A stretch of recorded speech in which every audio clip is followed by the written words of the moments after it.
The Forrest Gump movie.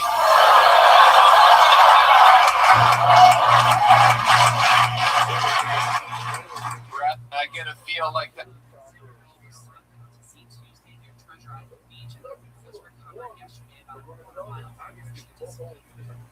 A brush fire broke out under Phoenix to a roller coaster at Six Flags Magic Mountain. History after being burned about half an acre was fully contained. There was no evacuation. And so 5 states made the news. President Trump says he's ended the war with Iran. Did it? He's announced a great settlement. Let's return to some of the stories that came out of the KFI 24-hour newsroom. This is awesome. I took a couple of my pain pills tonight and I am fucking flying. I love the opioid crisis. It supplements my income and I get a feel like that feather in the Forrest Gump movie.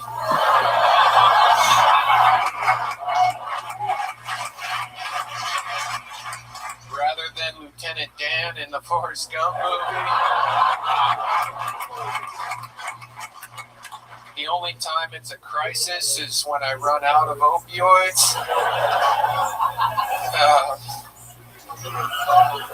You guys know that song, Shots, Shots, Shots, Shots, Shots, Shots? Or the police anthem when they're rolling through minority neighborhoods?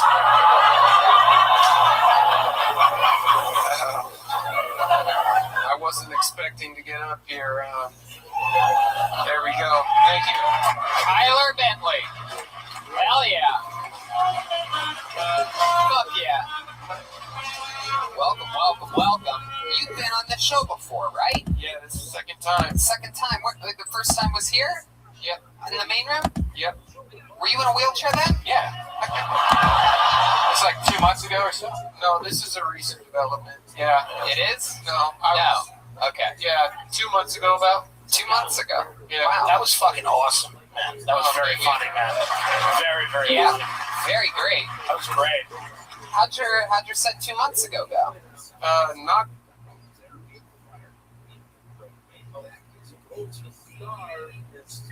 I am back. Excellent, big dog.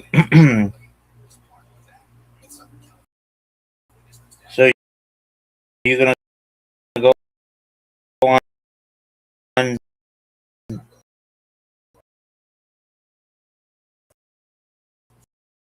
Are you at home?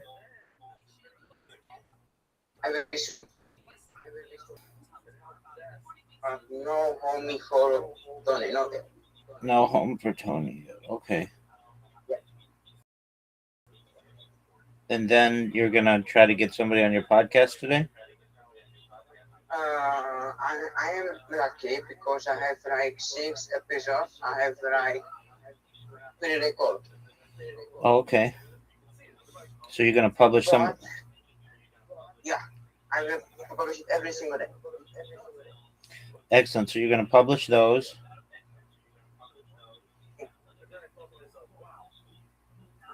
It's crazy, like truly crazy, but what? Look, I mean, I know it may seem crazy, but Joe Rogan posts 3 podcasts a week, and he's been doing so for 16 years now. More than that, 17 years. You need to have that kind of grind in you. Yeah. Like, people want, if you want to get popular, people want to expect you to be live streaming, or not live streaming, but like every day they can just be like, okay, I'm going to make Tony's podcast part of my day. True. Like a TV show or the news or something. That's not stupid. That's good. Exactly. But if you only put one out every 9 days, people are like, well, I want something with more content. Yeah. That's true. That's true. So you know how it is. Yeah. Okay, do you have time in the weekend to train with me for that episode with that Brazilian guy? Yeah, Yeah, okay. I should. I mean, it depends when you come in, but yeah, I should. Okay. Thanks. You're welcome.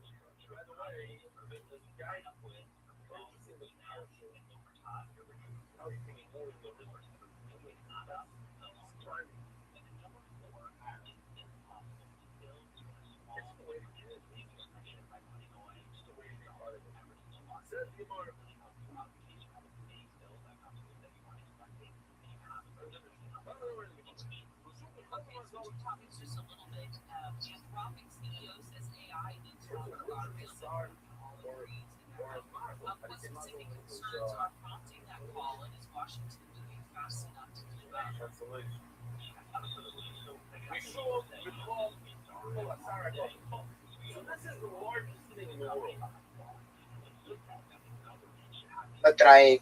But like you're telling me like in for Apple podcast and for this, bro, this is the best. This is the best for Apple podcast for Spotify. This is the best. This is the best choice I can make. I think so.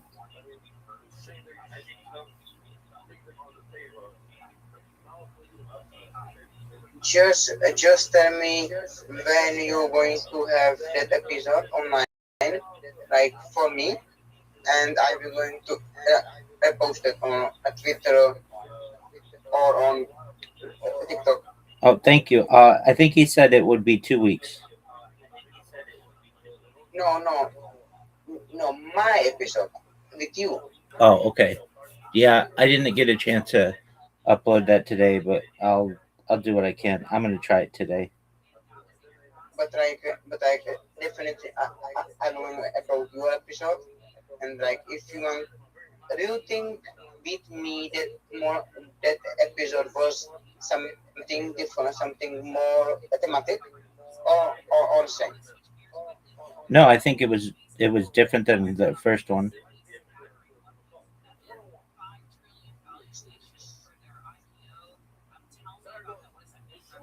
I was asking something else about this one. Okay, so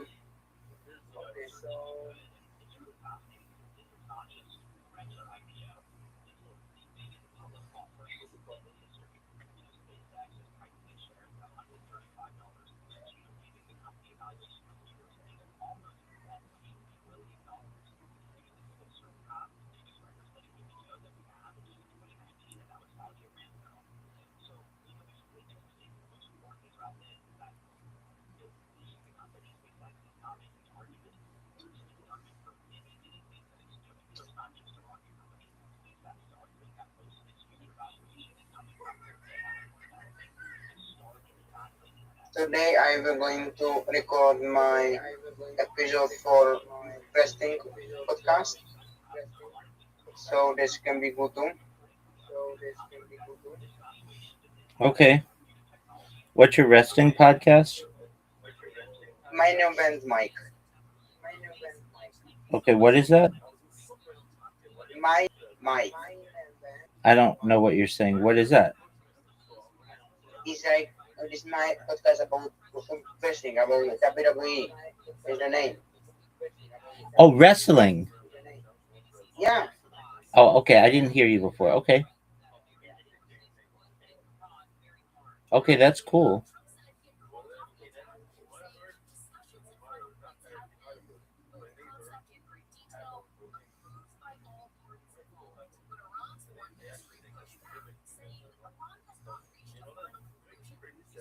Who's your favorite wrestler? oh, that's a good question. That's okay. I will tell you like this. With the like the wrestler, I more like I was like him with what he's saying, what he do, is Roman names. Is Ottoman names? The trouble and the chief. Okay, Roman names. that you I like. wrote it. That's my more that's my most like impact on my life.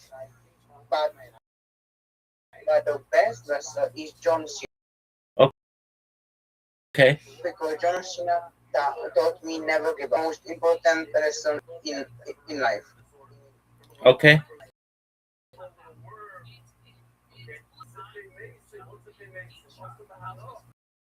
Joins us to talk about the one place and we're taking your talk back to this morning. Let's go Cena. See who is your favorite wrestler? Andre the Giant.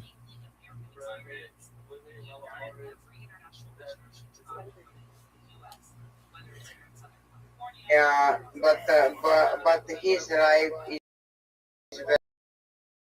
very tragic. He was a gentle giant. He had just amazing stories about himself. He could just wrestle.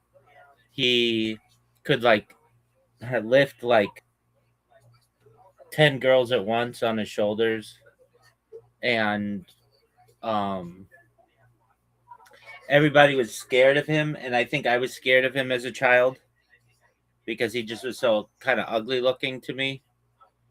But Yeah, he he just was like bigger than life. So I like him. Um I don't think there's a single kid who grew up in the 80s and 90s who didn't love Hulk Hogan. And I know Hulk Hogan's done some things that maybe are controversial, but people really still like him. Um yeah, I like Macho Randy Savage, DBI. Do you know who Million Dollar Man is? yeah. Like everybody can be, but everybody have a price. That's right. Yeah, you got it, man. Good job. Yeah, of course. And I think that um he was really interesting. Other people who I find interesting from that, I know these are all like old wrestlers, but do you know who the Legion of Doom is? I I see them. I think I see them. It's like two guys wearing something like Spiky. Predator and this. Yeah, they were Animal, Hawk and Animal, and they'd wear like spiky football Yeah, shoulder pads. I always thought they were super cool. I thought they were so cool. Um, yeah, and they just were like, they seemed like nice guys, and they were the tag team champions when I was a kid, and they seemed really cool. I like there were two guys. They were known as the natural disasters, earthquake and typhoon, hmm, and they were like two really fat guys that were interesting. Do you know who Yokozuna was? yes, yes. Yokozuna was the wrestler who is like who is in his character was Japanese, but he is from Samoana dynasty. Oh, okay, yeah. Um, he he scared everybody when he would come out. He was just so big, and to be that big and be that flexible is pretty amazing, or to be that agile is pretty amazing. Um, I also really liked in the beginning days the Undertaker. He scared me a lot. Actually, I didn't like him, but then eventually, as I got older, I wasn't as scared of him. And Paul Bearer, and I was fascinated by Kane. Kane spent the first few years never talking. I don't know if he ever did Yeah, talk, but he was just quiet all the. I liked Shawn Michaels. He seemed like a pretty boy, but like he was really agile too. And I really liked D-Generation X. They just seemed like yes, they, suck it. yeah, suck it. They just seemed like they didn't care about anything, and they were cool. Um, I liked IRS. He was like a tax. He was like a tax man. I thought he was an interesting character. You don't normally get somebody like that. Um, That's true. I liked um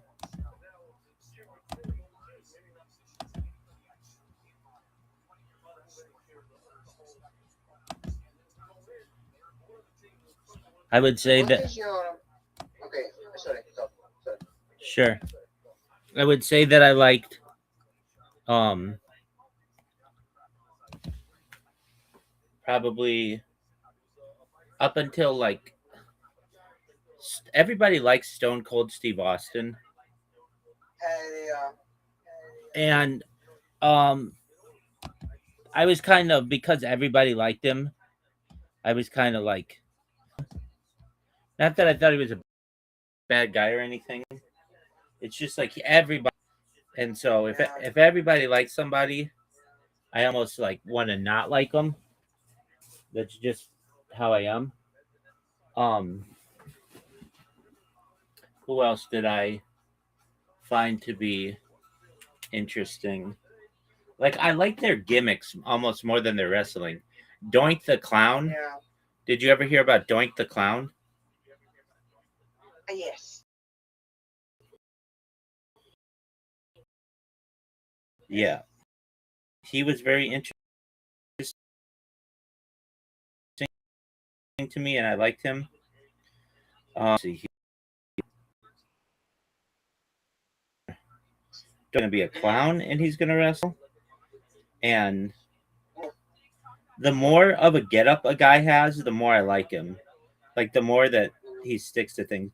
So people really liked Mankind, Dude Love, Cactus Jack, Mick Foley. He played like a bunch of different characters, and I like when a guy sticks to one character. I don't want him to be like 4 different characters or whatever.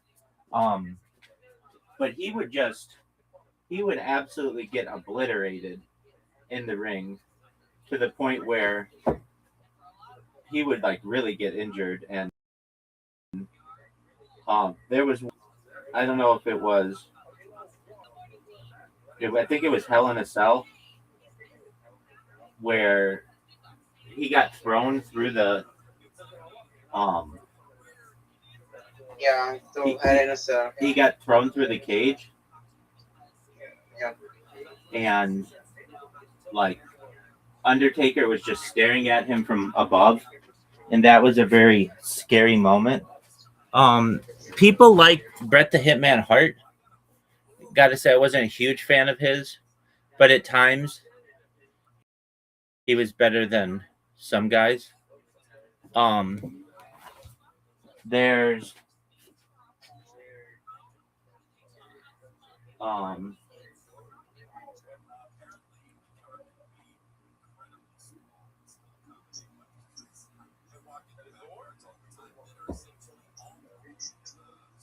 Okay, I have a question. yes, sir. Well, what is your hot take in about WWE? What's my hot take? Yes, about WWE. Well, that it's more choreographed aerobatics than it is a sport. I don't consider it a sport.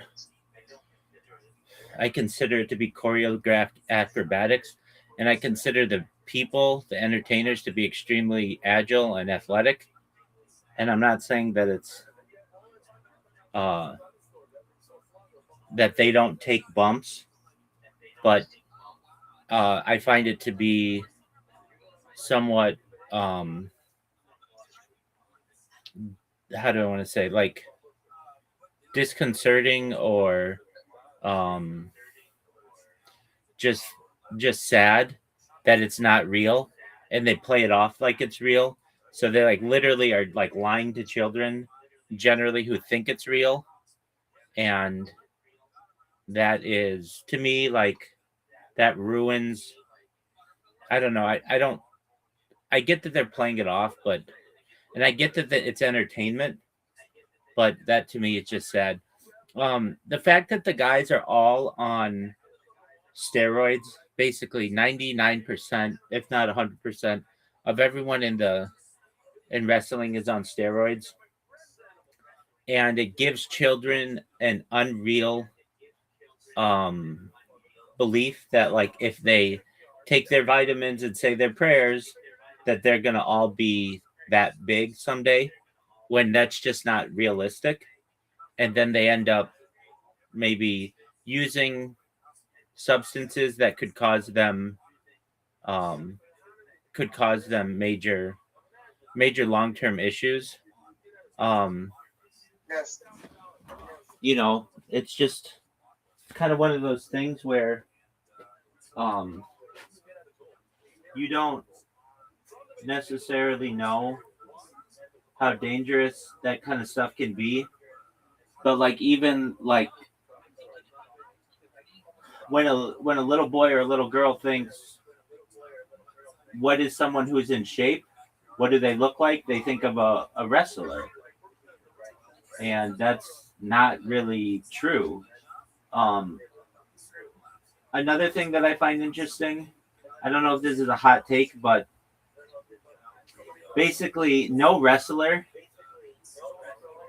is able to beat the elite members of the UFC in a fight. Like, even the really big guys, you would think, oh, that one guy's huge. Like, for sure, because he has more muscle and he's bigger and stronger, he'd be able to beat the little guy from Chechnya or Dagestan or something. But that's not true. Those UFC guys know how to fight, and they would absolutely destroy one of the, like, a W in a real fight. And that's kind of a shock. That's kind of a shock to a lot of people. Another thing that I will. It was some. Go ahead. Okay, sorry, talk. Sorry. No, you go ahead. Sorry, talk. You go ahead. Okay. Brock Lesnar can beat anyone. And he is a wrestler.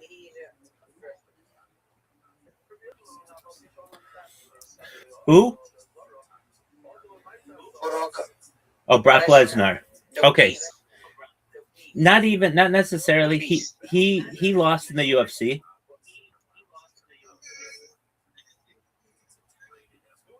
What about Kurt Angle? He is gold Olympic medalist. That's true, but he would lose in the UFC. Those guys box. He was a wrestler. Mhm. But you make a good point. Those two guys have been successful in multiple things, so they would do better in the UFC. Even those guys are. Brock Lesnar lost in the UFC.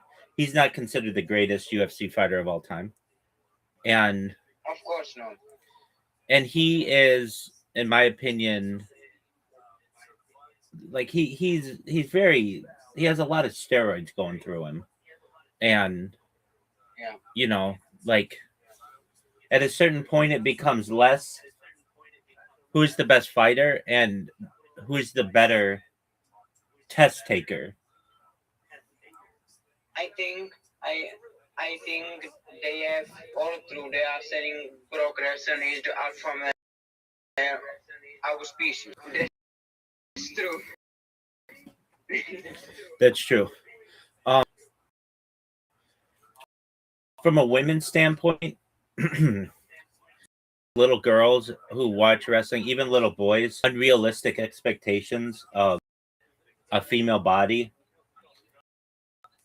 Every female wrestler, like a big-titted bimbo chick.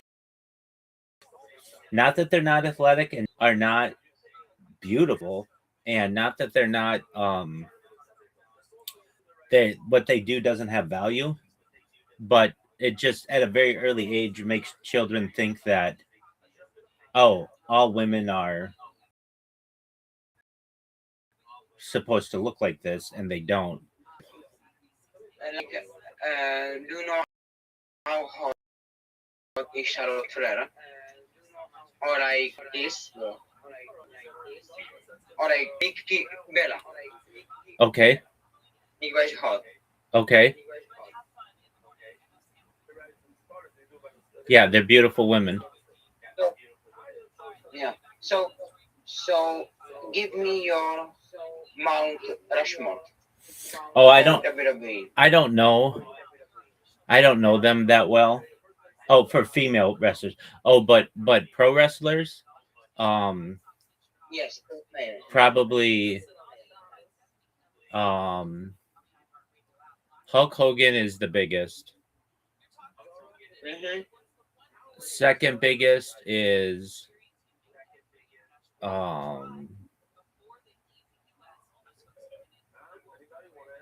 okay, so like three of them are easy for me. The Hulk Hogan and John Cena. Those three were like the big. They like made a cultural. And probably The Rock, just because of what he's done outside of wrestling. Yeah. So and the last. So that's all four. Mount Rushmore has four. So it's Stone Cold, Okay. The Rock, Hulk Hogan, and John Cena. For me is John Cena. He's a GOAT. Number one is Roman Reigns. Third is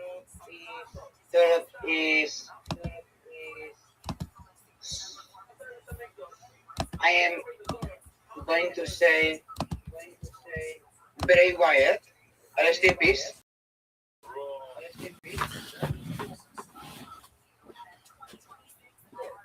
Okay, you don't listen to me. Okay, I will. I'm listening. You just said the guy, rest in peace. I'm listening.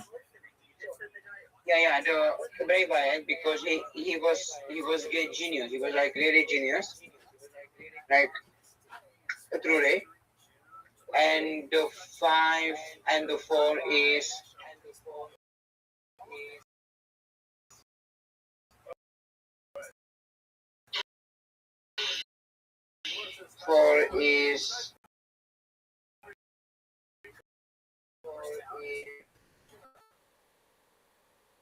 I can name. 4 is I think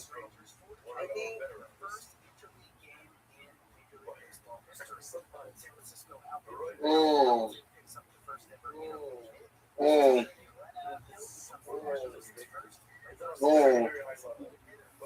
I don't know that.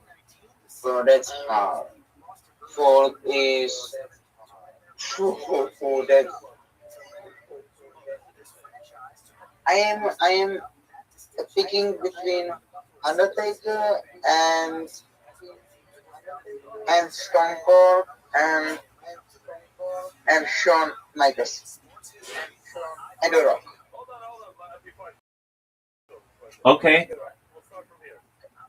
Okay, you got to pick one.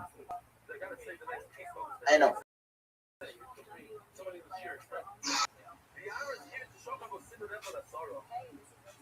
Undertaker. Okay, why Undertaker? Because Undertaker have streak of WrestleMania, and Undertaker has very good stories with his brother Kane. Yeah, he was like one of the most dominant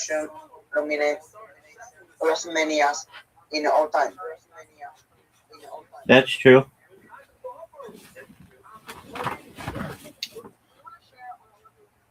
Who stopped his streak? Brock Lesnar. Who? Brock Lesnar. Oh, Brock Lesnar. Okay. Yeah.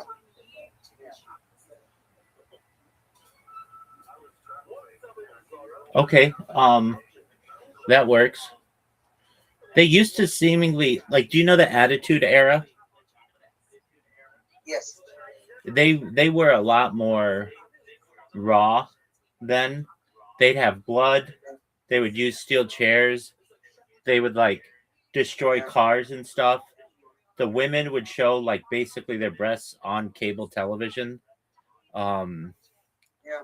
it was just much more violent. And then they realized kids were like emulating this and they were getting in trouble. And they had to make sure that it was entertainment. And so they pulled back on it. But what are your thoughts on Vince McMahon as an owner? I think Vince McMahon is he is a why WWE he has what we have. He is a why, but I think Vince McMahon is cannot be that good because he is an old school guy. And world of pro wrestling world like is like moving forward. Okay. So I'm not like yes, give him Hall of Fame. He deserve it, but no more like be chairman of the company. Yeah. I get that.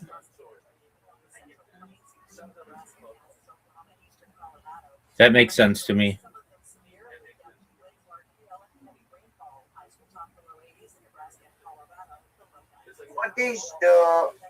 What is your best WWE finisher all time? Great question. The I think probably the most famous one is the Stone Cold Stunner. The choke slam of Undertaker and Kane. That's a big one. The Rock's elbow, the People's elbow. That's a big one. The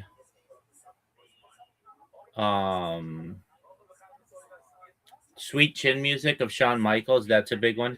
My favorite one, well, I don't know if it's my favorite, but it's the one that I could do. And when I would wrestle with people, it was a really devastating one, is Ken Shamrock's ankle lock submission.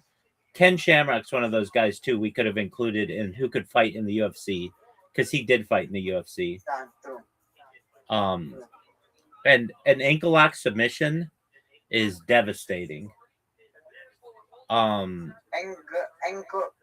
but like no. Shamrock doesn't have ankle lock. Could ankle have? So did Ken Shamrock. Yes.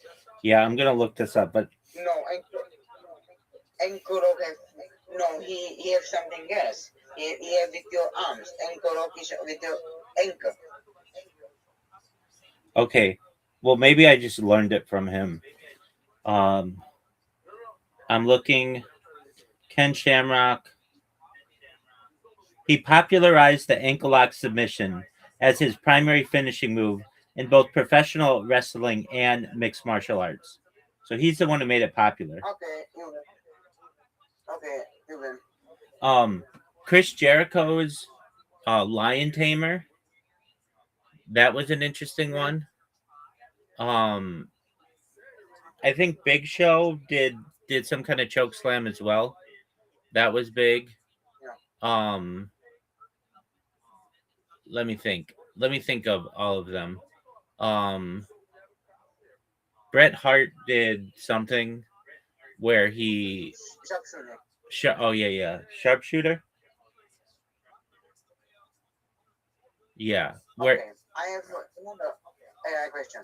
What the WWE finisher will you use in a later fight? ankle lock submission. Are you asking which if I had to do if I was in a real fight, which finisher would I use? Yes. I think ankle lock submission is the worst of them. Or like stomping. Like it. Stomp is better. Okay, perhaps, but at least the ones that I know, ankle lock submission is incredibly painful and basically ends up with a broken ankle, no matter what.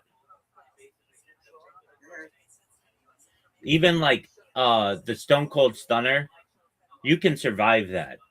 The People's Elbow, you can survive that. But if you're in the ankle lock submission and he has it on you, he's going to break your ankle. Yeah. So I think that's an interesting one. Okay. One that never, I know they said it was a big deal, but it never was that big to me was the top leg of Hulk Hogan. What was it called? Leg drop. Leg drop. Yeah. That just was never that big to me. Finishers weren't as, I think, popular back in his era. And I don't know what was Andre the Giant's. I think bear hug. I don't know. Oh yeah. You're right. It was bear hug. You're right. That's excellent. Good job, Tony. Yeah, bear hug. That's an interesting one. Oh man, Kind had an interesting one. Yeah. Where he put his hand in your mouth. Interesting one. Yeah. You know, we didn't mention as like one of the great wrestlers, but Lex Luger, he was big. Mhm. I always thought that he had, of any WWE wrestler of all time, he had the best body. He was a like a bodybuilder standpoint is what I'm saying. Yeah. He had the I think but like sorry to interrupt you, sorry. That's okay. But like if I look like to fight, I cannot have like choke slam or tombstone because I cannot pick anybody else. Not yet. So like we need to see on this point because like you cannot pick anybody to do a tombstone or like a choke slam. That's right. So for me, if I had to like finish the fight, like finish the guy, I would do a grab stop. Seth Rollins, a grab stop. That's devastating.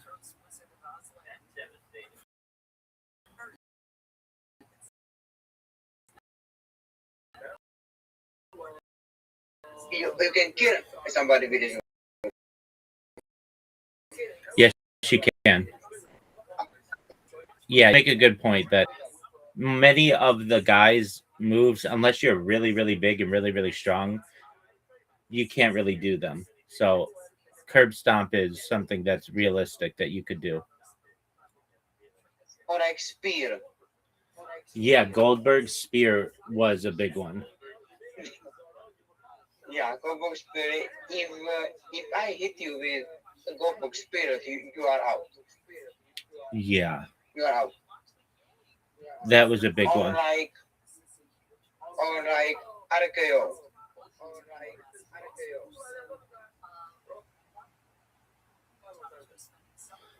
You're potentially What right is there. your okay, I have a question. Do you want when you are gonna be famous and this stuff, do you want to be in some way in WWE? Yeah, I would probably do it the way Donald Trump did it. Me too. This is my dream collab. Me and WWE. Yeah, it's just he basically wore a suit and did it, and he was pretty good at it too. Seemingly like made it pretty realistic looking, and I it just helped him to build his image. yeah. I want to be like I want to have like Jerry Roll. If you know this guy, like big guy, Jerry Roll. Jelly Roll, yeah, I know who that is. I want to have like fight like him. I want to feel that. Maybe I'm crazy, but I want to feel that. I get that. I'm trying to think of another wrestler who we haven't mentioned who deserves. Do you remember Goldust? Yes, but Goldust was not like the best gimmick. I think, but not like more popular gimmick. No, I agree with you. It was not. But I think it was a play on his dad was Dusty Rhodes and he was Dusty Rhodes's like Yeah, son or whatever. And Cody Rhodes's half brother. But I agree with you. I don't think it was the best either. Dude, you know who I really liked is the Pimp. Do you know who the Pimp was? He was also the Godfather. Godfather was good. Yeah, the Godfather. Best gimmick. No, the best gimmick was the Pimp. He was also the Pimp. Uh-huh. His name was the Pimp, and this was during the Attitude Era. He'd come out with bitches, and like hit. I don't know if it was his finishing move or whatever, but sometimes he would just bribe people so that he could get the win. So he would have his girls come up and flirt with the opposite opponent. That's what Godfather doing. Yeah, well, that's what the Pimp did too. Let me make sure that I have this right. The Pimp and the Godfather.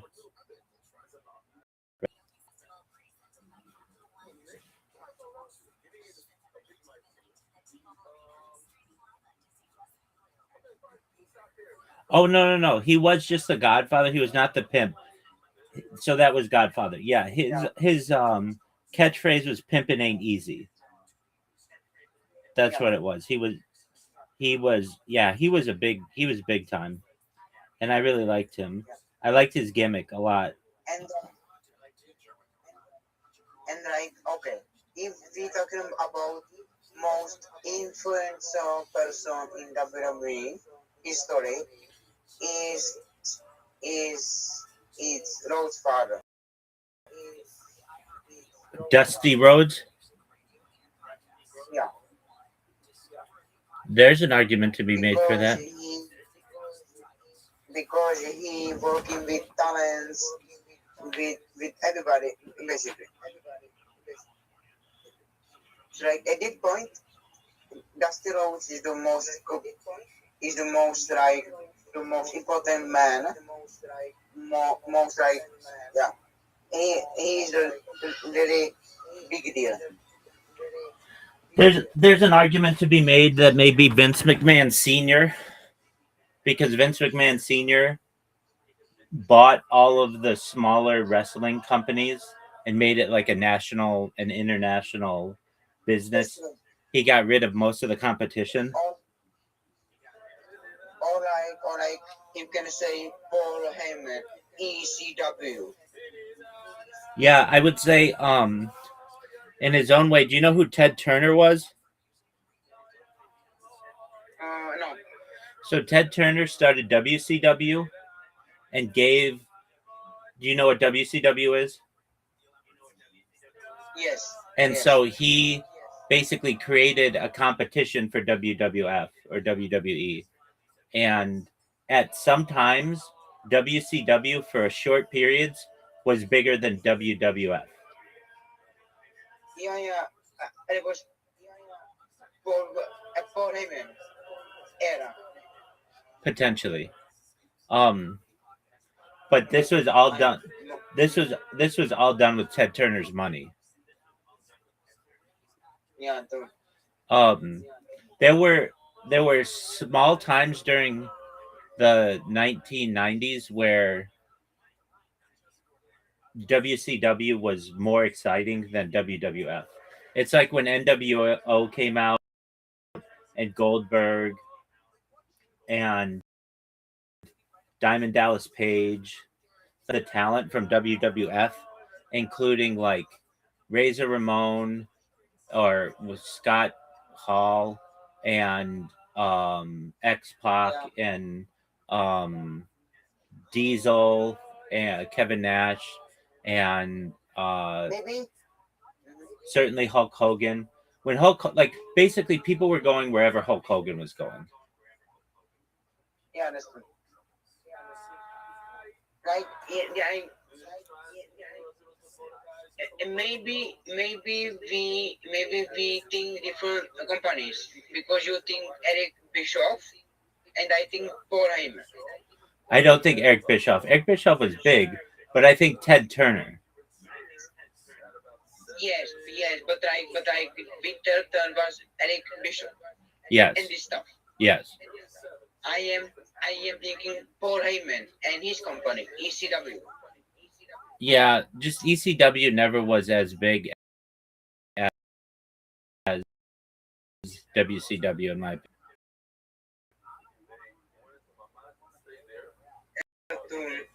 All the time. Helton, like from good guy to bad guy. Oh, definitely when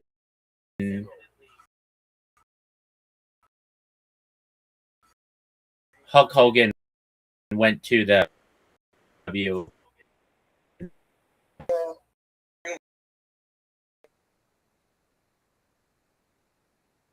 Heel turn, in my opinion, not really close. That was the biggest heel turn ever. Ever. Yeah, and then the biggest. I was thinking. Go ahead. Sorry, The biggest babyface turn, or I don't know what is it called, when they turned to the good guy, was in my opinion probably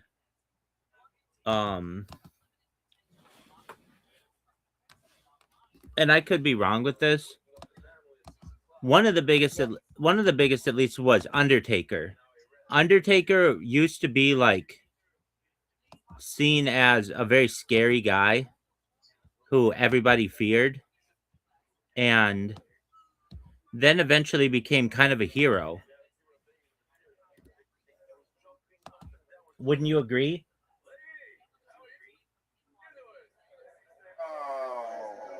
Oh. That's okay. Okay.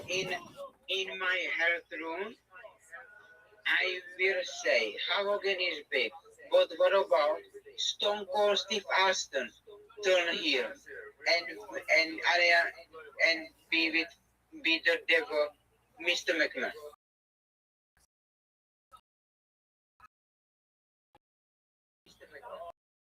This is a big deal too.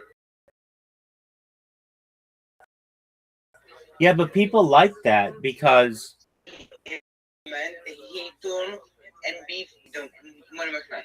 yeah, but people didn't like Vince McMahon, so it was like they were standing up to corporate America. Yeah, and I was thinking John Cena will be the biggest heel turn, but they fucked up. Yeah. I don't know. They so fucked up, bro. Yeah. So tell me why you think they messed up. What? Why do you think they messed up? Because John Cena had thrown, I think it's right. Because John Cena had thrown was like by end of his run, and he was like 36 days only. Right. It was too So short. I don't. What? It was too short. Yeah, but too short, and like the biggest fact was The Rock was gone. I think the storyline was around the final boss. That could be. And Rock was gone, so John Cena was not like why? Yes, yes, he said like your fans told me here, but like in that moment, like it was too short because I was thinking he will like get new music, new everything, but not. So I don't think John Cena Helton was good as can be. Okay. I think John Cena Helton is have potential to be greatest Helton of all time. Like I'm not kidding because John Cena was so long, was good guy, and now was here. Right, but they only did it for so long. I feel like they don't want to do that because of all of the that he did with Foundation. That they don't want to Yeah, erase all that. yeah. But like I am that moment was good. I think, and I'm not sure. I don't know if you see that moment, but that moment when he turned here, not bad, but I'm missing key point. Why? I'm missing like he was so desperate. He want to win 17-time championship, maybe. But like that moment was like I don't. The biggest problem I have the turn of John Cena was never only about John Cena. It was about The Rock, Right. the final boss.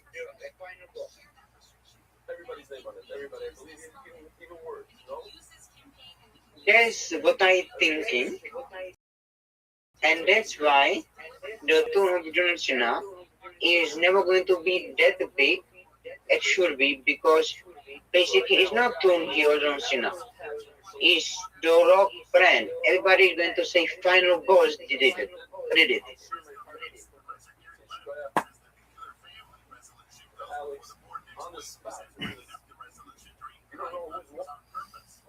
That could be. I understand. I understand John Cena why he say like I want to ruin wrestling for you guys, and that's like that's good.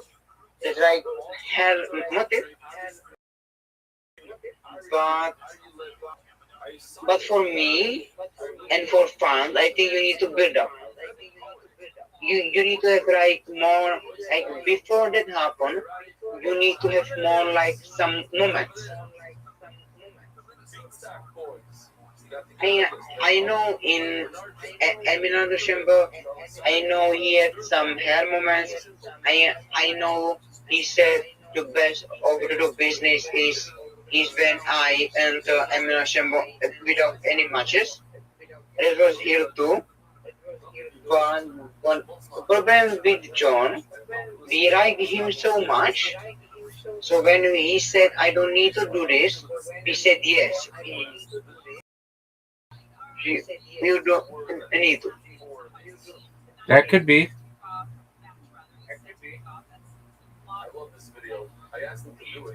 I don't disagree with you.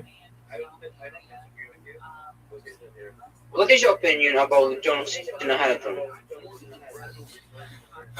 That he's the wrong guy to do it because he has such a good guy image that he just did it so late in his career. Like you said, he didn't do it for too long. And I don't know if people think that it's all that interesting. Maybe I'm wrong, but like I don't think people get super excited about Cody Rhodes.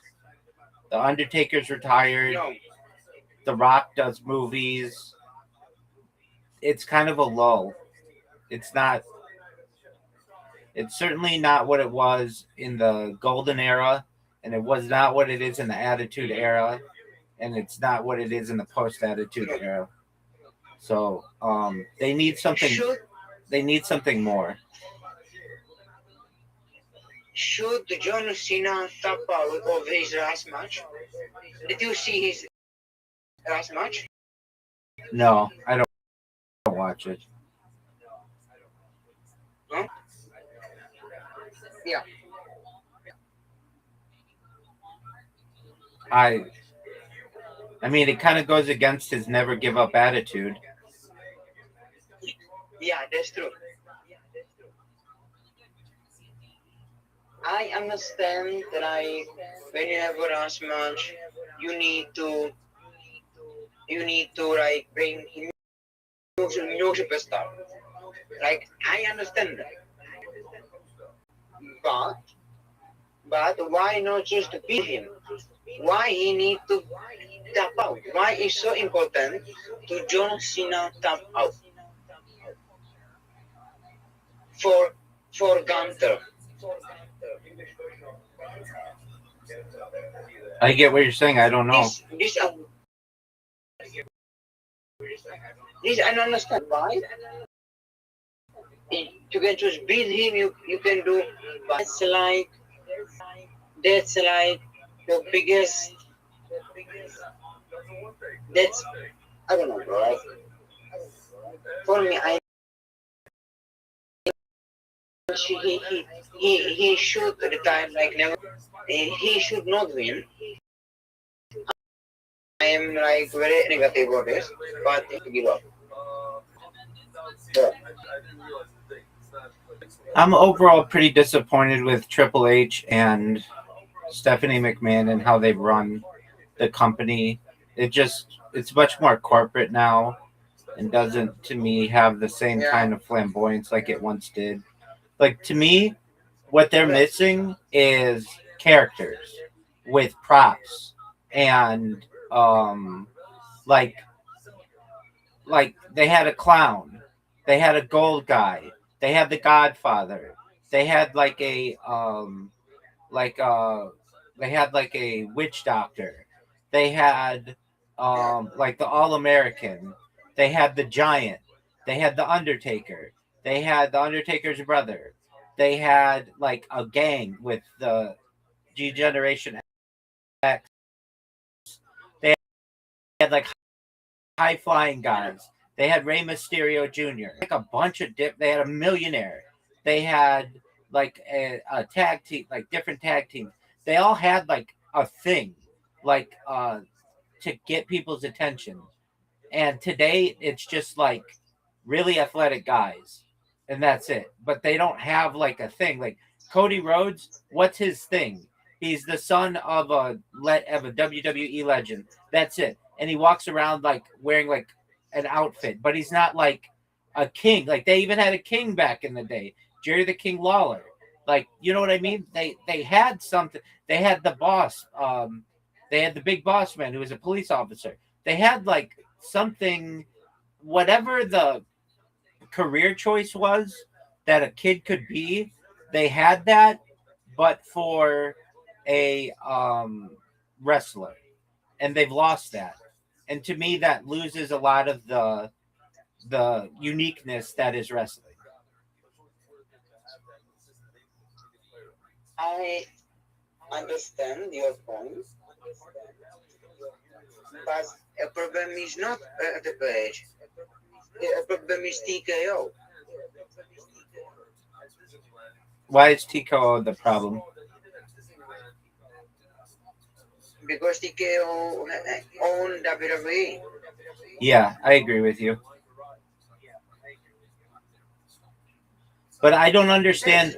I don't understand why they don't have, even today, a police officer and a burglar and a lawyer and a politician and lion tamer and a fireman and like a really fat guy and a really tall guy, and you know what I mean. They don't have that anymore. They're just all athletes, but they don't market. In my opinion, they don't market them correctly. I get that they're all really in shape and they're all really agile and stuff, but they don't have enough of a gimmick. To me, wrestling is a lot about the gimmick. Like back in the day, I'm not saying this is you should use animals, but they had like a guy with a snake, like Jake the Snake Roberts, and they had like, you know, like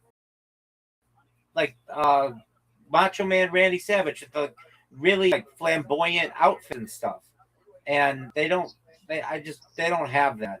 They've lost it, and I don't understand why they don't want to bring it back. I think the last gimmick was the Bray Wyatt. Was the what? Bray Wyatt with a Fiend and this.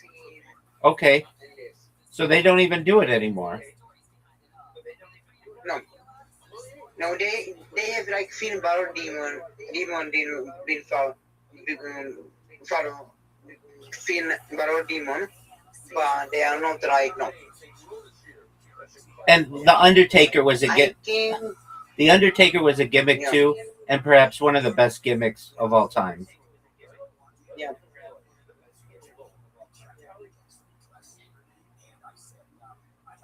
I think what is problem with WWE is WWE have like more sport athletic right now. Exactly. But and that's cool, but that's attractive to get new audiences. If you want new audiences, you need some kind of gimmick.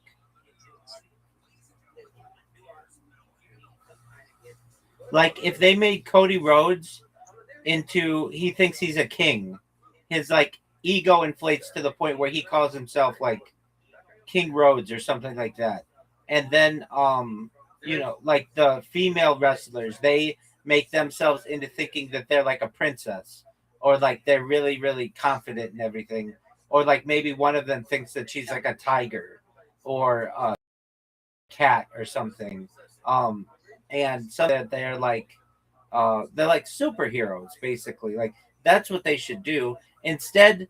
And another thing is like you name wrestlers, and I have no idea who these guys are because you're naming their like first and last name, and that's hard for someone to remember as opposed to just being like, oh yeah, that's the Godfather. Everybody knows the Godfather or the Undertaker. Exactly. Like you just have to you have to name the gimmick. It's much easier for people to know what to remember a guy's first and last name. Like to me, John Cena is a terrible name and it's a terrible gimmick. He's got a fine name for a human, but it's like he's just some guy. And his thing is like never give up. That's cool, but that gimmick sucks. Stone Cold Steve Austin was Stone Cold. He was like even though he had Steve Austin in it, he was like a badass who didn't give a fuck about anybody and would just do whatever he wanted.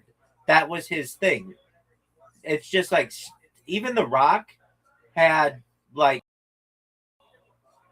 in his early days through some different things and different gimmicks to some extent. But when you start getting into these guys with the first and last name, I just can't keep track of all those humans. But if you tell me, oh, one guy's a lion tamer, oh, one guy's a clown, one guy's a scuba diver, one guy's a fireman. Okay, I can keep track of that.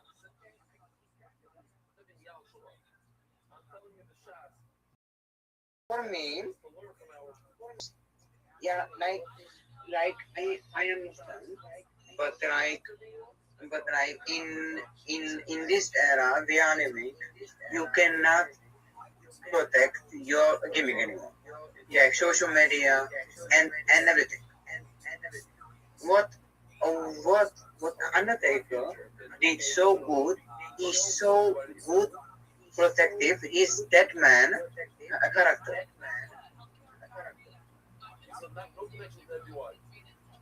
That's why the game was over. That could be.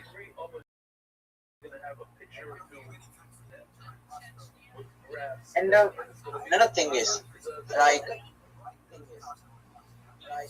like I understand your point about like playing gimmick and this, but like in this John Cena situation, that gimmick was very good because he represent normal people who never give up.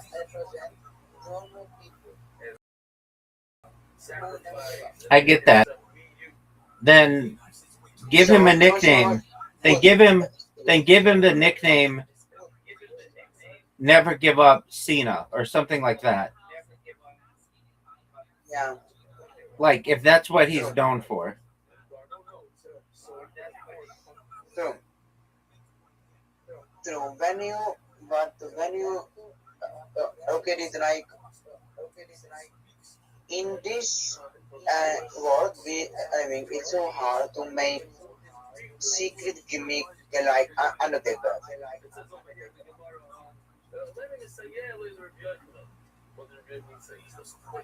That could be.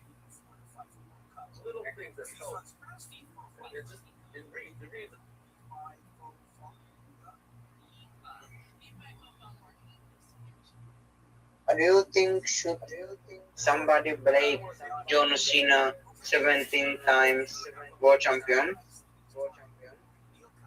Yeah, it'll probably take Or a like while. 18? I don't know. It'll probably Yeah. take a while, obviously. They can only do so many things. It's all scripted. So like you have one guy who is undefeated for years and everybody trying to beat that guy.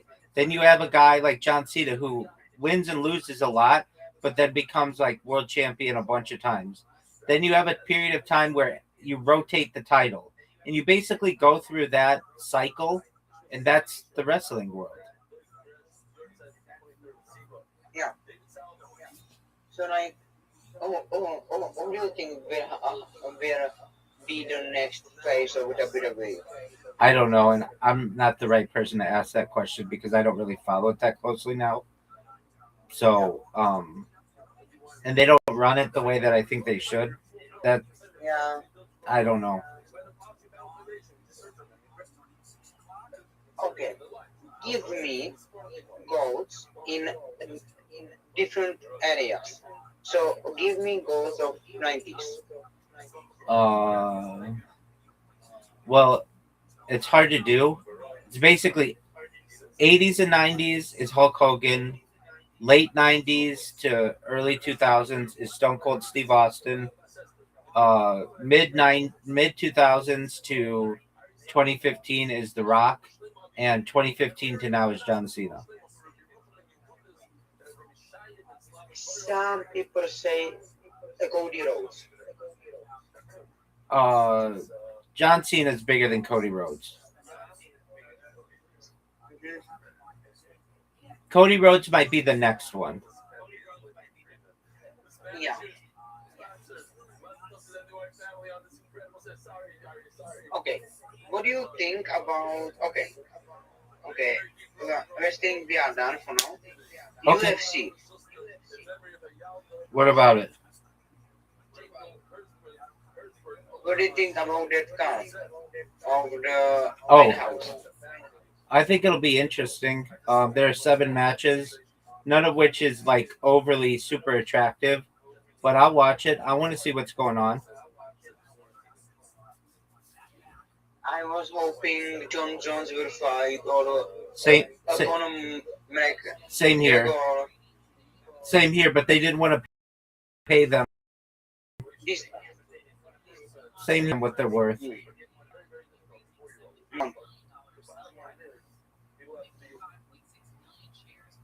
who is a goat of yours? John Jones.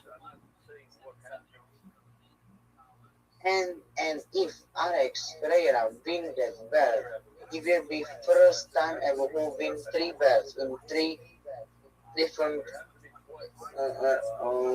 like fit grass. Do you think he will be gold now? No, it's still John Jones. Yeah. Yeah, people only care about heavyweight. Mhm.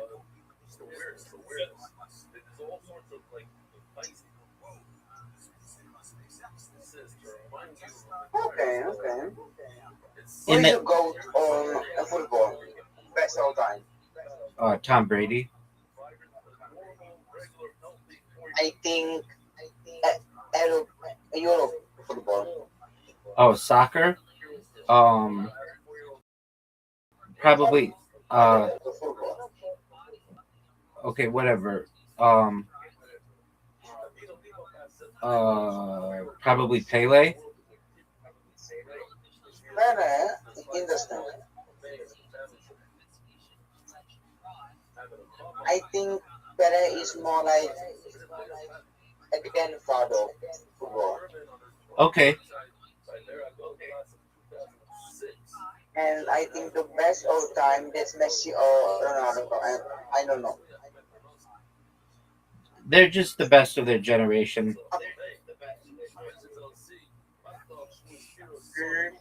Before them, there was Ronaldinho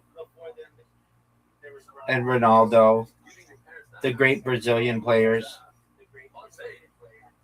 Yeah, but but the peak what they have is unmatched. That could be.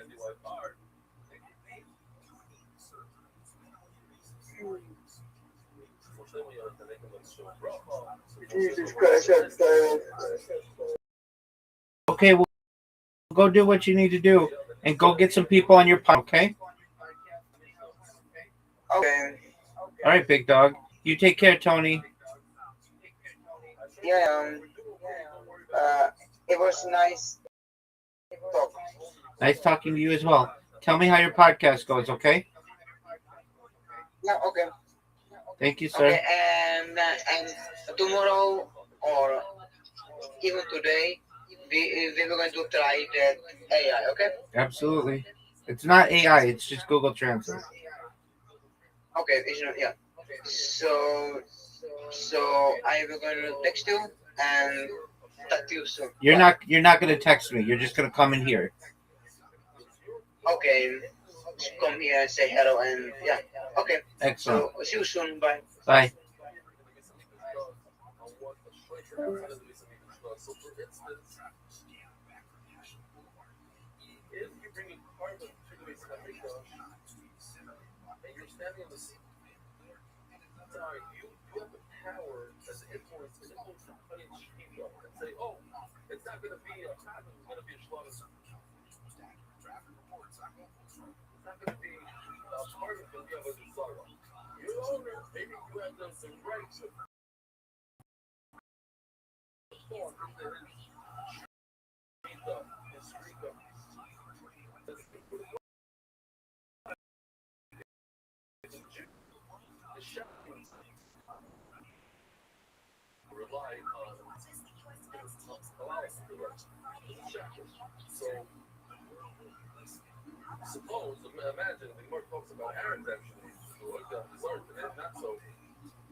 Rikatagana, Himalaka, Alama, Shakishan, but let's stop. It's about Lahani Actifil.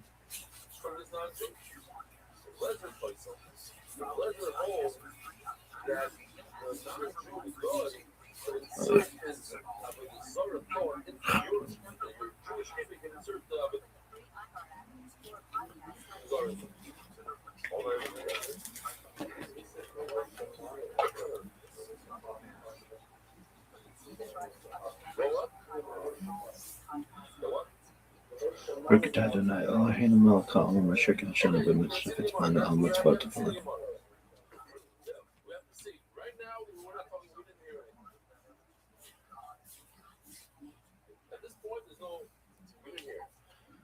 Berkshire, so that's not bad.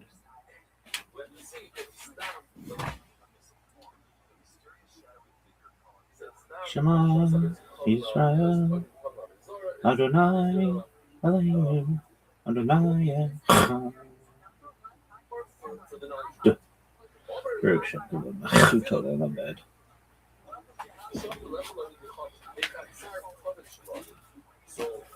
That day that we did the Shkita, we saw the diaphragm, we saw the Katzar covered. It's called the skirt steak in English. It's a wall that divides the liver. So even if the non-Jew owns that very small piece of steak, the lung to the liver, right, it's in between, it's like a wall between the lung and the liver. First time, Sarefet, Samach Reish Ayin Beit Tov, Sarefet. The diaphragm. Yeah. So,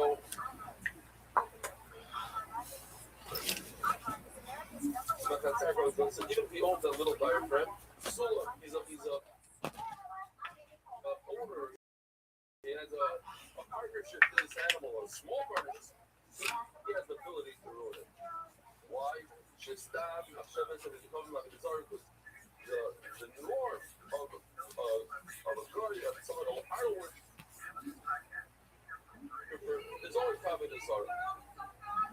And you can say, I'll invite, stop Hashem of a Jew into the burning flavor.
Talks about at the 4 stages, the famous stages.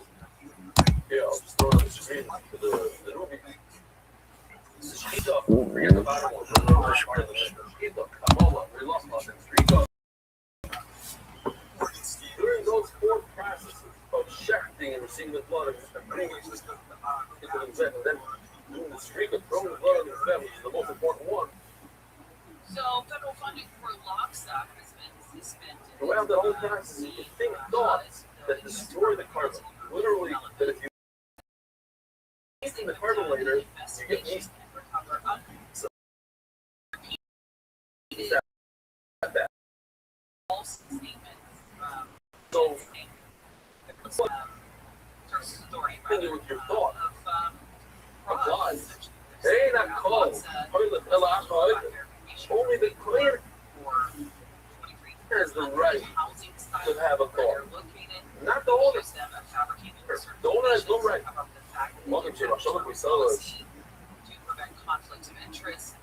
They became them on quite a few things, and because of that, they were So when it comes to, let's say, Zara, outside of the Miss English was just a regular animal, and eventually, don't yell at me, Bill. yeah, call her the laugh, and I saw that's certainly a non-choice that should not have superpowers in his mind to change the designation of this animal. And think, oh, I'm the owner, this animal, I'm turning it into Zara.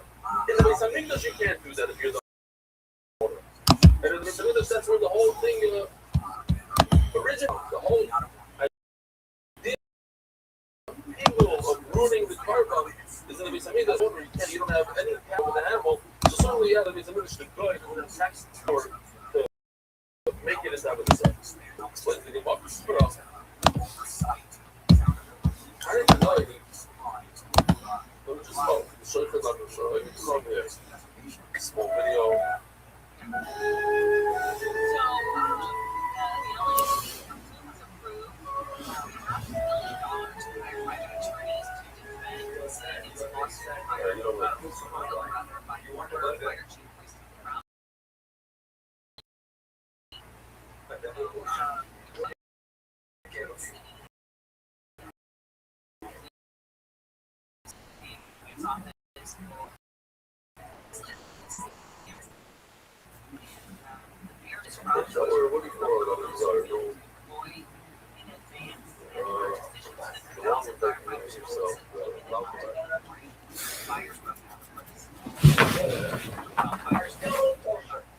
Sir, this is a shoe store.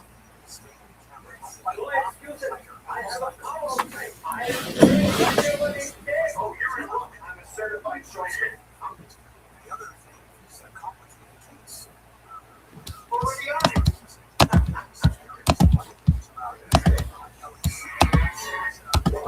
Here you go. Okay, sign. $1,000, please. Enough. You don't want it? Donate it.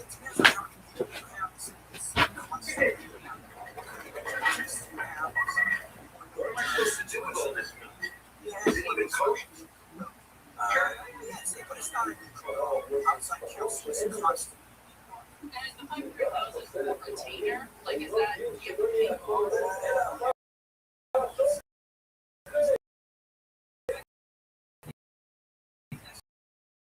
I saved my life. There's gonna be tonight.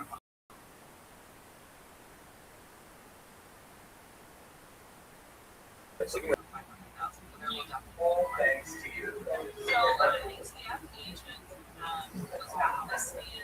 Okay. So, can I have something? That wasn't me. I don't know how to get upstate. Okay. So, thinking about it.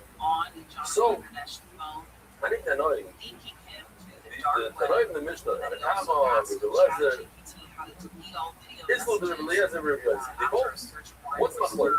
The Tanakama says that's we don't care about the card. He doesn't insert a machshava about the soccer. The Eliezer says he does. They both hold of Eliezer Reviews, but they come out with different opinions. That one. It's like Eliezer Reviews. Shomati Shabal Mefagos. I heard that as the players perform, the owner could be Mefagos. It's very interesting. I mentioned this one. That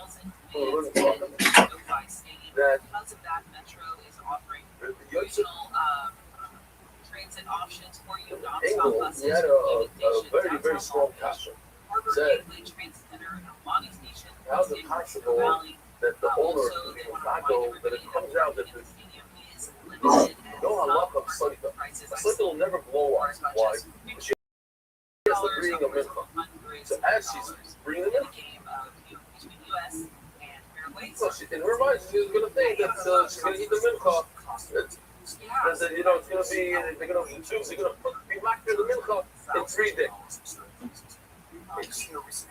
If the owner had the right to ruin things in their mind, so she can ruin the mincha. And then she never brought it in. She didn't bring in water for mincha, then the water doesn't work. So you wrote a safer called Flourish Shmainim. President Trump said the U.S. and Iran signed a new peace agreement as soon as this weekend. Question with 80 different answers. Trump threatened that American forces would hit Iran very hard. And in that building, right? What a shame I didn't call it Flourish Mail. Discussions on final points have been in both concept and great detail. They don't go over the 80 answers because he forced himself, but that was the name of the book. That was the name of the safer. How do you? She says a lot of people are skeptical that Had he made a larger, a higher goal, more than 500 he would have organizations forced himself into the united in California have written to Congress to lobby for a nationwide Psychology. moratorium on The psychology of a human. Trump says moderating part became the Set first yourself, city in the U.S. permanently banned achievable goals, food and but water high ones. California director Nicole Keough So if you borrow. says voters in moderating I remember part we sitting made once, clear they don't want 5 years ago, facilities putting their and, electricity we rates were and at water resources at risk. President Trump has picked 3,000 people in the shear. President Trump 3,000 has people never heard of a located shear. the 3,000 people. Department of Yes. National Intelligence U.S. Attorney for the Southern Mine District of New says, York, Jay me and Lipton, Sal will Gannon says, replace Trump's original one day choice. we're going to have Senate Republican 70,000. leader Tom Thune calls the And, Democrats I said, look, perilous. it's a beautiful goal, but national security tool because they don't you like got to be realistic. You have to be temporary, within reason. You know, short we're term. not holding. You want to say 10,000, it's a crazy number.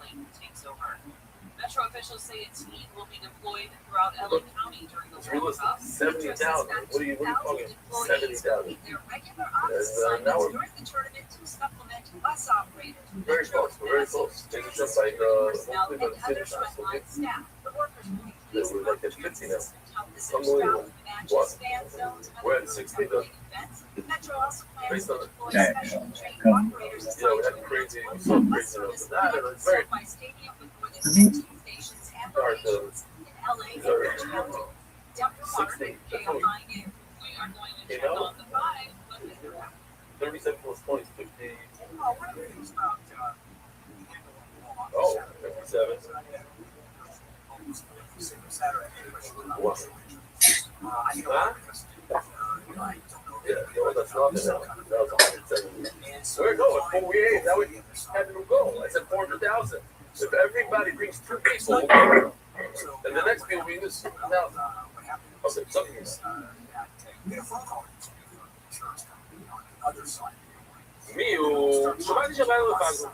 heard that the owner could actually have an effect on this animal. So what's wrong with it? So when Shamini the Hashivin, if you heard it, man, coming out of his mouth, okay, he lied, but you didn't hear anything. So you can't assume anything. So therefore, you're going to make it up in his own. Stop watching the I mean, to say that this guy's Royce, we don't say that. Let the summer, I don't know, you didn't hear it directly from his mouth. Stop watching the Zara, I'm reading on, but you assume that that's his thought. And his thought does have effect on this animal. Well, it's a real solution. He heard you in his face. If you heard the caution that he's that, of course, you heard from the guy's mouth that was Zara, it means nothing. Why? Send the Hashim to Zoe that's laying up your nose. This guy's before you see them.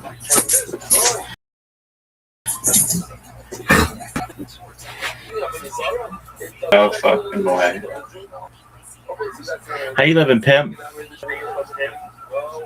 Yo, I've never seen you gone that long before. I know. What do you want me to do about it, big man? Zoot called me. He's like, yo, is Rabbi dead? I was like, what? He was like, his stream hasn't been on for like 9 hours. And I was like, dude, I talked to him yesterday. His stream has gone down before. Yeah. It'll be back up. It's back up. Yeah, we had some kind of router issue. I'm not exactly sure what, but I couldn't go in the room to be able to check it because people were sleeping in there. So I had to wait until they awoke to be able to. So I had to get out the pros and the old-fashioned way. And I hate when that happens and it happens in the middle of the night because I can't. I don't want to wake the people. And there's not too much I can do about it. So, yeah, it's just one of those things. But yeah, I'm okay. You can call off the search parties. How are you? Yeah, no, all good. I figured. Yeah, I filtered my live on YouTube. You have like so many cameras. Yeah, dog. Or you have like cups on the floor. Not that many cups. Yeah, they're water cups. Generally, and coffee cups. In fact, I was just making coffee now. But yeah, yeah. Are you ready to? Well, firstly, how was your day yesterday? It's pretty good. You haven't checked my message, I guess, but No. I think you're gonna appreciate it. Okay, just a moment. Let me get my phone and my coffee, and I'll check it.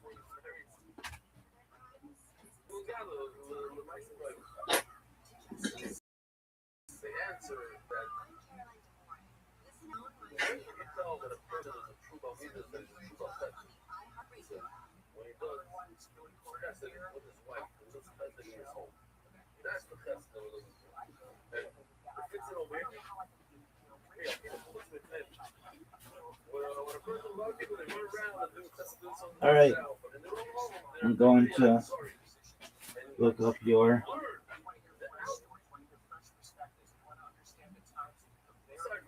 That's a surprise just for you. No, I hope it's good. It's amazing. I don't know about that. I think everybody doubts that, but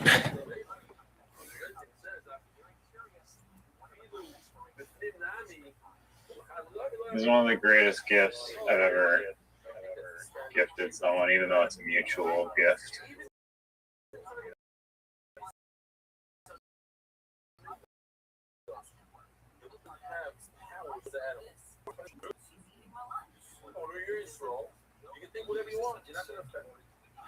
okay. Hold on. Did you make your own? All right, it's working. No more bitching about getting double blank. You got the Q, the X, the Z, all the S's. No more of that. It's not telling me any figures, but I have enough storage for roughly 333 games per day. Okay. Oh, so you made a Scrabble thing? Yeah, Fair Scrabble. Yeah, the link that I sent you. Did you make this? Check it out. Yeah, I made it. You really? AI. Have you played it? But yeah, I've been testing it out, playing it. Mostly just figuring out the diagonal Scrabble because I really liked the idea of being able to play words diagonally. And I had to figure out like the rules for that, and I came to like a thing that I think is fair, where it took me a little bit to figure out, but when you introduce diagonal words, when like normally when you're just playing like a vertical and a horizontal word, there's basically only one tile that's overlapping, but if you're playing a diagonal tile through a vertical or a horizontal word, or a horizontal or vertical tile through a diagonal word, then there's suddenly two intersecting tiles. And so it becomes like practically impossible to find a valid word that would be valid on like both intersecting tiles. So I think it's a fair word that's just like, it's basically makes it so that if you're playing a diagonal word intersecting with a horizontal or vertical, where there's two intersecting tiles, then you only need to have one of those intersecting tiles create a value for you to be able to play it. It might not make any sense at all either. No, it doesn't. Yeah, Okay, is there any way to play it no diagonals? yeah, the diagonals is optional. Okay. Is this something you want to play now? Yeah, we can try it out. We can also do 17 by 17 or 19 by 19 with 8 or 9 tiles instead, which could be interesting, but we can just do a regular one. I haven't added the timer yet, but I could probably add the timer relatively easily. Do I have to register? But no, you don't need an account or anything. You just click the link and check it out. That's baller, dude. Good job. I mean, I'm like extremely impressed. Like almost like shockingly mathematically balanced Scrabble. Tired of losing matches because your opponent drew both blank tiles, both high pointers, ZQ, and all the S's. Yeah, man, this is great. Okay, so 50 by 50, 100 tiles, 7 rack. Self-judge mode or auto check. What does that mean? Auto checked is like you cannot play an invalid word. They Okay, just won't allow you to play that. so that's what we're And playing. then self judge is like I guess you'd have to call someone up, but yeah, just put it on auto check. There's also no word helper, which you'll probably like. And then, well, there is a word helper, but you have to manually search it up in the dictionary. So it's kind of actually a good feature that you have to like waste your time to like check if it's a real word. But it's pretty instantaneous that you can look it up, but it will waste a few seconds. Okay, one thing, and this is minor, but I'm trying to like make a handle, and there's some somewhat issues where I like if you delete the name, then it just makes anonymous every time, and it doesn't make it blank, but that's okay, no big deal. Very impressive. Okay. Good morning, Miss Aquarius. How are you? We are well. Apologies, I missed you last night. I had some internet issues, but all is good now, thankfully. How was your day yesterday? Welcome back home. Thank you, madam.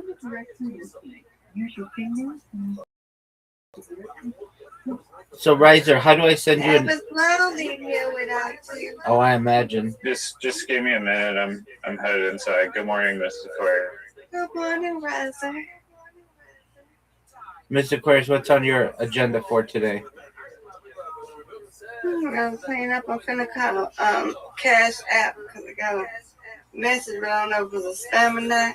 But I'm gonna call them to make sure that they did not unlink my thing. But I checked and it said that my bank account was still linked on there, but it don't matter because I'm gonna get ready to leave that bank anyway. But I'm about to call them anyway to make sure.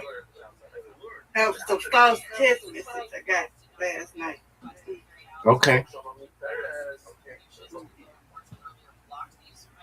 And then I'm gonna strain up and stuff like that. Okay. Excellent. And we will play. God willing. God willing. Tonight. Yes. Yeah. Okay, yeah. Good day. What about you? How was your, how was your day yesterday before the internet? How was your day? It was good. I did a podcast for 2 hours, which is the longest podcast I've ever done. And it was really good. Host was really nice and asked good questions. Yeah, I came in. I think I came in, and I think it was in a minute. I said, "Oh yeah, that's right. I had a packet. You can't hear me, but I heard you, and it's okay. I just talk to him later." Yeah. So, yeah. So that took place. And then I had to upload the podcast when I was done, which took me longer than I thought it would. And then, yeah, I just ran into the internet issues, so I had to use my backup GoPros until. Well, I'm glad you didn't hear me because when I came in, I was like, "Hey, Rabbi," I didn't know how to do it, and I said, "Okay, good. He got us muted." Yeah. Because you know me, loud me, and when I heard so loud, let me get up out of here. Goodbye. No, you're okay. Totally understand that. And yeah. Yeah, I'm just glad that you had us muted because you know how I am. Yes, ma'am. No big deal. Yeah, I mean, I've got to do that when I'm doing a podcast because you never know who's going to come in and people say all kinds of wild things sometimes. So, no big deal. All right. So, Miss Aquarius, the World Cup started yesterday. Did you know this?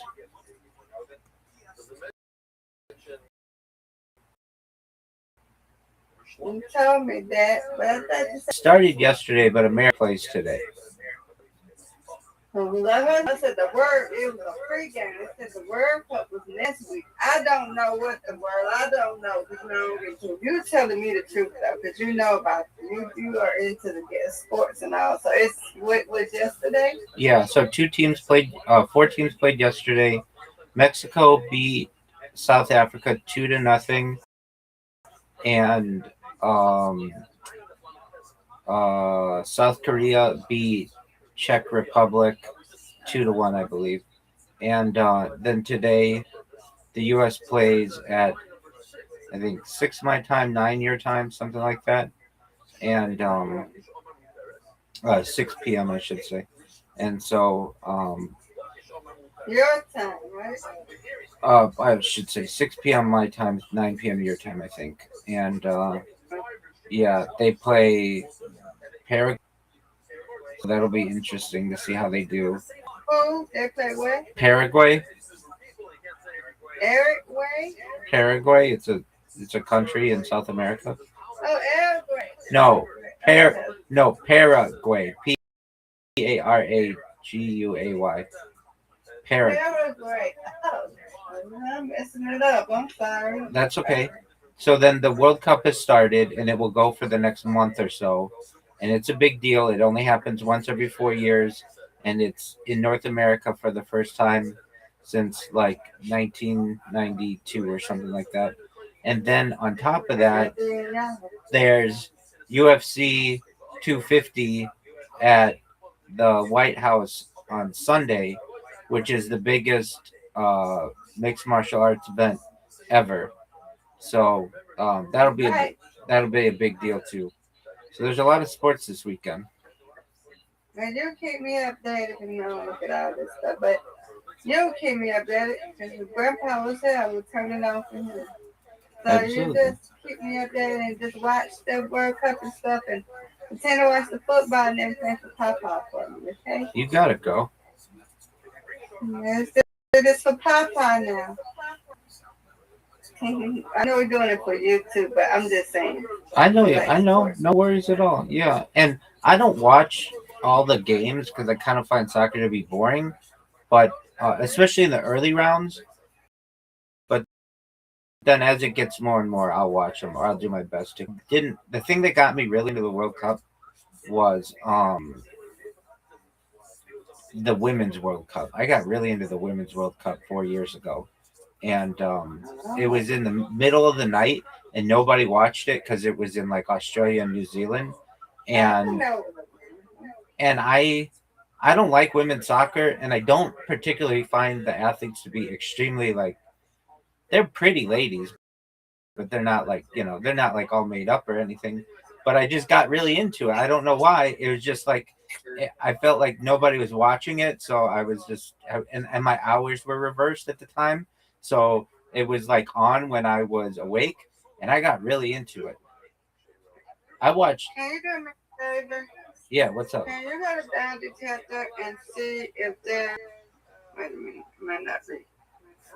Can you see if there's a down thing on Instagram? Oh, most certainly. I'm good at that.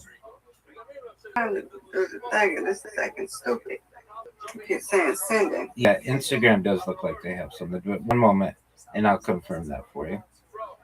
Eagle, that I'm thinking to myself, I'm going to eat this animal.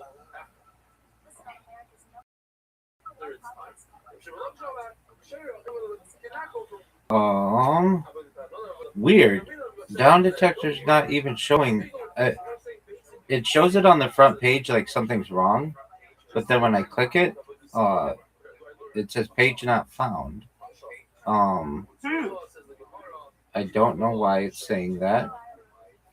And just one moment, let me try something else. Just one moment. Let's see what it does. I'm gonna try something else. Are you saying Instagram's not working? Yeah. Yeah, I'm trying to send a message in my community that I'm in on Instagram, and it keeps saying sending on my phone, but when I get on my iPad on Instagram, it doesn't show a message. I'm gonna see if I can do this. No, it's not loading on my computer. Oh wow, let me see something. Nope, it ain't sent it. So it might be something wrong with it. I'm gonna check Twitter. It's broken. Yeah. Yeah, got something wrong with it. Okay. Twitter's working. No. I'm gonna check if anybody says it's Instagram. Yeah, Facebook and Instagram are both down. Okay, thank you. Wow.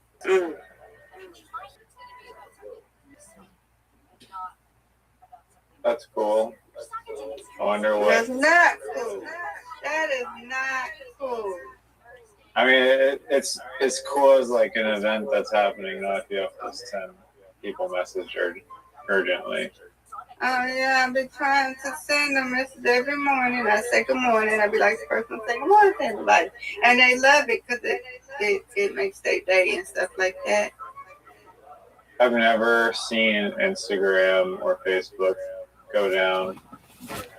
It happens. That's crazy.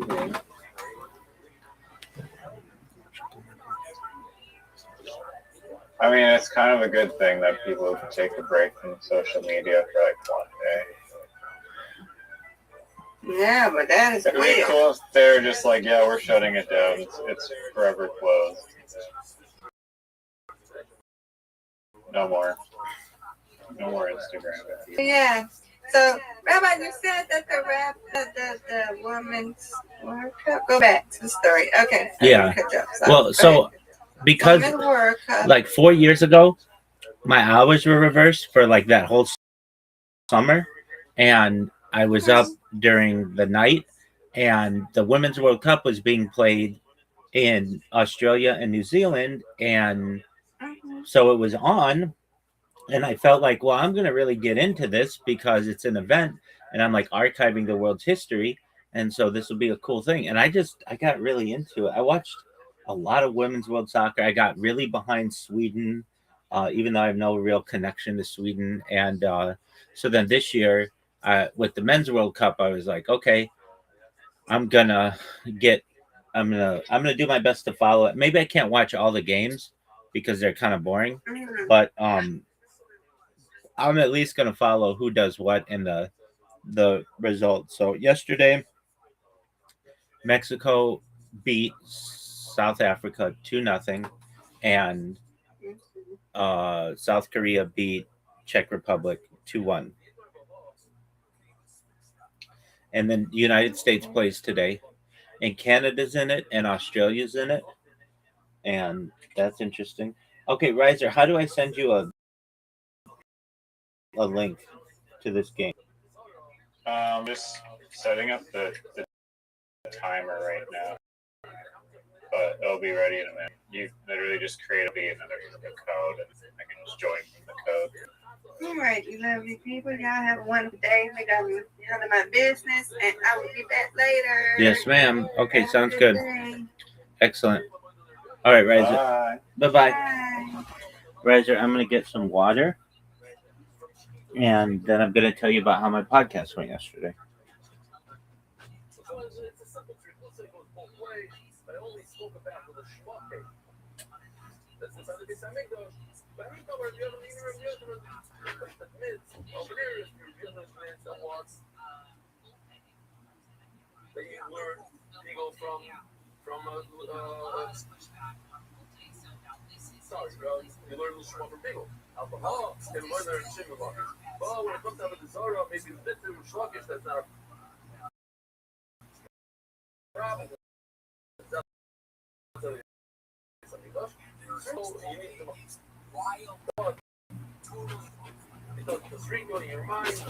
All right. So I told you yesterday that one of my podcasts got canceled, and I was really like, can you hear me? Yeah, sorry. No, you're good. My mechanical keyboard. You're good. And so I really felt like and the second one, the guy had emailed me and he's like, hey, I've got some kind of medical issue that I've got to do, and so I don't know if we're going to be able to do it. So when I start to hear that, I'm like, all right, this is another day that I'm like up all night preparing to be on these podcasts, and they're not going to do them. So I sent him an email and I was like, hey, can you just let me know if you like plan on doing it? And he's like, yeah, we'll do it at like 3 o'clock Pacific, 3 to 3 o'clock, 3:15 Pacific. I was like, oh, okay, cool. So I set an alarm and I was able to get a little bit of a nap in. And then when I awoke, I was ready to go.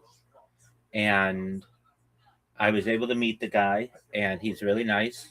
And I asked him what I normally ask, which is, all right, so how long do you want to go? And he's like, we can go as long as you want. But when I hear somebody say that, I have conversations sometimes with people for like 5 or 10 hours, just depending. Like I can go for a long time. But I'm glad he didn't say like, oh, we got to keep it to an hour or whatever. So and I said to him, okay, so is it all right if he's like, I want to hear about your project. And then I was like, yeah, I'd love to cover that. I love talking about that. But then can we also, can I talk about futurism? And then I'd like to talk about the alien phenomenon. And he's like, that's great. That's what my audience wants to hear. And you had asked me previously, like, why are you going to these types of podcasts? Because they have like an open, they're willing to talk about just about anything. And it's not like, oh no, we only talk about AI on this podcast, or we only talk about religion on this podcast or whatever. So he was like, we did it through StreamYard, and he's like, okay, are you ready? I'm like, yep. 3, 2, 1, we start. He has a great introduction of me. I do my spiel, the 1-minute version of it. And then he basically asks me questions about the project for like a good hour. And so I really wanted to get into like really in depth on futurology, but I didn't have a really great, we talked about it a lot through his questions, but I wanted to go into like the different types of technologies like cloaking and e-democracy and vertical farming and sea scrapers and floating cities and like transatlantic tunnels and trans-Pacific tunnels and a Bering Strait tunnel and a Gibraltar tunnel, a Gibraltar bridge, and the Darien Gap clearing in an environmentally safe fashion, and perhaps building some type of bridge system over the Amazon. And I wanted to go into those topics. We just didn't have enough time for it. And so then the next 30 minutes was reviewing topics like he had a lot of questions on how religion will address alien disclosure and what my experience has been with rabbinical colleagues and their opinions on alien disclosure. And really, generally, we keep things pretty earthbound, but I told them about experiences that I've had showing Hasidic rabbis video of like Soviet footage of UFOs flying past Soviet MiGs, their planes. And basically I was told, there's only God. That's it. And I feel that that's just closed-minded, and I get that. And so there are some what we like sages who have talked about the topic in the past of when the one that I referenced is a rabbi, probably the most prominent rabbi of the 20th century. His name was Menachem Mendel Schneerson. He's known as the Rebbe, and his opinion on the matter. And he was not closed off to it, but I basically said there isn't like a Judaism is different than many other religions where we don't have a single leader. We are broken into our communities and we follow whatever generally the local rabbi's opinions are on matters. And but people are open to it, and they just don't talk about it that much because it will have an effect on how we view the extra, like the outside world and the universe and such. So we talked about that, and then at the end we just went into more alien stuff. I got to talk about Betty and Barney Hill a little bit, and a little on Zeta Reticuli, which is just a fascinating thing to me. And then, like, when I'm in a podcast, the time goes really, really quickly. It always fly by, and then I'm always worried, like when I'm doing a podcast too, if I have like either they have a glitch or I have a glitch where the internet goes out for a second on either of our ends, like is it going to end the podcast or whatever? And there was one point where his camera went off for a second, and so I was like, did I disconnect or did he? But it came back, and we were able to work. It just took 1 second. It wasn't a big deal. So then at the end of the podcast, he's like, this is really great. I could have you on again at a later point. But like we're at 2 hours now, and that's about is the longest that I've done. And so we ended the podcast there. And then since we use StreamYard, there's this interesting way that people do podcasts that it's called local storage. Basically, it saves on my computer, and then when it's over, we upload it to StreamYard. But that means that like you can't just leave the call right when it's done. Like in YouTube, you live stream it and then it's done and it's already archived. But not with some of these other podcast services. And so when it was done, I looked and I saw it was like at 31% of uploading. And I was like, oh, okay. And it took another 2 hours to get to 100%. It took a long time.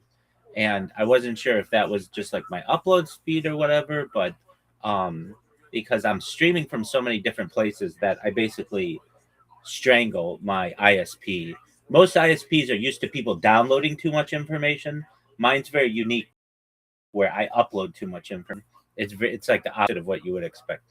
But anyway, it finally uploaded, and then he asked me for a picture, and he said that it would be published in 2 weeks, which is cool. And he's done like 170 podcasts, which is a lot of podcasts for any podcaster. So it's a pretty big podcast. And so he's sending my picture to his graphics guy, and then he's going to put my link in bio and stuff in his,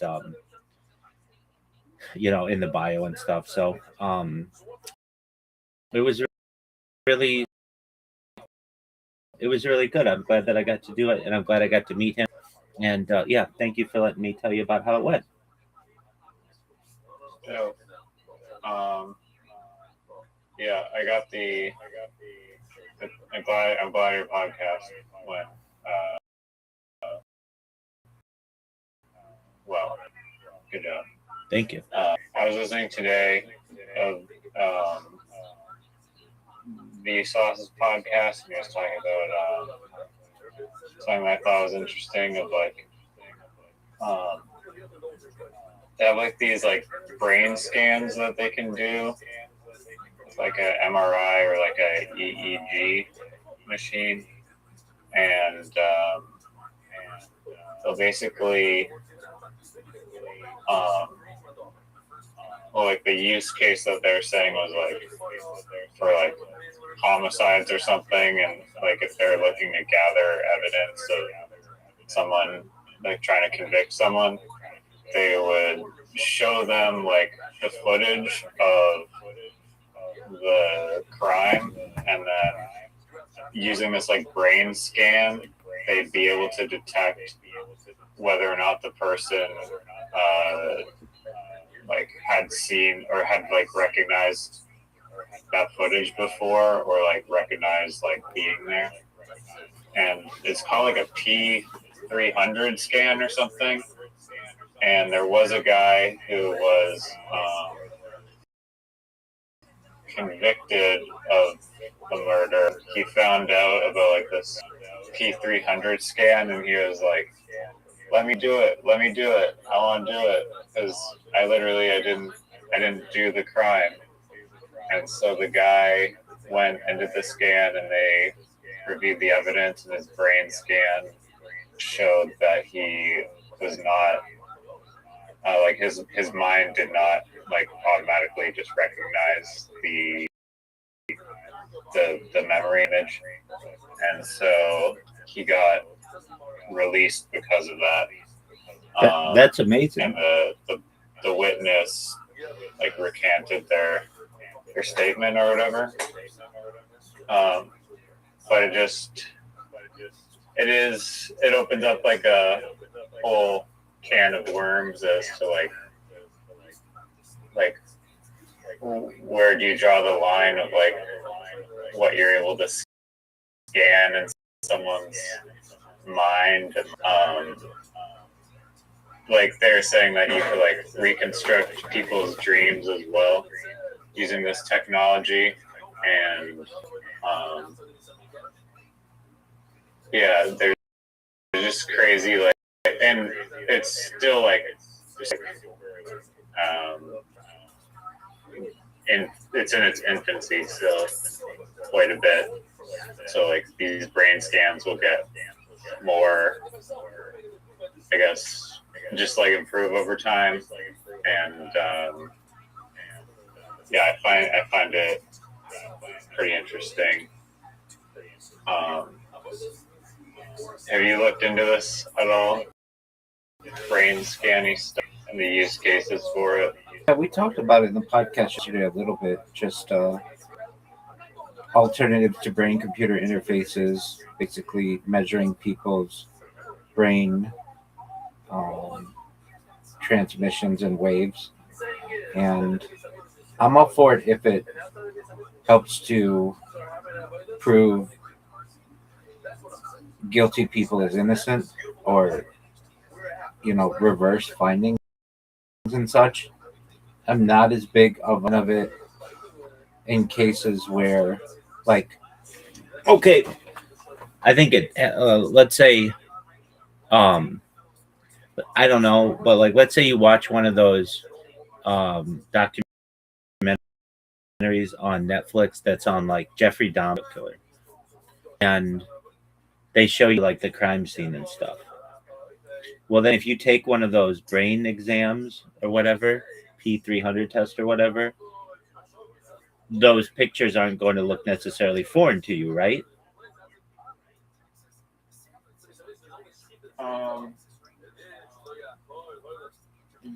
Yeah, no, I see what you're saying, and I agree. It's like a slippery slope. It is. So for people, I mean, it depends, I guess, on like the degree of like certainty that they can have, and I think that's not currently in use because of the degree of uncertainty is too high. But I agree. And I've seen that they have like lie detectors now that are way more accurate than the ones of the past, even though lie detectors are not allowed in courtrooms in the United States. Usually, sometimes they do let it in if it is to exonerate the person, sometimes.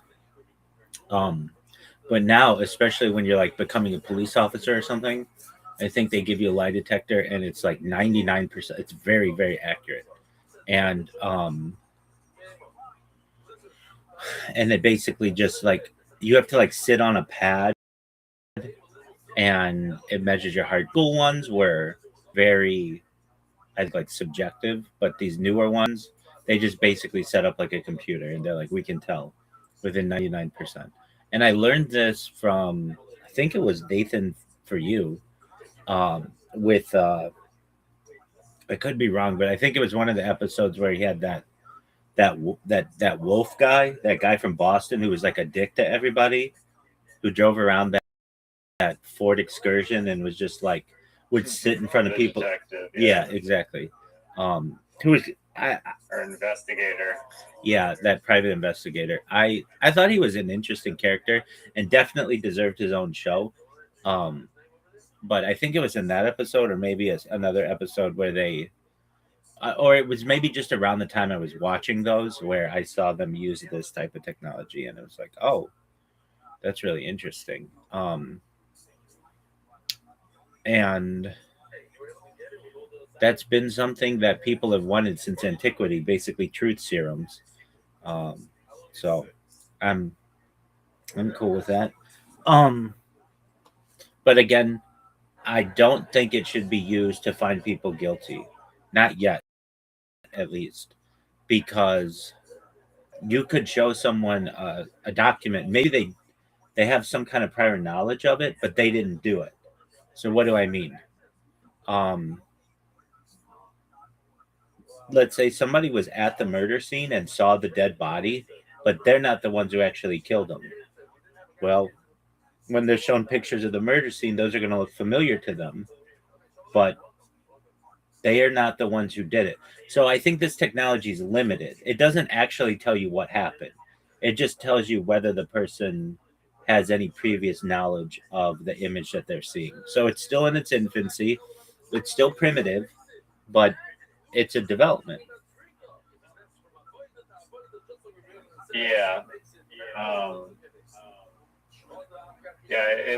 There's like potential for like Black Mirror style episodes of like this technology, because it's like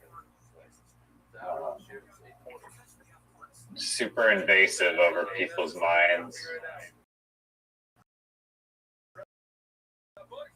and could open about a lot of crazy where that these like future anime cop people, they have these like kind of like radar guns, and they can sense if it's called like psychopaths or something, and they can like measure people's minds and see if they're going to commit future activity or future criminal activity.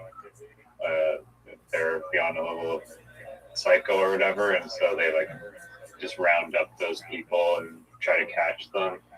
Pre-crime? And potentially kind of like the same thing will happen here, where they just like go into someone's brain and memories and they scan their mind, and they don't like what they find, and that's like, I don't know,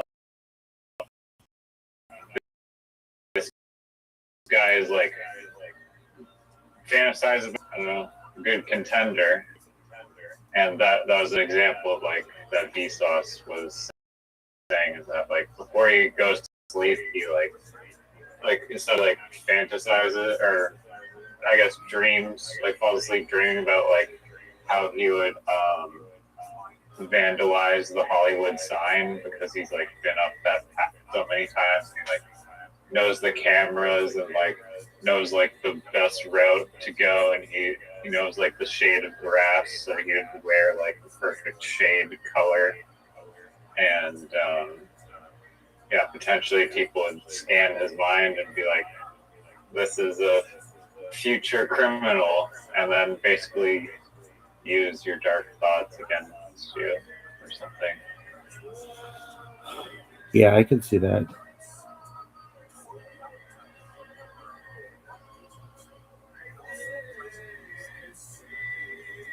All right. Did you? Yeah. Did Are you? you ready to lose? Dog, I don't lose. If anything, I just let you win, but that's not even a thing. All right. Yes. I mean, Dog. So what? This is no excuses. So what do I do, dude? I have distractions. Unless you can avoid the distractions, I'm always going to have distractions. So where? What do I do? All right. So if you refresh the page now, I mean, I can just send you the code. No, fuck that. I'm doing it. You want to invite me? Yeah, you should have a thing in here that says random person starts. It's just the person that sends the invite starts. Yeah, I know, but it should be random. No, it should just rotate back and forth. Okay, that's fine. So enable timer. Yeah, the default is 90. I think a minute and a half is better because. Doug, that's way too long. 30 seconds. No, 90 seconds because like you'll see like the zoom here isn't as good, so you'll probably need it for like the zoom. Okay. Not a huge deal, but there's like an issue with when you delete stuff. It's like really difficult to like you'll see when you delete something, it doesn't delete it all the way, and then it just puts a random number in there. It's not a huge deal, but you know, it's not that hard to fix either. I mean, I believe I changed my handle. Yeah, my handle says right there. Okay, so do I do join? But yeah, it is glitchy. An existing game? No, it should be on 15 by 15. You don't need to toggle any diagonal backwards or backwards diagonal. Just enable the timer, 90 seconds. Make sure auto check strict is set up to self judge, and then press create lobby and wait. And then once you create the game, Hold on. There isn't a create lobby and wait button. Are you sure? Are you on the main menu with like the mathematically balanced Scrabble and like the create custom game? Yes. Seriously? Yeah, I'll read you what I see. There's a mathematically balanced Scrabble, tired of losing, etc. Then it says perfectly even tile bags. Then it says rule modifiers. Then it says configure a custom battle. Oh, do I have to click that? Yeah. Okay. Oh, I'm in that. That's what I'm saying. No. I'm in that. And then it says create custom game, 15 by 15, permitted directions. I'm not doing diagonal, no backwards, no diagonal and backwards. Then I enable timer, spell check mode, auto check strict, and then it says join existing game, and that's it. Oh, are you on the dark mode? Yeah. Okay, go to light mode and you'll be able to see the buttons better. Oh, now I see it. Okay. Yeah. So can I, if I go to dark mode and just click that area? Yeah, you can click the button. Okay, cool. That.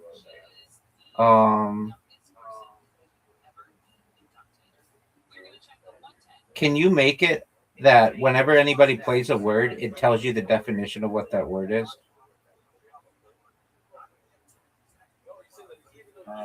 That would be so helpful to this. That would, you could sell this game if you did that.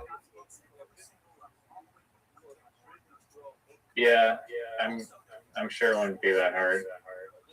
Okay. So then waiting for opponents.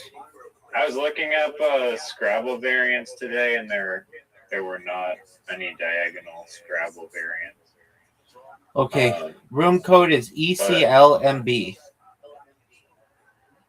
Sorry, what? ECLMB. ECLMB. Okay, text piece. Yeah, dog. All right, you're up. Oh yeah, there's a A- zoom at the top, and so you can hit that however many times to adjust it, so you can the 4 triple words are in the corner. Now this is a warm-up game because you gotta get used to the UI and whatnot.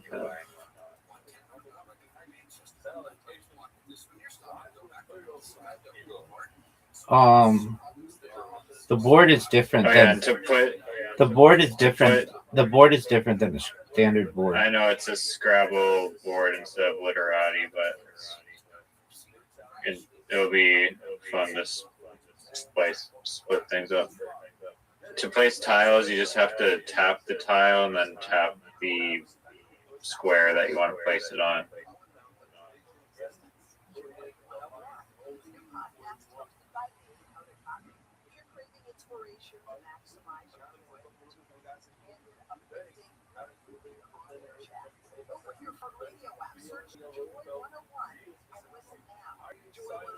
You have 6 seconds left. How do You I haven't play? plopped down a tile.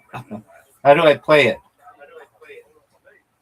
Oh wait. Yeah, so Go. Oh, so okay, it's different than Hold on, Pat. Give it back.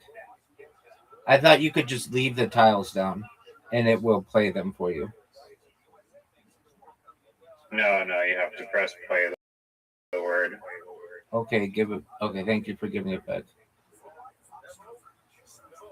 Oh yeah, I need to write this down. I don't think you can. Yeah, you can't see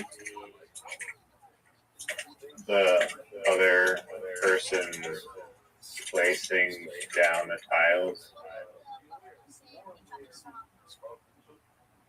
I mean, I don't know if that's you can't see the tiles anyway before they place them down. You just are like either like I don't know, you kind of prepare, I guess, to place them in a different area if you can see where they're placing the tiles. But yeah, okay.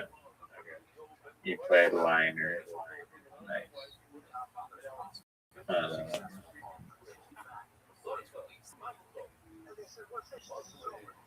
Dude, you could sell this game if you put what the dictionary's name was, what it was. It would help people to learn English so much better.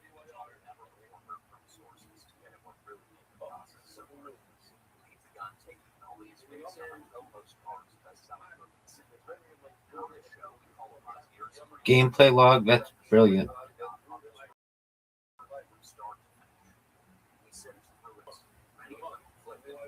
Room chat for smack talking. Oh yeah, you can talk shit.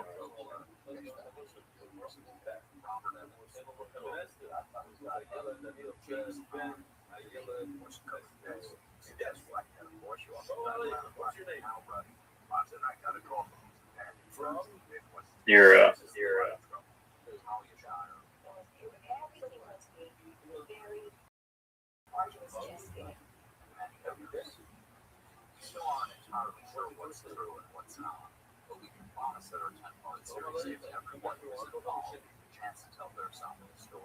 Apparently there's like Super Scrabble that's played on like a 25 by 25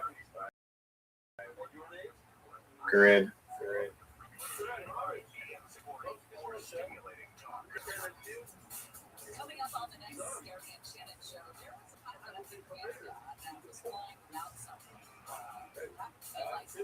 Oh, here we go. Yeah, but it's fair. Yeah, no, I'm just saying. Here we go.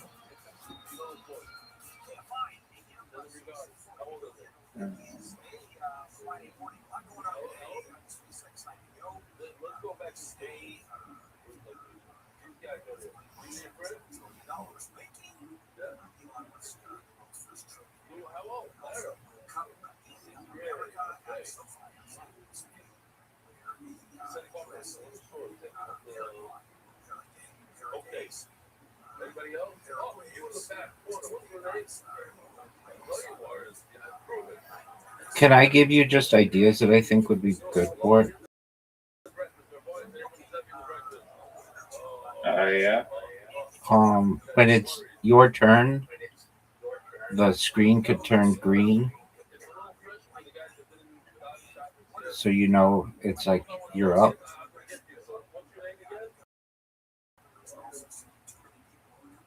And it's cool that it like has a scroll bar, but it's better if they just made it smaller so you can see all of your tiles at the same time.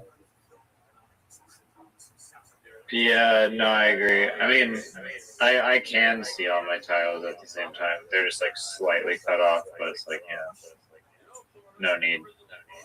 They should also be square tiles too, and not bush.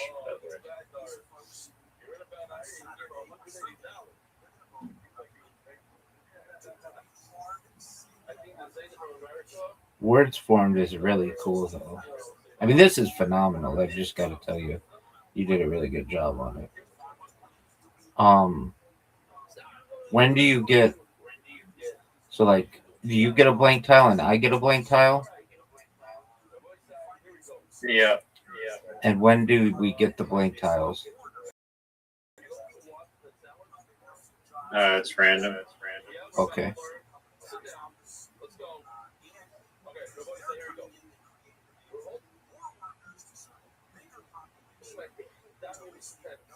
Is it my turn? Yeah, and also, it's been your Riser Big Node. Oh, I didn't play my thing?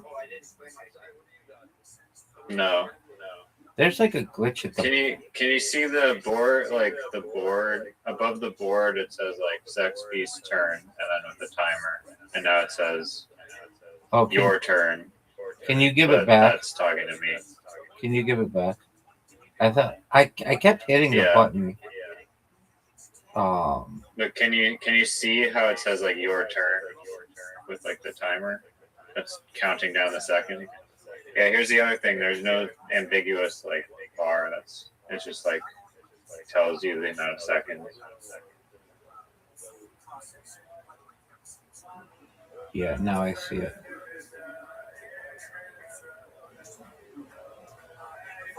The thing is, though, it says words formed. How do I know those are all playable words?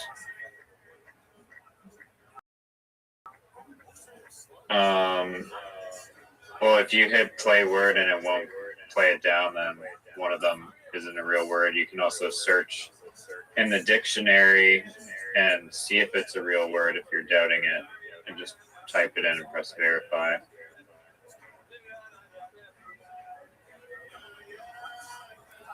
Or you could just play a real actual word. I'm telling you, I know, like, of anything that this game needs, it's brilliant. It's really good. But if you can add the fact that whatever the thing is, whatever the word is, its definition, you can sell this.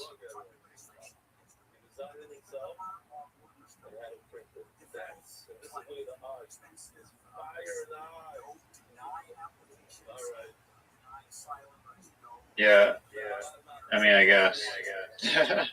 I literally just made it in a few hours today. So I was like,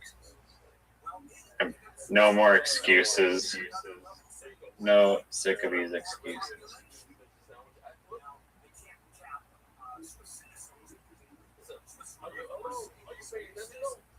This is fair Scrabble.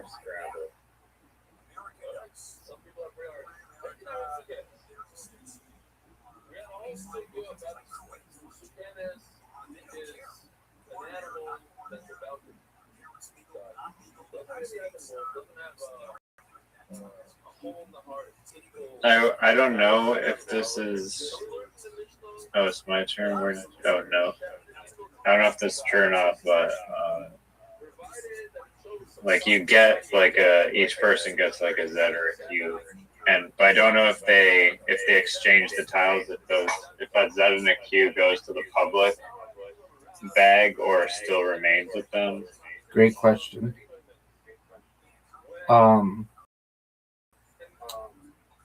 Another thing, if you can, make it so that the board can be either Literati or Scrabble.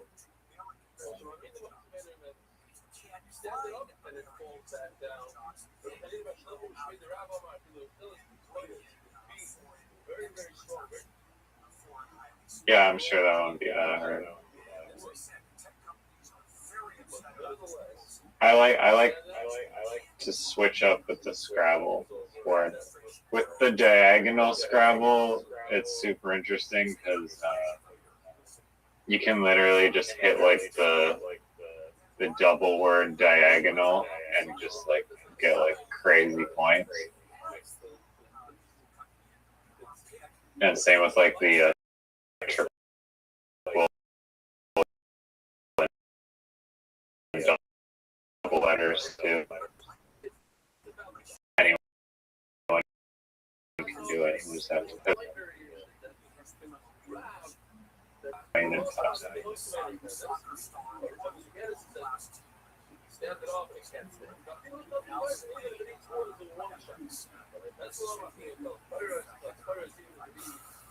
Candlelight vigil held over the beach while a little girl spun into the ocean during the high school.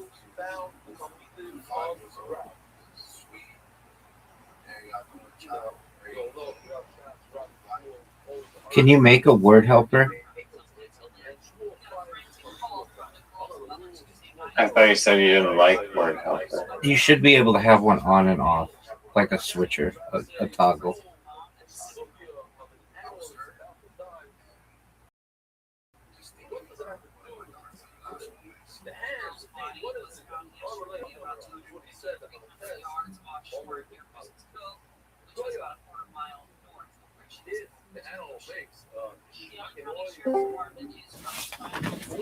Oh, look who the fuck it is.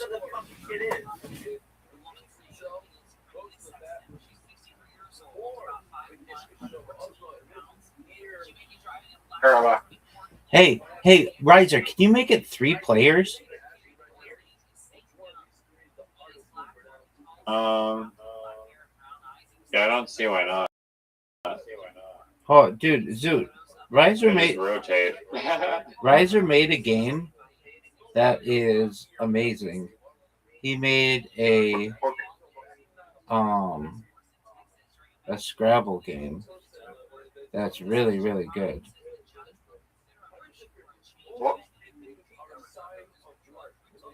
He made a Scrabble game that's really, really good.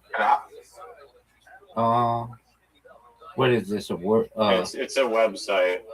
It's a website, but you can interact with people and play Scrabble. But I changed the rules so that there's no like bullshit tile dealing. It's actually like fair tiles to some degree. There's still randomness and chance, but.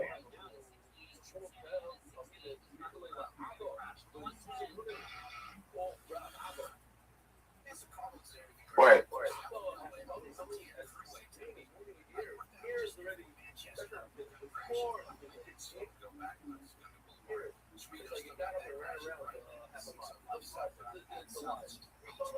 Rabbi, What up, pimp?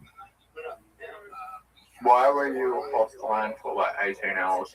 No, it wasn't 18 hours. It was like 8 hours.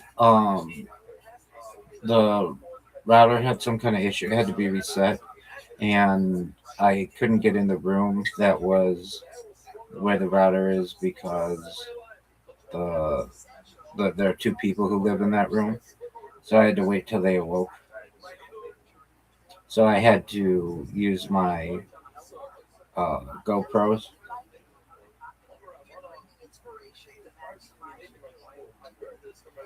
Oh, so you still filmed it on the GoPro? Yeah, I just basically sat on my phone. Or actually, I slept most of it. But, that was on my phone too. All right, Riser.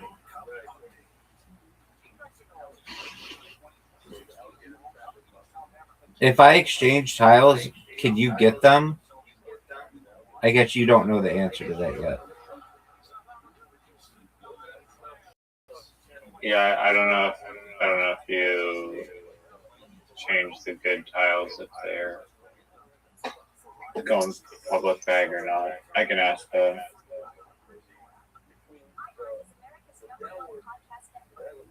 Like basically, if I exchange tiles, then am I just going to get them back later?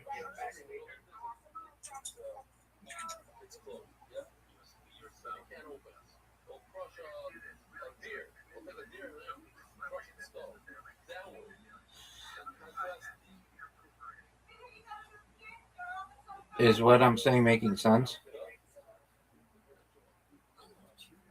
Yeah. I just asked the question. You're up, by the way. I know, but I don't know what to do until I They know. remain with the player. In this version of Fair Scrabble, there's no public bag when the game's created. The Okay. system mathematically splits the tiles to generate two identical private bags, so both players get exactly the same amount of high-value letters, standard tiles, and blanks. Can you give When it you back to exchange me? tiles, the game engine takes your selected tiles, draws new ones from your private deck, and then shuffles the exchanged tiles back into your private deck. So if Okay. you swap a cue in your own deck, yeah, you can't like just swap tiles, I guess. And try Okay. to YOLO it. Can you give it back to me, please?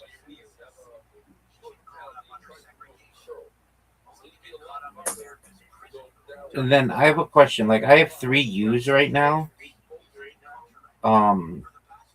I thought there were only, and I could be wrong, but I thought there were only. Well, I guess I don't know how many are there. How many U's are there in a game? Is it? I thought it was 4. Saturday. Zoot, are you excited for the World Cup? Saturday. Yeah, sure. Okay. There are four U's. So how did I get 3 of them? If this is fair. The non-high value tiles are shuffled randomly. Well, what defines a high value tile? The Q, X, J, and Z. Oh, okay. The rest of them are shuffled randomly at the start, and then those are in your private deck. It's a suck dick. So maybe in the future, if you can make it, it will say. By the way, I'm having to hit the play word button twice. I don't know why. Maybe in the future, it will just do a perfect, like, you get 4 A's, you get 2 U's, like we have the same amount of everything. I guess like only high value tiles, or everything is split exactly, or 1K, or whatever. Like if there are 2 P's, you get 1, I get 1. If there are 2 B's, I think there still has to be like some amount of randomness. well, yeah, but now I'm sitting here with like 1,000 U's, and I played a U. I was able to play the U. Yeah, but I've got a bunch of U's, and I can't really do too much. I pass them back like the. I mean, I know this is just the first time. This is absolutely like a 10 out of 10, 9.9 out of 10, phenomenal, good app that you created or whatever. It's very, very good, and it's so good that normally I don't tell you people this is a business. I don't normally say that, but this is a business. You could sell this. Like you could sell this to schools. What did you say, Zoot? How are we? We're well. How are you, big dog? Mentally getting better. That's great. I'm glad to hear that, big man. You sound good. Did you talk to that chick? I messaged her yesterday, and then messaged her yesterday, yesterday. She messaged me back, and then I sent no messages. Message back. So I just leave it for a bit. That's cool. That's cool that you messaged. But it's like, what up?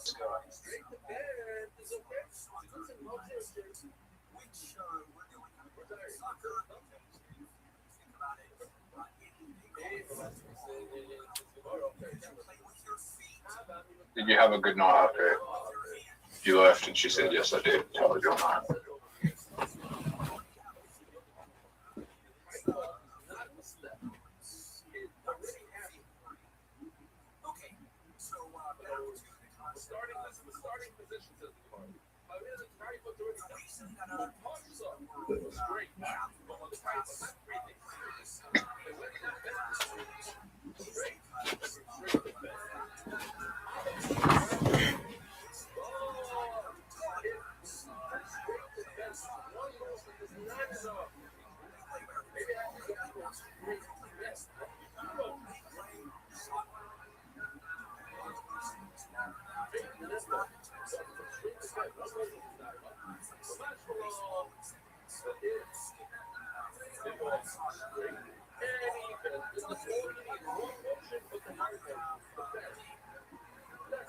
Quid? That's bullshit. I just want to get gambled, I guess, and didn't save it. Hey, you have to, like, the dark mode needs some work because when you use the blank tile, you can't see what it is. Oh, really? Yeah. Oh, yeah, just report bugs, I'm not reporting that. I tell you. I'll be like, hey, dude. But, I mean, it's really good. But report what? I mean, if I have to do that, I will. But, I guess, yeah, like chess.com too, I could also make it so they could change, customize, like, what the board and tiles look like, which would be cool and unnecessary.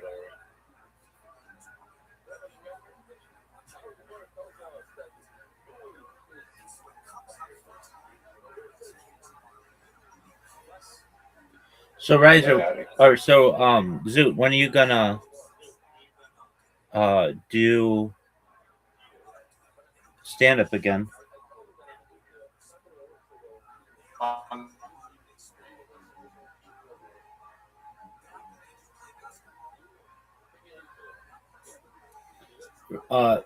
Okay, so if all I have to do is report bugs, and I can, where do I report bugs?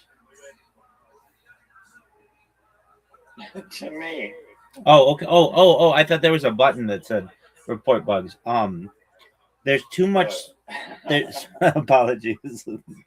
But a report bug button would be good because if you can have one, because then you don't have to, like, you're trying to play the game and you don't have time to, like, write something down. But I was gonna say the biggest issue is the scrolling, and there's just too much space in between stuff, like unnecessary borders. Yeah, what? Look is not a word in the Scrabble dictionary. LOOK. Yeah. Apparently the dictionary is missing a few basic words. You spelled it L. Do you need your turn? LOOK. Do you need your turn back? Yeah, I guess. There should be a thing on pass turn. Are you sure? Like, it's too easy to accidentally pass your turn. Same with Check the games on the store, on the Play Store right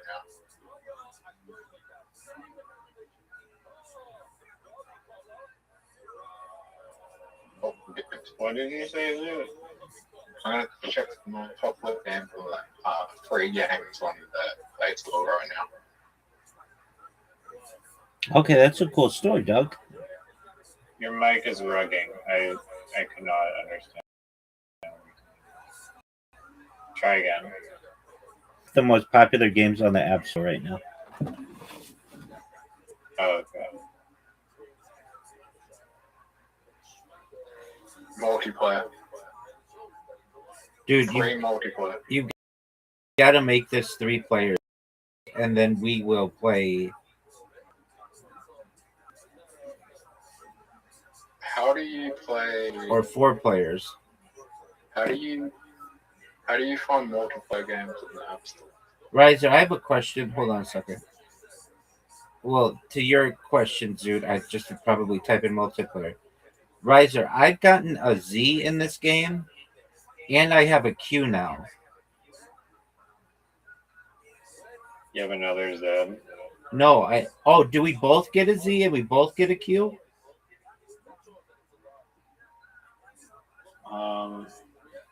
It's supposed to be one random one of either a Q or a Z. But I think I fucked it up and it just gives you. I gotta look it up. It gives you high value tiles. They only get 2 out of the 4 each. So out of the Z, the Q, the X, the J, you're supposed to have 2 of those. But we're gonna have 2 Qs in this game. Or it says 2 out of the 4, but I also have the Z, so that does not make sense. Okay. I'll have to get to Do you want me to pass check back that. pass back to you? Yeah.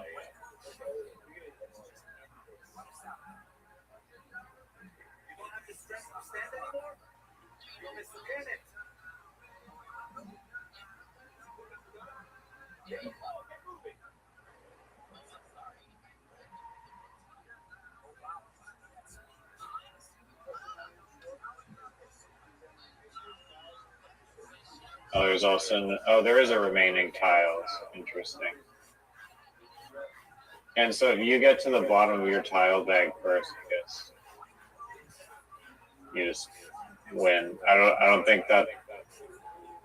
Maybe is that how the real Scrabble works? That like if you get rid of all your tiles, you get also to deduct those points from the person.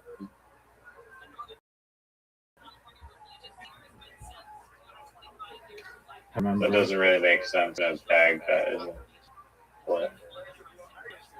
Yeah, so are you saying like then the score doesn't I really guess we'll find out at the end. How many tiles remain? It says under your name, it says like round 171, sex, beast 178. Remaining tile, you have 7 remaining tiles. Oh, okay. It says that I have 15, so that might be in a little bit of trouble.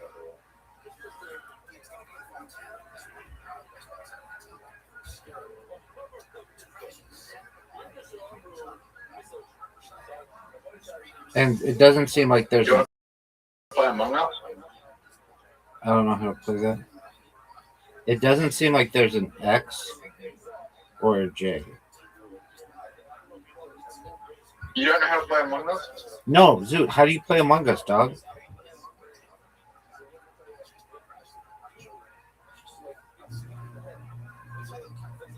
Raza, do you know how to play Among Us?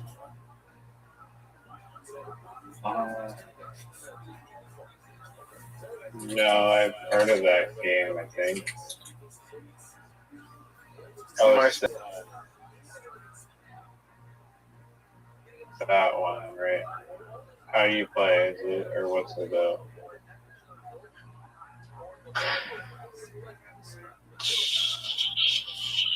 PUBG move. No, we're not playing that. How do you play Among Us? You gotta do tasks, and then there's an imposter, and then you gotta find out who's the imposter, and then the imposter goes around killing everyone.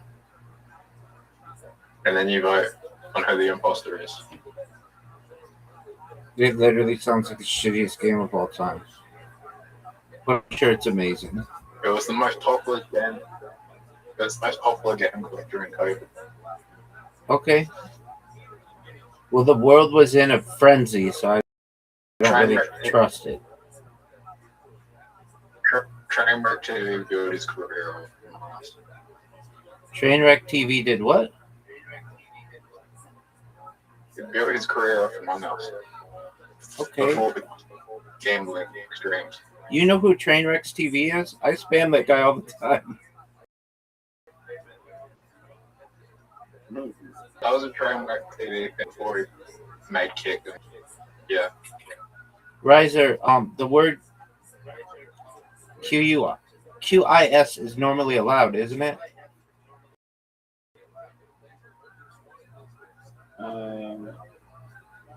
We play that all the time. I did actually get big. Yeah, like this could be a Scrabble dictionary, but I feel like this dictionary, like, I need to see where it's getting the dictionary, where it's from. I think I was in a stream with, like, in 2020, I think I was in a stream with Sneeko and XQC before they both blew up. Did they say hi to you? No, there wasn't that many people in the stream back then.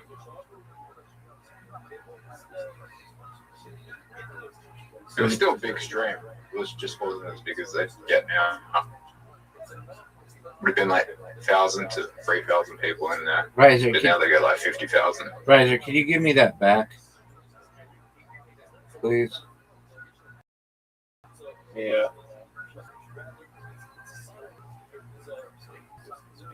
So, yeah, the dictionary,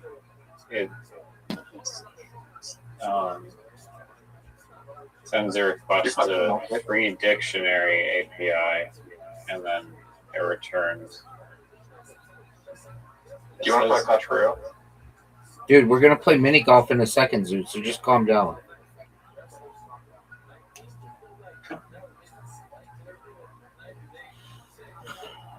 Our friend Riser created a game that literally. Yeah, there's also no what's it called? There's no resign. I guess there is a resign. You can just quit, but there is. It's not like it's like promoted at all. I don't use that button, so You cannot rage quit. You do rage quit. I don't. There should just be a Riser button.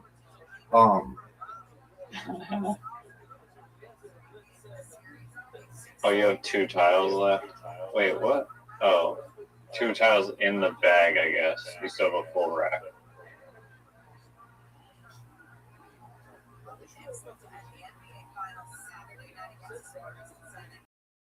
There's a big store that has a probably better than the shitty one we played. Yeah, I was looking up this one time. Like, I feel like there's like some crazy mini golf apps out there.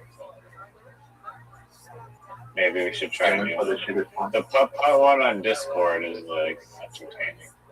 You guys didn't like it because I dominated you. No, you didn't. You didn't like that one. I don't like it, but I'm better than you guys are at it. I don't like it because it's not turn-based, and so we don't pay attention to each other. Oh. Yeah. Okay, this fucking thing is missing critical words.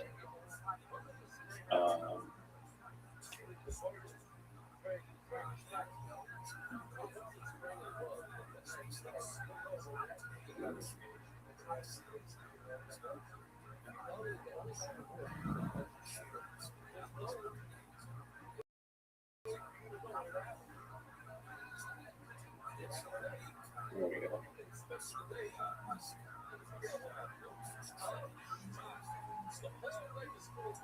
Oh, I'm barely in the lead.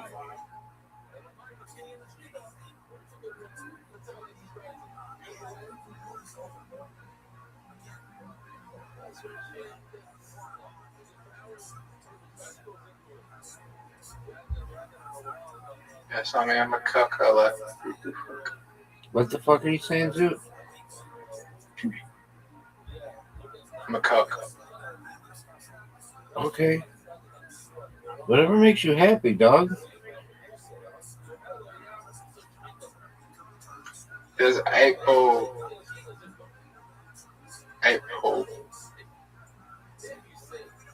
How many downloads does Play-Doh have? I mean, dude, do you think we just have this knowledge in our heads? 50 million. 50 million. Okay. Is that good?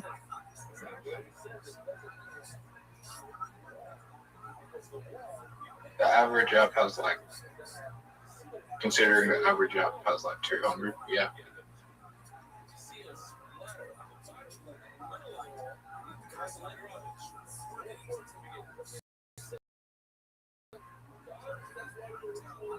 He played.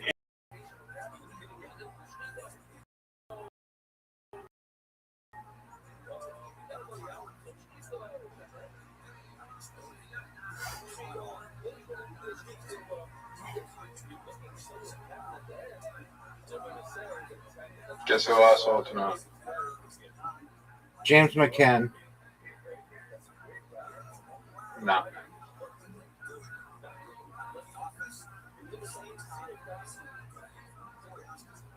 Oh, folks. What a comeback. You don't like this person. Oh, that stupid bitch.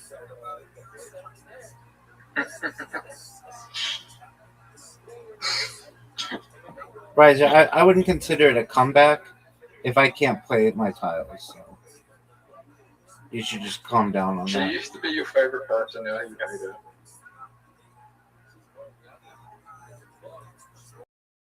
So we're still blaming the tiles. I went through all this, and we're still. I spent on this game and still blaming the tiles. Y'all can't play QI. Don't have any U's left, so I'm stuck with a Q.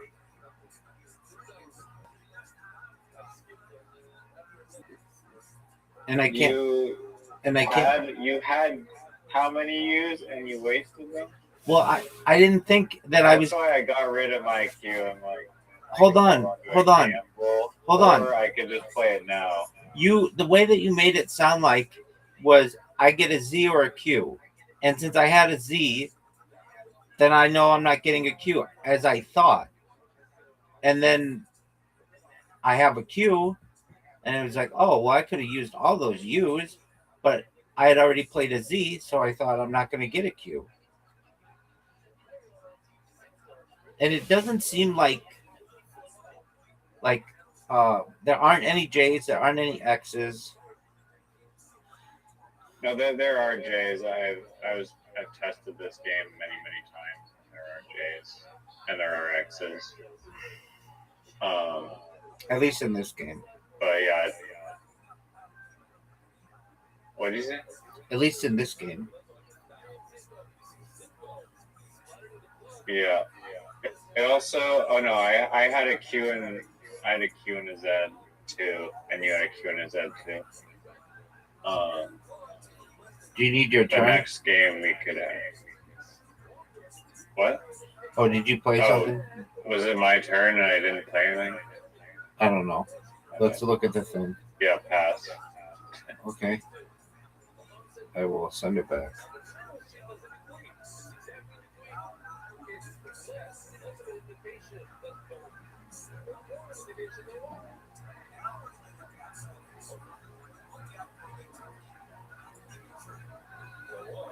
Is there a thing like if we pass 3 times you lose or something? No. So then how do you end the game if I have a queue and I can't play anything? It's like what's it called? It's like bullshit. Where like when you run out of bullets and the other person just dominates and does whatever they want and you can't do shit. No, that's stupid as fuck. You know It's that. like that. That's how it goes. You know that needs to be changed.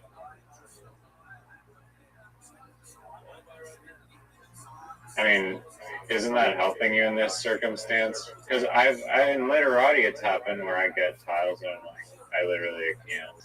No, it doesn't help. I want the game to end, and I can't end it. Well, you can pass. Just pass it. If you can't play anything, just pass. Yeah, but usually if you pass 3 times, it's over. Yeah, well, that's not implemented yet.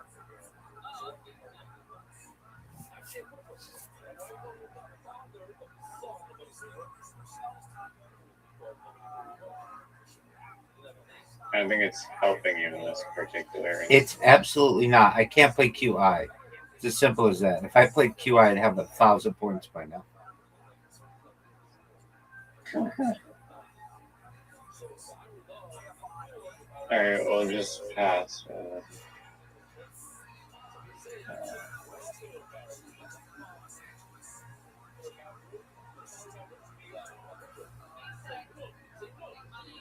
It's over.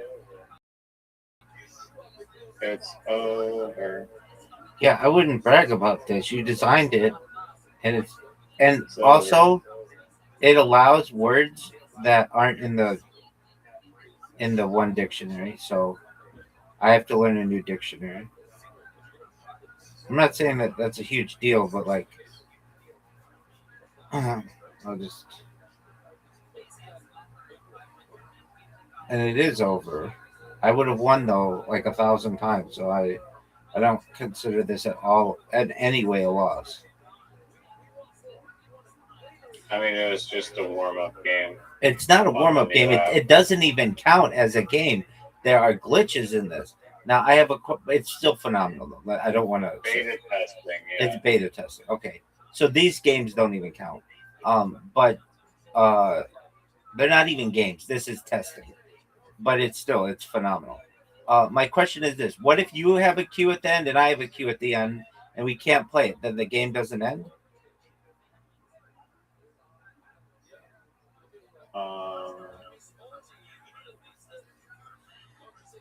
I mean, in its current state, yeah, it's not a beautifully wrapped with a bow type of software. Yeah, a little bit buggy. It's still amazing. But I mean, it's pretty good at like I can just tell it like add the timer, and then it literally added the timer. And then if I uncover issues, which there's a host of issues, and you actually start testing it, then you figure out what it needs more and more. Like, oh, why isn't this word in the dictionary? All the rules that we're used to that are no longer here.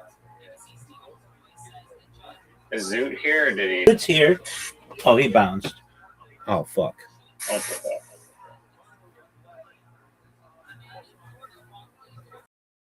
Zoot is here.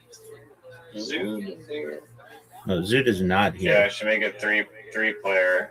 It would be sick. It would be sick. Now, if you make it 3 player, I don't know. I think there should be a game mode where everybody gets the same tiles, no matter what. That's the fairest way to do it. It's even more fair, I think, than you get a Z and I get a Q. Because I think we both would agree a Z is a better letter than a Q is. Right?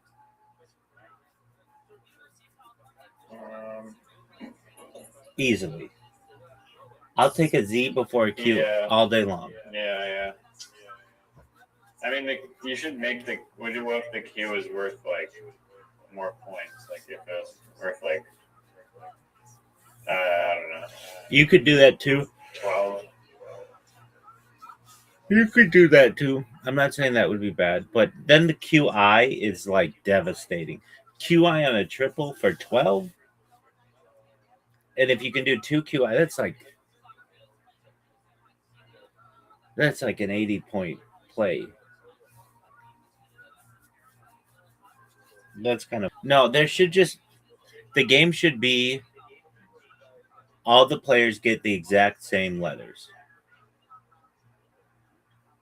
Or I'm not saying that's the game.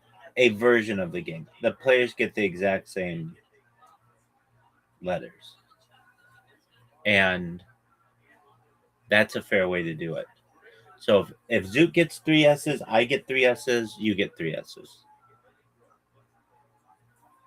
If Zoot gets a Z, I get a Z. And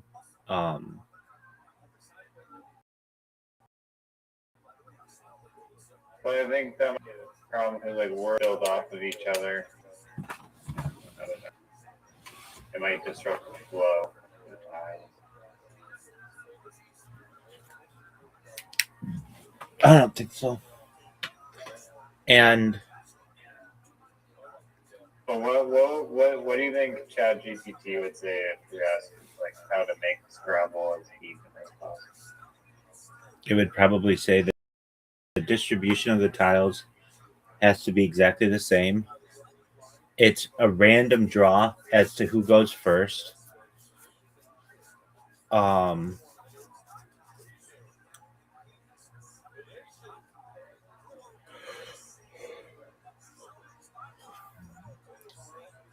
Tile distribution has to absolutely be the same. That would be clear. Because a Z is better than a Q. And I would say an X is better than a J. I mean, I think so. I'd rather have an X than a J. Because you can just be devastating with XU or XI. And J only has JO. JU isn't a thing, JA isn't a thing. So because you play those short little words with X, I think it's more powerful to have Z and X than Q and Z, Q and J. I think it would probably say that just letter distribution has to be exactly the same. But then I get what you're saying. You're like, well, then the letters, you're gonna have like games where there are 2 X's on the board or 2 Z's on the board or 2 Q's on the board or 3 if we're playing with Zoot. Is that really fair? But I think that's fine. So what? There are a bunch of Q's, or so what? Are there a bunch of Z's? It's more fair to me to do that than you and Zoot get a Q and I get a Z, because Z's you can play Z in more places. How else would I make it fairer? Wait. The AI says first player advantage gets better if both players have A, E, I, O, R, T. Player 1 places first on the center. Player's 2 best move is now obvious because they see player 1's play. You need to give player 2 10 extra points to balance that. And on your diagonal board, going first on a diagonal is even stronger. I disagree with that. We looked this up, and the player on Scrabble goes first wins 50% of the time.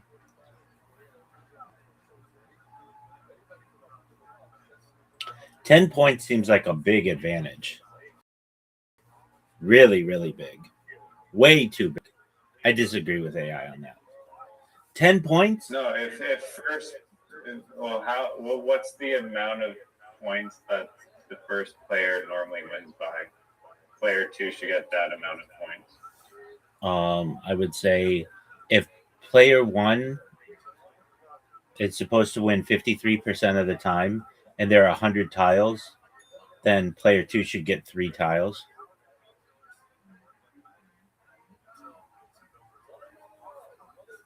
Wait, what? Can you explain that again? Okay, so there are 100 in a game of Scrabble or Literati. Do we agree with this?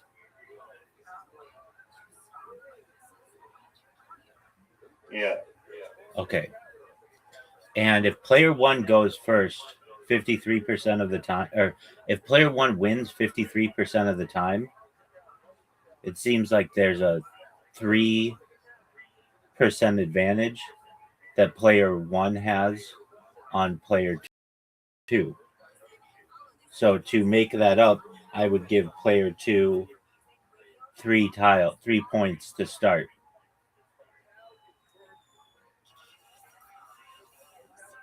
No, but the percentage that they win does not equal the amount. That's of true. points That's that true. they're That's true. You're absolutely right. getting. There's no perfect science behind it, I don't think, because it would go, okay, so then I guess you would go, the average score of the games are probably like it's probably like 500, 250 to 250 or 300. I don't know, anywhere between 500 and 600. So, and if player 1 wins 53% of the time, then maybe it is. But weren't you saying that player 1 should get 10 tiles, 10 points?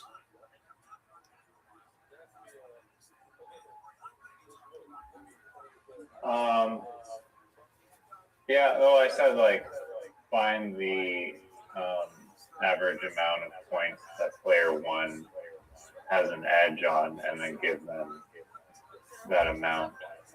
Give player 2 that amount?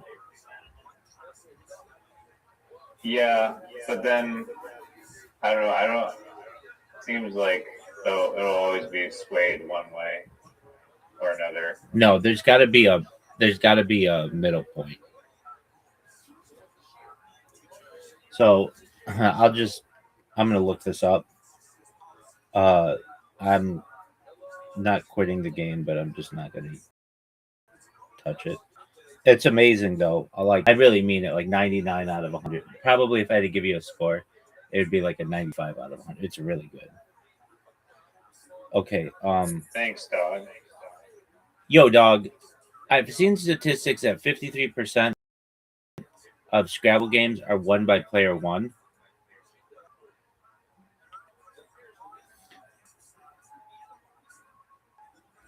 What would be an adequate way to... Well, firstly, is this accurate? And then also, what would be an adequate way to compensate player 2? How many tile points should they get? Should it be like 3 points or 10 points? Or what would it be?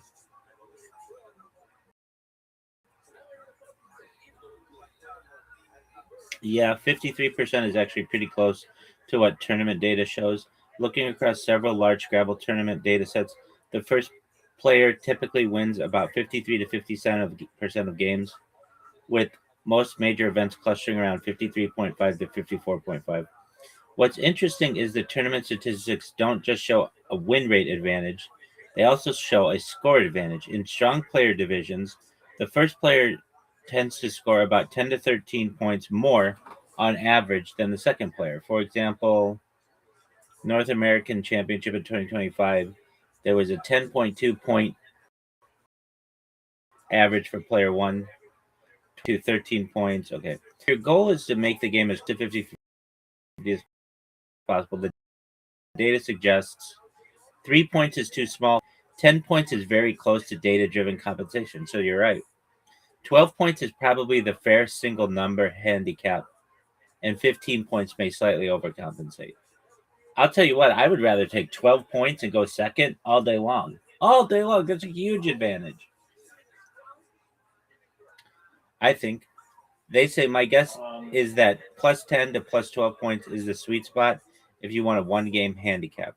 However, if you're playing a serious match rather than a casual game, there's an even cleaner solution. Play 2 games and alternate who starts. then total the scores. That's how many games with a small first player advantage are handled, because it removes the need to estimate the exact value of the handicap. One subtle point: if 53% win rate doesn't mean the handicap should only be a few points. In Scrabble, many games of 11 points can easily translate into a 53 to 54% win probability. That's why a compensation of 10 to 12 points is much more plausible than 3 points. If you wanted to calibrate it mathematically from the 53% figure alone, I'd estimate the fair handicap lands around 11 points, which lines up remarkably well with tournament score data. Okay, so 11 points.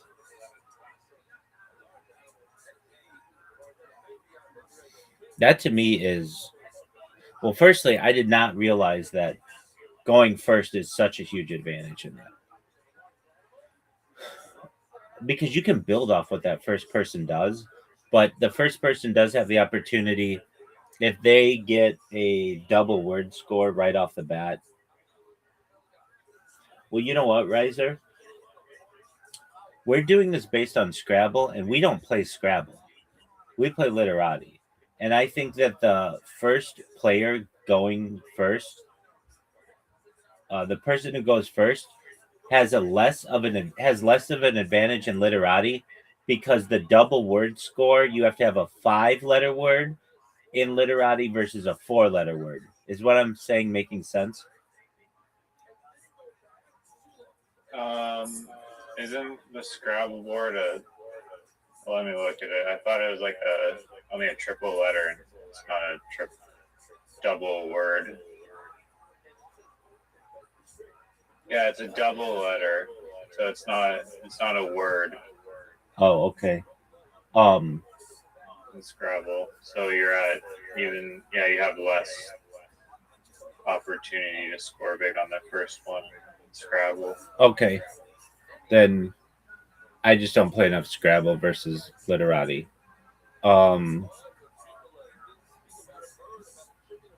I think another maybe advantage, a way you can maybe, I don't know, this might be wrong, but in the 19 by 19 thing, you like increase the tiles. But the way it's set up now is like there's a set amount of like the Q, the Z, the X, the J. Those are all. There's only like 4 of those or whatever. But like the rest of the tiles increase, and so it kind of dilutes the Qs and the Zs. Okay, I don't think we're ever gonna play that. No, we are, and it's gonna be diagonal and no action. The diagonal one is like such a mind bender. It's super interesting. All right, only if Zoot can play that will I play it. No, you'll try it. Never. It's cool. Not in 1,000 Why years. never? No, I will. I would say you get It makes the game funner. more fun. Funner's not a word. I'm adding it to the word dictionary. No, don't do that. That's garbage. The dictionary is really important. I've got the Literati dictionary down pretty well in terms of short little words and stuff. And if you change that, it makes the game more difficult. Especially if you don't have Word Helper on. Word Helper helps if you're changing the dictionary, because like a short word like "you are" is not in the Literati dictionary, but whatever dictionary we just played with, it is in there. I know you don't recognize how important this is, but you need to put the. I don't mean to say it in a mean way, but the most important that you could make in this game is to put the dictionary word, what it means, in your version. Not only would we build our vocabularies, but you could sell this game as an educational tool at that point in a major way. And aside from like the little, like really little user interface things of like having to scroll unnecessarily, and there's too much space vertically in the whole everything, like shouldn't have to go up and down, scroll up and down. It's a you did a phenomenal job. Like great job to Riser. I really mean it. Like I wouldn't have the patience to do this. It's really, really good. It's so good that you could sell it. I know I keep saying that, but I think you might run in. It's kind of just crazy how good AI is. I just enter in a few prompts and then bada bing, bada boom. Still, it's like it's so good. Like I'm telling you, Riser, we will quality assure this very well until it's perfect, and then I think you should sell it. I really do. I mean, I've marketed apps on the App Store and Google Play. It's not easy, and I don't know if you'll get huge amounts of people buying it, and it will cost a little bit to publish it. But if you wanted to, you could sell it. But then if you really wanted to, in my opinion, you could contact schools and teachers about this and say what the advantages are of your version, that you can play with multiple people, that it gives you the definition of the word, and you will get like school districts to buy into this. This is a moneymaker. You know, I sit here and shit on ideas every day. People bring in ideas and I'm like, that sucks, do it this way. That sucks, do it this way. But this one, you could run with this. Now, how much money can you make out of it? Riser, I think one day it will be worth more than Scrabble and Literati combined. Scrabble and Literati are too locked into their old ways, and they have inherent inherent disadvantages. Let me look. Yo, dog, what are the odds that the person going first in chess wins?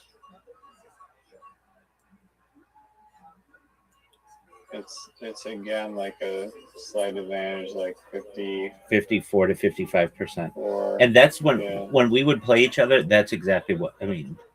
I'm telling you, I know you don't remember this, but we would 54% does not mean white wins every time. It means white wins 54% of the time. So just a slight edge, not white wins every time. I know, but between how you and I would play, white won every time. It got to the point, and I was talking about this 2 nights ago or something. I didn't get a chance to finish my thought. Because I play these games more than you, I get really good from playing against computer and in like rated games. That's how I learn like percentages and different strategies in terms of mini golf. And then you see what I do and you counter that,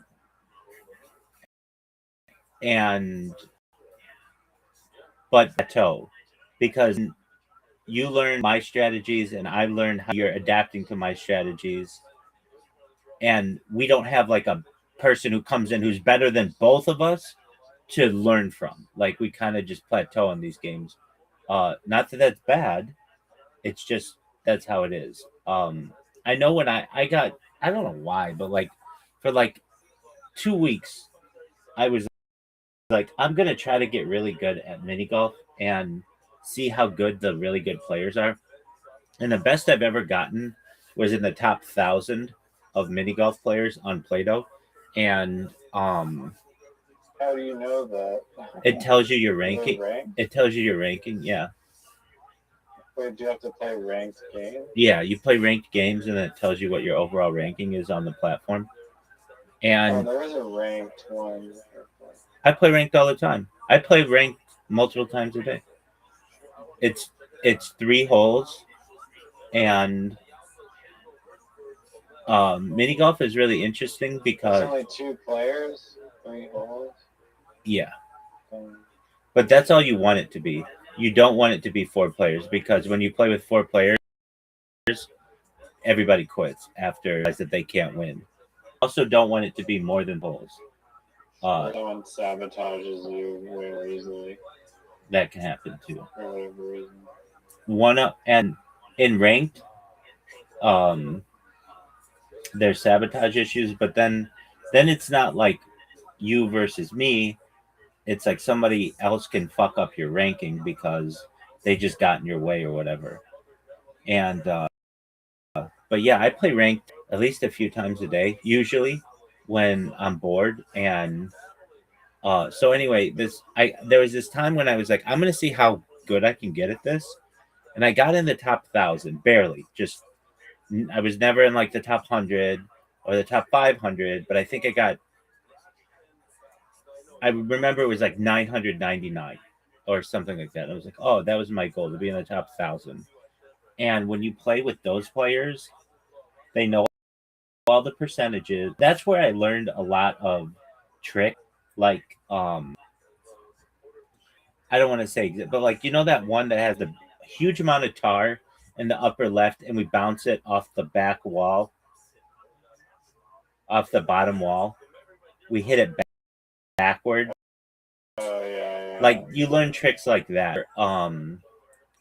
You know that one where you hit it off the tent? There's like one hole where you hit it off. If you go first, you have like a huge advantage. Yeah, that hole is. I don't know how to do the 10 hole.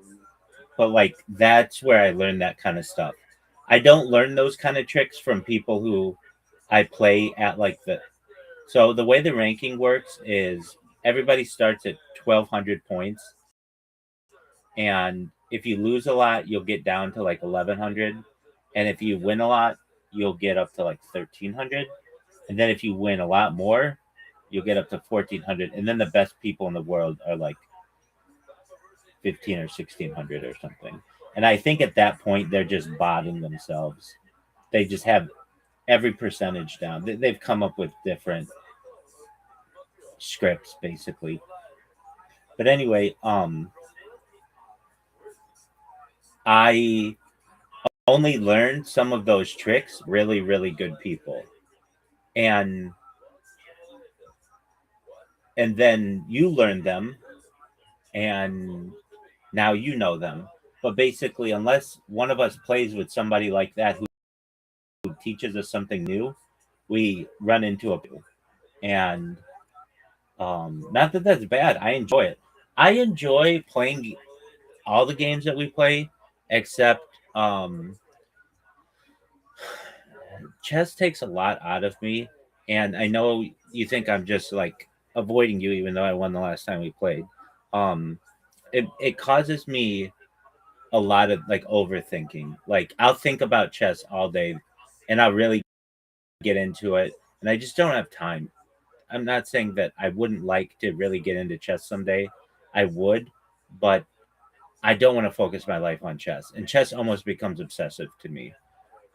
You're gonna say like, well, you played it with me before, and it didn't get obsessive with you. And it's like, yeah, but now if I know that we're gonna be playing it a lot, then I want to know every advantage, and I want to know, like, I'm gonna want to. I'll get like really into it. So that's why I don't play as much as I once did. I shouldn't even say I've never played chess a lot. I had somebody interview me last Friday or maybe the Friday before then, and they're like, what games do you like to play? And I was like, I do like to play chess. And they're like, oh, what's your chess.com ranking? And I don't want to have a chess.com ranking because chess.com is like the epicenter of nerdiness of people in the world, kind of. And why do I say that? Like, there was that one guy who played Magnus Carlsen, and somebody in like a chat made like a comment that like they cheated or something. Magnus Carlsen said he cheated or whatever. And it turned out like the guy didn't, but he may have cheated when he first joined chess.com, like in 2016, like a long time ago. and people were going through old games and stuff like that, and it's like, wow, these guys are the nerdiest of people. So when I learned that, I didn't want to have a chess.com account because um I like have a clean slate at this point. Um I played I've only once played what I consider to be a public game. Just a girl. Her name is Malibu Bailey. She lives in Malibu, and she is a very like a pretty attractive streamer on Kick, who is on Kick a lot, and really nice to me when my bot win. She'd be like, "Hi, bye, how are you?" And I didn't like it's like my bot. Like I don't even pay attention to it, but I remember she was talking to it, and I was like, "Oh, all right, I'll talk with you." And she's like, um, I was reading her bio, and she's like, DM me if you want to play chess. And it's very unique to find like an attractive woman who wants to play chess. Not saying super unique, but it can be. And so it's like, oh, okay, this girl's smart and wants to play. And we played, and it'd been a long time since I'd played, and I beat her. And I realized that I don't like necessarily playing public games. Like, there's a lot of pressure I put on myself. So anyway, and then the other thing, one time one guy had a username in here that was like, I'll pay you to play chess. And he came in and he's like, you want to play chess? And I was like, it was something like, I'll pay you if you beat me at chess or something. And I could have beaten this guy, which was like a feather in my cap. I know I could have beaten him, but I had somebody who came in here and distracted me, and they're having a conversation about World Wrestling Federation or something, and it like whatever it could have been, and I just couldn't focus. And so anyway, in terms of chess, there's just a lot of archery. I just cannot. I can tell that I'm at a disadvantage with my phone. Carom to me is a very even game. So what am I getting at? To me, the best kind of game is a 50-50, like as close to 50-50. The person who breaks first in Carom has the advantage. That's 54%. Is that true? I wouldn't be surprised if that's true. Let's look it up. In actual Carom. In actual Carom games, and Play-Doh Carom are two great. what is the percentage of the person who breaks if they will win?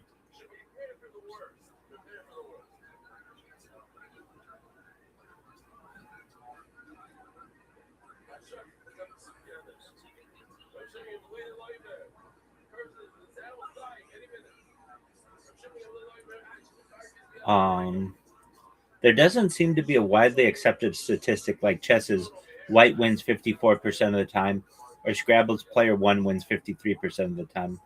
There aren't any large tournament studies measuring the win rate.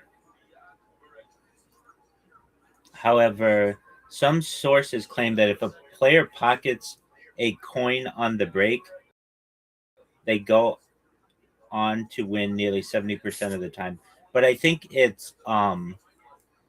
it depends on the rule set they're using too. Because if you pocket a carom and it's your carom, then I can see a huge advantage there. But if it's my carom, then it gives me an automatic advantage because you already took care of one of my caroms and now it's my turn. So I think the rule set varies as well. The game that I think, well, I know you don't like it and I get it. I can see why you don't like it, but Bounce to me is a pretty fair game. Wouldn't you agree? I think phone screens can make a difference for size, maybe helping you see clearer. That's true. I mean, it is pretty fair because they're going through the same course and there's no interfering with each other. So that's it's true. Pretty much pretty even in that regard. I Archery. don't know, maybe people, I don't know, there's probably edge cases or whatever, but it's pretty even. I just can't stand that game. That's okay. Darts.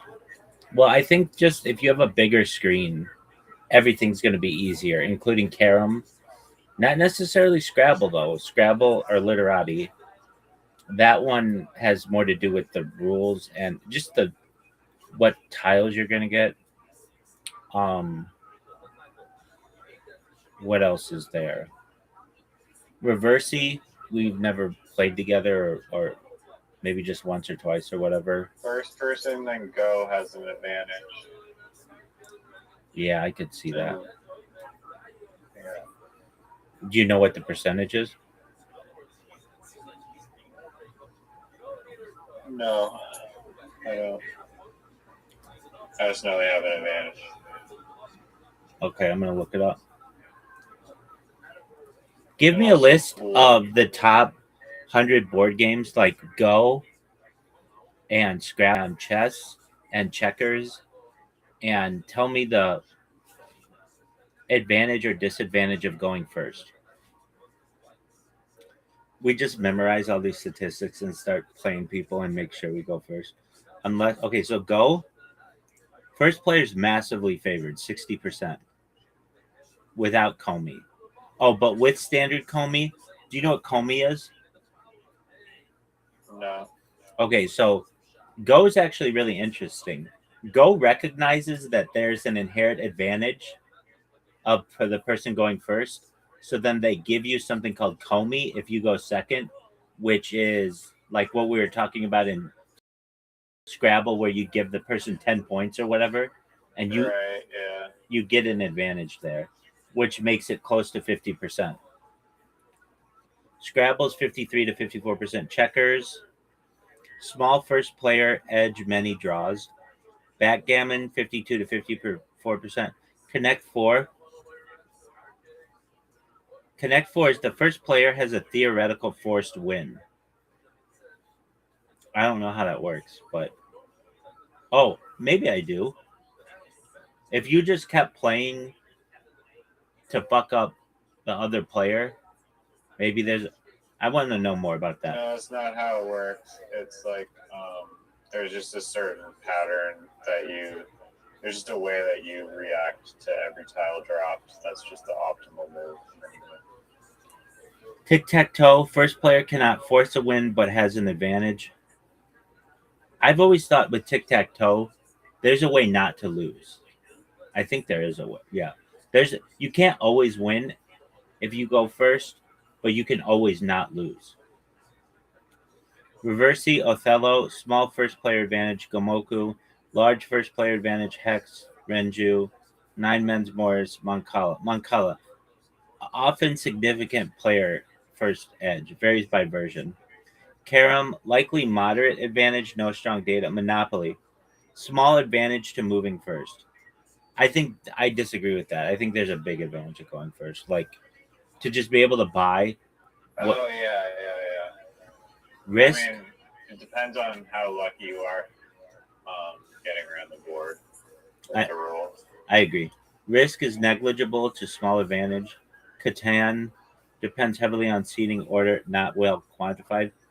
Ticket to Ride, very small advantage. Azul, small advantage varies by player count. Dominion, usually a measurable first player advantage. Pandemic, turn order usually minor effect. Puerto Rico, historically first advantage discussed exclusively. The most extreme cases are Connect Four. The first player can force a win. How does Connect Four work where the first person can force a win?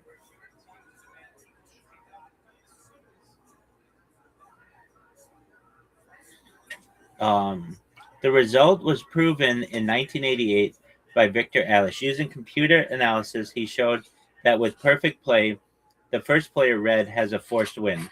The winning first move is the center column. No matter how well the second player responds, there exists a sequence of moves that leads to the win player. This doesn't mean a human can't easily memorize the entire winning sequence. The proof involves a huge game tree and strategic patterns. that were analyzed by computer. A simplified intuition is playing the center gives access to the greatest number of possible 4-in-a-row combinations. The first player can gradually create multiple simultaneous threats. Eventually, the second player cannot block all of them. The same idea appears in several abstract games: tic-tac-toe, hex.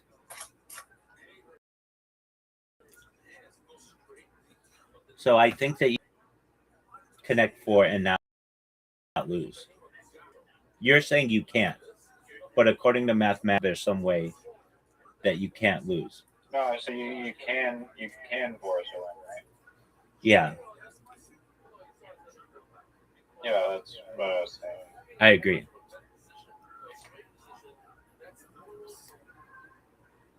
And chess played perfectly as a draw every time. Let's look up something. Yo, dog, if I play chess and just mirror the opposite person every time, what will the result be? You lose. They set you up.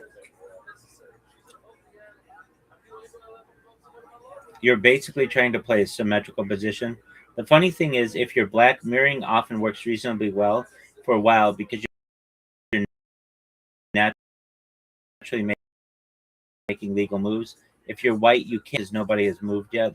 Break, for example. So one tempo behind. A fundamental principle to equalize every game, but we know white scores about 54 to 55%, so the extra move matters. There's also a classic trick. If black copying ideas mechanically, white often wins a pawn because. So the likely outcomes are: against beginners, mirroring can survive for a while. Against intermediate players, you'll usually drift into a slightly worse position. Against strong players, they'll deliberately create positions where mirroring fails and then exploit the fact that you're always reacting to one move late. The short version: mirroring doesn't force a draw. It usually gives white a small but persistent advantage because white gets the first move in every symmetric race. Chess players call that extra move a tempo, and one extra tempo is often enough to make symmetrical strategies lose their balance. Is it possible, if you mirror, is it possible to draw? I'm in this subreddit that's called, I'm in a bunch of chess subreddits. And what they'll do is they'll take a picture of the board and be like, given end game in 2 moves or something, and they'll be really, really complicated. Or they won't be that complicated. I shouldn't say that. You'll have to like think outside the box to be able to get it. And I highly recommend it if you like chess to get into the subreddits. I love chess puzzles like that. Well, then you should join. I've done like some chess puzzles, and they are hard. Where you're like, what the fuck is this? Right. And then there's another thing that'll be like, it'll look like an obvious way to win, but if you take that move, it actually creates a stalemate.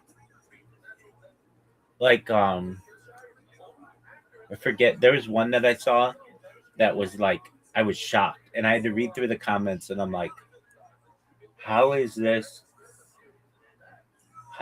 like a checkmate or something? And it's like, it's not, because for whatever reason, I forget. But yeah, I like those. So the fact that many chess games between strong players with several moves that are essentially mirrored the end in draws. The catch is mirroring itself doesn't guarantee a draw. Okay, we know that. Can a game where black mirrors for a while end in a draw? Yes, very often. Does mirroring guarantee a win? No. Can white force a win just because black mirrors? Not necessarily from move 1, but a strong player can usually exploit the rigid I always mirror strategy eventually. You can just Fiumetto the bishop, and then you win the game like instantly. You can just what? If you just like instantly, if someone's mirroring you and they're black, if you just Fiumetto the bishop, then you're just gonna basically win instantly because you're gonna get their bishop and their rook. D-meta? Fiumetto, or some people say Fianchetto. It's where you put the bishop in the corner in front of the horse. But like Right in front of the knight? like on the same row as the pawns, but where the knight is. Yeah. Why don't... And then take the rook?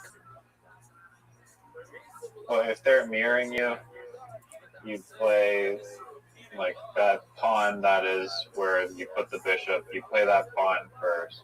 They play their pawn first. You move your bishop into the corner, so there's like a clear like line across aiming at their rook. They would move their bishop in front on that same line, and then you would just take their bishop, and then they can't mirror you at that point.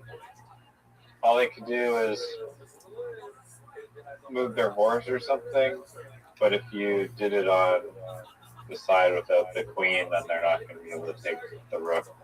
Or, yeah, they won't be able to take your bishop after you steal the rook. How do you spell that word? Demetto?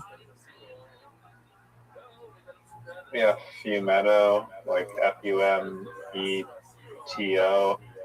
I've only heard Dogfish, the YouTube channel, say that. Most people say Fianchetto. Okay. Yeah, Fianchetto. Why does he call it Fumetto?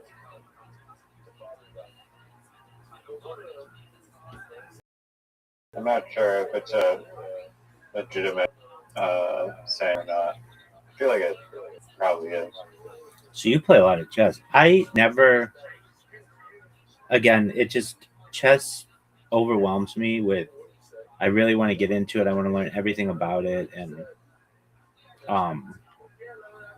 I've been to chess tournaments. And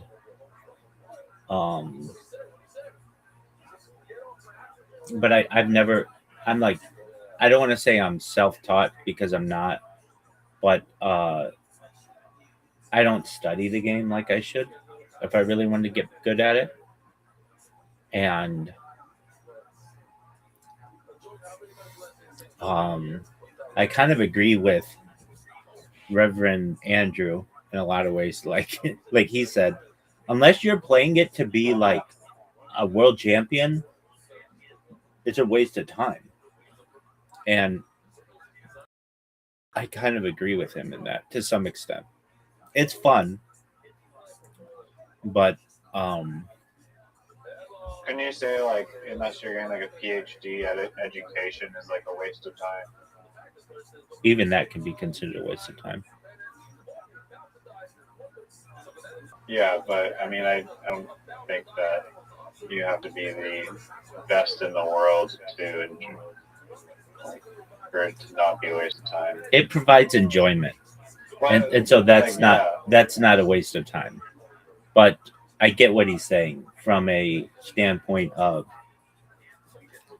how is it going to help you to advance your life. That's a little different. You can be different. a streamer and monetize it by just being like crazy and having reactions. Right, and he would say that is the top 1% of people who do that.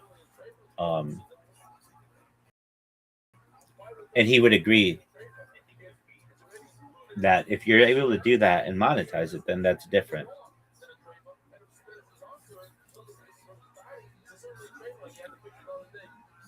Yeah. I mean, you shouldn't waste your time, I guess. Sometimes it's okay to waste your time a little bit. Are you... Oh, dude. Fuck. Oh, Brendan Schaub starts in 10 minutes. Live stream. That's big time. I know you don't care. I have to see if it's second the hype of the first stream. First stream, I hate to say it, but the guy's growing on me. Like, you might be like, dude, I don't want to talk about this, and that's fine. We don't have to talk about it in depth. But I do want to say that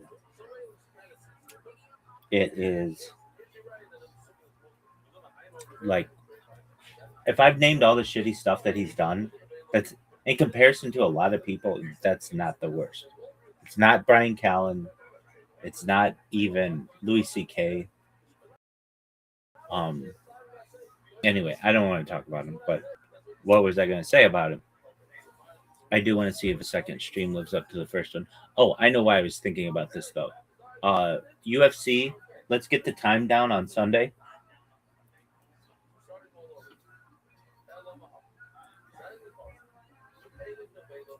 I think it's in a few days. It's Sunday. So, but you said you wanted to watch it. Yeah. It's also the president's 80th birthday. That can't be right. He's older than that, I think. It's 8 p.m. Eastern Time, 5 o'clock p.m. Pacific Time. Preliminary fights begin earlier in the evening, with CBS providing live coverage on prelims. So it's 5 p.m. And Who's fighting? oh, Trump is only 80. I thought he was older than that. So it's Donald Trump's 80th birthday. Let's get the card.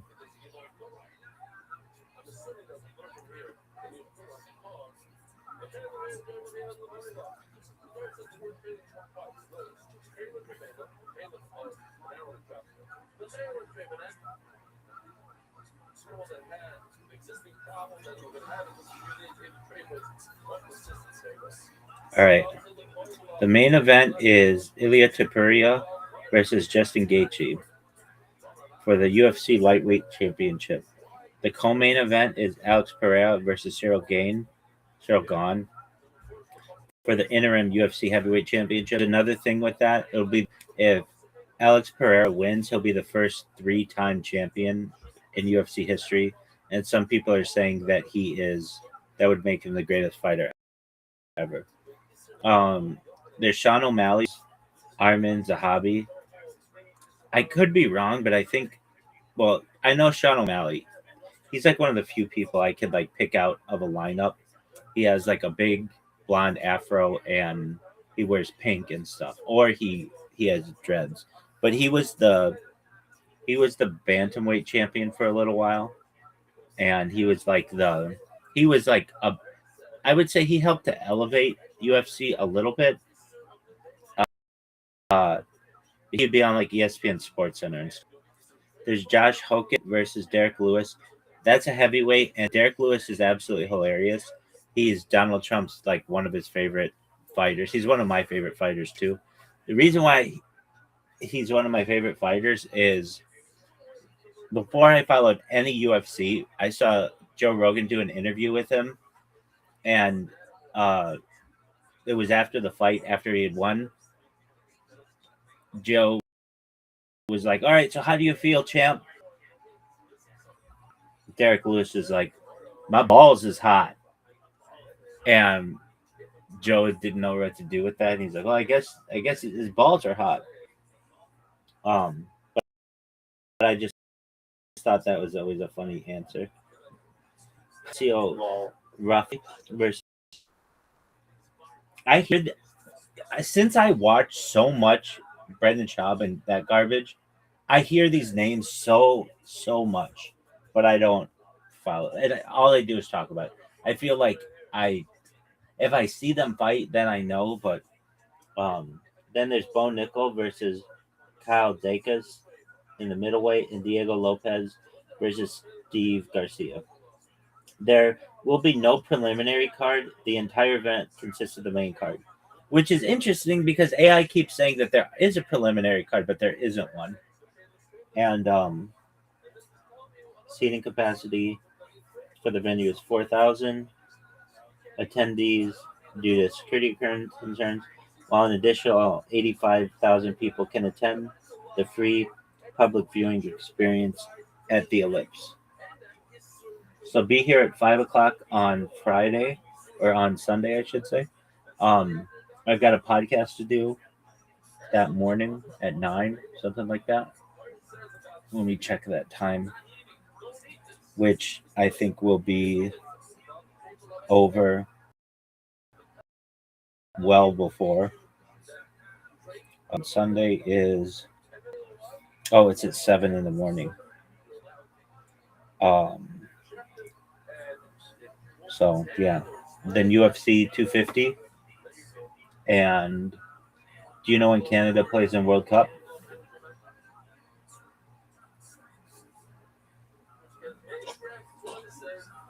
I don't know when Canada plays.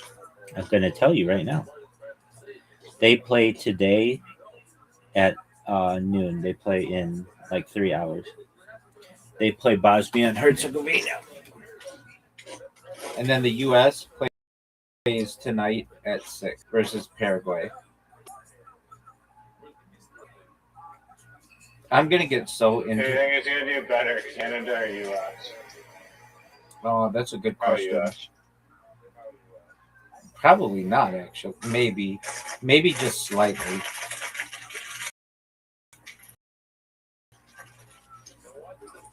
I think we were, and who the best team was, and I think I mistakenly said France was the favorite, but it's actually Spain.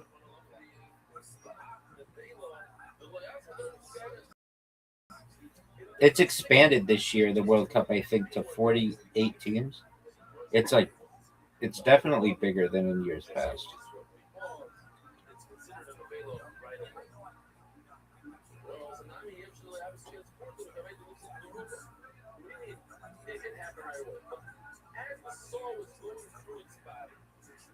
For UFC, I think Khabib was like the greatest fighter in my opinion. Who? Khabib. It's John Jones. I don't think John Jones ever fought Khabib because they're different weight classes or whatever. But Yeah, but John Jones is. There's an argument to be made that he's undefeated in the heavyweight division. The only fight he ever lost was a disqualification because he did a fighting move that is now legal but was not legal then. It's where you take your elbow and you're behind the guy and it's called like a tomahawk elbow or something, and it's really it's like really heavyweight division. I watched his last UFC fight, and he did this roundhouse kick to the other guy's stomach and just knocked him out with the one kick. And to me, if you were to say, like, looking at John Jones, this guy is the most dangerous man in the world in terms of like hand-to-hand combat. I would not think that it would be that guy. I would think that it would be like some giant football player or like a huge basketball player, like Wemby. Wemby's like 7'4" in the NBA. Like, I would think like, oh, that guy has the advantage because he has like longer legs and longer reach and everything, but it's not true. John Jones, who's 6'4", on a good day, is the most dangerous man in the world. I'm sure if that Wemby guy started like trained and dedicated his life to fighting, then if there's like a 7.5 foot version of John Jones, then he would be better than John Jones. Just because he'd have an advantage. Yeah, I get what you're saying, but sometimes it might be more of an advantage to be smaller in some situations. Like, I guess if you're quicker. Like, the smaller a guy is, the quicker he is. Again, I I guess people would say like I'm a UFC fan because I literally watch a UFC podcast like every day, either Joe Rogan or Fighter the Kid or something regarding that. But I don't really pay that much attention to what they're saying because I hate to say it, but I don't want to have to learn a bunch of guys' names. If somebody says like this guy's known as the Killer, I'd be like, oh, I know who that guy is. He's the Killer. Like Sean O'Malley. The reason why I know who he is because he wears pink, and sometimes his hair's pink, and his hair's like really wild, and because he has a nickname, Sugar Sean O'Malley. So it's like I remember that. But like John Jones has such a plain name that I would not normally know who he is, except like I remember one time Joe Rogan was asked, who's the best UFC fighter of all time? And he's like, John Jones, without a doubt, he's the GOAT. And then that stuck out in my mind, like, oh, there is one guy who at least Joe Rogan thinks is better than everybody else. And then I started looking into him, and he's like, yeah, this guy's really good. Khabib gets a lot of shit for not being the best because he only defended his title. I think, I could be wrong, but I think this is true, 3 times, and then he retired. But he defended against 3 really good guys. But nevertheless, that's why he gets shit. He was like, yeah, I have nothing to prove anymore. Right. I'm too good for the UFC. Right. John Jones is still fighting because he hasn't felt like he's too good for the UFC. Khabib was like, yeah, I'm literally too good for the UFC. John Jones retired though. Oh, he did? Yeah. 2 years ago? Yeah, he was. But he gets in trouble. His issue is he gets like DUIs and he like leaves the scene, and then like he did have this thing where he was driving in New Mexico. I think he lives in New Mexico. And there was an accident with his car and nobody was found at the scene. And they went to John Jones there. They're like, hey, like John Jones in the past has been known to be like to get DUIs and stuff. And John Jones, because he had excellent counsel, excellent attorney, basically was like, we have cell phone records that show John Jones was at his house at the time, so he couldn't have done it. When very easily he could have just left his cell phone at his house, but they didn't pursue it any more than that. And the thing is, John Jones in an interview says like he like let something slip. Like he said something like I forget. It was like really minor, but kind of incriminated himself. That he said that I forget exactly what it was, but it's basically he had enough money and influence that he got out of it. But he retired as champ, and then something happened with the belt where he just wasn't taking fights. That's what it was. He wasn't taking fights because he always feels like he should be paid more. So he's not going to put his like undefeated his record on the line unless he's going to be paid a lot of money. So then they gave the belt to the heavyweight belt to this British guy, and I'm trying to think of his name. Tom Aspinall. Conor McGregor? No, Tom Aspinall. And then Tom Aspinall had a fight and got poked in the eye and has gone like blind eye because of this. And so he hasn't defended a lot of that he should have to step down because he isn't defending the belt. And Tom Aspinall is like, look, I'm blind in a fucking eye because of fighting. Somebody stuck their finger in my eye. And that's not cool. So there's all kinds of controversy in terms of that. I don't understand how the belt works. Take the belt from like the person who has the belt, like it gets passed along like a torch or something. Yeah, let's look it up. Yo, dog, what's the deal with UFC belt from like John Jones to Tom Aspinall, now to the controversy that Tom Aspinall is not defending it?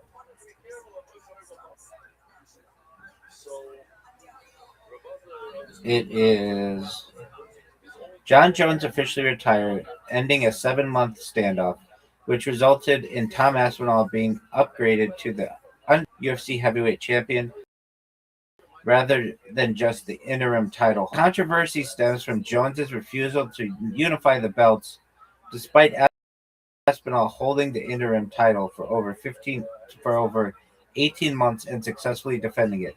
Jones chose to fight Stipe Miocic, I think it's Miocic,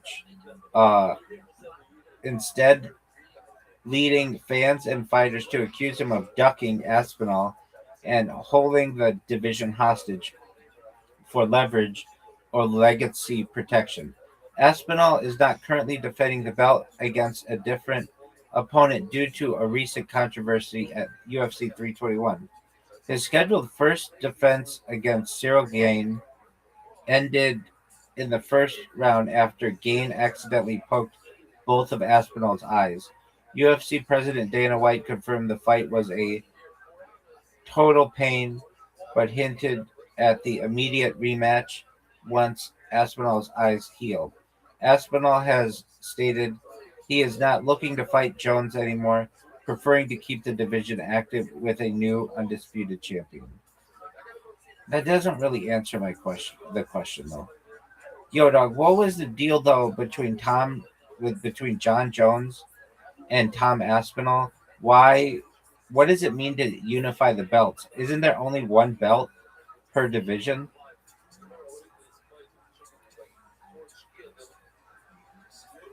The unification deal was a proposed fight between John Jones, the undisputed UFC heavyweight champion, and Tom Aspinall, the interim heavyweight champion, to combine their titles into a single undisputed championship.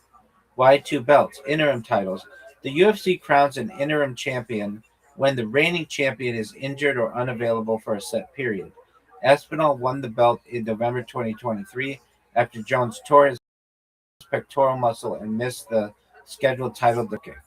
Standard procedure. Typically, an interim champion fights the undisputed champion to unify the belts, leaving one true champion.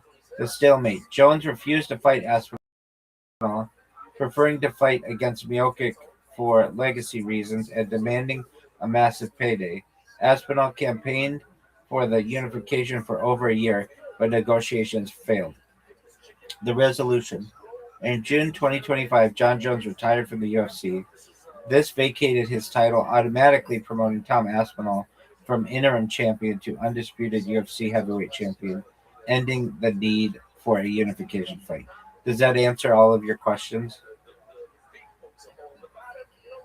Yeah. It answers mine. So, but the thing is, it's like these guys wait really long periods of time to be able to fight. Like you would expect, like, and UFC doesn't work this way, but it would be like we're gonna have the heavyweight champion fight, the middleweight champion fight, the lightweight championship fight, like all of the championship fights in one event, but it never works out that way.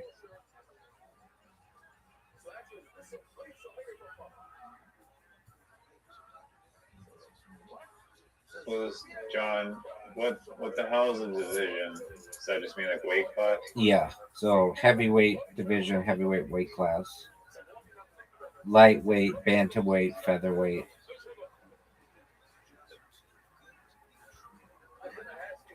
Flyweight.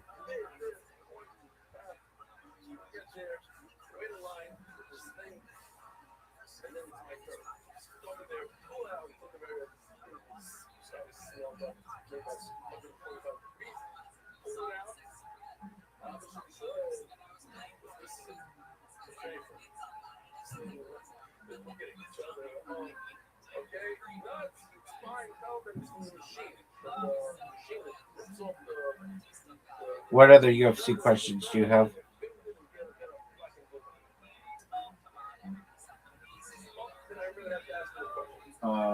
There was one fighter in the UFC, and he was known for doing these like.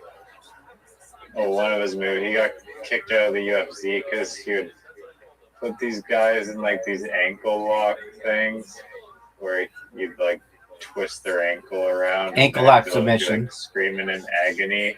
Ankle lock And then they'd be submission. tapping out clearly, and then the guy would just keep twisting their ankle, and then he would just kept doing that, and then they like chucked him out of the league. Do you know about that guy? No, I don't. Maybe Ken Shamrock, but I'm not exactly sure. Dog, do you know what it is? What? Do you know what is going on? What? Big Brown Breakdown is live, dog.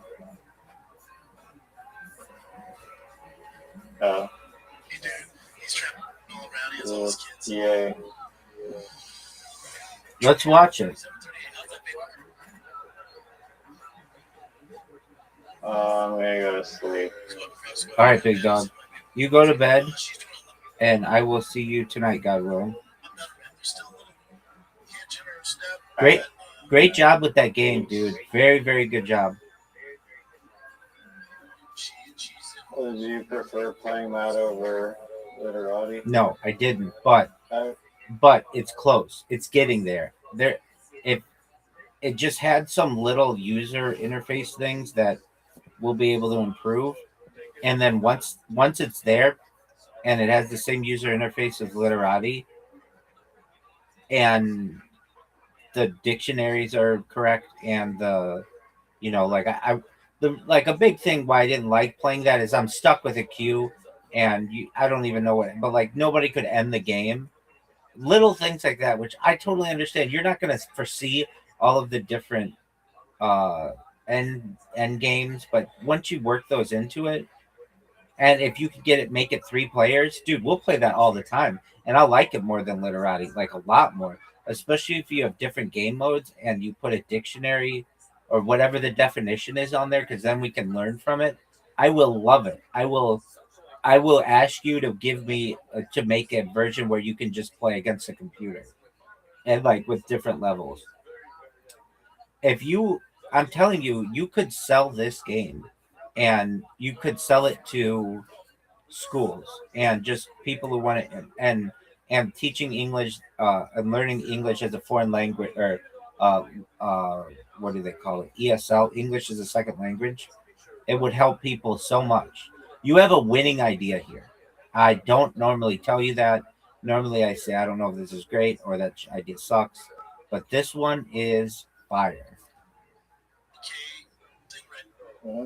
Isn't Scrabble technically like a copyright game or whatever? Yeah, that's why you might have to make it like so there's some slight changes to it, but and the fact that the tiles are even fair Scrabble. Yeah, but like Literati uses the same points. Double queued or double blank. Exactly. I love it. You really did it. You really did a good job.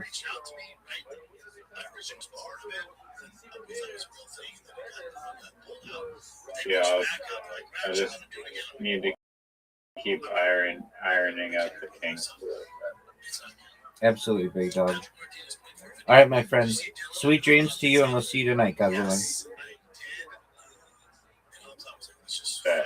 All right. Let's if you want, let's watch a movie or a documentary tonight.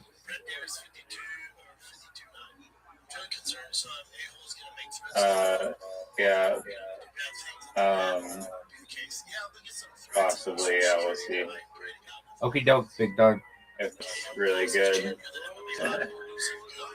Sweet dreams, big man. Okay. Why did you wake up at what time were you up? Hello, 4.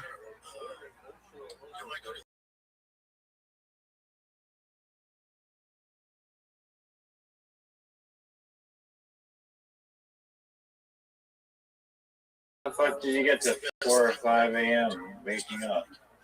Did you just stay up or something for those podcasts? Yeah. So you just kept staying up and staying up? Yeah, like I was up all night yesterday and took a little nap in the midday and then did that podcast at like 3 o'clock. And then after the podcast, I just stayed up until like 10 p.m. or something and then went to bed.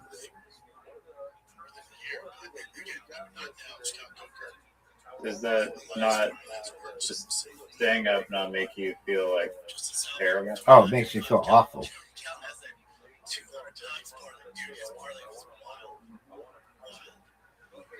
Yeah, I would imagine. Yeah, it's really hard to do. I don't like doing it, but if I have to force it on myself, I'm going to bed at 10 a.m. every day.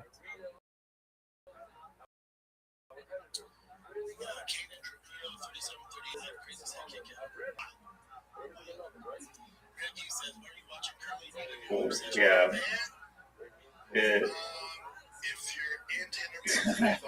Last time you were like literally like just a couple weeks ago, you're like, yeah, gonna keep a good sleep schedule, and then literally that didn't happen. What kills me is staying up late with you, and then also when I have a podcast, a lot of these guys on the East Coast schedule a podcast like at like, I don't know, 10 a.m. or something their time. So that's 7 a.m. my time. And I want to get my morning prayers in and my class in before then.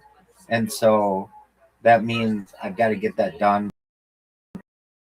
between like 5 and 7. And it's almost like for me to 2 or 3 hours or whatever, and to go to bed. And then when the podcast is over, I don't know, 8 or 9 o'clock in the morning, then it's time to go to bed. Word. And I also, with the podcast, I get excited to do them. And I, because I'm excited, it's hard for me to get to bed. The one that I did yesterday, though, he said it should be out in 2 weeks. So when it's out, I'll publish it on all my social media and stuff. And the one that I did on Friday, I didn't ask when that one was going to be published, but that was another good one that I did. And I did another one on Sunday that was a good one. Frankly, fortunately, I have not what I feel done one that that I'm disappointed with, and I want to avoid a haunting moment like where well, just I don't know. I don't like wouldn't be a haunting moment, but where somebody asked me a question. Okay, here's one. On Sunday, the guy asked me, he was just like he said something like we were talking about alien disclosure, and he was like, yeah, you know, a lot of people in ufology relate much of what you're saying in terms of the Fermi paradox. If you would, could you please explain to the audience what the Fermi paradox is? And I know what the Fermi paradox is, but I know it in like my own terms, and I wanted like a more scientific way to be able to describe it. So fortunately, I was able to look it up really quickly, and I was able to just have the definition. It's basically the idea that if aliens exist in the cosmos, where are they? Like, if they're supposed to be everywhere, then why wouldn't we see them? And I'd go into that they cloak themselves, that they use stealth, that they use memory erasure, that they, but we do see them. There's not like we don't see them. We do see them. I mean, and There's a few answers. I mean, or like hypotheses, like rare Earth theory, that just life is so exponentially rare that like, and so like far away. They're too far away and don't have the technology or something. I don't. Or another theory is that they value self-preservation, and that by venturing off, they could bring themselves danger. So it's smart enough. It's on a survival level. It's best to just stay hidden. But they don't. They show themselves to us every day. We see their crafts. We like have like military whistleblowers who show this on camera.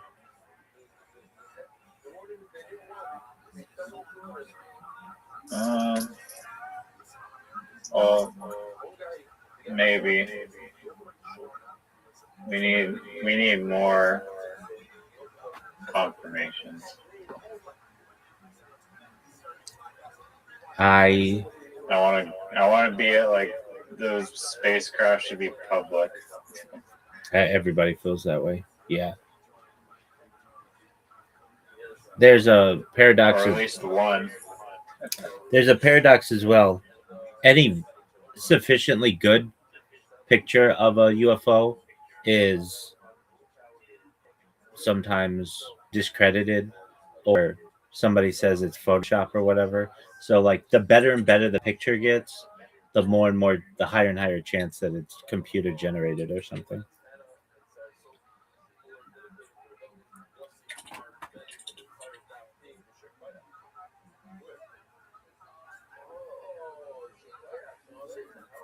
So I can download the 279,000 word dictionary, and it's only 2 or 3 megabytes, which can be loaded in like milliseconds by modern phones. So I can get like the keys and shit, whatever. And can it put what the definition for the is? Dictionary though, for like the dictionary definition, I don't know if that'll be way too much data. It's not that much data. It's just a query. It's not. Okay, we've got Todd's Scrabble dictionary. What about Literati dictionary? I gotta find which. I mean, aren't they pretty close? No. The one that we used allowed the word X, allowed the word UR. No, that one was not the official Scrabble one. Oh. I couldn't play the word look. LOK. Yeah, what was that though? There had to be some other thing in that. No, I was LOOK, like, and I didn't recognize it as a word because I was using some random free dictionary API to check it.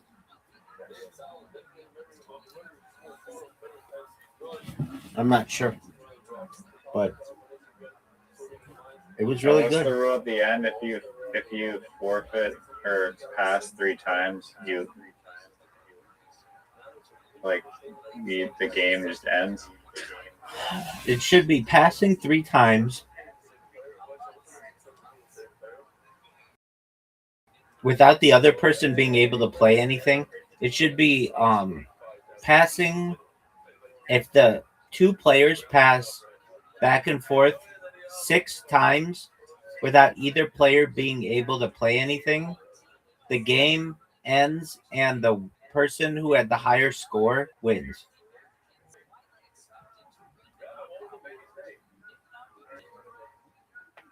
Yeah. And if the person gets rid of all the tiles, then that person's score gets deducted by the tile value. The other person, yeah. But if the person can't play all their tiles, then it's neutral. Yeah.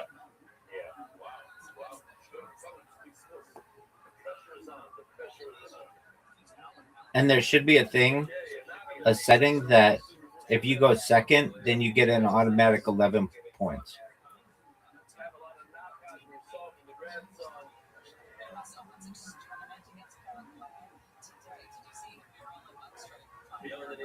Just as you requested, when you play a turn, the game engine will check the dictionary AP on the background to fetch the definition.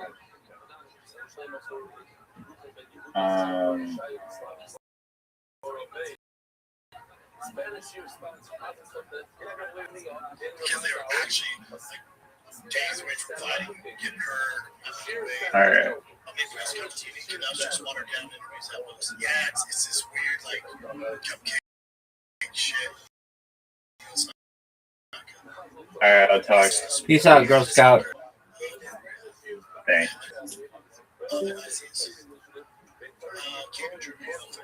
He's got a winning idea there.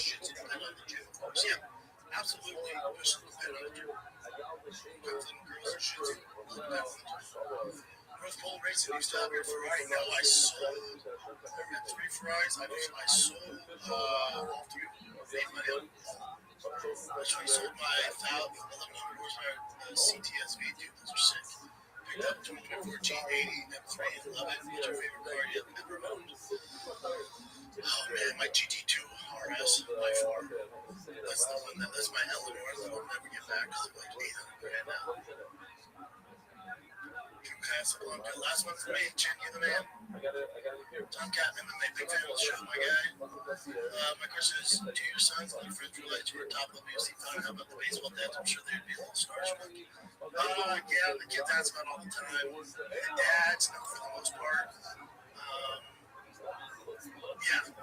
Yeah, everyone's cool. Everyone's great. Everyone's super polite. Especially, you get the big UFC kid come up, so they ask me a lot of questions. I have no answer. I love it. I love how they're into it. I also feel like they want to be in my team, right? Because, like, I have friends that are schools, so he's got some hats made for them. Like, they got, also my boy Jackson Bear sent chains for the whole All-Star team, so these kids get hooked up. So I think they like me being part of the team. The beats 805. Parlay 1. Gaethje, money line. John Beer, under 2.5. Man, these are tough, buddy. Garcia Lopez, under 1.5. Yeesh, I don't like that. Parlay 2. Chandler, money line. That's not a bad bet. Nicola, money line, not a bad bet. Bobby O'Malley, under 2.5. Oof, I don't like that. Pierre, money line. Yeah, I like some of those. God, betting's fucking tough, dude. Good luck, though. Let me know how you do.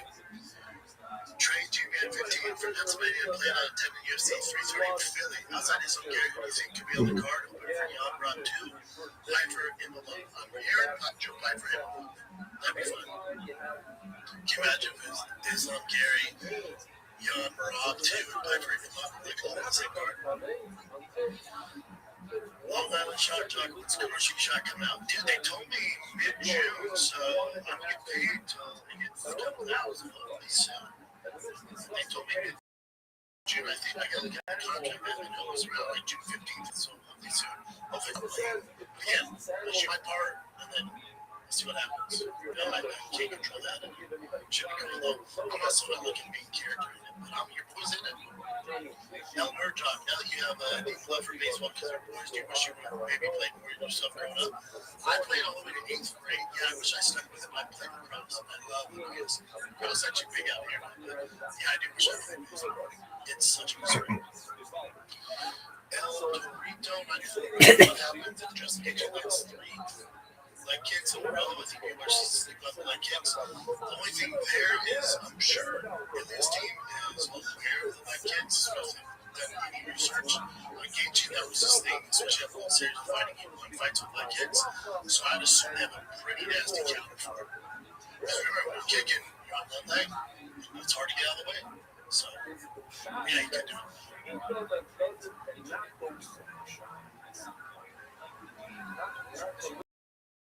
Why, Gordon, do you and I assume Callan talk about doing left front shoot or just his block? I don't know what you mean, brother.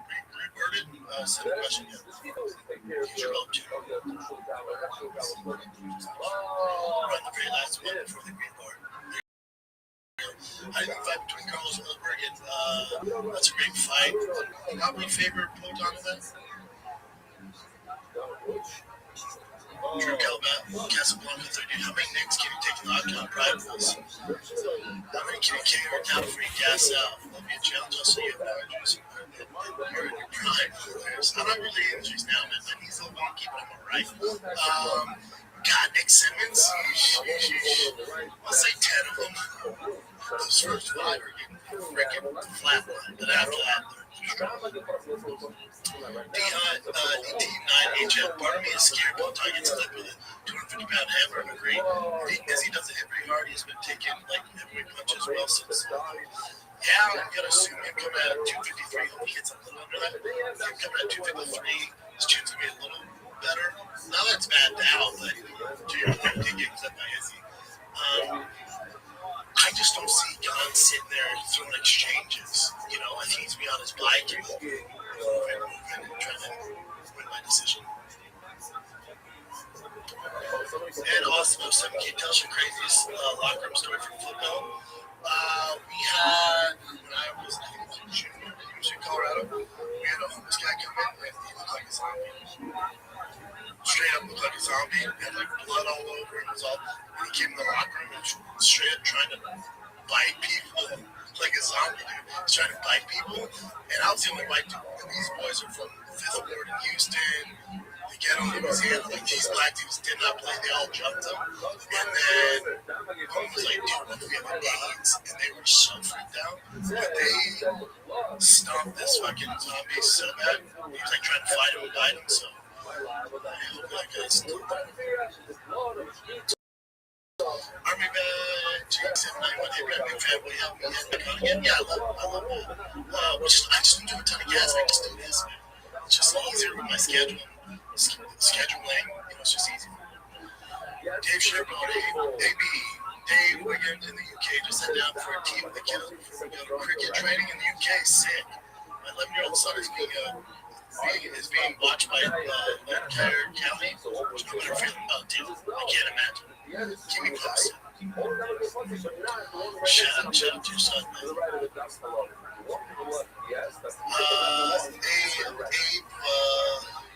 Let's see, something like DC was asked about Alex 23 titles compared to top runs. I did mention that before coming up. James didn't want to go up, and that's why title runs for so long. Thoughts?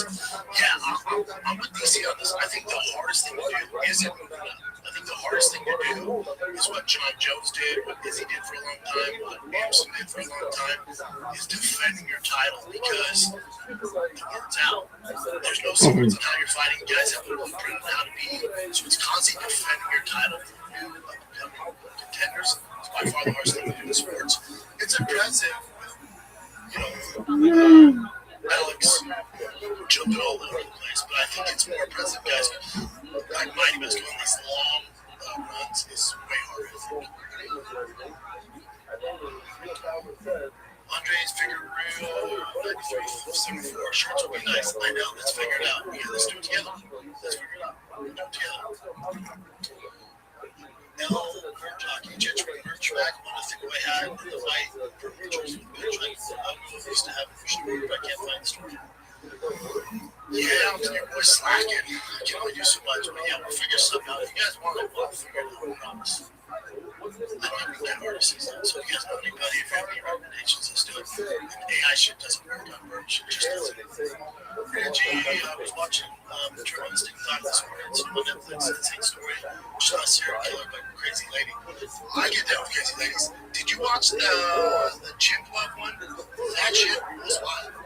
That lady was in a relationship with a chimpanzee. I couldn't get enough of it. As long as somebody dies, but whenever there's like some petty crime or some shit, get out of here.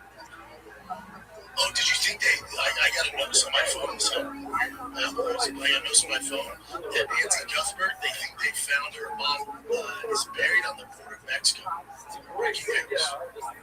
The beats, people thought, if you pop on how many of my body cam videos have your podcast in the background, I'm driving code.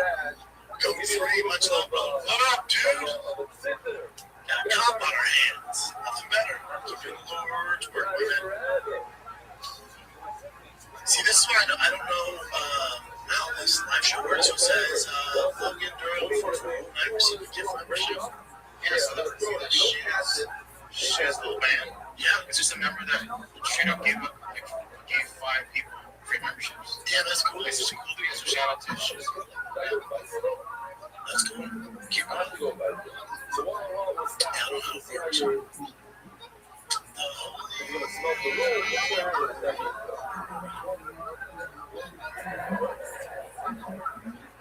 Oh, there we go. The Holy Goalie 111. Big fan from Scotland. Been watching since this.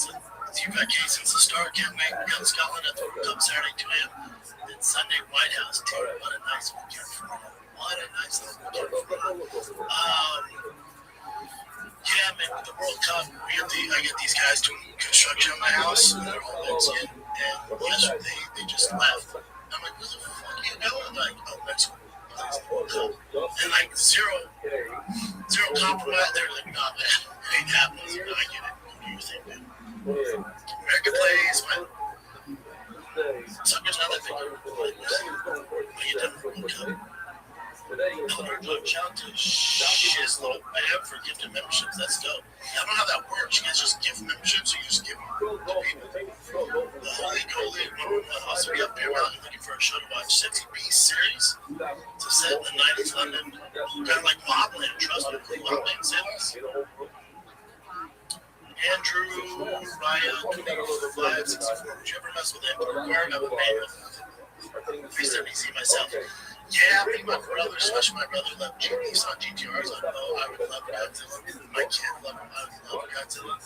Dude, I got issues on my Facebook marketplace. It's like for an hour every morning just searching for stuff that I can't afford right now.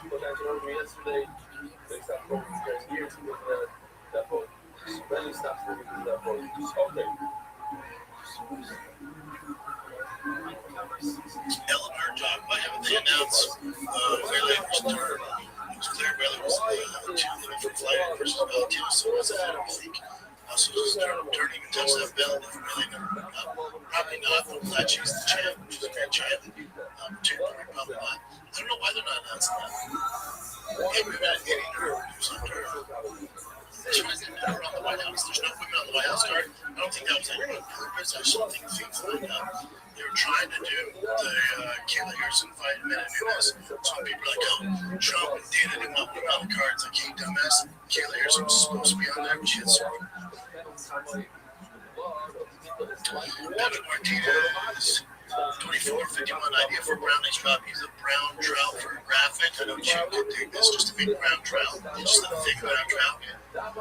Katie Drew, you got 3738. Do you see LS tell me you champ at 55 at the end of the year? I don't know where things could be harder.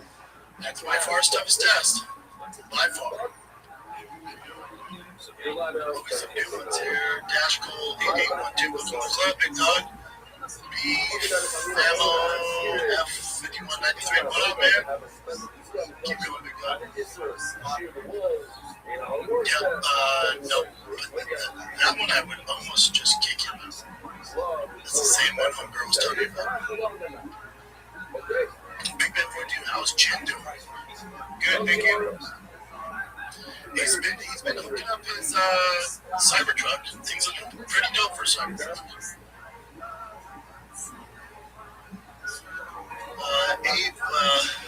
LCO794. My son is 4. He seems to be like baseball. When I took him to the park, the practice seems to be getting more fast. I suggested I push him, but not far where he doesn't want to do it. Make it fun. Play a game with him where he thinks it's a game, but he's getting better at baseball. Just make it fun for him, especially at 4, dude. It's not that serious. Make it fun. He'll love it. Calvin L. Joe, are you or the family in the World Cup on your wife's side or back to? Thanks, I got back to being the first game. Yeah, they were super good. I did the World Cup. It's cool. Do you ever see the video of Sam Alvey defending you and talking about when an actor tried to roast your Bruce Lee comments? No, I didn't. I love Sam Alvey. He's great. One actor tried roast my birthday comments. Bryson McKay. That's how it goes. Dean Warriors, 475. What does the current use look like? Division looks like you throw Prime Jones, Prime BC, Prime Kells in the mix. They still be the big three of this era, right? Close. All three of them would be champs right now. Let's say you just took to pick any three of them, they're dominating champs, defending champions, multiple times. King Quincy, I listen to the Jerry Viking fans all the time. You have the best one-liners to listen to talk about baseball that compared now it's a complete 180. Is that good or bad? Is that a compliment or bad thing? Yeah, I guess. Yeah, like I was talking to Joe the other day, it's like I don't have that much other things to say these days. All I do is coach kids sports and talk fighting and cars. Outside that, I don't really offer too much, man. I'm just getting older, growing up, man. I'm sorry, dude. Elder Talk, why do you think they continue to do tough when no one really watches it anymore? Are they just wasting money for at this point? But I think because they get that $1.1 million deal every year, that's in the contract. They have to produce so many shows, like spin-off shows. So that's why you keep seeing this watered down version of Tough. It's such a shame. Especially when Tough to me is sacred, right? That's how I got my start. It's a shell of what it used to be. It's a shame. Justin Lee, MMA, hell yeah, I've been listening since the Fox days. Love the shows. Thank you, man. Name is Ed. Is there any fighter from the 2000s that you think could hang the fighters now? Bring them in the prime. I'd say probably GSP. I'm sure the obvious choice is Jones, but aside from him, I would say most of all, the game hasn't advanced that much.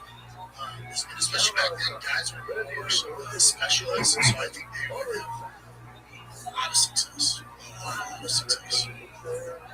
Dash Gold, I lost my first son. My wife was 14 years pregnant, had a miscarriage. I had my son's whole life planned out. We were talking about Bisman's eye, and I lost her cracking up. Love your vids there. Help a lot.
right there.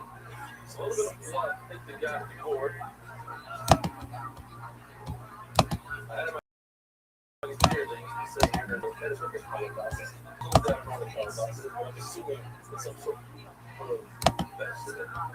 What is a process? It is a flag. That was okay. Shut up, what's your gun on that side?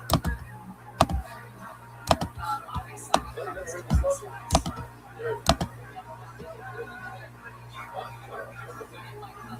So, this is what happens. Blood sprayed in from the person, wipes it down. No blood at all. Not like no blood at all. And then it comes the second one. Ready, so I guess we'll speak about sorry. Ready, that the sheet of the beginning to the end. And therefore, this blood is pumpkin from the beginning of the sheet. At the beginning, the sheet of this sheet, well, I'm sheet.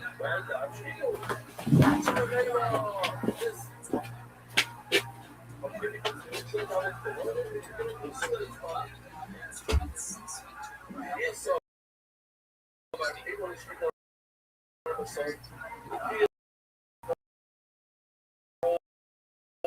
At this point, this one of a hole.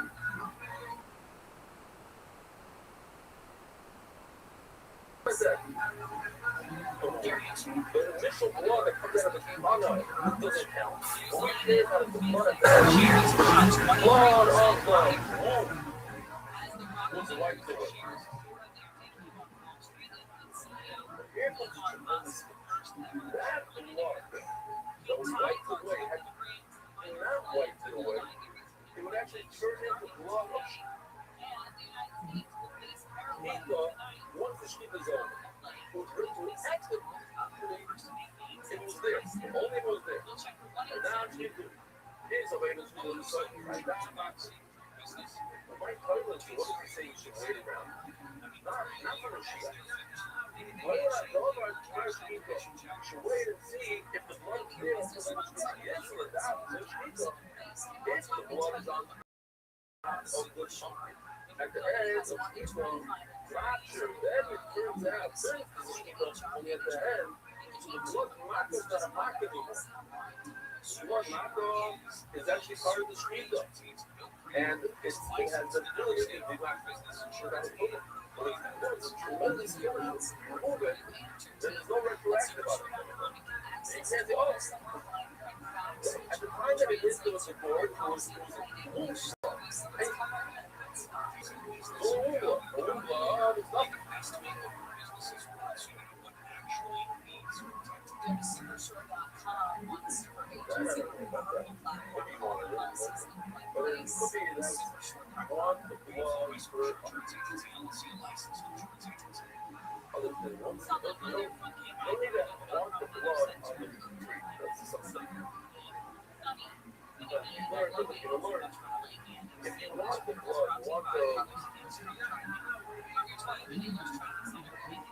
Whatever, let's say you want the blood from something else, and then spray it on that board, it's not a mistake, it would be easy.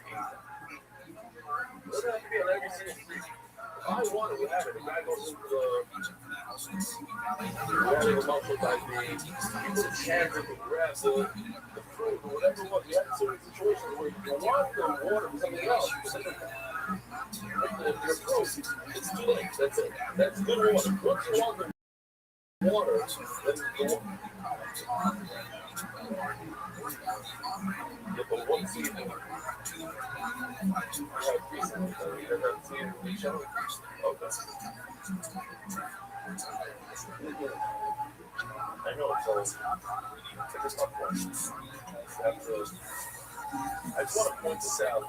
The color vacillate sitting in there, and somebody came over and whispered to himself, he was there to go. I don't think it's a tough so basically, I had some fun. And he was like, really said whatever he had to say. They went on. So he was just always and I heard once. Somebody pointed out that those kids who number one. One of his kids didn't have any children. The only innocent that he about had was his daughter. It's hard to say. It's a player on them. The concentration, okay, sprung it up.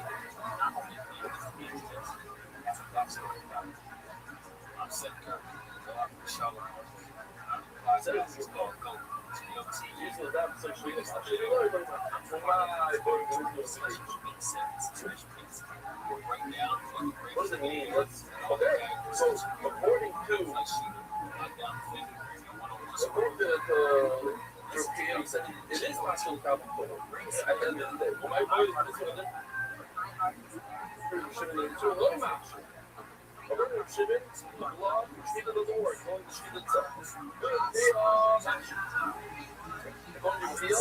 it is also complicated. So why are you bringing it right now?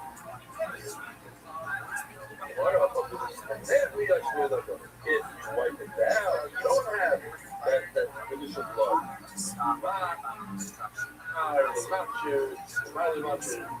The kid says it's no good, blood is no good. Got marked off, and the kid says, I don't hold any blood. And really, in that case, it's a masking. I'm in red Review said that it is not so complicated that it's wrong against Pierre Shibin with both holes, but it's not in a case where he wiped it down. Great. This just triggered some thing going to some exciting. And screw up was very very story they hear.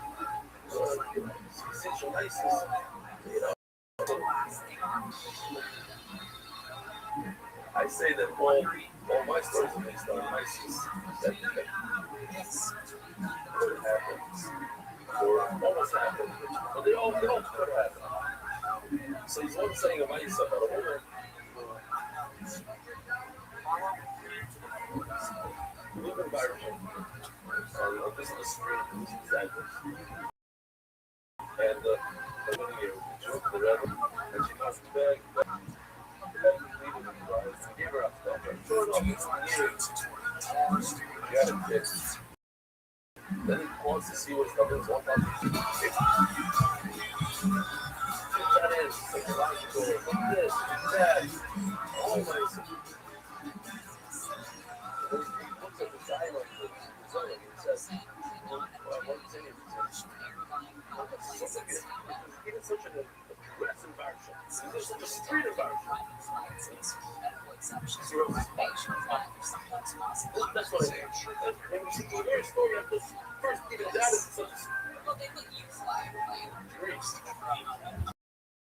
So I said the story last night. He said, you know,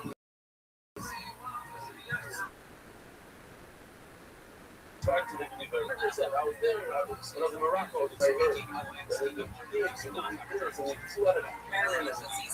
vendors came out, and this is one of that one. So last night, at this meeting of the satellite teaching guys, so a bunch of people in the owner of Ted, I think on it says about where on his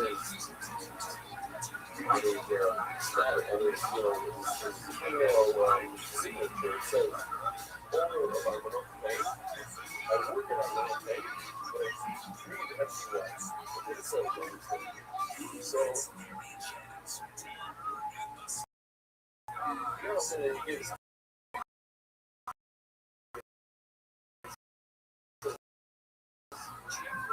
I want to tell you about Dr. Fox.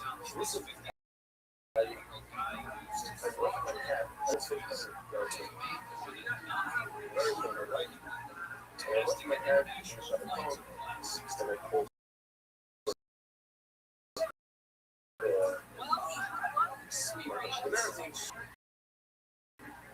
don't worry about it. What's up with you? You got it. So cool. You get it. Trains for the sun. What's the hat? This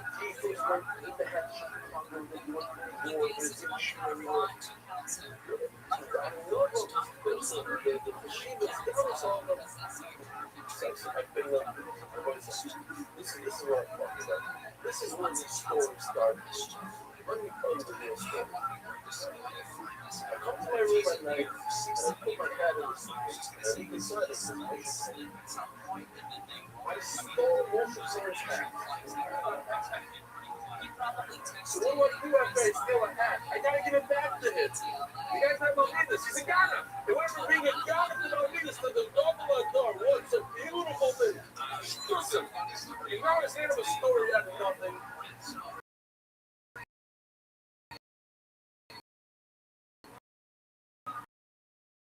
We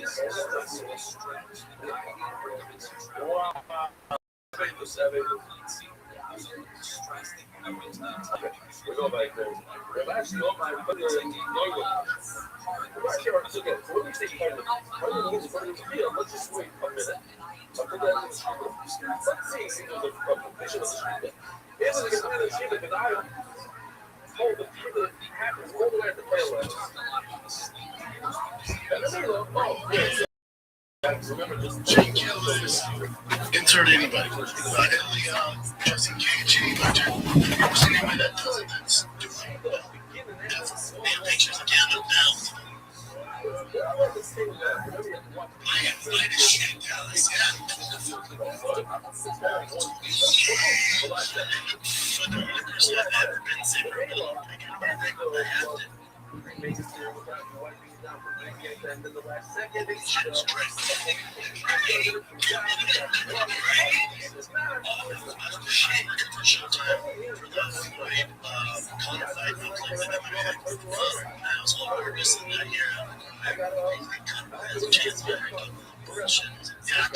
Holy shit, what up, dog? I need pictures again.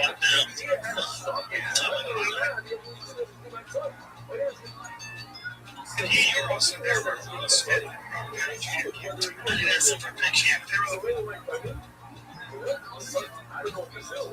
ask for a picture. They're like, oh, it's the hybrid. They wanted to talk to me.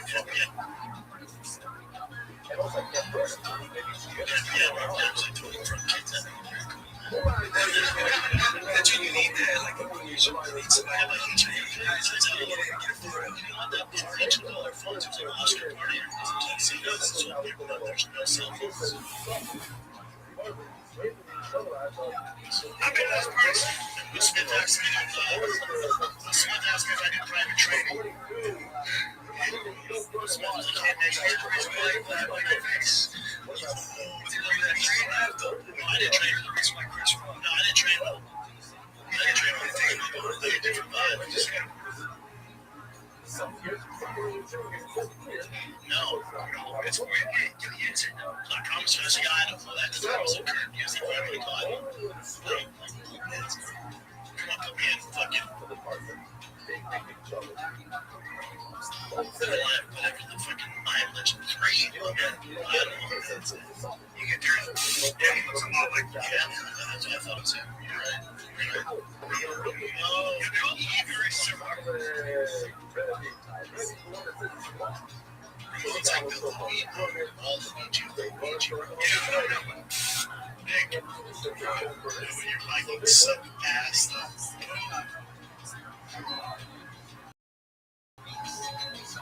when your mic looks so fast, it's like a fucking Italian coke.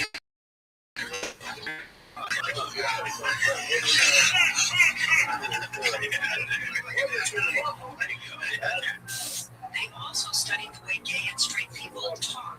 Hey, nice to meet you. I try to help catch her. Sounds straight to me. It's if you only knew, I'm about to spill the beans. They don't even know.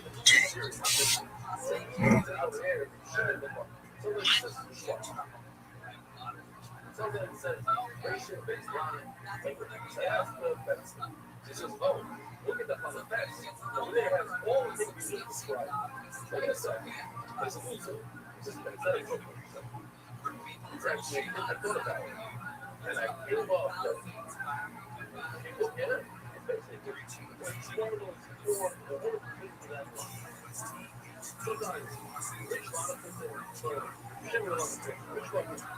He decided that he said that. Okay. So what are you the voice? So to the Monica, why the vibration is everybody vibration you said him that he was loaded with shears. I brought him a flower and one oil and made him mint coffee. And it's tough to make it mint coffee and be like the oil is like getting everywhere. And then you have these clumps, you know, like what's called as a clump. What's inside this clump? Flour. Flour doesn't have any oil. The oil doesn't touch the inside. The outside, yes, but the inside never. So the question is, how do we view the flour inside this clump? Is it actually valuable or not? This was the oil touched some of the flour inside, and we call the flour which is valuable. How do we view this?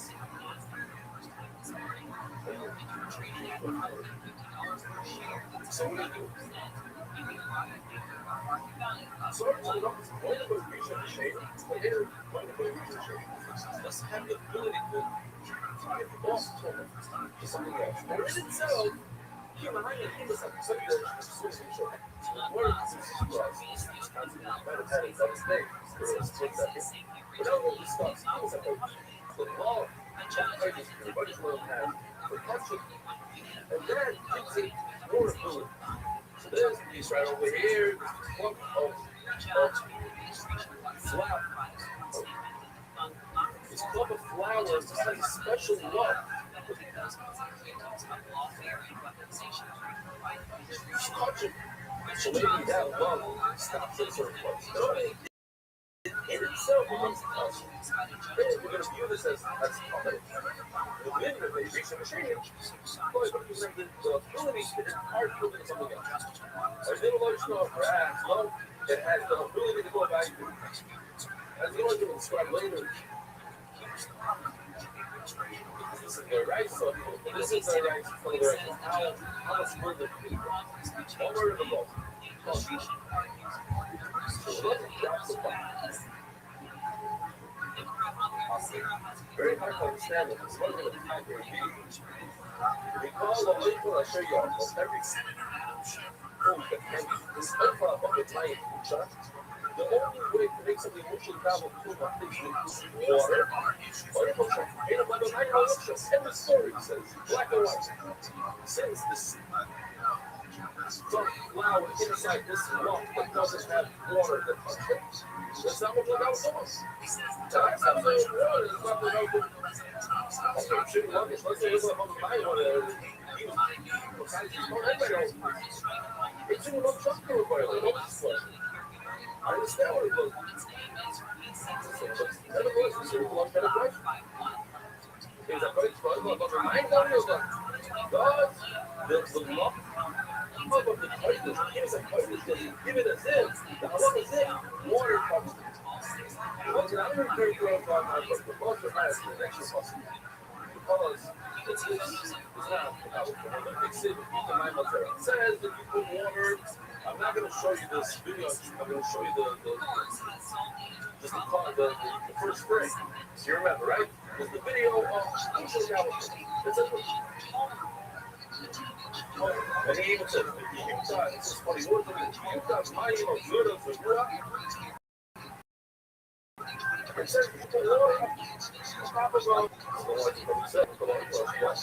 every so we like to keep it on seat.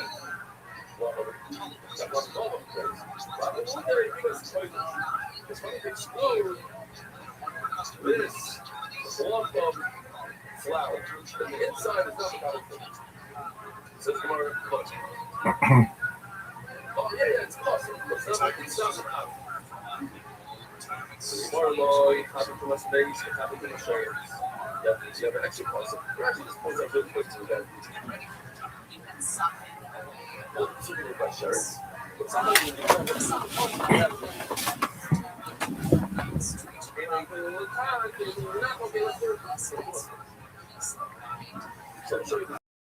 so, you know, I like to start the video. Not as good as this, but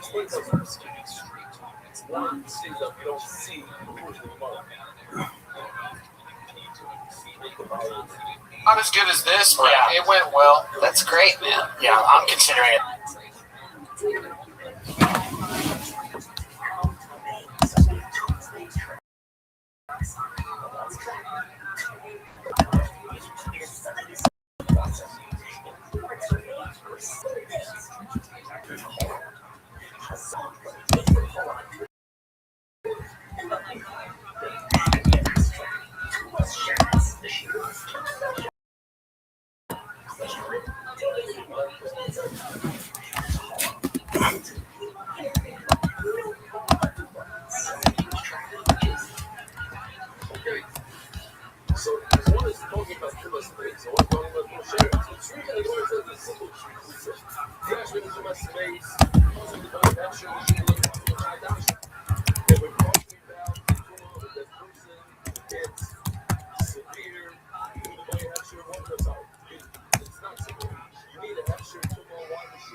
Not as good as this, but it went well. That's great, man. Yeah, I'm considering it paralyzing myself too. I think your commitment is admirable. You know?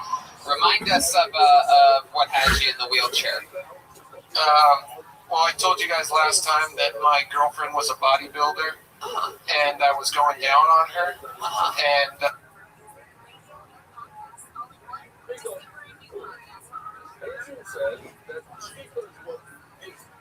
and I was going down on her, and the orgasm became so intense. She was squeezing my neck like my head was a zit that she was trying to play. Are you making a joke right now? Yeah. Let's go with all truths from here on out. It was snowboarding.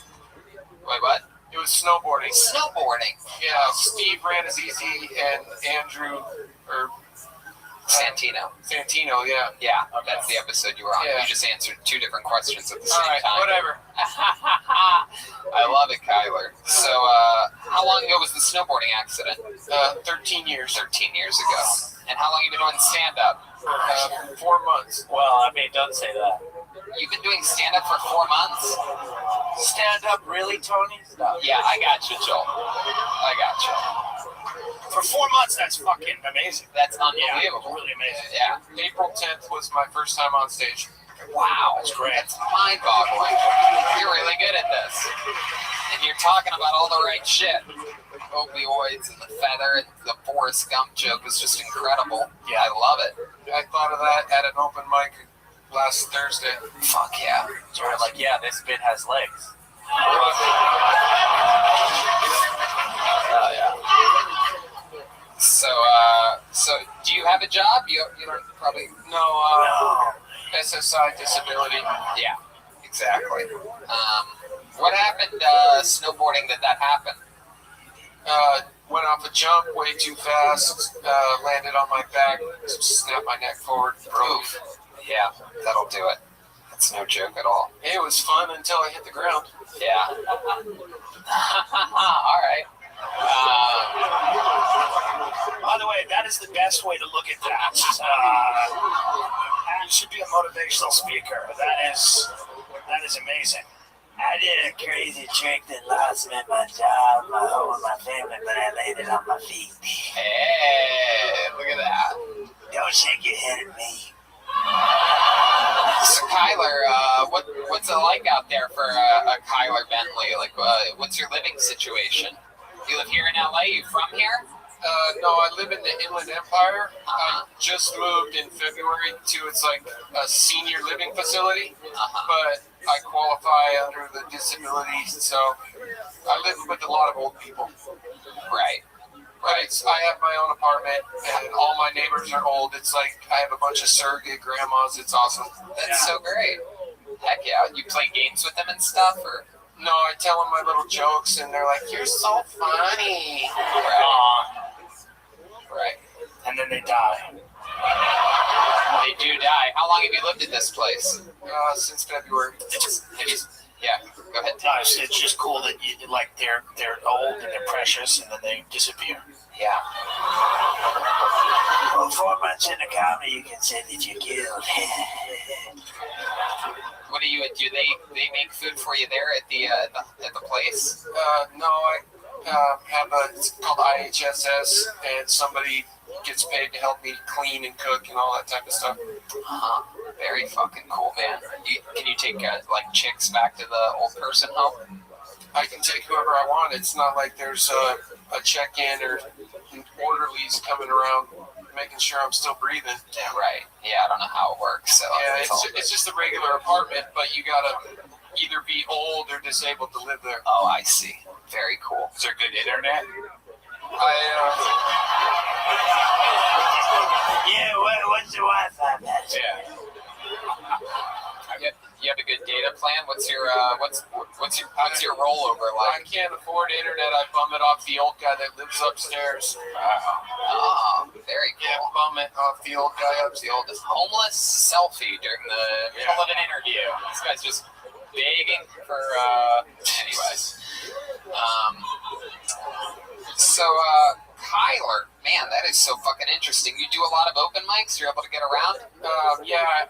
There's a program called Access. It's like ride sharing. Yeah, Aphrodite. You use that? Hell yeah, the great Aphrodite's here, ladies and gentlemen. Look at that little star over there. It's like Mario Lopez's company or something, right? I don't know. Yeah, Mario Lopez picks you up and drives you to open mics. So very, Have you ever been in the same? Have they ever put two people in it at once? Yeah, Have you ever been in one with Aphrodite before? No, but They call that an Uber Blackest. All right, Aphrodite, settle down. I opened Pandora's fucking black box over there. I have drivers that ask me if I know Aphrodite, so she's doing big things out there. Oh, that's fucking cool. Access drivers. That's she's awesome. fucking access drivers. Hell yeah. Full access. All right, Kyler. Well, I mean, you absolutely fucking destroyed. I find it one of my favorite things on this show. I always say it isn't always when I see someone for the first time and they have a good set. It's when they come back and are better than they were before. And that felt awesome. Yeah, and you had an unbelievable set. You fucking killed tonight. How about another hand for Kyler Bentley? Kyler Bentley. Here we go. My friend, I want you to step back from that fucking ledge, my friend, back from that ledge. There he goes, Kyler Bentley. Takes a while here in the Mayhem. Not necessarily the most handicap accessible stage. Our handicapped access is 4 open micers putting all their strength together. It's all the stage time they can get. What the fuck do you look like? I cannot. Is it like a Lego man or something, Chroma Chris? Like there's something that you look exactly like. It's some type of like doll. It's like an internet meme or something. An ape? I mean, it's from Team America when he dresses up as a terrorist. That's what it is. That's what it is. Like this pubic hair is stuck to his Pull another name out of the bucket. You guys having fun out there? Great. Put your hands together for your next comedian, Keenan Lewis, everyone. Keenan Lewis. There he is. Here we go.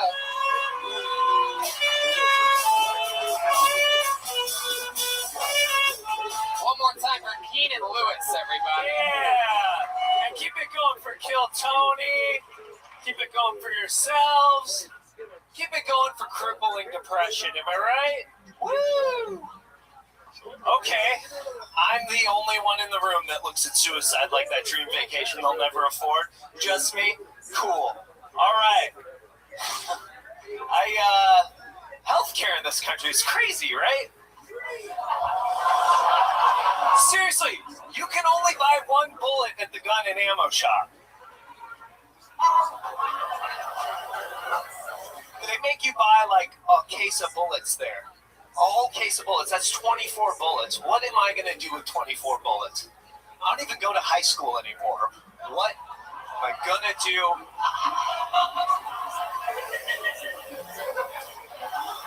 I was addicted to speed for years. Oh, some fans. Tell me what happened. What happened when Speed 2 came out? Totally ruined my life. All right. Hello, Keenan Lewis. Hell yeah. I don't know what you could do with 24 bullets either, but I know what you could do with one bullet. That would be awesome. I don't know what you would do with the 23 that you left behind. Anyway, It's Joe. I thought it was interesting that you came up and you were like, the first word you said was crippling.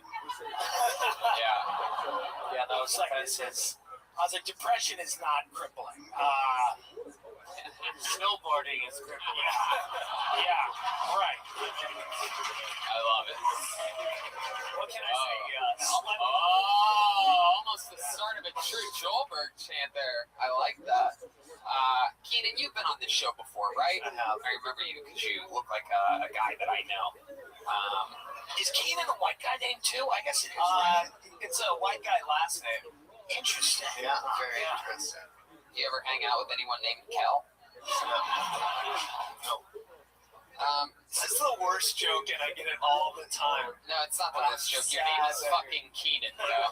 If your name was Clarissa, one of us would be like, are you going to explain it all? Right. It's your life, bro. It's your parents' fault. Thanks, Mom. Is your real name Keenan? Yes. If your name was Chip, I'd be like, you owe me money. Oh, yeah, that's an inside reference with a homeless guy named Chip. So, Keenan, how long have you been on stand-up? 4 years. 4 years. Wow. All here in Los Angeles? Yep, started here. At the Comedy Store? No. Okay. Started here in LA. Were you raised here? No. Where'd you come from? Arizona. Arizona. How long you look like Squidward became human? Very good, very good. Was that a bad joke? No, that was a good joke. Thank you, you fuck. I lost everything! Oh my God.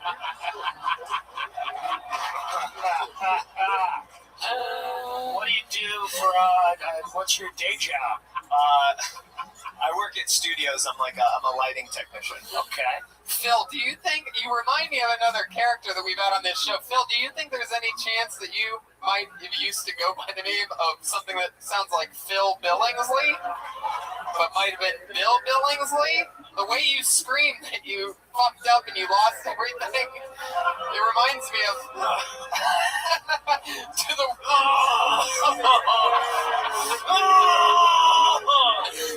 worst Bill Billingsley nickname. He hasn't heard that name in 30 years. You don't know how weird this is. Wow, that is so interesting. You ever fucked your secretary?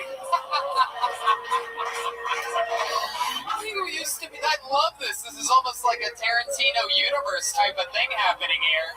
Where one of the characters used to, this is obviously 30 years after you were Bill Billingsley, you ended up being homeless. Jail is so hard. Oh my God. Wow, Keenan, I forgot you were here. Yeah, me too. So, what do you do for work?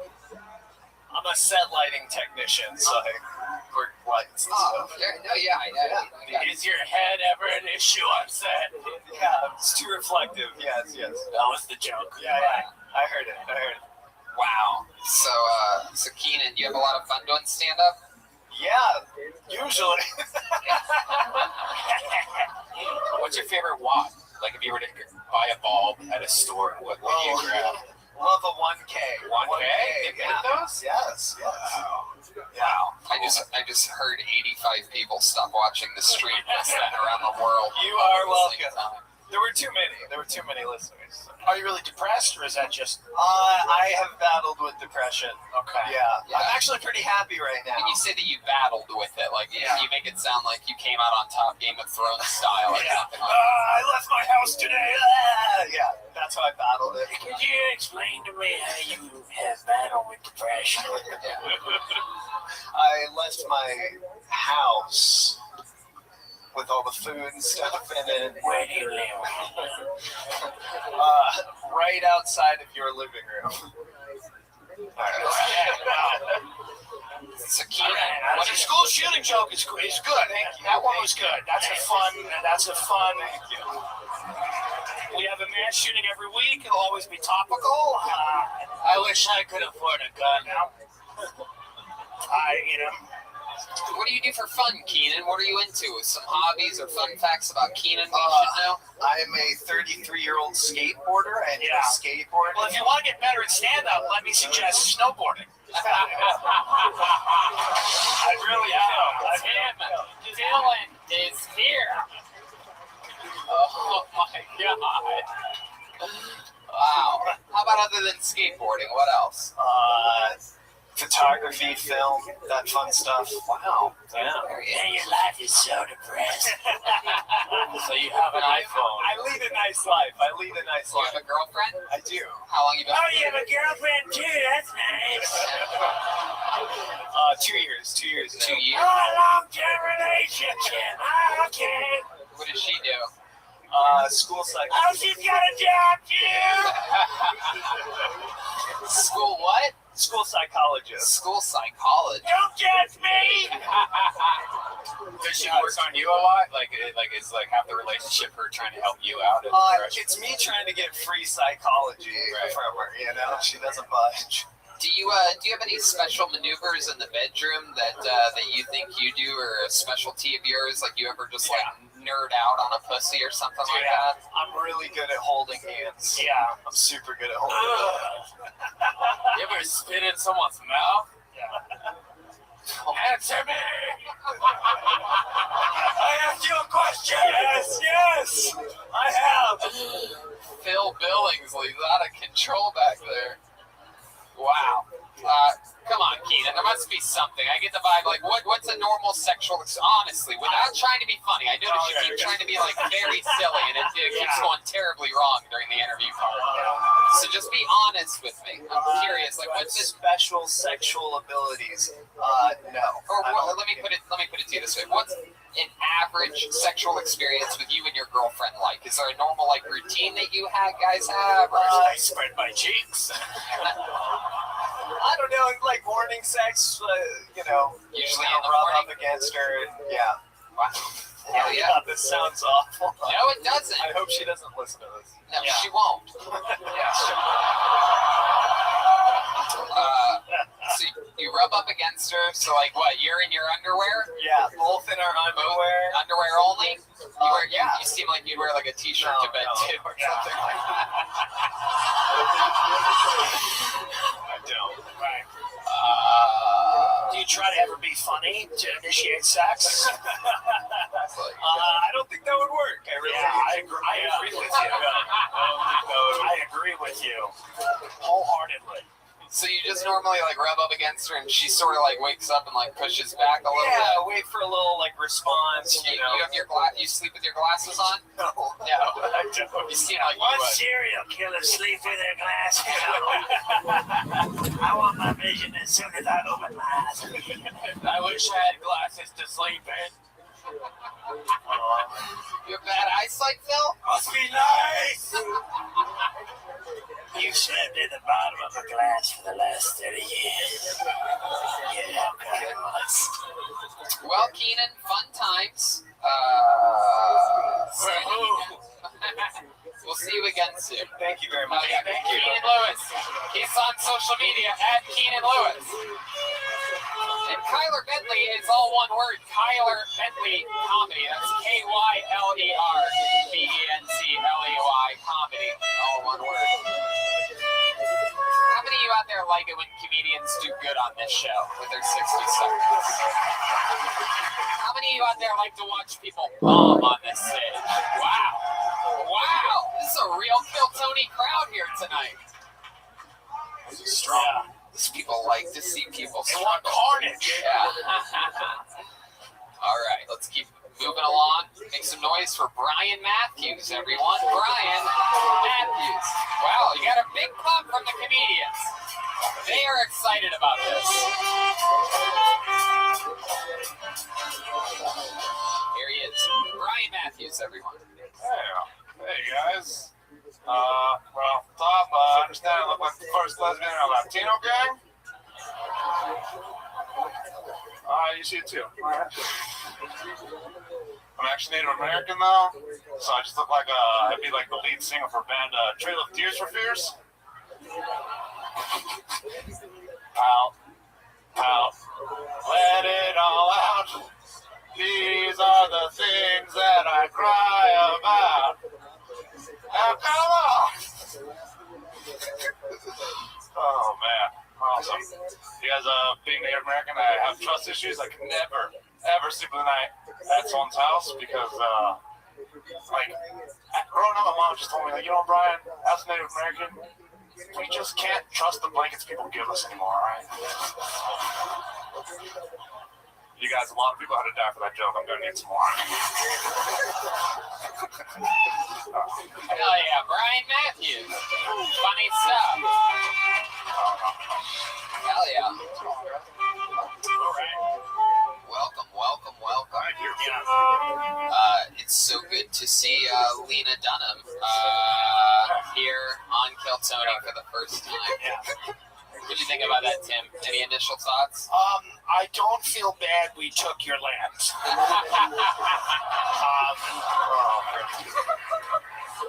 If that's what you people were going to do with it, I'm pretty glad we just put armies everywhere, to be honest. I thought it was, you know, you're a Native American, and you mentioned that. It was good. Yeah, we are. It's the first time in the show we've ever done this. Your set was so good, Brian. We're going to give you a casino. Yeah. So, congratulations. Yeah, you could bomb there. Yeah. So you're Native American. How old are you, Brian? 27. 27 years old. How long have you been on stand-up? 5 years. 5 years. All of it here in LA? LA and Orange County. LA. Is your Native American name bombing on shows? Hey! Where did you grow up? Did you grow up like in a reservation or like in a? I grew up in Orange County, but I would go visit my family along the reservation. Yeah, okay. That's fun. Yeah, what was that like, going to a reservation? I've never been on one. Oh, it's terrible. Yeah, what's it like? It's the land that nobody wanted, and then we just stay on it. It's like 3 hours away from the nearest city in the middle of the desert. There's like a malnourished cow. I'll take a piece. Okay. Well, so, I mean, like, there's a malnourished cow, what, on the way outside of it? Just roaming around the desert. Right. Just don't talk about your mother like that. My goodness. So, like, what do they do there? What do they eat? What's it like being there? Pills. It's depressing. You just do drugs or you ride a quad. Ride a what? Like an ATV quad? Like a sounds great. Four-wheeler? Yeah, like those four-wheelers. What the hell do you guys call it? A quad? Oh yeah, I don't know anything about that. Some Indian shit right there, my friend. Yeah, we call it four-wheelers. We're up there. We went four-wheel and quad. That's supportive of stand-up. Is your family like supportive of your comedy? Yeah, they're pretty supportive. Like my dad, he plays music, so he's just like.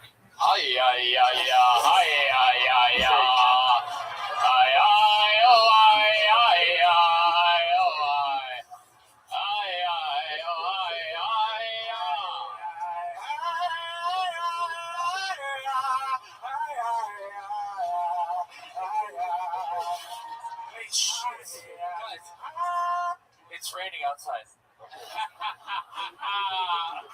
Hey now. We're in it tonight, people. We are in it to win it this evening. Is there a lot of hallucinogens, like a lot of drugs and stuff, like with your culture? Like, do you guys all go like smoke out in the teepee? Is that a thing, or is that just Joshua Tree? I do drugs. I feel like I just make that like an excuse, like, oh, it's part of our heritage, but like, it's not really. Yeah, you're doing them outside of a Jollibee. Yeah. Not exactly a mythological journey. You drink a lot? Not anymore. What happened? I started getting sick. I bartend, and then like just around alcohol so much that like it started making me like throw up too much. Wow, that's your name, right? Throw up too much. My goodness. What are some other fun facts about you, Ryan? What do you like to do? Any hobbies or fun facts about you? Yeah, I'm like super like overly obsessed with horror movies. I'm like trying to recreate them or like just. Well, you did a good job with the minute. Oh man. So you do that a lot. That's Yeah. interesting. And when you say recreate, then that means you reshoot the scene. I want to learn like more practical effects and stuff like that. Like I love over the top, like bloody, like Sam Raimi, like absolutely. Yeah, Evil Dead, one of my favorite movies, is before I lost everything. My goodness. So, Brian, other than horror films, what else are you into? Wow, fuck. It's weird. Like I'm like really into like bartending, so like I really get into like that whole like making cocktails and like you like one of those trick bartenders or something like that. Where do you bartend? I bartend over at like Huntington Beach. Okay. Yeah. That exhale that I got when I just asked you if you could do trick bartending, what was that? What was the answer? Well, I think it's kind of pretentious where it's like, you do that flair bartending where you like throw the bottles up. I'm like, oh, look at me do this. Yeah, I was just so hoping that was the kind that you did because we were going to have you know. Is there something you could do with that? I mean, not really. Right. Not without the 14 people in the front row having glass in their eyeballs. All right, hand it back over there. Sorry. My goodness. So, anything crazy ever happen to you while bartending? Oh fuck! I mean, fights happen all the time. That's always weird because like you want to break it up because of people like getting. I work with like It's douchey white people in Huntington Beach, right? it's weird. It's You like watching them beat the shit out of each other. Like this one. Yeah, you like watching the white man go down. Fuck yeah. Yeah, if I were you, I'd fucking start fights, Let them fucking turn them on each other, Here's your trick. Just to let you know, that guy on the other end of the bar just called you a pussy. Yeah. Wow. That's fun, Brian. What's your love life like? I'm actually in a relationship right now. Yeah. It was great. I was like single for a minute, real quick. At the beginning of the year. For a minute, real quick. Yeah, as all minutes are. Yeah. Was the lucky lady do? Her name is Sasha. She actually does comedy too. So. Wow, was that her? Is that her? It sounds like one of your recreated horror movies back there. Yeah, was that her or an ancient spirit? Yeah. All right. Well, Brian, so much fun, man. Congrats. First time on the show. Fun times. Nice to meet you. There he goes. And Brian with no eyes.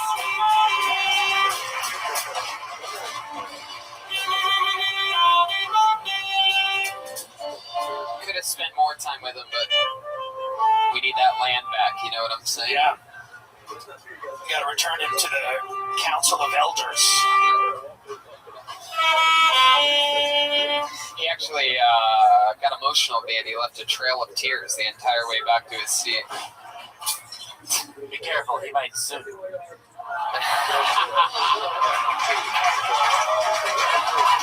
Wow. Hold on, the name out of the bucket. Make some noise for Roy Reynolds, Tucson, Arizona. Roy Reynolds. Oh, from the farthest, luckiest part of the forum.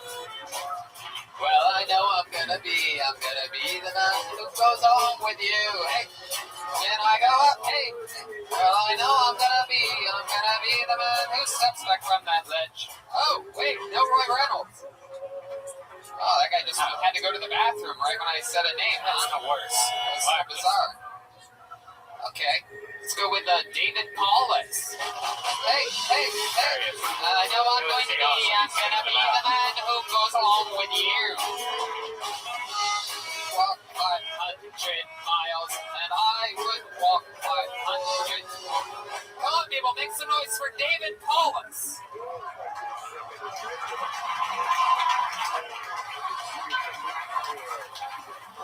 Everybody's always talking about the millennial age we live in.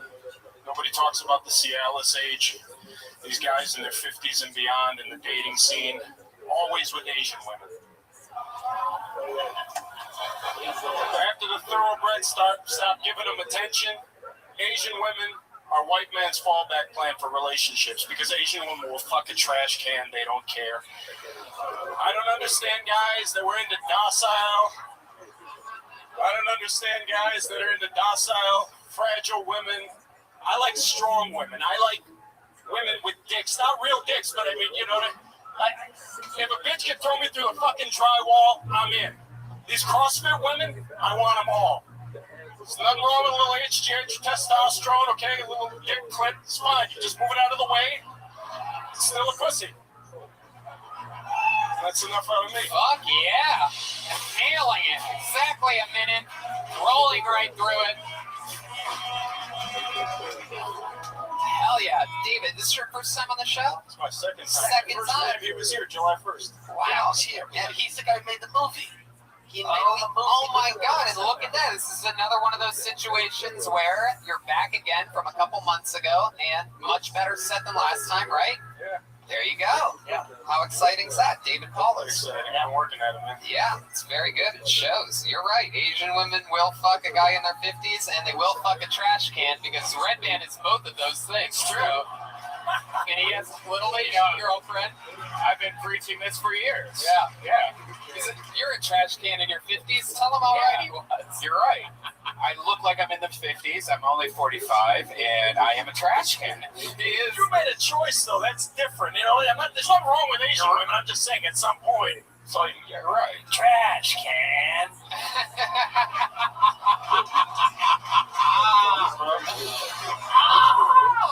So what's your girlfriend look like? Yeah. You're talking about nothing. You're sick of even get an Asian girl. Oh, wow. Oh, Jesus. Red Man's getting his revenge on you. Yeah, you're a fucking trash can. Hey, I live in a trash can. That's pretty nice.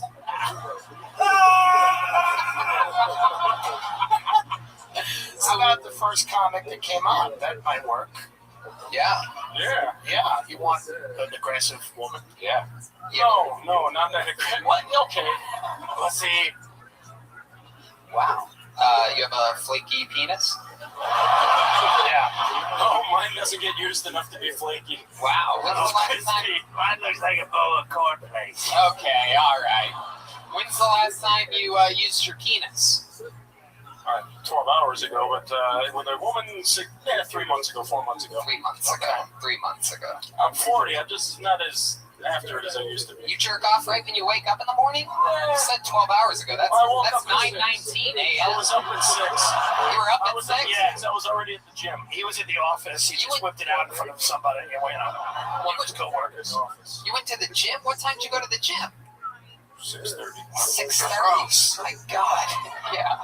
You people disgust me. Right, man. I don't have anyone to wake up to in the morning. So. What? Maybe start gaining some weight. Stop going to the gym. All right. It'll work out for you. Okay. Red Man. Trash can. So, why 3 months? Why no dating?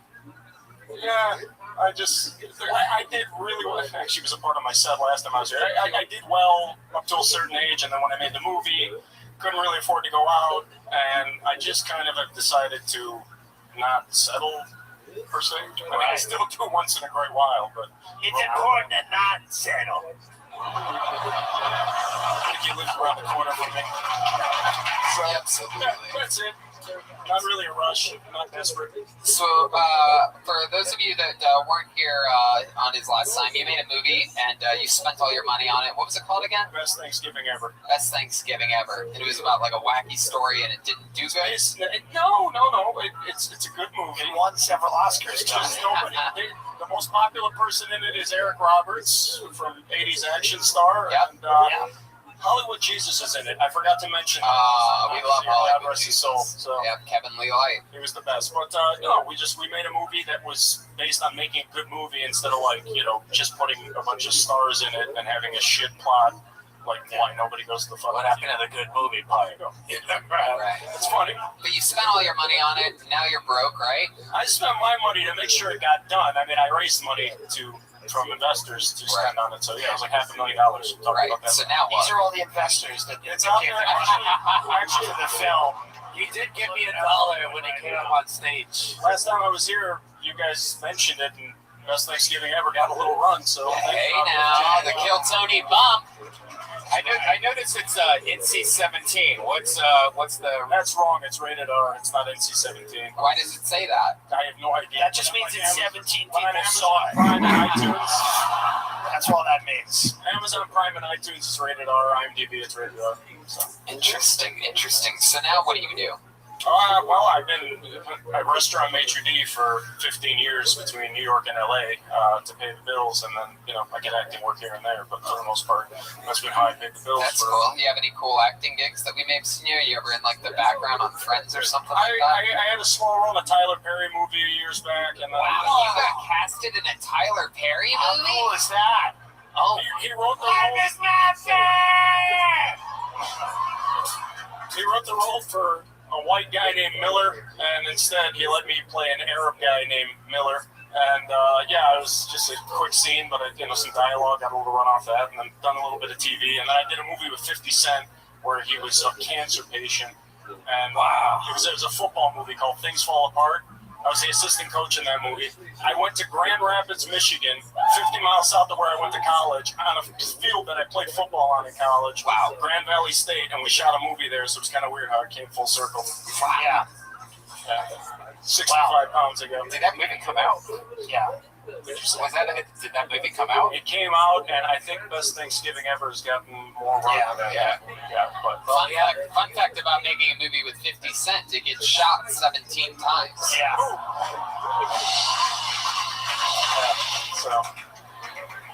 So is it 50 Cent? Anything else crazy about you we should know, David? I speak Arabic. My mom and dad are from Iraq. Get the fuck out of here. You're Iraqi? I am first generation American, but Iraqi right here. Did you ever think of going back to the old country? Uncle, what do you say? Yeah. You know what? I'd love to. I've been to Lebanon once, the only time in the Middle East, but unfortunately, I don't think I'll see Iraq in my lifetime. At least in the past 3 months, you haven't seen Iraq. Right. Can you give us a little example? Can you do like a knock-knock joke or something?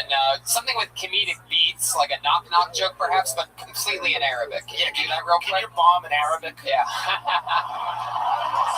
Or do you need to be on an airplane?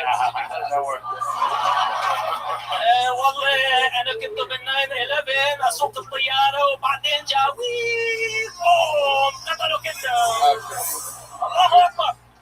That sounds like Donald Trump speaking Arabic. Like that did not sound like that was. Yeah, wow. Didn't sound real. I heard you say 9/11. That was very clear. Yeah, what was it? What was the English translation of that joke? You can fumble through any fucking language. You just have to throw a few, Sure. What was the joke? There was no joke. I was just speaking Arabic. What did you say? I thought you said every time I go near a movie, it's 9/11. I said I happened to be flying a plane around 9/11, then I hit a tree, and I've been hiding ever since. Wait, you said you could fumble through any language? Yeah, these guys have been doing it all night. Even Japanese? All right, I don't know what's going on here. Every once in a while, you deal with crazy old homeless people, so shit gets a little wacky. Wow, so that's fun, David. I can't believe you are Iraq. Yeah, you're a country. I can't either. Originally from Michigan. And why'd your parents come here? How did they get here? My parents, they got married in Lebanon. They had to leave Iraq when shit got nasty in the 60s. And then my dad's business was in Nigeria. They lived there for 12 years. And What then was they his business? Was he a prince? He's an engineer. Being a cup. And then they immigrated to the U.S. They went to Detroit because a lot of the Arabs That's were where they there go. after the revolution. Right. And instead of a liquor store, they traveled to Nigeria. It's also a beautiful city. Yeah, absolutely. Very nice. The documentaries. Yeah. Yeah. Or your eyes and ears when you visit. And that, yeah. Your Iraqi parents ever tough on you? Like, David, what are you? How about now? Yeah, well. What are you doing? Why don't you get your life together, David? Something like that. Yeah, that's how my mom sounds. Your movie was a massive failure. What is this comedy career, and why do I have to give you money every month? All you do is wake up, go to gym, jerk off. Did they ever tell you that? Anything like that? Sorry, Mom. Oh, that's what your mom sounds like? Wow. Yeah, you sound like my mom right there. Your impersonation. Yeah. Well, she's got a deep voice. They're proud of me. The only thing she wishes I was married with kids by now, but yeah. David, I was watching on the TV the Married with Children, and I was thinking about what the fuck happened to you. Yeah. Like that? Yep. You don't wish you were like a suicide bomber? You know? Like, listen, die with honor. I'm Catholic too, so that's the weird kind of dynamic. No suicide bombing in my lineage. But interesting. I like that you're the two religions that are most in the news for fucked up shit. Yeah. Yeah, for sure like that. Yeah. Incredible. My goodness. Well, there you go, David. Congratulations. Good to see you again. Better set than last time. People are getting better here. David Paulus. Thank you very much. He's on Twitter at the D Paulus, Paulus. Yeah.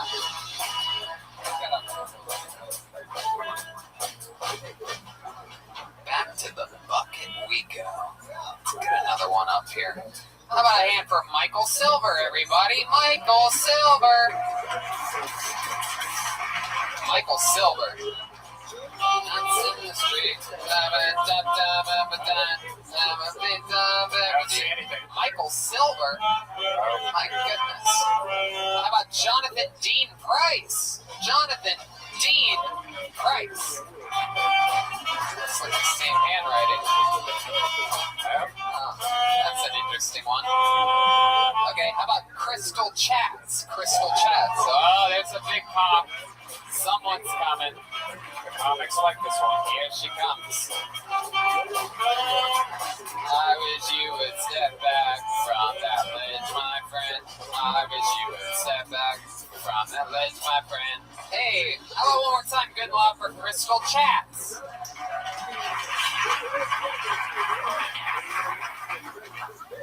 What's up, guys? Yes. What do I want to say first? Does everyone in here have a favorite school shooting? Or just a shooting? No, shooting is too soon. Okay, how about this? I treat the men in my life the same way I treat pieces of my wardrobe. They always end up getting donated back to the community. Okay, that's too mean too. Okay, all right. You guys are a soft crowd. I'm gonna go back to the shooter joke, and then yes, that was a pun. So yeah, my favorite school shooting wasn't at a school. Shh. This is genius. Okay, so do you guys remember the shooting that happened at the video game tournament? The video game tournament. So allow me to incorrectly use the word martyr here, but the guy basically went in and shot up a room filled with potential school shooters. Wow, there's the West Hollywood Bear. My goodness. Crystal. I know, I'm sorry. I think it would do well on the Tonight Show. The Leno years. Wow. Crystal, those jokes fell flatter than your chest.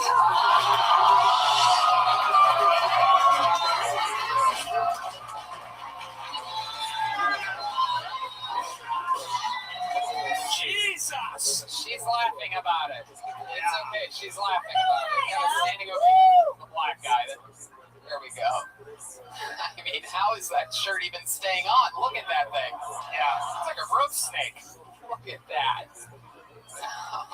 Aphrodite is offering you tits right now. This has never happened before. Dishing it out. The history of the show. No, it's okay, Crystal. It's all right. You have the same size chest as everybody else on the stage with you right now. You're just fine. You're perfect. Nice. I'm doing a little better. A little bit. He's got a bigger chest. I know. Well, so does his table.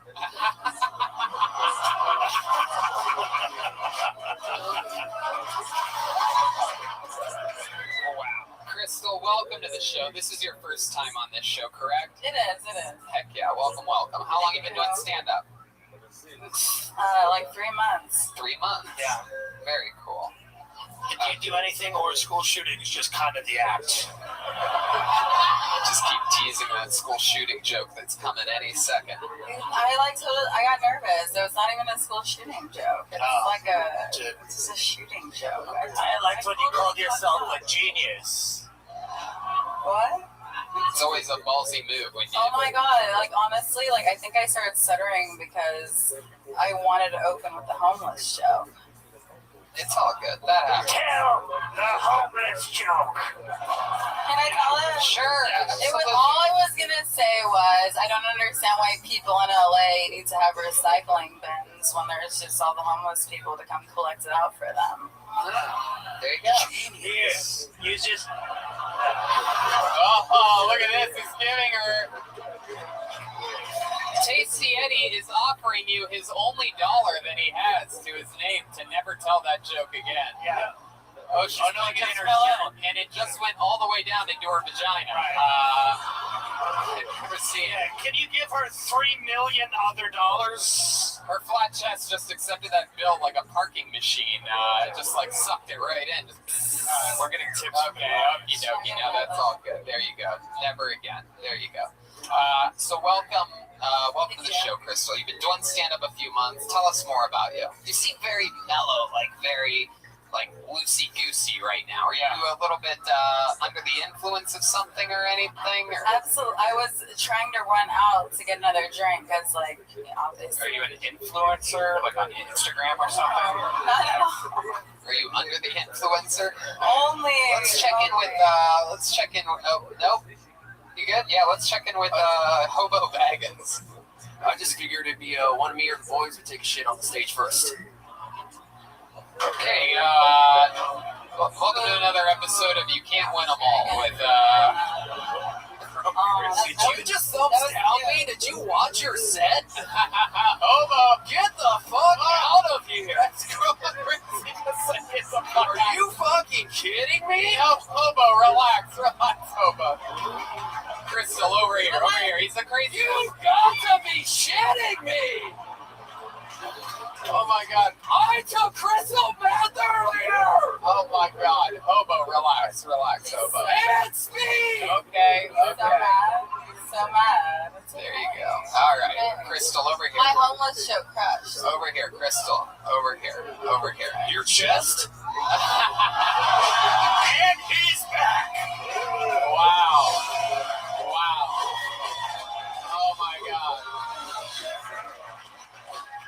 Oh my god. Chroma Chris.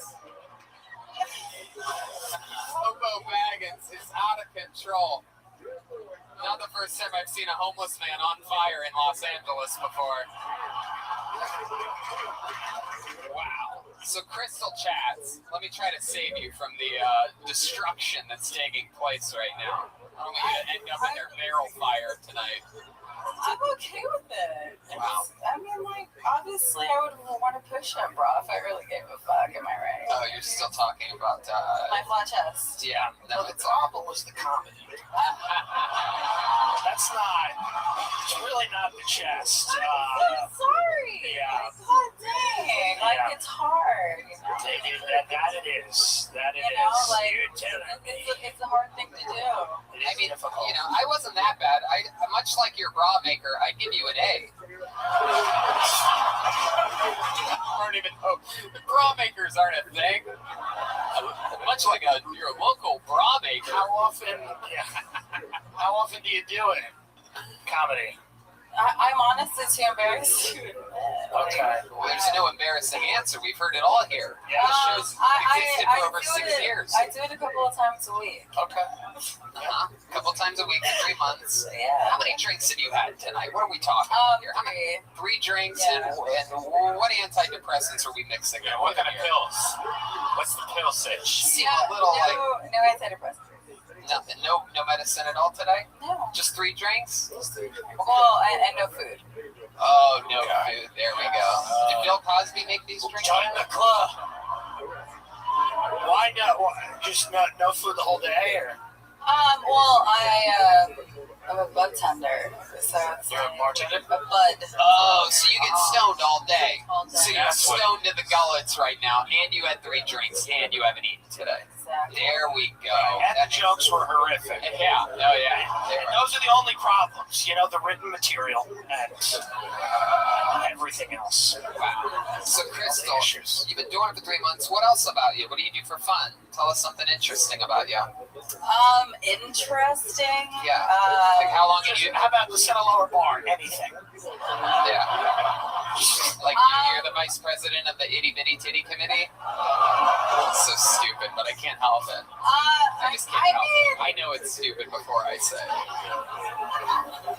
Interesting? I mean, like what? Like, there's nothing. I'm not. I'm so sorry. Come on, like what's an average? Everybody has one interesting thing. I can flip my eyelids inside out. Oh, God. No, don't do Are you that. ready? Are you ready? Okay. All You want me to do it? Yeah, do it.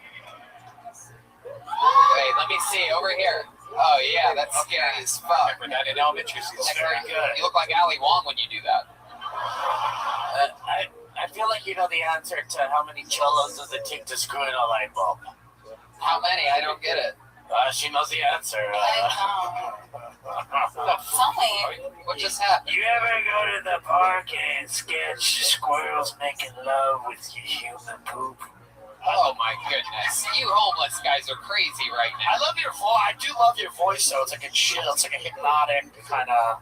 I wish we were like a 911 operator. I have a podcast. Okay. The health. That's not the direction I wanted that to go in.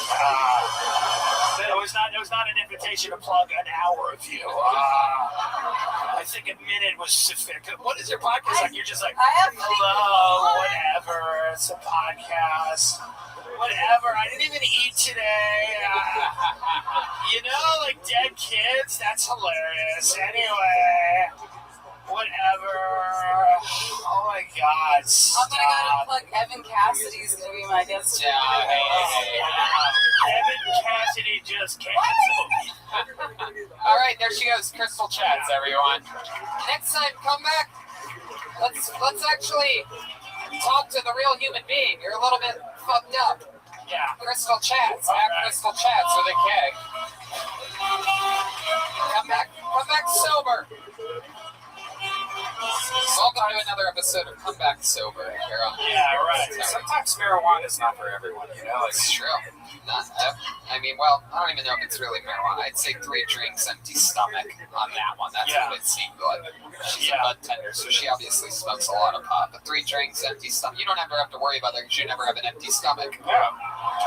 Thanks to Postmates.com/Kill. That's right. You can save right now. Use the promo code KillTony. And on this show, ladies and gentlemen, we do have a regular. Every single week, he writes and performs a brand new 60 seconds. He doesn't get pulled out of the bucket. He has to do it automatically. And every single week, we have so much fun with him. We have an amazing cast of former regulars, Wineshank, Congdon, Malcolm Hatchett, Ali Makovsky, now opening for Joe Rogan, Malcolm Hatchett, working with the great Justin Roiland.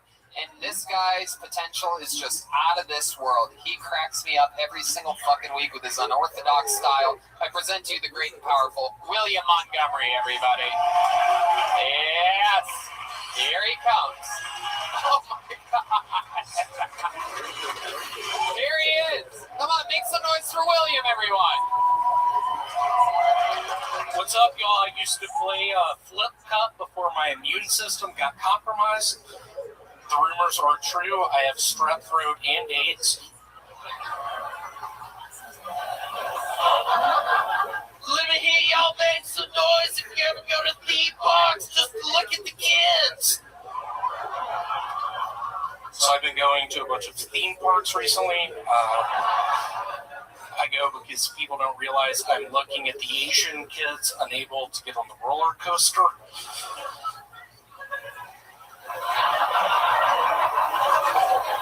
I only go to the psychics who can tell me my past.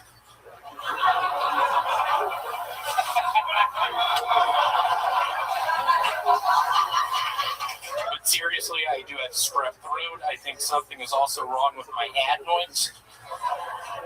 I'm currently in a rap group called Adenoids. Jay-Z told me to tell that joke. Did he? He did. Yeah, what'd you do? I did a lot when I discovered I had HIV. I went to a clinic at first. I was somewhere outside of Phoenix. I didn't necessarily trust just the doctor in there, some guy named Mark Peterson. Okay. How about a hand for William, everybody? I sort of kept his minute going a little bit longer than maybe I. It's so nice to be here. I'll be very frank with y'all. I literally go under the knife in 24 hours. The doctor told me not to drink or do anything. I'll be honest. I'm on cough pills. You're going under the knife? What are they doing? They're cutting out the AIDS? What are they doing to me? I'm gonna repeat this. I've been way too fat for probably 15 years now. I'm getting a liposuction procedure in 72 hours. Wait, 72? So what are you doing? What are you doing in 24 hours? Yeah. What are you sitting under the knife in 24? I'm going to a Wendy's, and I was excited when I heard you were on the show tonight. Yeah. Can I ask you to go to Wendy's with me tomorrow? 100%. Can you stand beside me for a second? Second. I always have to get up. What's It happening, always requires me to. William, why do you always bother the guests? Yeah, we can stand together. What's happening here? Let's just pretend like we're at the Wendy's. We're both about to go under the knife in less than 24 hours. We've gotten to be really good friends, sort of, with me touring with you. Yes. All that comes with that. Yeah, that's not happening. But are you really going to mess us up like? So we're in a Wendy's, and I love you. I get a Dave's Double, get a single. I have the app on my phone. William, are you just describing the scene, or is there going to be one? I like Wendy's. Wait, is that it? It's a great. Wendy's in the 90s was great, but it's lost a lot of steam. What are you talking about? Oh, jeez, I knew you'd wake Red Band up. I don't know if y'all are people who invest in the stock market. Look up Wendy's. They're okay. William, why did you have Tim stand up? He always does this to me. I think I respect it. You know, it's a power move. So are you really? Just me going into the doctor's office, you're the doctor, and just you telling me I actually do have strep throat. You want me to diagnose you with strep throat? Are you cool with that? Is the doctor's office also a Wendy's? It is. Yeah, sure. That's where he meets his doctor. Okay, so you're at the Wendy's. Yeah. You just ordered food, and you're about to tell him he has strep throat. And action. Malcolm? It's William. William? Sorry, the old one. I forget the old. I'm sorry, forget. That's the other one. We're going to take it from the top. We're going to take it from the top. I apologize. You know what, Dan? I'm just thinking of what I want to get at Wendy's when I leave. Danny, are you up there? Maybe we can single spot this scene. Let's take it from the top. Hey, Danny, you have the MIA paper planes? No, you don't need paper planes to come in at the end of this. No, we don't need music at all. They're at Wendy's. It's a doctor's office. William, thank you for coming. Tim, I'll be very honest. My stomach started hurting a couple weeks ago. I did some research. My throat was hurting as well. I've been terrified. I have strep throat. That's why I'm here. I trust you. You have that eye patch you always wear. You have it. I can't believe it. Can you really not? Well, as a medical professional who operates out of a Wendy's with an eye patch, you know, you're my only patient, and So it's not that I root for you to be sick, but I like seeing you. So I'm glad you came in today. You do live here, so I'm going to just go ahead without a test and say you probably do have strep throat and potentially also HIV. The prescription for that is baked potato and chili, which we make by taking the used up hamburger meat and putting it in, which is not sanitary, but it is tasty. And that is where I picture just literally MIA paper planes flying. Yeah, I gotta be honest, the fact that we don't have on the paper edge of a planes, fucking bridge. yeah, you ruined the jumping bit. off. You ruined the bit. No paper planes. Thanks a lot.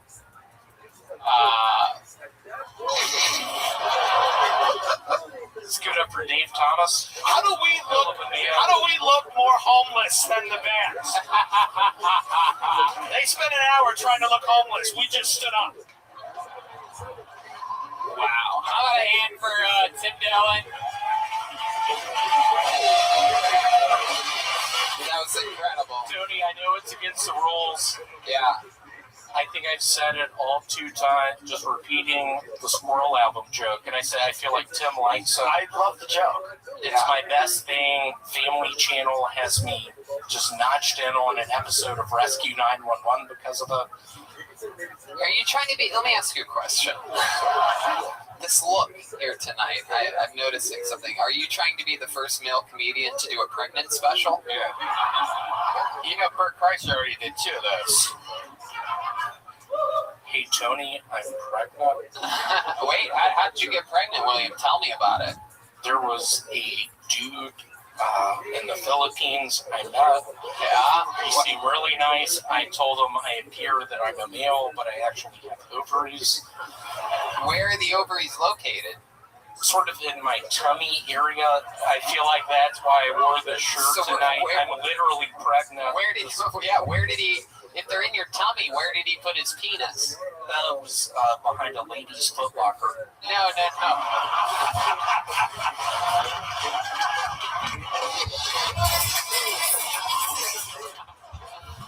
Can you play that a little longer? Because this is what You love that song. Wait, oh my God, he's dancing.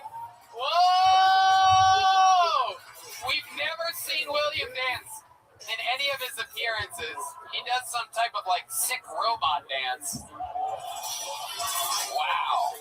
This is incredible. Wow, he just went still. It's like he's on some type of turnstile. Who is that bitch in the back not laughing? What the fuck is going on? I'm pouring my heart and soul out tonight. Are you Persian? Whoa, William. Why do you go straight to Persian? I tried out for Aladdin. I didn't make it. What role in Aladdin? I lived in the sewers. I'll be very honest. I don't tell a bunch of people that. I almost drowned a couple times. You live in the sewers? Yeah, I've literally been in the sewers. Looking for food, looking for my aunt, wondering where my uncle is, wondering where my Monopoly board is. I love that game. Ventnor Avenue? Okay. William's having Monopoly flashbacks here. Mediterranean, no thanks. No thanks. You don't like to slum it up sometimes? Well, too many Hispanics. Whoa, my God, you have attacked Persians and Hispanics. Phil, what do you think about that? Honestly, I spaced out. I was thinking about my secretary. All right, William. Well, another very fun set. You're absolutely so different. I just want to say one last thing. Literally, I haven't been on YouTube in 8 fucking months. Yeah. There is that piece of shit, Cracker Barrel kid, 55, literally going to my parents' house when I accidentally gave out the address. He went there? What did he do? He's been playing Ring and Run. He's been rolling their trees in toilet paper. My father is very sick. He has Lyme's disease. Big hiker got bit by a tick. My goodness. I can't, but what would you like to say to Cracker Barrel Kid if he's watching tonight? What I would like to say is, I think it'd be cool if you and I could meet. I feel like maybe we like one another. I think maybe we would enjoy one another's songs choices. I think. Wait, what? What about song choices? Did you just find MIA Paper Planes for the first time last week? Here's what scares me. Last thing I'll say, I'm trying to play it cool saying this right now, but the amount of terror he's wreaked on my life, just in my fantasy world. I have a pistol in my hand, and I kick in his fucking bedroom door and just shoot him a bunch. You're talking about Cracker Barrel Kid 55, the troll on YouTube that comments on all your videos. Okay. Well, thank How you. about one more time for the great William Montgomery, huh?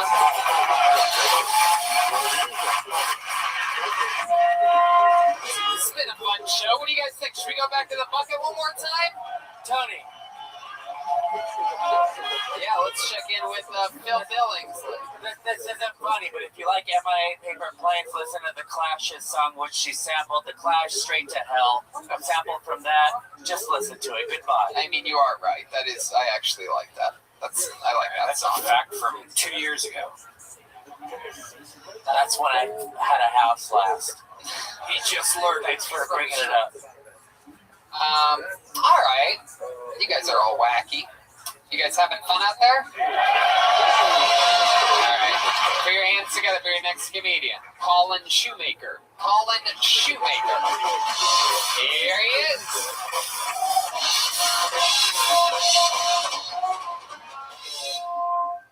How's it going?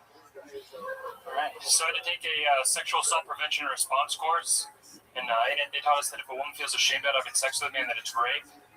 So I raped every woman I've ever had sex with. It's like girls aren't proud about having sex with me because I look like I'm made of mayonnaise, you know? Girls aren't waking up next to me like, oh, wow, I fucked him. You know, they're waking up like, oh, my God, I fucked him. Or they're waking up going, oh, my God, he's fucking me.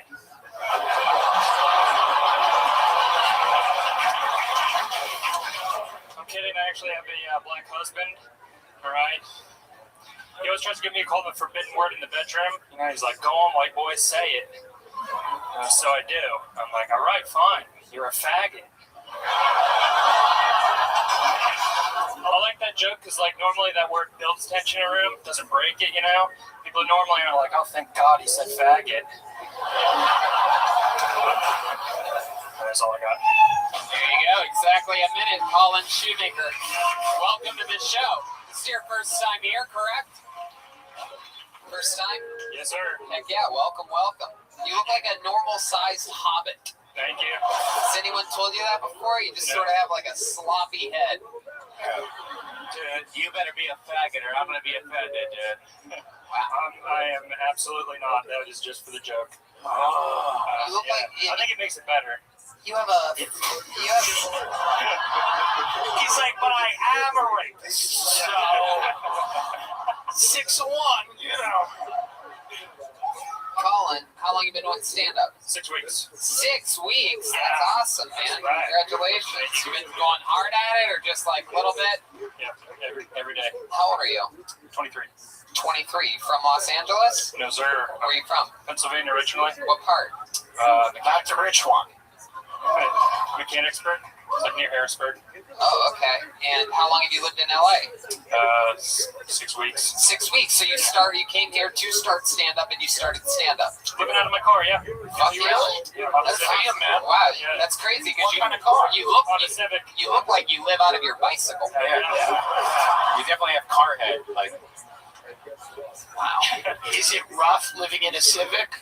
Yeah, well, I took all the seats out, so I built a bed frame in it, so it's not that terrible. Get the fuck out. It was like a tiny house. Yeah. It's not You have bad. a bed frame in it? Yeah. A bed frame in a Civic. Shit's tight, dude. Yeah. You know, it sounds fucking awesome. Literally tight. Dude, it sounds great. Hell yeah, man. Fuck yeah. You want to have a sleepover? Hello, buddy. Is it awkward bringing chicks back to the car? Oh, yeah, you know it. Yeah. I don't have confidence for that. There's no way.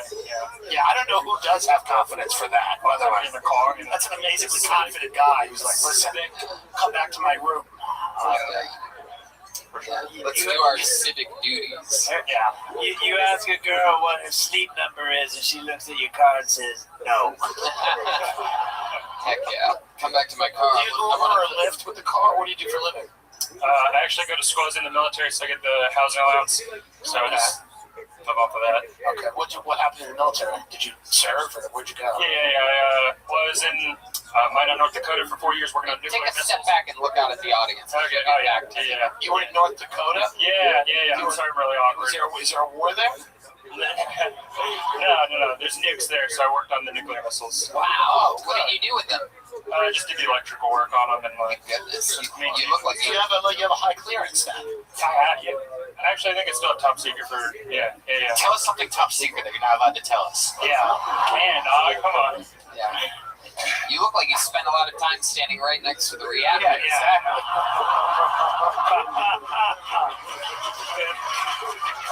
Just huffing. So what branch of the military was that? Air Force. Air Force. Heck yeah. And, wow. So you ever Storm 51, Area 51? Did you ever fly in the Air Force? Or no? Wow. That's interesting. You just worked on nukes 4 years. Yep. Wow. Yep. So what now? I'm just looking rape jokes. Yeah. It's the life, man. What's your money-making situation, though? You work on anything? I go to school, and because I was in the military, you get the GI Bill, so I get $3,000 a month in housing allowance. What school? $3,000 a month? Yeah, that's. Wait a minute. I know, right? Hold on. Thanks, guys. You get It's your tax money. You get $3,000 a month. Yep. And you live in a Civic.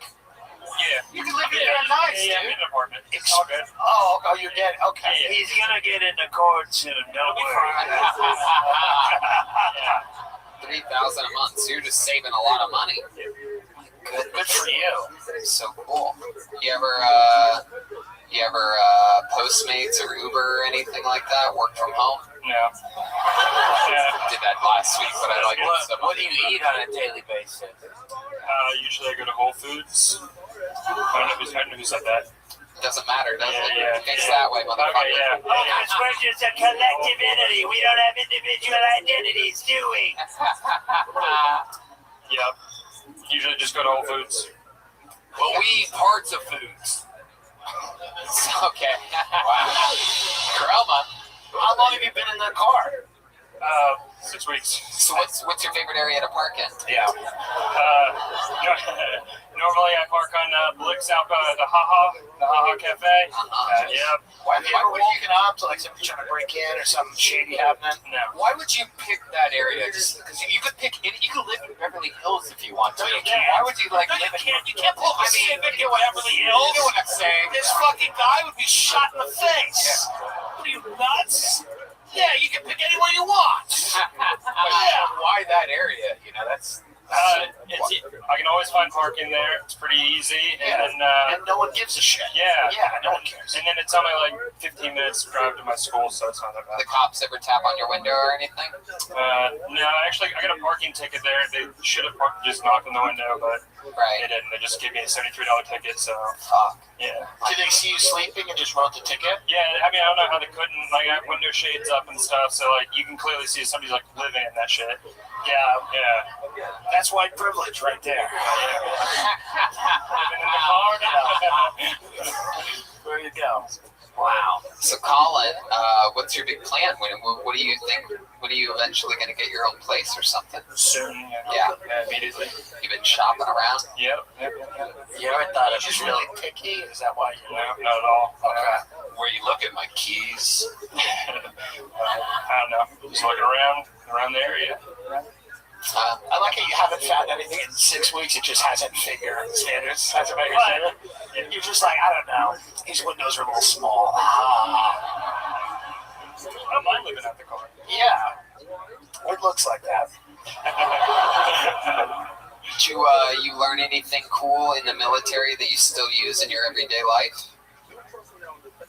Oh, really? Any hobbies that you have or anything interesting that you do for fun? How do you entertain yourself in a car all day? It gets hot in there. What are you doing? You read a lot on your phone? I just write jokes. You just write jokes? That's literally it. That's it? I like your fucking, that's a big part of the whole living in your car thing. Like, it's one of those things where people are like, I wonder why you know, but what do we say? And especially people that are, you know, come from a lot of money and never had to worry about things. They have a lot of trouble grasping the live in your car thing. And I don't think they realize it's not like living in your car makes you a great comedian. You know, if you're a lazy fuck that lives in your car, you're just a lazy fuck that lives in your car. But the one thing that living in your car does do is it certainly opens up for a lot of that. And I think that that learning in that type of style and tough situation creates. Yeah, what he's saying is the apartment would be a huge mistake. Yeah, stay in your car for as long as you possibly can. You can't read around them. But when you get an apartment, keep that same fucking in your car work ethic. Don't forget, you know, the hunger, and that's how monsters are made. You had a fun set tonight, first time on the show. There goes Colin Shoemaker. What are we at? 138, huh? All right. That's tonight's episode of Kill Tony, everybody. Look at this drawing from Ryan J. Ebel. That's wow. That's great. Wow, look at you. That looks so good. I fucking like you. That's mind-boggling. How about a hand for the great Tim Dillon, everybody? Come on. He's an American comedy company, August 1st to the 3rd. And no, that's not even right. I didn't even look at the right thing there. Yeah, it is, August 1st to the 3rd. Oh my God, that's crazy. And he's at Raleigh and Goodnights, the 22nd to the 24th of August. Check out Tim Dillon is Going to Hell. It switches over to the Tim Dillon Show, so if you're listening to this past a week from now, get it on iTunes, get it everywhere. The Tim Dillon Show, past episodes of Tim Dillon is Going to Hell. How about one more time for Tim Dillon, everybody? And how about one more time for the leader of the band, Jeremiah Watkins, Tasty Eddie over there. Go ahead, Jeremiah. Why don't you plug your stuff? You got a new episode of Jeremiah Wonders. Who's the guest? Special stand-up on the spot edition with Tim Dillon, Andrew Schultz, Chris Red, and John Rudnitsky. Oh, very cool. And you have a little album there, huh? Yeah, if anybody wants these hard copies of the Regular Watkins album, I got them after the show. And follow me on my YouTube page, youtube.com/Jeremiah Watkins. There you go. Follow him on YouTube. How about a big hand? He had a big show tonight. Chroma Chris over there, huh? Yeah, thanks, Ernie. Shout out to Ernie Ball. Thank you, Ernie Ball. Ernie Ball Guitar Strings, the newest sponsor of the Kill Tony Band, as well as Ludwig's very own Joelberg Joel Jimenez. Joelberg's on social media mostly. Sorry, anything else, Joel? Thank you to Ludwig, Cape Mac Coffee, LA Speedweed. Also, check out my buddy Derek and his son's podcast, Spoil the Beans. They work out here at the Comedy Store. It's a great podcast, and I'll be hosting for Brian in San Diego, August 17th. That's right, August 17th. I was just going to say, Brian's headlining one night only in beautiful San Diego. We're in Fort Wayne this weekend. 2 Kill Tonys, 2 stand-up shows at the Tiger Room, Let's Fest Comedy Festival. And then I'm in Miami the next weekend, West Palm Beach the first weekend of September. And don't forget, Dallas, Texas the first week of October. Kill Tony Mania in the middle of October. And newly announced, going on sale in the next 2 weeks, Australia at the end of October. Kill Tony with the whole crew. And DC, November 8th through the 9th. Live audience, thank you so much. If you were here specifically, remember, if you want to come back and see Eddie Bravo and Sam Tripoli, and you came for Eddie Bravo specifically next week, be sure to grab the special ticket that the great Janice is handing out out there. And also, you can buy the new Kill Tony pin with the classic, brand new Ryan J. Ebel Kill Tony logo. It also glows in the dark. It's from our friends over at Rockin' Pins. You can also, I think, order it straight from Rockin' Pins, rockinpins.com. And thank you so much, live audience. Have a great night. Thanks, We'll see you soon.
Let's finish this video over here for a second.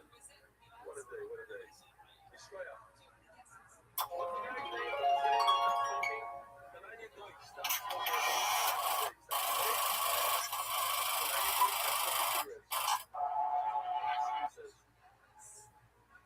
My wife told me, I know the shear gave you new life. I didn't know that the shear took away your death.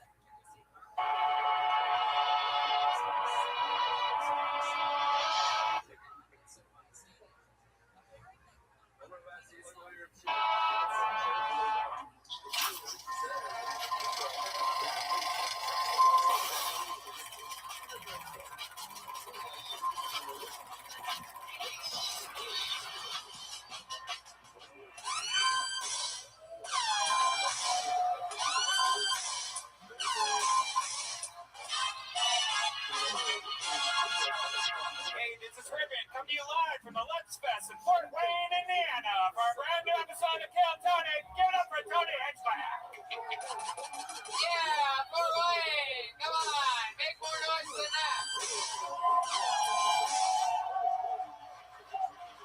Yippee doo-dah day. Here we are in Fort Wayne, Indiana, ladies and gentlemen. Look, Brian Redband's here, everybody. Thought this was John Lovitz for a second. It's just good old Brian Redband here in a Hawaiian shirt. No better place to wear a Hawaiian shirt than a place so much like Hawaii, Fort Wayne, Indiana, where we are back for the second year in a row. How about that? Fort Wayne, a hot spot. You come here, we are live in this sold-out room of 62 people. This is incredible, packed to the gills. It's a fire hazard in here. Because a lot of people know we've been doing theaters globally lately. Yeah. But today we are at in the Tiger Room at Welch's Ale House in Fort Wayne, Indiana. Just goes to show we don't forget where we came from. You know what I mean? We will always play to our roots. We're like a good Republican politician. You know what I mean? We're willing to go to the middle of the clap for Republicans. Very good. Heck yeah, sir. It's good to be back here in a city that still has a family video. There is a video store that operates. There are employees walking around waiting for people to come in to rent videos to take home with them. It's a real thing. If you're wondering, hey, I wonder if it's like that everywhere. Nope, that's it. Really stood out to us. Holy shit, look, a video store. It was like seeing a goddamn kangaroo or something like that. We stopped for a second. We made sure it was real. Anyway, it's good to be here. We travel everywhere. I'm doing stand-up next weekend in Miami, Florida, and then the first weekend of September in Key West. Red Band's headlining San Diego, August 17th at American Comedy Company. I'm headlining the Hollywood Improv, August 23rd. And then we go back to Dallas, Texas. We do a Kill Tony, a few stand-up shows there, October 3rd through the 5th, October 16th through 17th, Sacramento, the Road to Kill Tony Mania. And then October 18th and 19th, that's it. Kill Tony Mania, San Francisco, California, our biggest annual event. 4 Kill Tonys in 2 nights. And that's crazy stuff. And then the week after that, believe it or not, we're going to Australia for the first time ever. Yeah. Kill Tony in giant theaters. Tickets go on sale in 2 weeks for Australia. So if you're listening and you live in Australia, it's 2 weeks from now. You can buy tickets. And then November 7th, our first ever Kill Tony in Washington, D.C. And then some stand-up shows November 8th and 9th. And I believe, this is not official yet, but I believe we might be adding another Gramercy Theater date at the end of that in beautiful New York City before we head home. So if you're listening from New York, congratulations. You're the first person to find out that we're going back to the Gramercy Theater. But tonight, it's about Fort Wayne, Indiana. And as you guys know, you guys fans of this podcast? you know, normally on these shows we go guestless. We don't normally have a guest on the road shows. But today is a very special day. I get to cross off one of my all-time favorite comedians off the bucket list of people that have never been on the show before. This is incredible for me. Ever since I was a fucking kid, staying up past my bedtime watching Letterman, this guy has been one of my favorite comedians ever. It is an honor to have him on the show. I can't believe it's happening in Fort Wayne, Indiana. Ladies and gentlemen, I present to you the great Todd Barry. Wow. Wow. Wow. This is incredible. Hey! Todd Barry, everybody. This is awesome. Yeah. Welcome to the show, Todd. Not only have I never done the show, I've never listened to the show. Well, we're excited to have you. That's another bucket list of yours. Welcome, welcome. You're in Fort Wayne today. I am, because of this. We're happy to have you. We're gonna. I'm happy to be here. It's gonna be fun. We're gonna watch some comedians do comedy. Maybe it's their first time. Maybe they've done it before. It's gonna be crazy. We're gonna enjoy it. Maybe you can help them out. You're one of the. Oh, no, I'm gonna shred them. I love it. Well, we're excited. We have Todd Barry, and as you guys know, you diehard Kill Tony fans, there is a band on this show. Yeah. And while the entire band couldn't make it, we were able to bring the leader of the band. Every single episode, he commits to being a different character. Maybe it's the return of one of his famous characters. Maybe it's a brand new character we've never seen or heard of before. There's been a lot of those lately. So let's all see what he is tonight, shall we? Ladies and gentlemen, it's the best damn band in the land. It's Jeremiah Watkins, the Kill Tony Band. From Reagan and Watkins fame, Mr. Postman. Oh, look at this. Wow. Here he comes. Wow. This is a real postman, ladies and gentlemen. This is incredible. Wow. A real postman from the post office. This is incredible. He handed me a piece of mail. This is very exciting. Welcome to the show, Mr. Postman. Hello, how are you guys? Wow. I didn't realize you were Native American. I am 100% European. European? I've never seen a postman wear an oven mitt before. What's going on there? Did you leave something in the oven? Sometimes I get cold and hot at the same time. How long have you been a postman for? 1,300 years. 1,300 years he's been working at the post office. Before mail. And your I name? was on the first Pony Express. Wow, okay. And your name is Walter Fig? Walter, yes. Okay. Wow, the energy is buzzing in this room. Just how I like it, right before my nap. Thank you for being here. Well, Walter, yeah, you really brought the room to all the excitement that we could expect of a postman. I think people still use postmen around here too. They have a family video. You ever deliver mail to a family video before? I just restocked the red box on 3rd Street. I don't think they have a 3rd Street here in. Are you single, or do you have like a postmate? Like, do you have another, like a My girl? wife's been dead for 30 years. Oh, boy. Have you ever been attacked by a dog? Good question. Am I allowed to speak? Yes. You're looking at me like I wasn't supposed to speak. I'm sorry. Are we doing crowd work right now?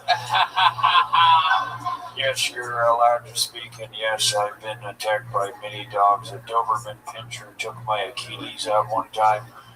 Took your whole Achilles? Yeah, it bit into my Achilles. The right Achilles on my foot is actually a replacement of a baby dog.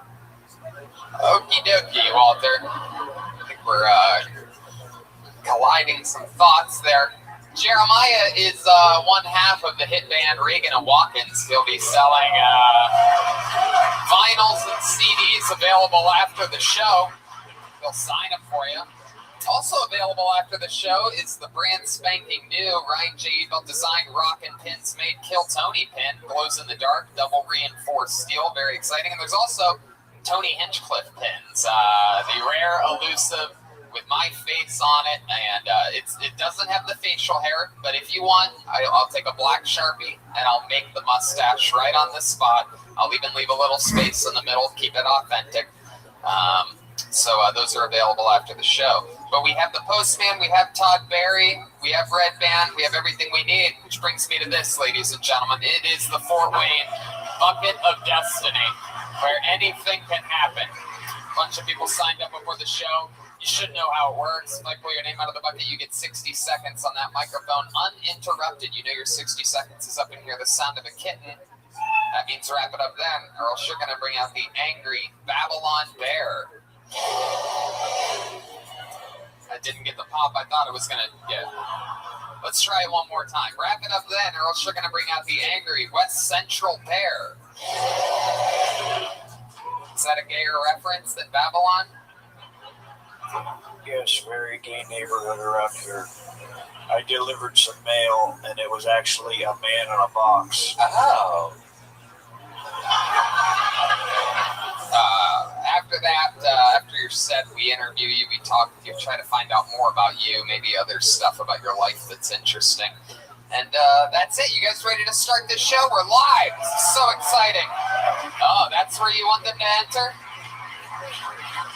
Yeah, just look, there's multiple entrances to this stage. The real trick is just taking your time getting on or off once you make it to the stage part. It's a little bit of a high-rise stage here. I don't think you're going to make it around all these to this one because there's all these thick Fort Wayne thighs everywhere. Just everybody just eating fucking deep-fried potato balls every day of the week before swinging into Family Video to fucking eat more Twizzlers or something like that. Yeah, I said it. This is a Twizzler eating city if I've ever seen it before. All right, I pulled a name out of the bucket. Here we go. 60 seconds, uninterrupted, going to your first comedian tonight. Put your hands together for Jay Kennedy. Here we go. Here he comes.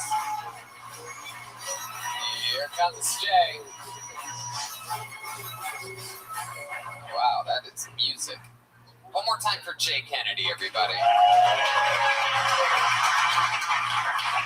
So I was watching TV the other day. I do that a lot. You know, got a lot going on in my life. Saw a Samsung commercial.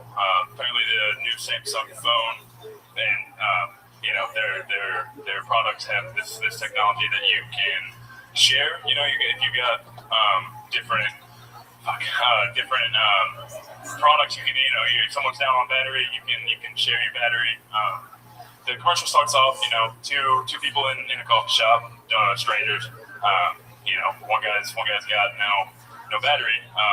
Girl looks over, yeah, you can take my battery, whatever. That guy then goes, you know, somewhere else, shares it with somebody else. It kind of does this full circle to where, you know, 5 minutes later, the guy's back in the same coffee shop with a different girl, who then he hands his, you know, Samsung product, says, yeah, you can go ahead and take mine. And I just really thought, yeah. Wow. I mean, that was incredible, Jay. Descriptive. That was mind-boggling. Did you rehearse that a little bit? Not at all. Wow. Because you can time it and see. Yeah, I thought of that one like yesterday when I was watching TV. So, hot off the presses. What were you watching? Some bad Samsung commercials? While getting hit in the head with an aluminum baseball bat? I didn't really get to the punchline. It was just more so how Samsung thinks that many people have Samsung products where, you know, you're going to be able to share it with a random person. Is that a Samsung? It is, yeah. Well, you're not a sheep. You don't have an Apple product. Oh, you're asking me questions? Jay, let's check in with Walter Fig, the local postman. During his shed, did anybody else smell burning toast? No, that was just you, Walter. I think that's the sign of a stroke. So let's talk about it, Jay. Is this your first time attempting stand-up comedy? Yes. Wow, congratulations. There you go. To go to the first time, you got to give him credit for that. I had no idea what the fuck you were talking about the entire time. Yeah, I didn't either. Yeah. What do you think happened up there? Did you blank out a little bit? Was your vision a little more clear before you got on stage? I mean, I had the idea of the punchline, just didn't really have any set up. What was the punchline? Yeah, what was it going to be? Just that no one had Samsung. I mean, I kind of explained how no one uses Samsung products and that Samsung really thinks that, that many people will use their products to, where this technology. Okay, yeah, that's not a punchline. Where you're going to run into a random stranger kind of and like, oh yeah, can I, get some charge? No, stop. Yeah. Just stop. Did you wonder, like, if they're a company that no one uses, how did they afford those commercials? You're asking the tough questions. I know, yeah. Just telling you that this is the type of shit you have to think about. I'm not really scolding him, I'm playing around. I shouldn't announce that. I'm fucking scolding you. So, Jay, let's talk about it. How old are you? 23. 23 years old. Yeah. Very cool. You're from here in Fort Wayne? From Elkhart, Indiana, northern Indiana. Oh, what's up in that part of Indiana? RVs and meth. RVs and meth. No, RVs, like recreational vehicles. Not RVs. Well, I mean, there's a couple of probably RVs. I don't know. Real. That'd be a good business. RVs and RVs. Yeah. Or RVs and RVs. Right. I think RVs first, and RVs second. All right. Is that the only joke you've ever written? I wouldn't really call it writing, but yeah, pretty much. Okay. I haven't written it. It was more just stuck in my head. Okay. I should probably try that. It was stuck in your head. The thought of Samsung was stuck in your head, and you had the audacity to criticize their commercials. You're like, I cannot stop thinking about Samsung. Fuck them. I'm going to show them. I'm going to roast their commercial. So I'm going to give it another commercial. As we learned today, some things should be kept as thoughts inside here. I think the joke's on us. Samsung probably gave this guy money to just come up and say Samsung 48 times. Like, no way you could say it. He's like, I'll fucking do it, dude. It's the #1 podcast in the world. I'm going to say Samsung 48 times. It was 30 cents per Samsung. Yeah. Oh, shit. 0 for 9. These numbers are not looking good. Jake Kennedy is dying on stage like an actual Kennedy. What's your job? I work in logistics. You work in logistics? Yeah, so I... You could have mapped out that joke.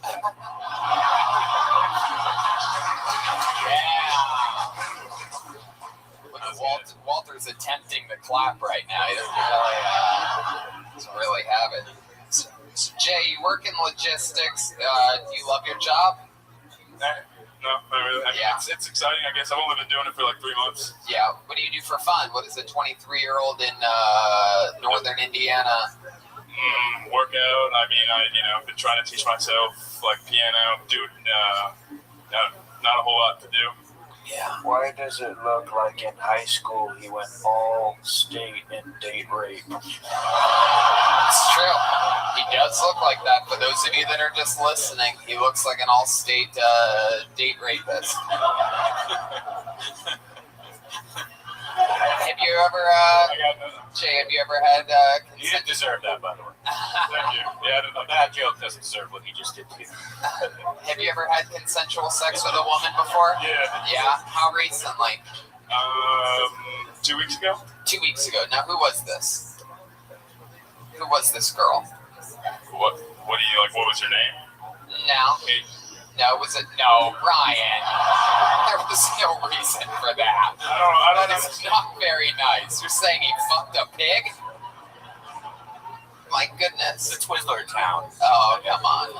Okay, so no, not her name. That wouldn't be the interesting thing. Like, the question is more like, where'd you meet her? Or have you done it before? It was Tinder. Yeah, no, it's the first time encounter. Wow, Did first she time. know you were a comedian? I can't answer that. She could be in this audience right now. She still wouldn't think you're a comedian. It's logistically impossible. So you're on Tinder, you find the girl, and then what happens? You're like, hey, want to hang out? Want to come over and hang out in my place? Pretty much, yeah. And you have your own apartment? Nope, live in my dad's basement. You live in your dad's basement. Wow. This was actually, I mean, this was in Bloomington. I was moving out of my last apartment, and I went to school at IU, so I was moving my stuff out. Just matched with her on Tinder that night. Yeah, I had pretty much all my furniture moved out except for my mattress. Oh, shit, perfect. Yeah, look, yeah. Goodness gracious. Where'd you take her on the date? No, there wasn't a date. Oh, you just went right into it. You're like, hey, want to come over to my dad's basement? No, it was in the apartment in Bloomington. It wasn't there. Yeah. Oh, okay. Yeah, it was as I was moving stuff So out. she came over. Did she look as good as she did on her Tinder avatar? Yeah. Yeah. And then what happens to you? You guys are sitting on the couch at first. There is no couch. Right. Yeah, it was the floor. Yeah, there was no couch. There's no. It was just my mattress in the apartment. Yeah. Literally just a mattress. Yes. See, she came in. She sat down on the mattress. I mean, I gave her a warning. Yeah, I was like, "Hey, I'm moving out. I'm moving my stuff out. Like, I look like I live in a crack den, but I promise I'm not." She's like, that is the reddest red flag. Yeah. How was your hygiene? Did she seem homeless at all or anything like that? Seemed clean. Yeah, I didn't smell anything. Yeah. Wow. So, did you have sheets on the bed? Yeah. Okay. Do you didn't smell anything? That's a little suspect. Did you use a condom? No. Wow, look at you, you dirty dog. You dirty, dirty dog. My goodness. And so how long did you last? I didn't have my timer out. I don't know. Long enough, I guess. We know he doesn't time things. Well, yeah, I mean, a minute does last. It seemed a lot longer than you think. Yeah. Wow. So my goodness. That is very incredible. You've been teaching yourself piano? I guess. I mean, you guess? I bought a Music Theory for Dummies book. So Music Theory for Dummies? Yeah. You should get STDs for Dummies. It's true, man. Yeah, that is some incredible stuff. That's risky business. You do Tinder a lot? I don't know what the lot is. Sure. Yeah, I guess. I don't know. There's something really douchey about you, you know? I get that a lot. Yeah. You have the most unbelievable confidence out of anyone that I know lives in their father's basement. It's mind-boggling to me. For a guy who just bombed, that is some confidence you got. Yeah. Do you ever ask your dad for a spot when you're lifting weights in this basement? No, but it is funny because I do lift weights in this basement. But no, that's why I asked you if you ever asked him for a spot. Hey, Dad, come down here. I'm maxing out right now. I'm having trouble understanding why Walter Figg, as you're a white guy from Europe, but you sound exactly like a Native American. I'm having a little trouble understanding that. I am a 100% American white European male. But you seem like you're saying that so that people don't take your land or something like that. Like it seems no, but Tinder in my age was smoke signals to other villages. All right. Sometimes you would see a boob form in the smoke. Okay, Walter. All right. Well, Jay, you did stand up for the very first time here today. How do you feel? Shitty. Wow. All right. There you go. Go back to your dad's basement. Jay Kennedy, everybody. On to the next one. Doesn't get any better than that. Just doesn't get any better than that. How do you feel? Shitty.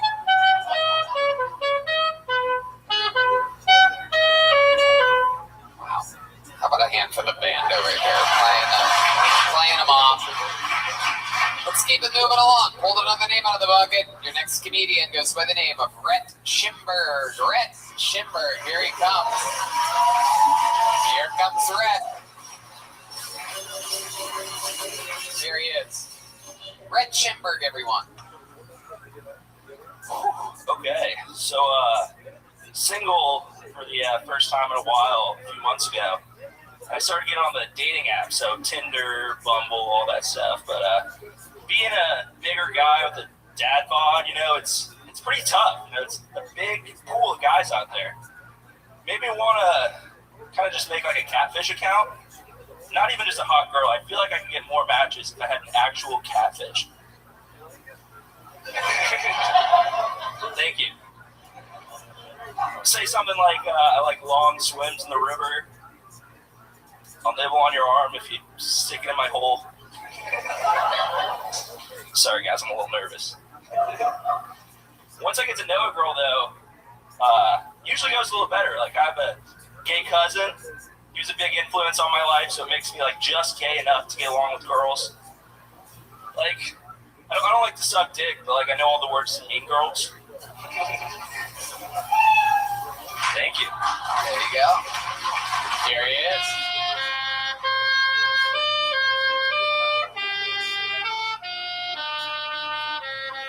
Don't be worried about being nervous, by the way. What was that? Don't worry about being nervous. You're doing this and you're standing 3 inches from like the best comedian in the world. Thank you. I was proud of myself for having a joke. Well, there you go. Yeah. Which one was it? I'm gonna go with the second one. Yeah. Nah, that's good. You're adorable. You're a giggly little guy, aren't you? I like to think so. Heck yeah. Is that your first time on stage? Yes, sir. Wow, first time ever. We're popping cherries here tonight. My goodness, this is exciting. How old are you, Red? 23. 23-year-old beautiful lesbian. It's always fun to have diversity on this show. We had a straight white male that raw dogs hookers, lives in his dad's basement, the epitome of white privilege. Here we are with a beautiful. What's your name again? Rhett. What's your job? I'm an industrial engineer. Okay. Oh, wow. We just moved to town on Thursday. Could have built a better structure for that joke. I love that. Yeah, Todd Berg. So funny.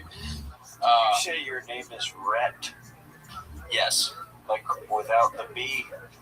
Exactly. Okay. That's a cool name, R-H-E-T-T. Yes, sir. Is that your real name? Yep. All right. My It's goodness. a terrible question. I just asked. So you're from here in Fort Wayne? No, I'm not. I just moved here on Thursday Why? for work.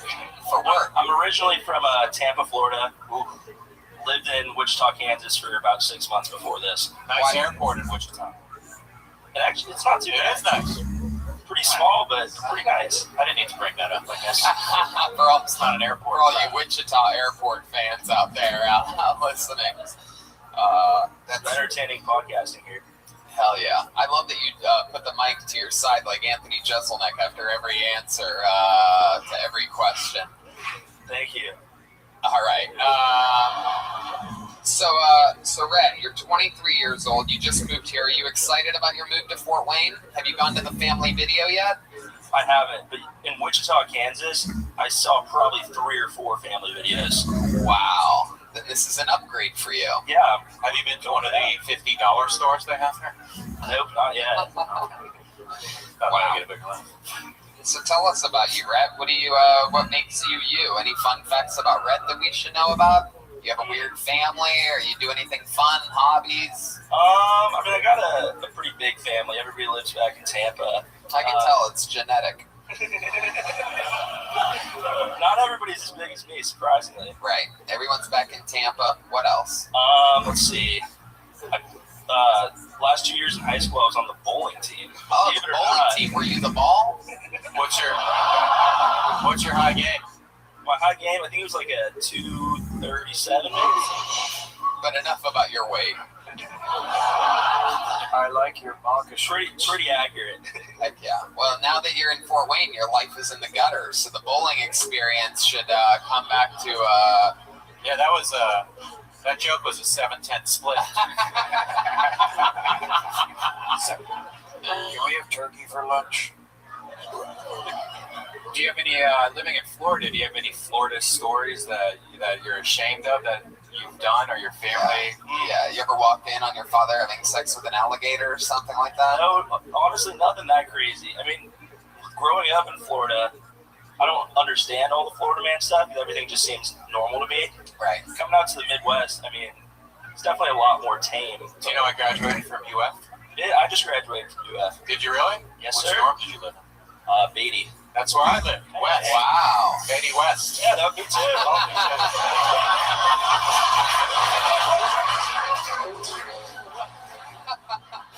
This is incredible. That's a little weird that we both live in the same Yeah. dorm. Wait, what floor were you on in the dorm? 5th floor. That's on 3rd. I thought he was going to be on the 6th floor. He was going to be on the 9th floor.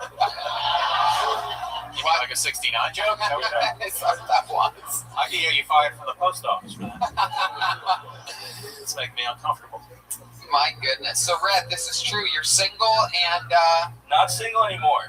whoa, you found someone here in Fort Wayne since you Not got in here Fort on Wayne. Thursday? It's back in Wichita. Oh. Long distance. Yeah. Yeah. Oh, my goodness. Red, man. Oh. Fire. How far is Wichita from here? Too far. It's like a 12-hour drive, I think. So what's your plan on seeing this girl again? We have some plans to go to some football games together, do some. Yeah. What? Hold on. What's We're both big college football fans. She went to Kansas State. I'm going to go to one of those games. She's going to come back to Florida, visit each other every once in a while, see how it works out. Oh, you guys have weeks left in this relationship. This is incredible. You're just waiting around for the college football season to start. Yeah, nothing gets a woman riled up like an NCAA game. Yeah. I actually broke up with my ex-girlfriend of 6 years on Valentine's Day. Oh my goodness! Why did you pick Valentine's Day? I mean, things were falling apart for a while, and I didn't want to have a really nice Valentine's Day just to lead her on. So I figured, what better time than a now? nice thing that you did. Exactly. Why wouldn't you do it like the week before though? That seems so cruel. There was a big fight like the weekend right before. What was the fight about? Yeah, I love hearing about that. Give us the juicy details. It had to do with I would been in Wichita for a month. She didn't like me hanging out with other people all the time. A little controlling. Yeah. How did she know you were hanging out with other people? You told her, or she was? Yeah, You mean other women or just hanging out with friends? I mean, other women and. Oh, you're cheating on her. Was not cheating. I promise that. No, you weren't cheating on her, but you immediately found a girl in Wichita that you're willing to live 12 hours away from and just meet up with and go to college football games and masturbate most days of the year. Spot on. Wow. That's incredible. So, on Valentine's Day, was this over the phone? Yeah, over FaceTime. I started to do it, the day before Valentine's Day. Yes. You were like, hey, there's something I have to tell you. I want to break up. Did you already buy chocolate and stuff? Oh yeah. You had chocolate? It was a edible arrangement. Chocolate covered strawberries sent to her that I couldn't cancel. She showed up with you for getting her an edible arrangement. It was just the chocolate covered strawberries. Yeah, I heard you. Yeah, thank you. Wow. Yeah, they showed up. I think the day after Valentine's Day, after the breakup was official. Oh hell yeah! Nothing better than melted chocolate on soggy strawberries to really end a relationship. Also interesting, they couldn't nail a February 14th delivery day. It is a little strange. I think that's what they would do best. And she's in Florida, right? Yeah, she is. Was she upset when you broke up with her? Oh yeah. It was a rocky relationship, but rocky road. She lives in Florida. She just moved to Georgia. Okay. A little closer too. Still all the way across the country. Is she dating? Is she dating anyone new in Georgia? Not that I know of. She just moved there. I thought you were trying to shoehorn something in there. There are black men in Georgia. That is the sound effect of the Apollo 13. Rhett Schimberg, congratulations, dude. Your first time ever on stage. Thank you very much. There he is. There he goes. Just counting down the days for the big Kansas State Wildcat football game so that he can get a hand job in a parking lot at a football stadium.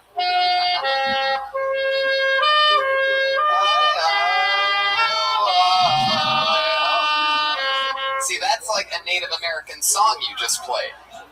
That is a European tribal song. No, it's not.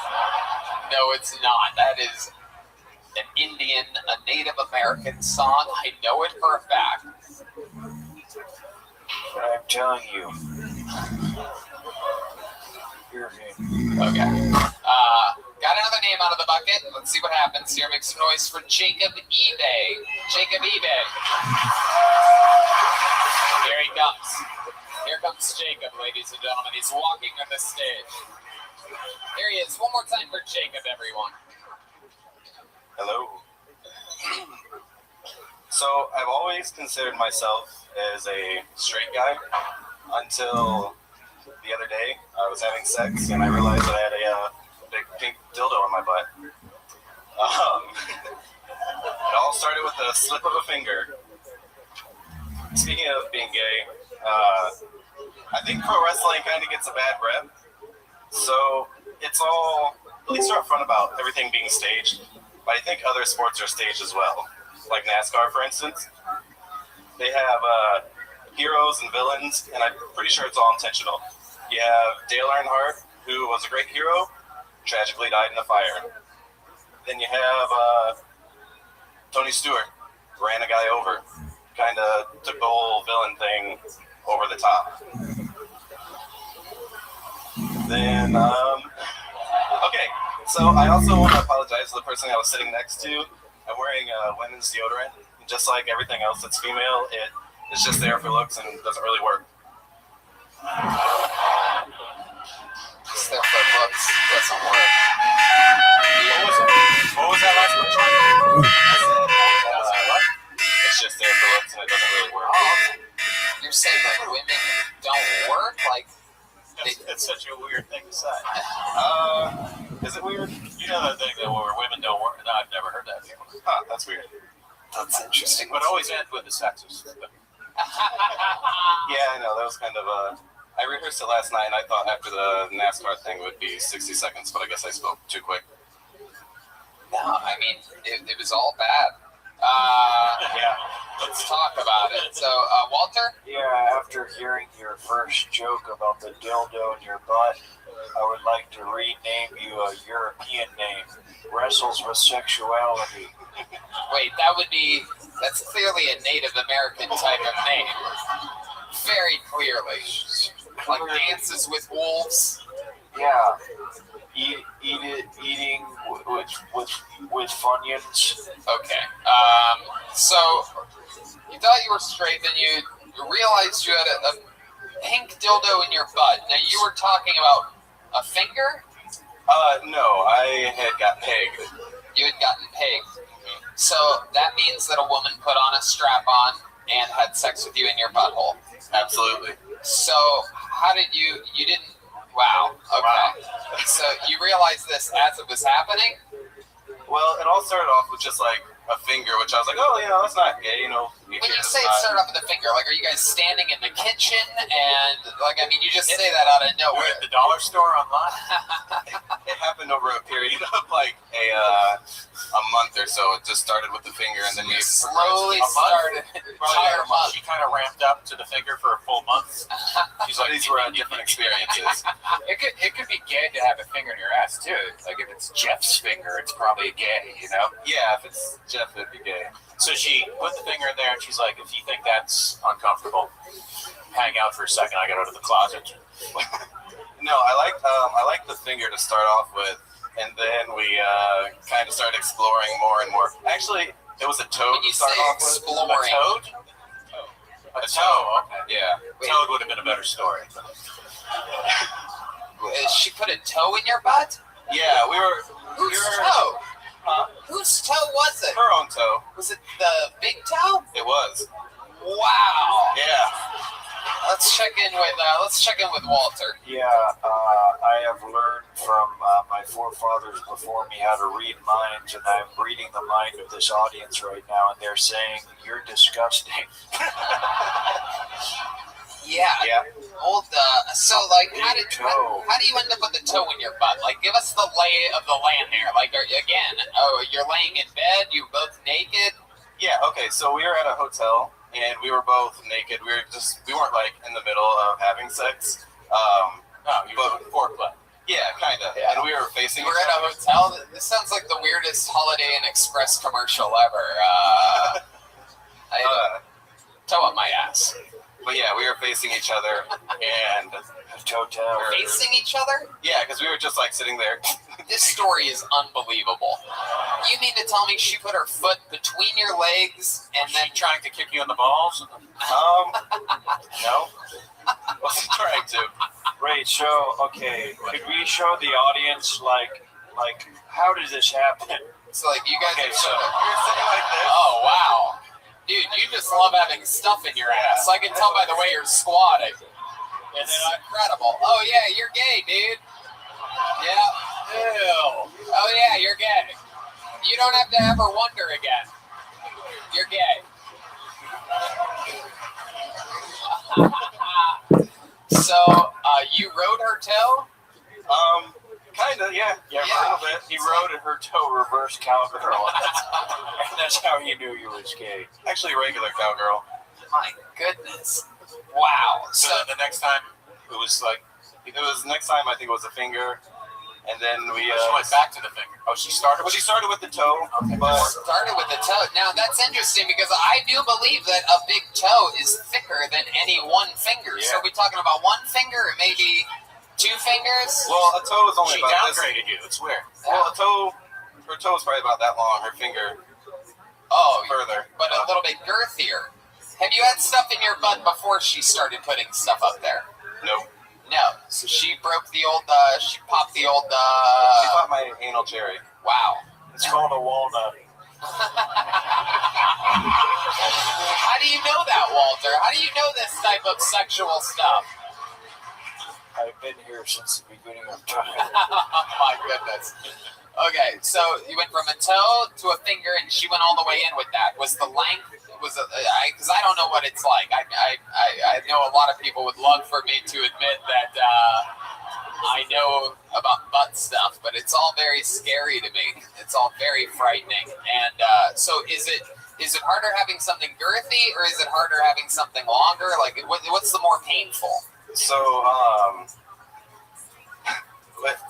you get to a certain spot. Todd asked him if he's getting shy. No, I'm just trying to make sure I get it right. There's a certain length that it goes up to where it's fine, but then you come to this wall. Yeah. And after that, the length really hurts. But initially, like in the first couple inches, girth is the worst part. First couple inches. Little known fact: Pink Floyd's "The Wall" is actually about an anal cavity. Hey, wow, that's incredible. How'd you have that there? That was very fast. Very, very fast. Very. Okay. So then you went beyond the toe. Yeah, we went toe, elbow, sex store, strap on. Sex store, strap on. Yeah. Sounds like a You're good gonna steal that old-fashioned microphone. girl. Steal it? I just had a great joke that you guys missed. Yeah, So I'm worried that he's gonna steal the microphone. Yeah. Walter has no chill. To shove up his ass. Wow, your bedroom must smell like it. Yeah. Well, I mean, okay, after the strap on, I was done because that was horrible. What happened? Tell us about it. Okay, hold on. So, What do you mean you were done? You retired. Is he had a jersey rose up with just an asshole and a toe on it? I think he just said, like a gay guy, "I am done." I am done. No, I quit doing ass play after that. Yeah, you threw in the brown towel? What? Brown and red, yeah. Jesus Christ. Oh my God. So yeah, I was It's the Indiana state flag.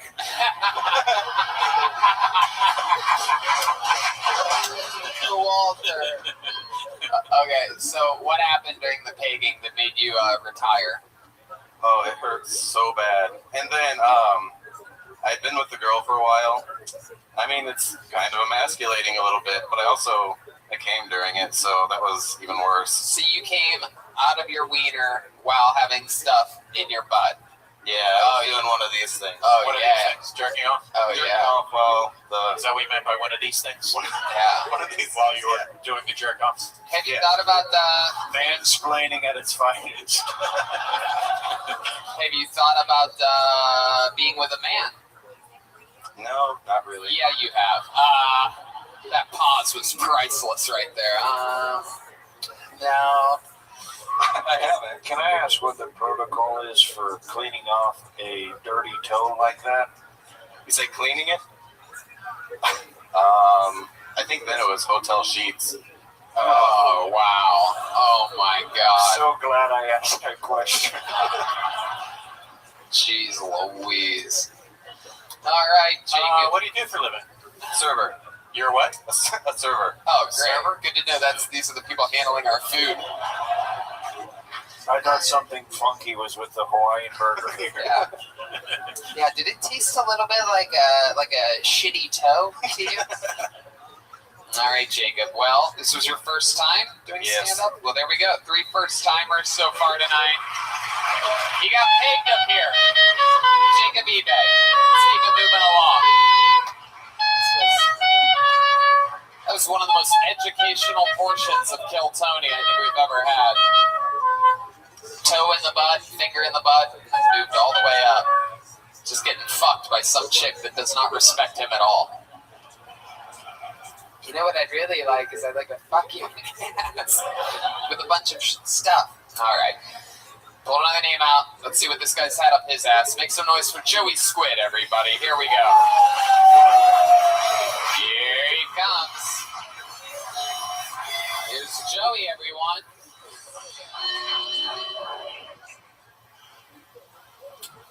Fort Wayne! You ever gotten bad advice only later on to find out it's pretty good advice?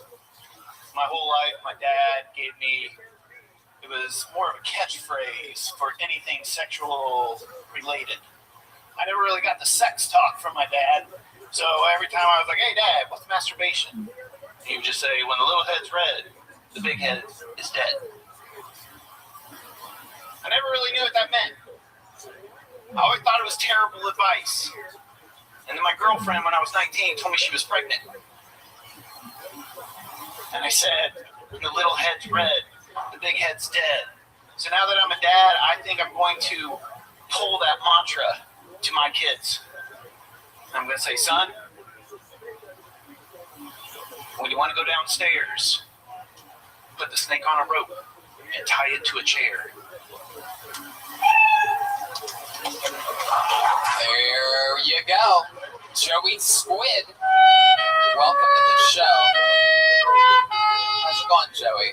Hey, Tony. How are you? I'm good. You are a beautiful woman with a beard. Let's first acknowledge that. You have hot chick hair. One of the old Hanson boys. So, welcome, Joey. First time doing stand-up? Third time. Third time ever. How did the other two go? First time was actually on the show. You was there in Fort Wayne last year? No, it was in Columbus. I know repeats, man. Oh, Columbus, Ohio. That's been a while. Yeah, that's been a long time. 3 or 4 years ago. Yeah. And then what'd you do in between then and now? There was another time. I went up to an open mic spot and tried it out again. Awesome. Where do you live? A little town called Kokomo. Kokomo. All right. Where's that at? Just north of Indianapolis. Wow. Is that what the Beach Boys sang about in this song? That's exactly what they were not singing about. All right, Joey. You have all the personality of the top half of a centaur. It's exciting. 3 times in 4 years. Can I just say that your story is inspiring? So Joey, welcome. You have a lot of hair. It is incredible. You take good care of that. I do. You have a leave-in conditioner or something like that? Nope. No. Okay, Joey. What do you do for work? I work in logistics. Oh, come on. With the other guy. Really? Are you lying? I'm a truck driver. You're a truck driver? Huh. I would have said hipster barbershop owner or something. Truck driver? You don't look like a truck driver. Yeah. Like semis? Like I hide it well. No, UPS. UPS?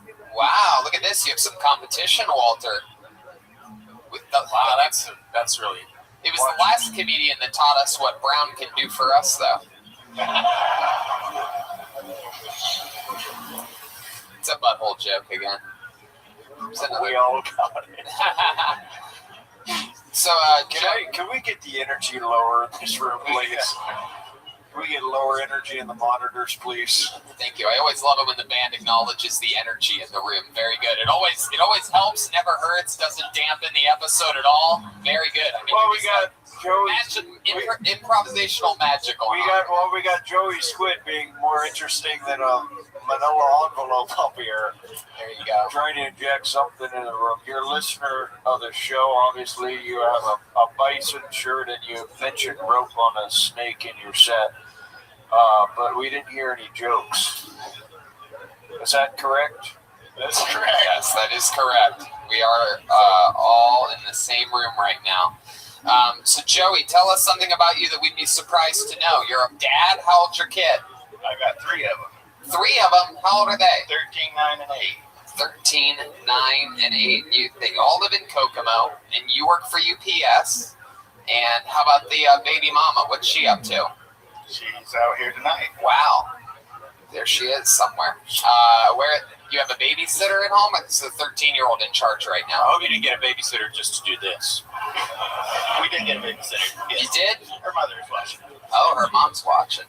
Heck yeah. Do you ever hold it over your wife that it took her 9 months to deliver and you can deliver within a couple days? It's true. Have you ever delivered a package to John Mellencamp? No. That's all I know about Indiana. Ooh, sore subject. Have you delivered anywhere cool before where you're like, ooh, this is exciting? It's the Nestle factory or the racetrack, the Indiana, or the Family Video. New deliveries. Nope, never delivered anywhere fun. How about hobbies? Anything interesting that you're into? Anything fun about you at all? I got a pretty good high kick. Really? You have a good high kick? Well, I mean, when in Rome, this is it. You know that music. Let's see that high kick. Don't kick your shoe off. Is your shoe on tight? There you go. Here he goes. It's to the sweet sounds of the Kokomo. Whoa! That is a good high kick. Walter, what do you think? Can you compete with that? I mean, my back has been thrown out for 10 years. Oh. But I could maybe oblige. Oh, wow. There you go. There he goes. The high kick is there's a running thing on the show. I won't be doing this, by the way. No, you don't have to do it, Todd. It's only Jeremiah does it. But this character seems a little bit tight. He's clearly some age, some background. He has been around since the beginning of time. Yeah, I think he's stretching out. Either that or those are his kicks. This is going to be real interesting here. Here he goes. Whoa!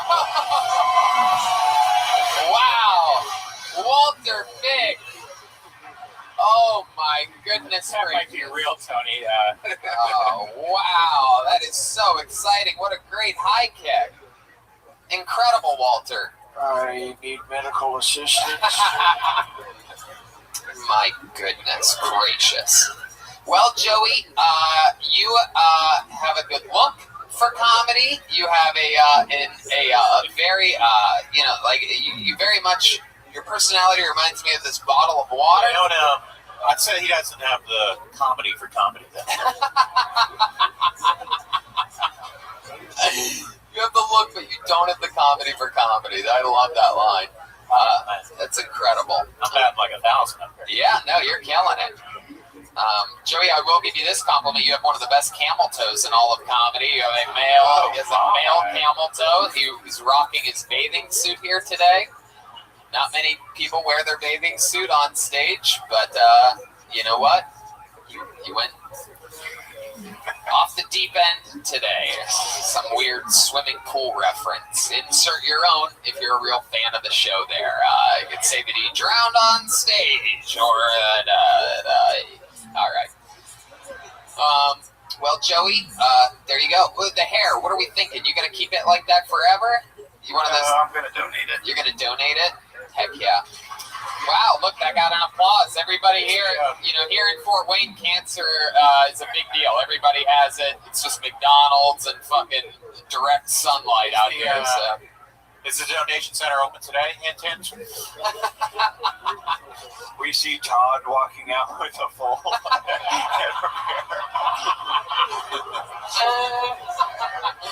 All right, one more time for Joey Squid, everybody. There he goes. We're gonna keep it moving. Flying through it. I wish you would step back from that ledge, my friend. Put your hands together for your next comedian, Jimmy Market. Jimmy Market. Here he comes. Wow. Here he is, Jimmy Market, everyone. Fort Wayne, make some noise. How are you guys doing tonight? Yeah. You guys, I've been doing some soul searching. More importantly, if I was a dog, what kind of breed I'd be. And I think I finally settled on Golden Retriever, you guys. Because I'm cute, I'm friendly, and I look like I belong to a white family. All right. You guys, a little bit more about myself. I just found out that my blood type is O negative, which means I could give my blood to almost anyone in the world. But I've come to find out that not a lot of people appreciate that as a Christmas present. And look, guys, let's get this out of the way. Yes, I know I look like Papa Roach's #1 fan. I get it, I know. But the truth is, I don't like Papa Roach. In my opinion, Papa Roach is the kind of music you listen to when you finally work up the courage to fight your stepdad. You know what I'm saying? You know, like you'll be in the back listening to Last Resort, and you're like, you're gonna fucking get these hands, Terry. All right, thank you. Heck yeah. Jimmy Market coming in with jokes, firing them off. I'd say, there you go. Jimmy was the best comic on the show so far. Yeah, I agree. Thank you. But also not good. Thank you, Todd. Sure, appreciate it. It is true. Is your first time doing stand-up? No, I've actually been doing stand-up for almost 3 years now. 3 years? Heck yeah. Where at? Whose dad's basement have you been performing at? Actually, I have had comedy shows in my dad's house, so close. Is that true? Yes, it is. You live with your dad? No, I actually live with my mom, but like I have comedy. Curveball. Like I have comedy shows at my dad's house every now and then, and my friend's house. You know, I run a monthly house comedy show. So you're like, I want to live with you, Mom, but Dad, I'm going to use your house as a venue. Yeah, pretty much, yes. My goodness, you've been doing it for 3 years. Yeah. And where do you live?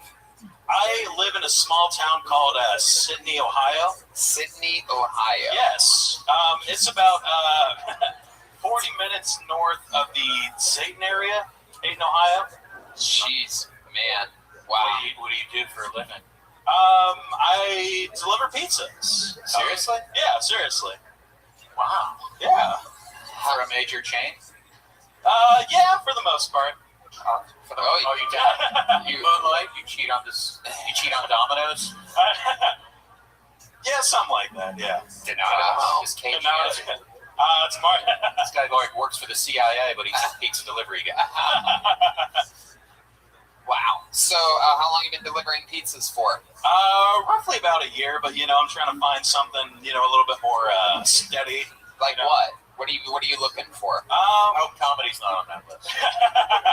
Unfortunately, it is, Todd. That means a lot coming from it. I'm not exactly sure. Something where I can, work during the day and then hit open mics at night. Like, what's something that you're thinking about? Like, what's a ballpark of something? Did you go to college? For a semester, then I just realized, it just wasn't for me, Right. Yeah, pizza delivery was for you. So, what are you thinking you might do as a day job? What's something that you're qualified for that you know something about?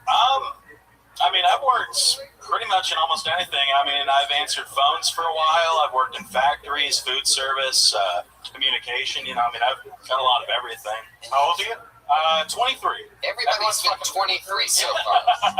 It's incredible. Even the guy with the 13-year-old was 23 years old. It's incredible. Wow. So you're 23. You live in Sydney, Ohio. What are we talking about for fun? What's a hobby of yours? You seem like you shoot a bow and arrow at empty pizza boxes or something like that. No, I watch a lot of wrestling. I play video games. I can't believe any of them. Yeah, you look like you watch wrestling while playing video games. How do you afford the tattoos on the pizza livery guys? Oh, because I used to work in factories before I delivered pizza, Yeah. so I had factory money, to pay for the tattoos. I got an idea for you. For the day job, go to a factory. What factory did you work at before? So my father, he worked at this factory in my hometown for 38 years. Was it a chocolate factory? No, he made miniature refrigerators for RVs, and I worked there For RVs? Yeah, for recreational vehicles, not actual RVs. What is the deal with RVs going on around here in So you Indiana? made refrigerators for RVs. Yes. There's a special refrigerator for an RV. Yeah, it's like a miniature refrigerator. Like a dorm refrigerator. Yeah. Walter? Oh, I didn't know that was a separate. That's a weird. Yeah, I'm gonna pitch an idea right now.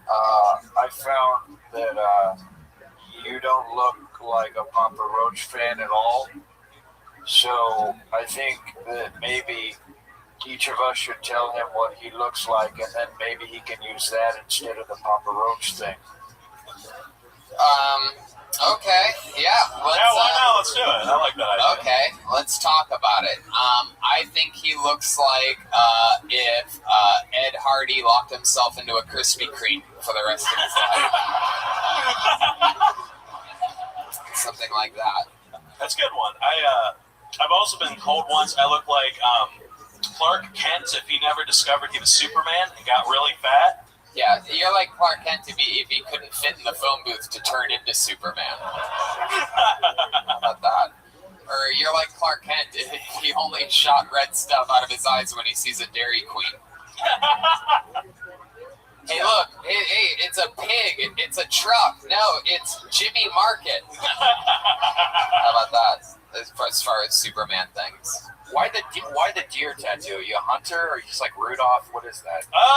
Actually, it's an original design from Sailor Jerry, the tattoo artist from 1950s. I just really like his artwork. So it's an original thing from the 50s. Yeah. That you stole.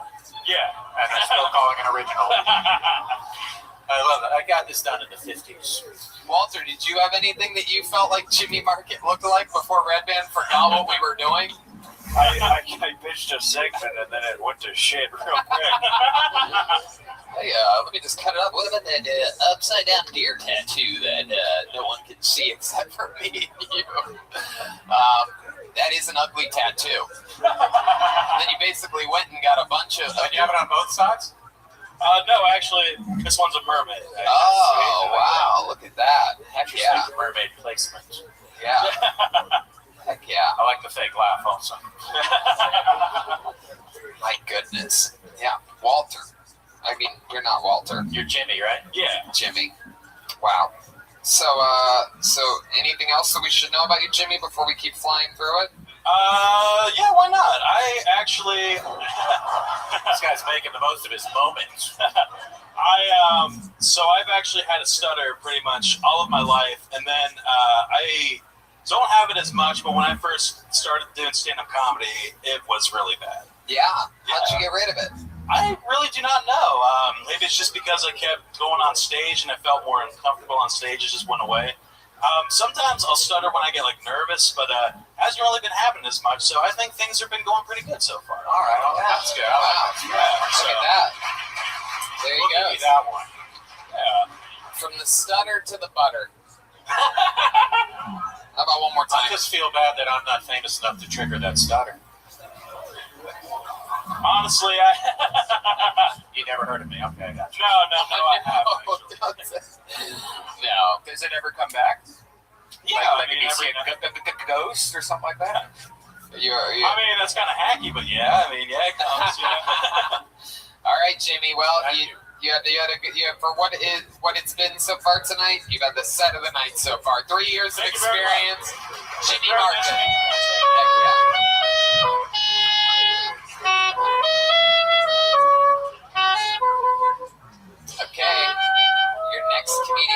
Goes by the name of Zach Garner, everybody. Zach Garner.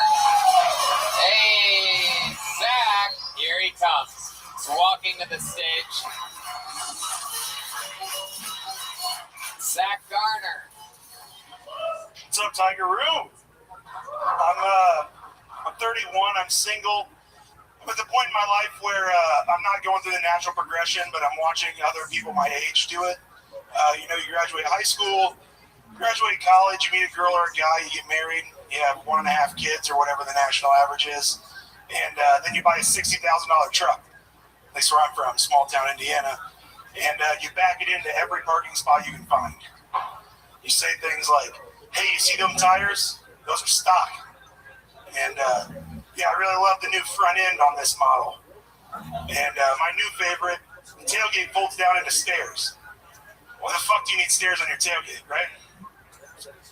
Like I said, though, I'm not a natural progression guy. Obviously, I'm here at 2:30 on a Saturday telling jokes on Kill Tony, so I'm not a natural progression guy. I'm at the point where I drink gravy out of the corner of my meals at the end of them. I fold the cardboard and just tip it back. I'm not at rock bottom yet, but I'm close.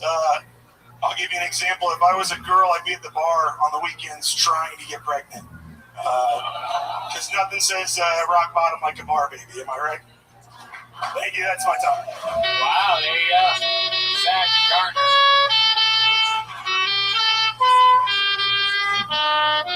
There you go. Welcome to the show, Zach. This is your first time on? No, I've been doing it for about 4 years. Oh, 4 years. Oh. But your first time here? Oh, yeah, first time here. Sorry. Yeah. Very cool. How often do you do it? I try to do it at least a few times a month, but I work a lot, so I live What do you do? in the city. I build furniture and art for a living. Woodworking. You build art? Yeah, art and furniture, tables and wall hangings and things like that. Okay. Wow. I've never heard the term build art before. I make art, I guess build that's furniture. what I do. My goodness. Hell yeah. Right, what I just said. You build furniture. So what can you make?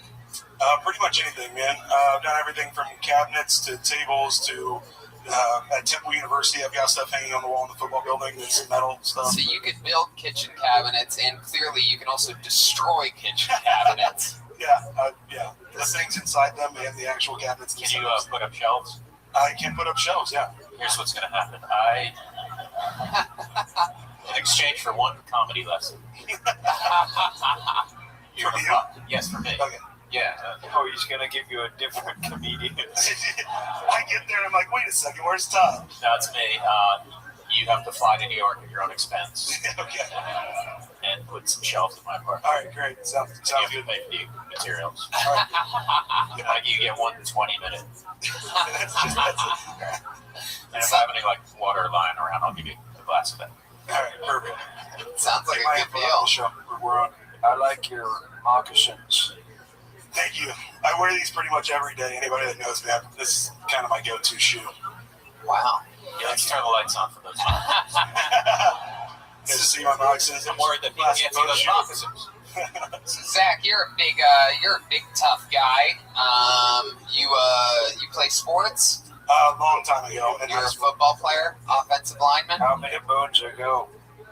Many moons ago. He looks like Jeff Tate. Yeah. Yes, he does. I don't know who that is. Yeah. He's Canadian. Okay, I'll look him up. Definitely. A handful of people like you nailed that one time. So Zach, tell us more about you. What else? I just got back from directing a youth camp in Wisconsin for 2.5 weeks. Creepy. Yeah. What does that mean exactly? So I used to be a counselor, which is normal camp counselor stuff, and now I'm just in charge of the counselors, which means I have less interaction with the children and more paperwork, basically. Wow, that's exactly what Jerry Sandusky's situation is. That sounded like a court order situation. Yeah. More paperwork, less interacting with children. Yeah. I actually telecommute. I don't show up on site. I just all over the place. You do little jokes. Sorry, I can't help myself. You I'm nervous. You directed a youth camp. Who did you award Best Boy Grip? Best what? It's a movie term. Never mind. I'm sorry. Even I didn't get that, and I've been to movies. You have to wait for the credits. Okie dokie, Walter. I don't know what's going on here. So You in a relationship? I have not. No? How long you been single for? A while, probably 4 or 5 years. Yeah? When's the last time you were with romantic with a woman? Maybe a month ago. Yeah? What was that? That was off the dating app or something like that? Nope, somebody I know locally, a friend type, just a person I know. Yeah. Oh, that's it. You paid the guy? No, no, he came over for free. It was no big deal. I like his style. Oh yeah, you built him a little bed. Built a bed. Yeah, we bartered. Heck yeah. My goodness. So, interesting stuff, man. You ever make furniture for someone in trade of something other than a comedy lesson? Yeah, I got tickets to Dave Matthews Band, box tickets, and I built somebody a table just this last year. Wow, you built a table and you got to see Dave Matthews Band. Yeah. Wow, how cool is that? It was a partial trade. I made money as well, but yeah. Oh, you said I'll take part of the money in Dave Matthews box seats. Is that what you said? Yeah, like towards the front, right behind the pit. Okay. Nice little boxed off. You got a waitress and all that good stuff. Who here has box seats tonight for this? Like what would be the box seat section of this show? Probably like right here, based on the setup. It'd probably be like 6 or 8 boxes right here in the front. How was the Dave Matthews show? It was good. I enjoyed it. Yeah. Was it long? Yeah, it's usually like an hour and a half for his portion. That's it? Yeah, but there's other. Must have been in a bad mood then. He just seems like a guy who would play for 5 hours. No, there's noise ordinance at the place he plays near my town, so he's got to be done by like 10:30 or 11. Oh man, he must have been relieved. Excuse me, sir. Yeah, you can't play Crash after 10 p.m. Was there ever anything happen when you were counseling the kids at camps that was interesting? You ever walk in on them doing anything creepy or anything like that? Oh man, all kinds of fun stuff. I'll tell you one from this year. Yeah. I walked out of the cabin to go shower and stuff. The kids were laid down, ready to go to bed, and they weren't asleep yet. It's the oldest boys. They're like 13 to 15. They're messing around. Yeah, or as you call them, the good ones. Yeah. Fast learners. Yes. They started drumming on their bellies, making music all in sync. Then one of the guys was like, all right, that's enough. We got to go to bed. And the other guy chirps in and he goes, we should call ourselves the Fappening. And they all started laughing and they start pounding and humping the bunks and doing this noise, right? And I let it get quiet again and I said, yeah, you guys should go on tour. None of them knew I was standing outside the cabin. And they all complete silence. Didn't say a word the rest of the night. Wow. Just kind of fun. They're like, oh my God, there's a bear outside of the cabin right now. Yeah. Wow. That's nice. That's a nice joke. Well, Zach, where do you live again? Pendleton, Indiana, between here and Indianapolis. Is there anybody here from Fort Wayne, Indiana? If you live in, wow, there's like 6 people here from this city that we're in. This is incredible. This is what happens when you do a festival in Fort Wayne. You get people from all the hillbilly bumpkin cities to just. It's like what they did in Charlottesville. It's like a call to arms of all the suburban locals that know about that thing. Okie dokie. So, Zach Garner, congratulations. They were fun. Thank Heck you. yeah, there he goes. Have a great night. Heck yeah. All right. Keep going. We're almost there. Something's about to happen here. I can feel it. Shit. Okay, this looks like an interesting name. Put your hands together for Taylor Futter Connect. Wow, Taylor Futter Connect. Taylor. There he is. Taylor Futter Connect. Holy shit, that was my younger brother that went first. Let's give it up for him. He did horrible. He told me before the show, he said, hey, I got a little bit prepared, but I'm just going to wing it like I did college and the rest of my life. Get right back into it. I can't make my girlfriend come. That's pretty appropriate. It's kind of like going gambling with her at the casino, except she never wins. We both still smell like the casino. We almost had fun, but there's just no orgasm there at the end. You know, and orgasms aren't necessarily your significant other's responsibility. I understand that. It's more about getting to know yourself, knowing what turns you on, gets you off. but it doesn't make her come at the end of the day, and that's been problematic, at least for my fuck confidence. So, she still tells me she loves me though. So I guess from that aspect, I can't blame her or discredit her. That's all I got. Thank There you go, Taylor Butterconnect.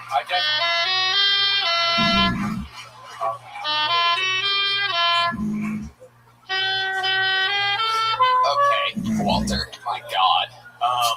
Well, I wasn't sure if you were really his brother, but then I saw that you have a similar performing style. I'm absolutely sure you're brothers. I did write some stuff out, and it's much better if I could remember it. I even tried it on the way down here a couple times. You tried it on the way here? Is he really your brother, that guy? No, he really is my youngest brother. I think he does look exactly like you. Yeah, when you say you tried it on the way here, that means like what? In the like pickup truck you guys came in?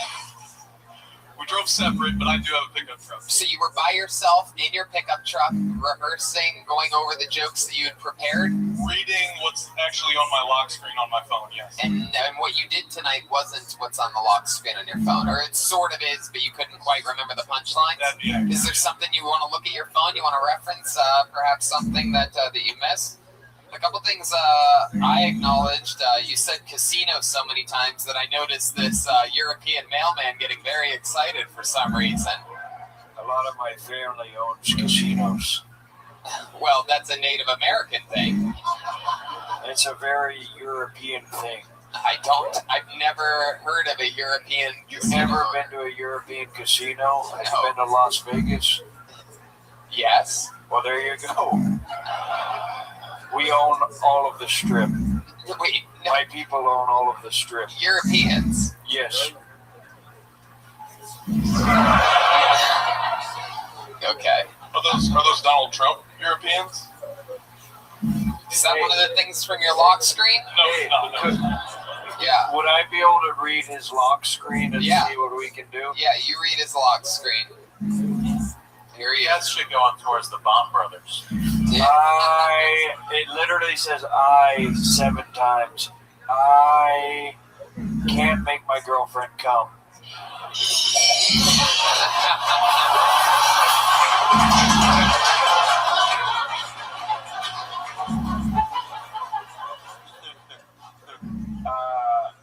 Alright, let's try this one. Here we go. Now, orgasms during sex aren't always your significant other's responsibility. I think most of that is knowing yourself and what turns you on and gets you off. But I still can't make her come. That's the, yeah. Alright, let's see. I like that he said at the end of the day, I can't make her come. I said, why? It's taking all day. You're right. I don't know. She tells me she loves me. ... Ah, there you go. Okay, so let me ask you this. Taylor, have you ever asked her if she's come before? Actually, the issue that she has is she had an injury in soccer and had surgery. She thinks it fucked with the neurological. No, it didn't. That's impossible. That's simply impossible. That's very nice of her to say. So anytime you want to use that as an excuse, just know that she's lying to you. Let's check in with Walter. I'm going to change his European name to Dick Don't Work. Oh, well, again, that's Native American as fuck. And, what's the injury, though? She dislocated her hip to the point where she had to go in and get surgery done. Like, it's... Yeah, did they go in? Did they make like the incision through her vagina? They did not. Yeah. No, I know. You can't give her an orgasm. Could she come before the surgery? She actually struggles doing it on her own. Right. So she can make herself come. So it's definitely not from the soccer injury. Right? She can, but it's not all the time. Does she know you're talking about this? No, absolutely not. When she finally does come, does she go, go? It's a soccer, soccer reference. What do you do for a living? I actually work in sales and RV industry. In the RV industry? Get the fuck out of here. I got a better one for you. The RV industry clearly is big in Indiana because everybody's trying to get out of Indiana and then they end up having to come back because of a sick relative. And then so you just end up going back and forth. So it's like, God damn it, I wish I had a house that was just slightly bigger than the one I live in and that I could move around. I'm going to get a goddamn RV. Can I ask the golden retriever guy a question? You're about to ask an audience member an RV question? Sure, absolutely. That's what stuck with you from his entire set was the golden retriever bit. All right, I guess it's working. Keep doing it. Was that company that your dad worked for 38 years Norcold? Whoa, that's crazy. You recognize his father by seeing him? You recognize the one company that does what that company does? Believe it or not, 800 companies that make RV refrigerators. Also, that's a question you could have just walked up and asked him. That's not for the stage. He wanted sacred up there. He wanted some kind of response from the audience. I have the answer that I'm definitely gonna get this question. Yes, audience, wow. Sell me an RV. Try to pitch me, sell me an RV right now, and let's see how good you are at selling an RV. Tony, because honestly, I would love an RV. I think if I got an RV, we tour a lot. We tour with a big group of people, and if we had an RV, potentially I could use that, right, as basically a fancy tour bus. Well, I don't know that you want a big RV. You guys travel around from city to city. What do you want? Somebody that drives around in, I don't know, Class C, maybe we don't know the class version, like a Mercedes, where you guys could watch tape. Yeah. Write notes. Watch tape. Write jokes. That's a reference from. Yeah. Will you be our driver? Yeah. Wow, cool. Can you make your girlfriend come? There you go. I can't make her come, but I can ask her to come. No, but you came to the right place. Wow. Well, that's cool. Yeah. Your girlfriend here tonight? She's not. Okay. Yeah. What if she slowly swings her hand in the back? You couldn't even make her come here. That's incredible. It's mind-boggling. That's a lot of double entendres here tonight. Wow. So, have you tried, let me ask you this. How long have you been with your girlfriend? 8 months. 8 months. And, you, perform oral sex on her? As often as she'll let. As often as she'll let you. Ooh, she doesn't seem like fun at all. What kind of woman complains about getting her pussy? It sounds like you've tried everything. Have you tried letting me make her come? Walter, what do you have any? My wife's been dead for 30 years. I need this. Walter, do you have any special things that you do in the bedroom, like hang a dream catcher over yourself or anything like that, or? Well, no, I just play this game of peekaboo with my tongue that's called In and Out of the Mail Slot. Oh, what? Oh my God! Good Lord! Yeah, they squirt every time. Oh my God, that is unbelievable. And then when the flag goes up again, that means I can go back down there. Wow.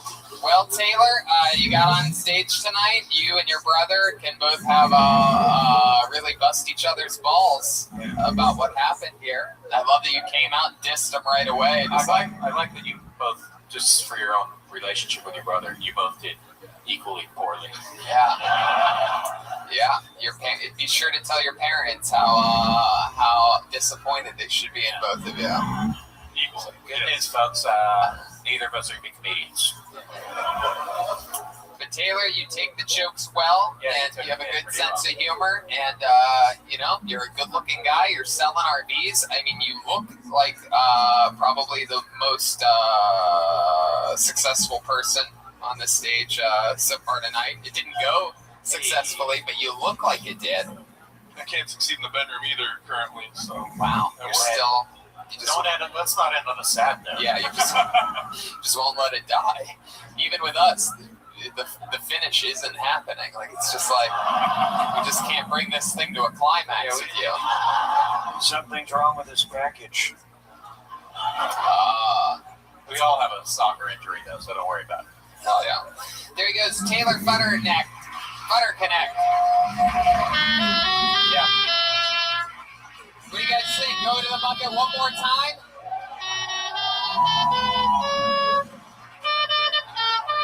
Alright.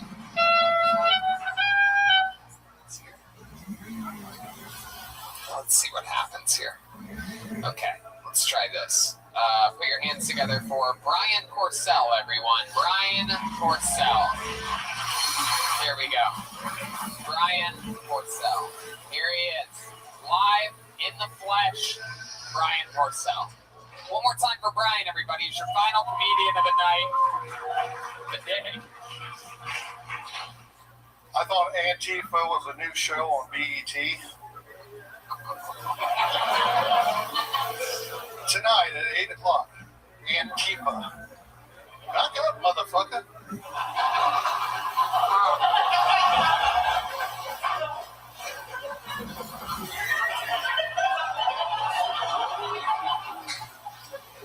I've been called retarded.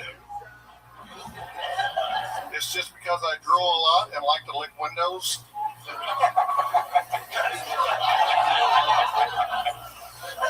Obesity, heart disease, and diabetes runs in my family. Probably because no one runs in my family.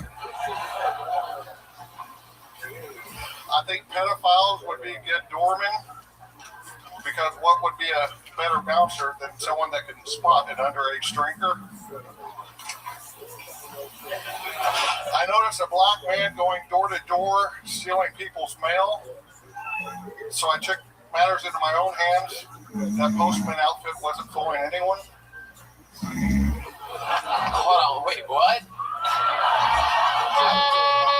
Okay. I didn't understand your racist joke. Continue. Yeah. No, go ahead. So sort of like, do it again. Hold on, wait, not you, Walter. So I saw a black man stealing mail door to door. So I took matters into my own hands. The postman outfit was not fooling anyone. So I explained it to cops. They laughed, but I had to do community service. So now I follow that postman around and make sure he doesn't steal anyone's mail. Oh my god. I just tried so hard to figure out what the fuck. It's actually a better joke when you just did the first half. And it was a terrible joke. Brian, I like your style, man. Even though things didn't go that well, I like the courage that you have behind your jokes. I thought the Antifa thing was so stupid that it was great. I think it was like brilliantly dumb. I saw Walter laugh at that one too. I've been called retarded. You have been. It was what was great was the placement of that joke right after that one. Is the Antifa joke, and then he goes, "Some people have called me retarded."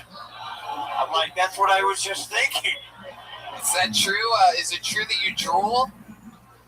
Yeah. It's bad. It's like I was going to apologize because it might be like a Gallagher said. It's like, what?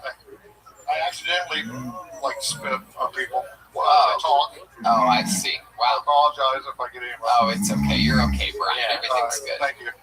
Brian, you're a big guy representing the Pink Floyd. You have a fanny pack on. Is there anything in your fanny pack? There might be. Well, there's only one thing to do, and that's to play around of what's in that fanny pack.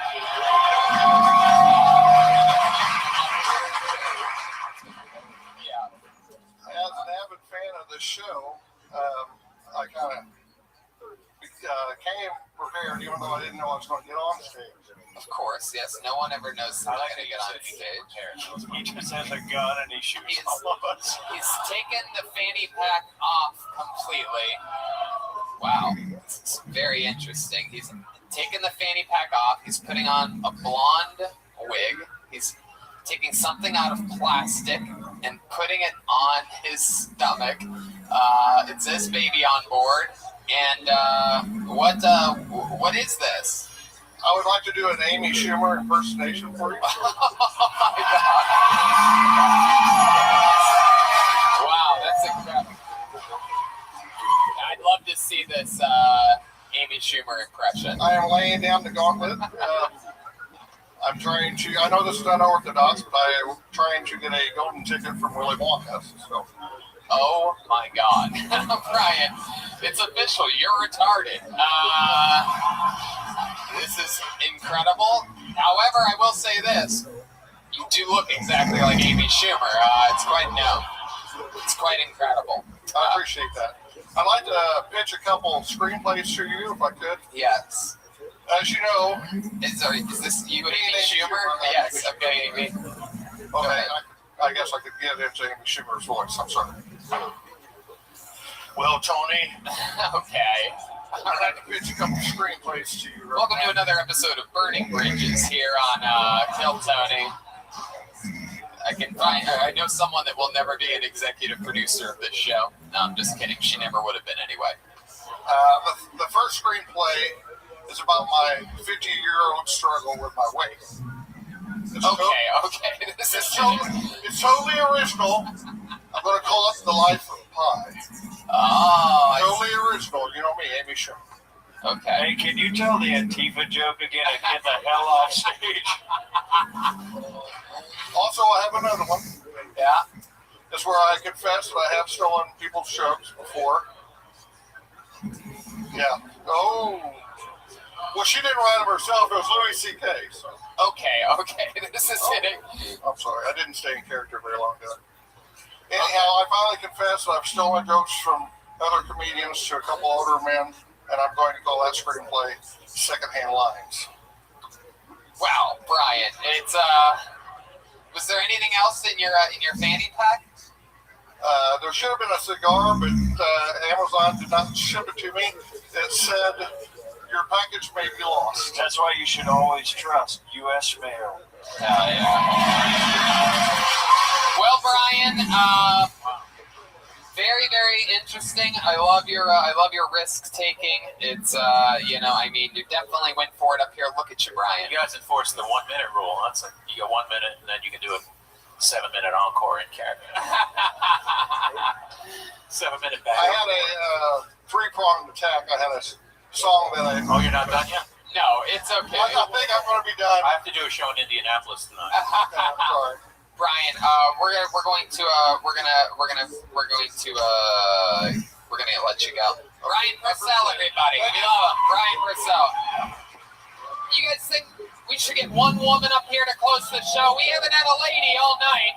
I'm not gonna count Amy Schumer as a female comedian. So let's knock out one more. Let's see if there is a single woman that signed up. Wow, maybe we didn't even have a woman. Wow, that's crazy. Everybody's honestly, it looks like they're all from one bowling team. For the podcast listeners, a male in the back goes, "I got titties." Wow. The few, the proud. This might be a first we have the people who signed up for Kill Tony and Fort Wayne. Oh my God. Is there a female in this room that signed up? Yeah, if you ask like that, somebody's gonna tell his girlfriend to try it, and it's gonna go horrible. So I'm stopping that right there. No, a woman didn't sign up. Well, pick out a girly name. Did a person of color perhaps sign up for the show? This looks like an interesting, Native American, who says that? A person of color. What? This looks like an interesting name. Let's try it. Because no matter what happens, the show ends with this. Make some noise for Trevor from Wakanda. Trevor from Wakanda. Here he comes. This is one wacky episode of Kill Tony. Here he is. There's Trevor. Give it up for Ward! Kill Tony! I feel like Redman when he met Tokyo Kung Punch.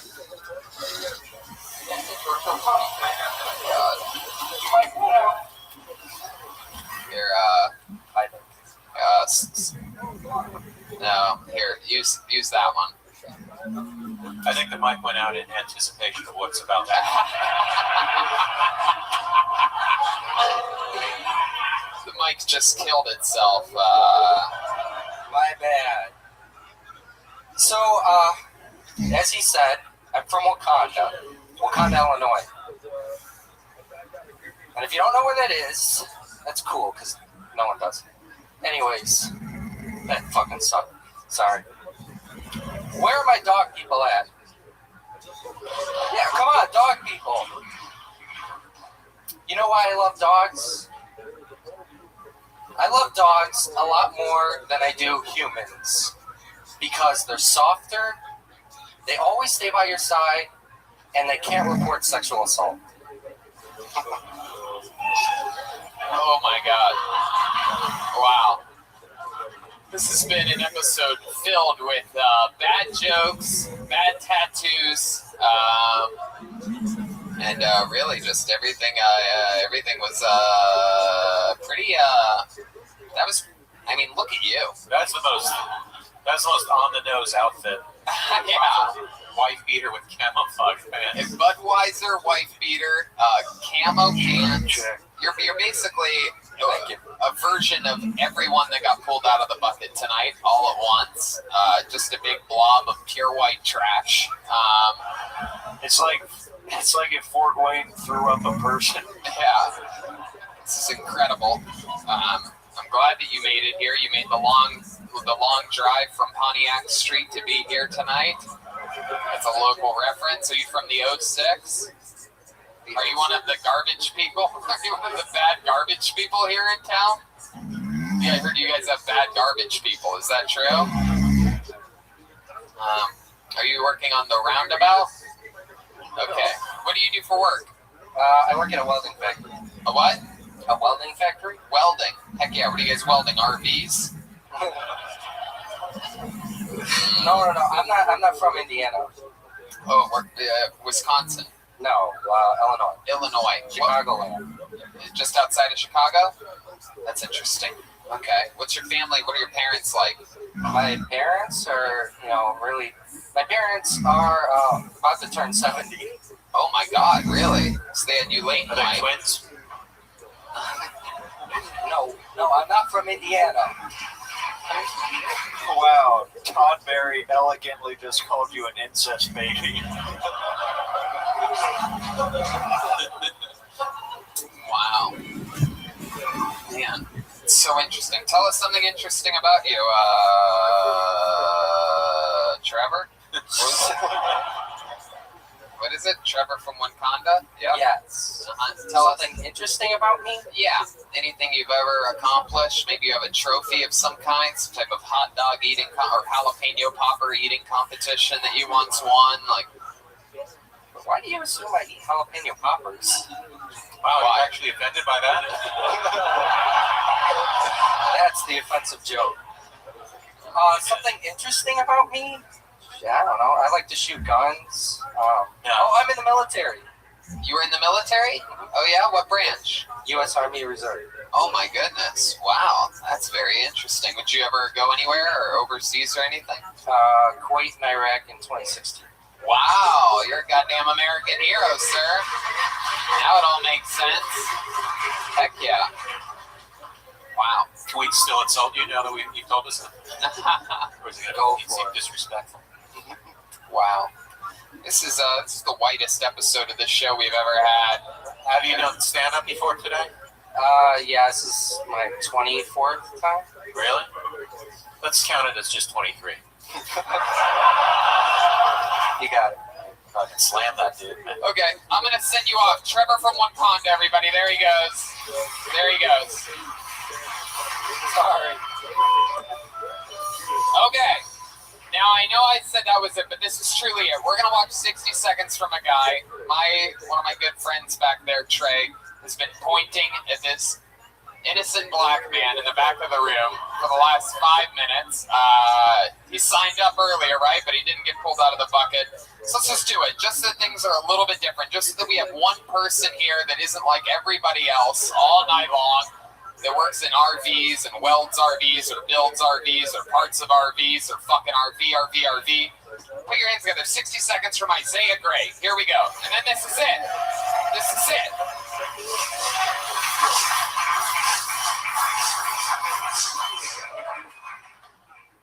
Yo, I'm not really much of a comic. I used to be a rapper. I used to be in a rap group called NWA. We had some good hits. y'all ain't heard of niggas with autism, so I guess that's harder for y'all. I don't know, it's hard being a black autistic dude. Like, I know why I'm autistic though. It's because my mom was a sinner, and she got me vaccinated, you know, and that bums me out because like I'm a grown man that's socially awkward when I could have just been a real cool baby. Like, I would have been a dead baby, but still, like, I would have been cool for a little bit. Like, now, yeah, I'm vaccinated. I ain't got, like, polio, so I can walk around, but am I going anywhere, really? Alright. I don't know. I'll just tell y'all this joke my dad told me that it was real when I was like 11 years old. He told me, I'll just tell it, it's real corny though. I love you, son, and I'll be back. There he is, Isaiah Gray. The best set of the night by far. Unbelievable. That was great, Isaiah. And I'm the crazy old man who asked for a person of color to come up to the stage. Save the day. Heck yeah, you did it. You absolutely killed it. It's so cool. Obviously, they were able to get Coolio at this festival. That's so exciting. Isaiah, have you done? You do stand-up comedy, right? Yeah. That was incredible. How long have you been doing it? 5 years. 5 years. Well, fucking awesome, man. Thanks so much for being here and closing out the show. Anything else crazy we need to know about you before we end this episode? Any fun facts about Isaiah Gray we need to know? Nah, man, I'm unemployed and I ain't doing shit in my life. Unemployed, you're not doing shit in your life. You're not a job. I got fired from a restaurant for like taking too long to take a drug test. Taking too long to do a drug test. Well, anyone who is about to offer you a job is not going to do that. Are you on Twitter or Instagram? Yeah, I don't use them much. I'm trying to help you out, man. I'm on some other shows here tonight in Let's Fest. This comes out a week or two after we leave. Oh, shit. Oh, yeah, I'm on Isaiah Gray, ISIAHGRAY on Twitter, and Action Blackson on Instagram. Here, you know what? I'll tell you what, because that's not as climactic as I'd like it to be. Why don't we end this thing with a bang? We have a second Kill Tony here tonight at 9 or 9:30. How about you come back and you have a guaranteed spot on that show? Cool? There you go. Isaiah Gray, everybody. Ending in the show. Fort Wayne, how loud can this place get for the great Todd Barry, huh? We love you, Todd. Todd Barry Podcast. It's available everywhere. Spicy Honey is streaming live on Netflix, and he has amazing live dates coming up, all at toddbarry.com. Some of them are stand-up shows, and some are the crowd work I shows. think it's all stand-up. Oh, all stand-up shows. Sorry. That's toddbarry.com, and check out the Todd Barry Podcast, and of course, Spicy Honey on Netflix. Todd, thank you so much. It is such an honor. Thank you. How about a hand for the great Jeremiah Watkins, everybody? The self-titled album, Reagan and Watkins, is available after the show. He's going to be selling them and signing them for you. And so are the Kill Tony pins. And don't forget, I'm doing stand-up in Miami and Key West and the Hollywood Improv. Red Band's doing San Diego. And we're doing Kill Tony's coming up in Dallas, Sacramento, San Francisco, DC, and Australia. So that's that. How many of you are coming to the 9 o'clock show? Yeah, a lot of you. There you go. Well, we'll see you guys there. Thank you so much for coming out. We love you guys. Good night. See you guys. And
Hey, this is Raymond coming to you live from Let's Fest at Fort Wayne, Indiana for a brand new episode of Kill Tony. Give it up for Tony Hinchcliffe.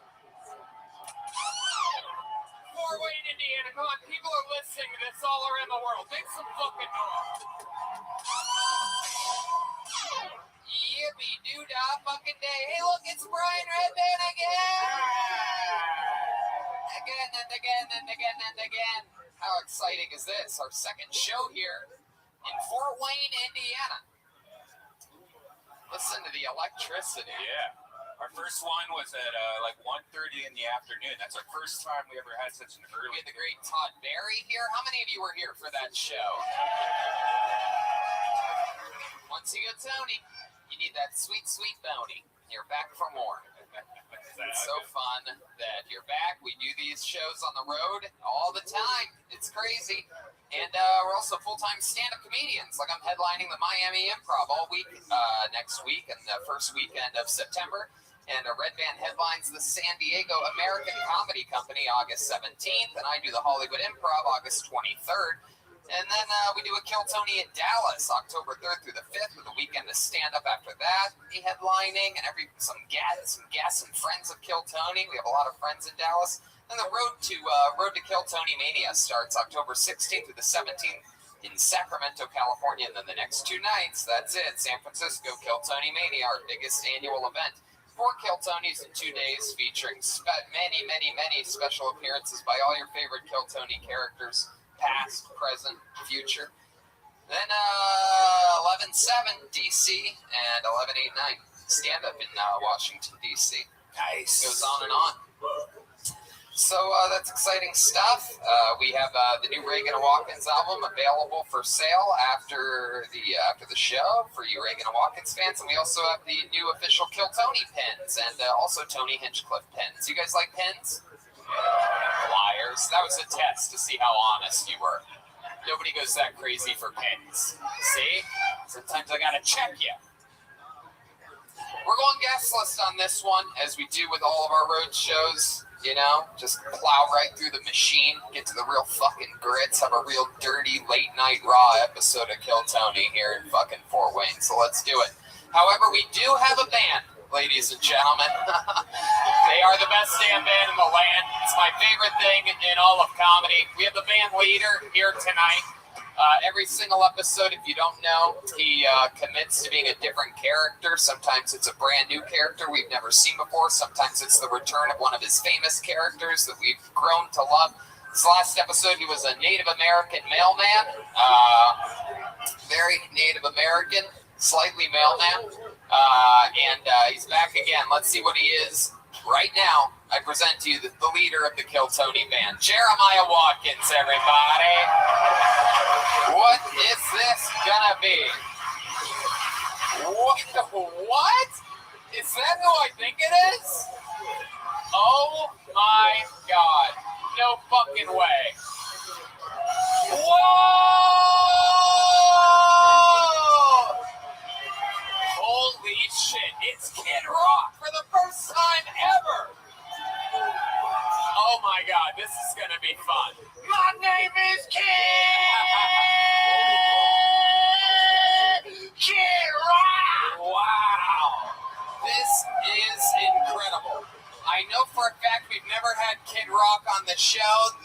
just tell this is going to be a blast. What an honor it is to have you, Kid Rock.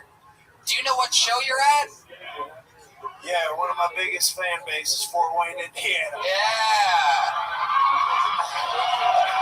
Wow, this is exciting. For those of you listening, it looks exactly like Kid Rock.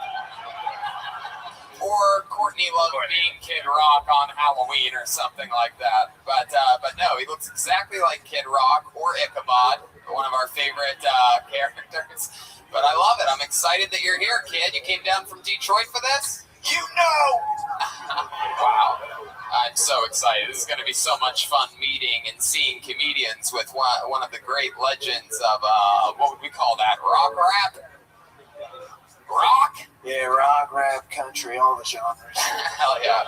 Just fucking dirtball rock and roll, I guess we would call it. Fucking some real fucking, you're like the Elvis Presley of Fort Wayne, basically. It's called White Trash Cheesecake. Hell yeah. Well, we have Kid Rock, we got Red Band, which brings me to this. Hey, look, it's the bucket of Fort Wayne destiny, which means if I pull your name out of the bucket, you get 60 seconds on this stage. A bunch of people signed up earlier. Who knows? Maybe it's one of the local comedians trying to make a great escape out of Fort Wayne. Maybe it's a fan of the show who's trying comedy for the first time that once tried to stab somebody. Anything can happen. If I pull your name out of the bucket, you get 60 seconds uninterrupted. You know your time is up near the sound of a kitten.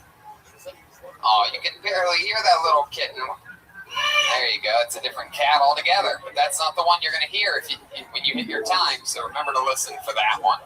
And then wrap it up then. Earl Sugar going to bring out the angry West Central Bear.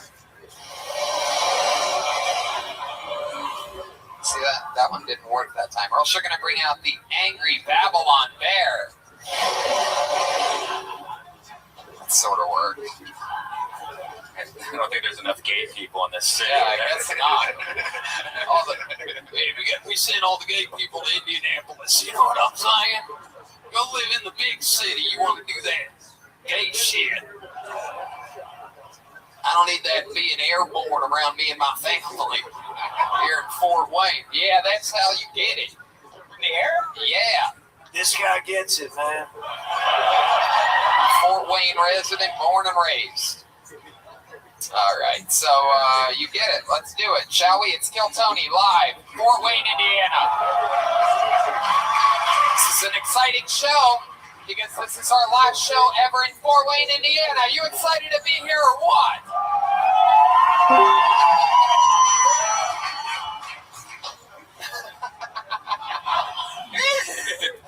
Force of Truth is already out. All right, I pulled a name out of the bucket. You guys excited about this? All right, make some noise for your first comedian tonight. He goes by the name of James Alt, everyone. James Alt. Here he is.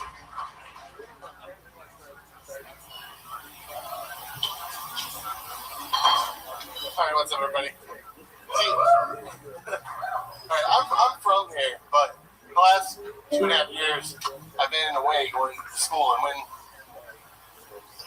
you're going, you meet a lot of different people, and everybody asks where you're from. Sorry, man. And when I answer Indiana, I get a couple different looks, and well, a lot of the time the look is basically and basically they're looking at me thinking I'm gonna hit from some small town in Indiana, and I always make a point to say that I'm from Fort Wayne, and not some tiny town in Indiana, and but I don't know. But I actually am. I'm from a town about 30 minutes north of here. That's a small town in Indiana, but it's not a tiny town. There's tiny towns in Indiana that are almost like the suburbs, these small towns, and basically that's where you're going to find the Jerry Springer superstars that, like the racist KKK.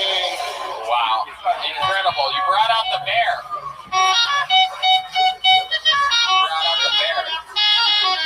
You were so hilarious that Red Band started choking on water halfway through your set. It was incredible. Went down the wrong pipe, huh? Yeah. That's where your jokes should have gone. Down a wrong pipe. How you doing, James? I'm doing all right. You seem slightly autistic, so I'm gonna take it easy on you tonight. You think you might be a little bit autistic? Nope. Not at all, huh? Not at all. Just right now, in this very moment. I guess I'm shaking them. How long you been doing stand-up? First time. First time ever. How about that? Come on. That's exciting. That's good. Thank goodness for that. Had you said that you've been a local comedian for 7 years, I would have started to release the latch that makes all the stuff that's on the carpet go straight down into the depths of hell right now. Can I say one thing? Sure, go ahead. Say whatever you want. You had 70 seconds before. Where there's just you have great timing too. Your timing is as great as your writing. Member, and that's the tiny natural podcast skills you have. I mean, it's incredible. Member that's affected my life. Yeah, you're not autistic at all. You're right. Oh God, I didn't nail that in the first fucking second. No, I'm kidding. You're completely undiagnosed. It's okay. Kid Rock, what do you think about James Alt? I have no idea what the fuck he was trying to say the entire time. I don't know. My cousin has it. He may have the tism too, man. It seems like a nice guy. He was trying to say, you said something about the KKK at the end of your set. Yeah. I was talking about a KKK person that got their nose broken with Jerry Springer, and I didn't get to. I got all nervous and I fucked it. Jerry Springer? Yeah. I met two Jerry Springer, celebrities. You met two Jerry Springer celebrities? Yeah. What do you mean? Oh, people that have been on Jerry Springer. Right, yeah. The one that had their nose broken. Hey, man. It's a celebrity. Number 3 right here. How you doing? Kid Rock's been there. All right. So where do you meet these Jerry Springer people at, James? One of the small, tiny towns north of here. Tiny the town? other one, a Walmart here in Fort Wayne. A Walmart? That's where I met one of the just basic guys cheating on her. He wants her fighting over the one. Just this. Holy shit, James. Where do you live? I live in Fort Wayne. You didn't hear all that talk about the towns, man? Come on. No, I couldn't keep up. It was so. It was an inception of town talk, man. So, what do you do for work? I'm certified legal intern in Ohio, basically public defender's office. Public defender's office. So you help the people that can't afford their own. Do not get arrested out here, guys. Your Honor, if I may,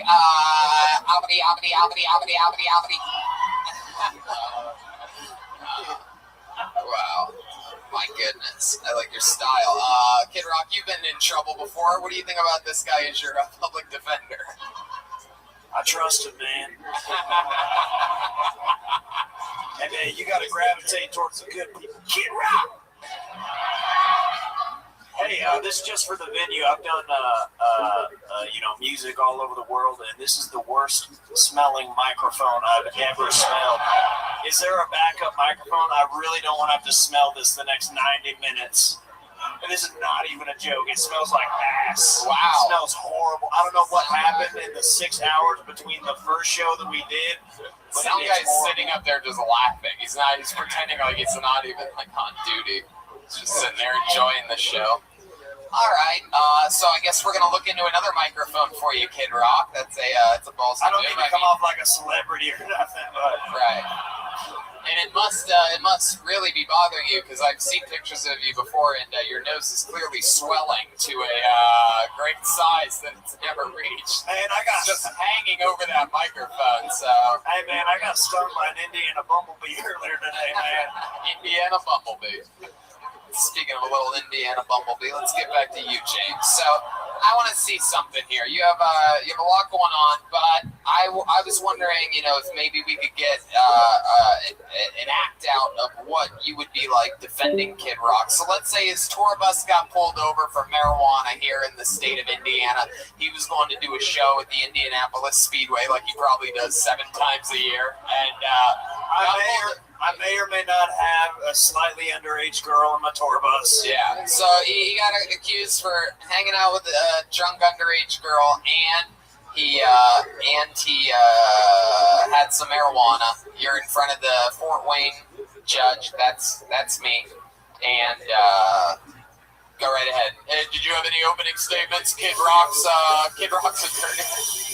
Here we are. Yes. Oh yes. You defending this man over here? Yes, Your Honor. However, I actually work in Ohio courts, and marijuana is decriminalized in Ohio, so I just go to the prosecutor and tell me we don't really care about marijuana. I don't care about Ohio, boy. Didn't you hear? This is the state of Indiana. You work in Fort Wayne in this, so what's your argument? Well, I'm going to argue that this is just a minor misdemeanor for whatever it is in Indiana, because I don't know. There's definitely minors involved too. I read the report here. Nobody got hurt. I'm going to want to ask for discovery so I can see why the hell he got pulled over in the first place, and they had any reason to pull him over. And I'm not going to give you any legal advice, though, because I'm not a lawyer. It said here that they were playing ball with the ball at a loud volume on the highway.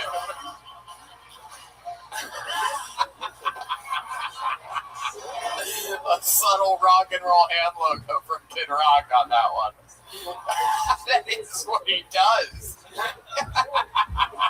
It's like he barely tries. You're right. That's a great. I've just spent so many years rocking. I'm getting tired, man. Am I ever going to become a don't rock? Like, seriously, man. Well, how do you explain the minor that was in his tour bus? As far as you said, they've just been hanging out, so I'll go hang out with the minor. Oh, yeah, you seem like you would think that way, young Harvey Weinstein. As you heard my defendant, he's asking for a misdemeanor, so what can we work out, man? Well, I described you probably just no one tells Kid Rock to shut it! Okay, all right.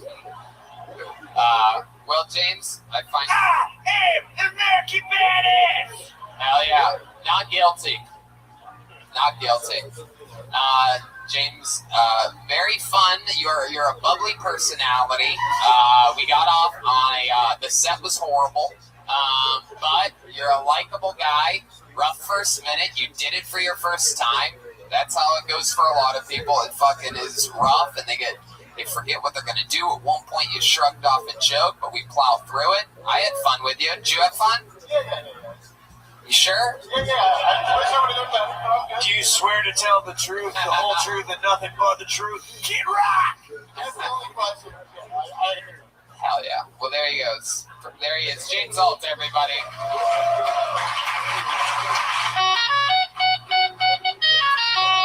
Public defender of the court. And also a defender of food courts as well, clearly. He's a big boy. Oopsie. All right. You guys having fun out there yet? Look at this. We got a lady already. We didn't have one the last show, so this is very exciting. Put your hands together for Stacy Stark. Here we go. Stacy Stark. Come on, make some noise for Stacy, everybody.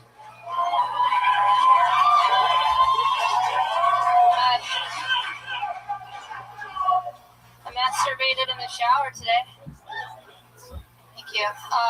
I know that it's not like the optimal way of doing it, but it's definitely the cleanest way, especially for me, because I have 2 cats. So, like, if I want to masturbate in my bedroom without my cats bothering me, I have to close my door all the way. But then that just means that later I'll have to get back up and open my door, and I'll have my vagina all over my hands. I don't really want to get my vagina all over my doorknob.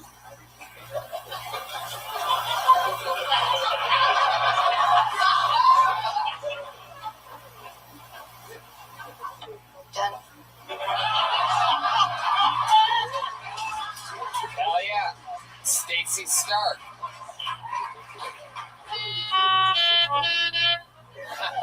Stacy, welcome to the show. It's good to be here. Hell yeah, it is. How long you been doing comedy? 3 years. I was gonna guess that. Go ahead, Kid Rock. Hey man, this is the weirdest little boy I've ever seen, man. Wow. Straight to it. How dare you? You should respect this person. No, that's fair. It's comedy genius John Oliver is here live in the flesh. You're adorable. She's not laughing. She's too hip to laugh. Is that like a joke because I look like some guy named John Oliver? Do you know who John Oliver is? You don't have HBO? Good. He's not an American. Emmy award-winning comedian? No? What's that? Emmy award-winning comedian John Oliver? I mean, I've heard his name, but I don't really follow comics. You should watch him on HBO or in a mirror. He played Zazu in The Lion King. Check it out. Looks like you. It's cool. You look cool too. You look like you could be an Emmy award-winning comedian. That's my point. Anyway, all right. Let's not talk about this week tonight. Let's talk about tonight. So you've been doing comedy a few years, all here in Fort Wayne. Where are you from? I started out doing comedy in Omaha, Nebraska. I moved there from Sioux City, Iowa, to do comedy. Sioux City, Iowa. That's where you're from? Sioux City? I'm from Storm Lake, Iowa, but then I moved to Sioux City, Iowa. How many people are in that city that I was born in and born and raised in? I think 10,000. Wow. What was that like? I knew most of them. Uh-huh.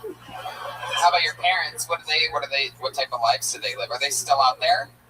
Yeah. My mom lives in a mental institution because she slit my throat with a box cutter when I was a baby. Wait, what about the box? I just heard box cutter. She slit my throat with a box cutter. Did she really? She really did. Oh my God. And she's been in a mental institution. Man, this even fucked me up. Your childhood fucked my life up. Wow, that's incredible. Dude, she's been in a mental institution since that, or did she get off with that? Is that why she's in the mental institution? Yeah, that's why she's there. And she's been there the whole time? Yeah, for 25 years. Oh my God. How old were you when this happened? I was 11 months old. I'm 26 now. So. Wow. You talked to her at all? Man, you must have been a real 11-month-old bitch. Kid Rock, that's Kid Rock. We're not responsible for anything he says. He's Kid Rock. He's a little wild. No, it's fair. Babies suck, right? You know. I guess so. You do talk to her? You say you did. You do talk to her? What? You still talk to her? No. No. I did for up until I was like 17, and then I went to visit her, and then no more. She sliced your neck again? Or? Okay, Red Band. No. Come on. No, she insinuated that she protect your neck. Shit, Kid Rock. What were you saying? No, the reason I stopped talking to her after I met her is because she insinuated that she might still feel that way. Really? Yeah. Wow. Would you be willing to share, like, what made you feel that? Like, was it something she said, or? Yeah, well, she was just like, oh, I can't wait for us all to die. Wow. Yikes. So even in a mental institution, she's pretty out of touch, huh? Yeah. How about your dad? Do you have any relationship? Man, that's rock and roll right there. No, my dad is great. I didn't live with him. I lived with my grandparents growing up, but he lived in the same town as me, and he's always been a major part of my life. He's kind of like the cool guy that I go to and like share my deepest, most intimate, life issues with. That's awesome. So how'd you end up here in Fort Wayne? My girlfriend. Cool. Yeah. How'd you guys meet? In high school. High school here? No, in Storm Lake, Iowa, where I grew up. So she came here, and I was in love with her in high school, but she was like, "Oh, I'm afraid to come out of the closet." And then 10 years later, after she got married and I was talking. But yeah, she got married. It's funny for both the lesbian thing and the two cats, if you think about it. Sarah McLachlan with a little. Fast forward to 10 years later, you're living in paradise, Fort Wayne, Indiana. That's right. You made it. I made it. I'm here. That's right. I'm here. Normally people come here and then they slit their throats. You got it all figured out. I like it. Wow. So that's cool. Do you have a job out here? I do. Yeah. What do you do? I work at a place called Exelon Technologies, and I work in inspection, but the company builds like cords and cables and wire kits for the military. That's awesome. Hell yeah. That's so fucking cool. What do you do for fun? What I do for fun? Geez, I watch a lot of TV. Yeah. And I clean. What do you watch? A lot of Lena? You watch a lot of like Lena Dunham? I love Lena Dunham. Oh my god. I can't believe you said that. Oh my god. What? I just always wondered where you people were this entire time. I've always been like, who watches this shit? And then here you are. I finally met you. I had to come all the way here, and you had to come all the way from Sioux City or whatever the hell. Yeah. That is so interesting. It's people like you. It was a long journey for the two of us. It is. And here we are, meeting in the middle. Are you guys about to scissor? What's happening?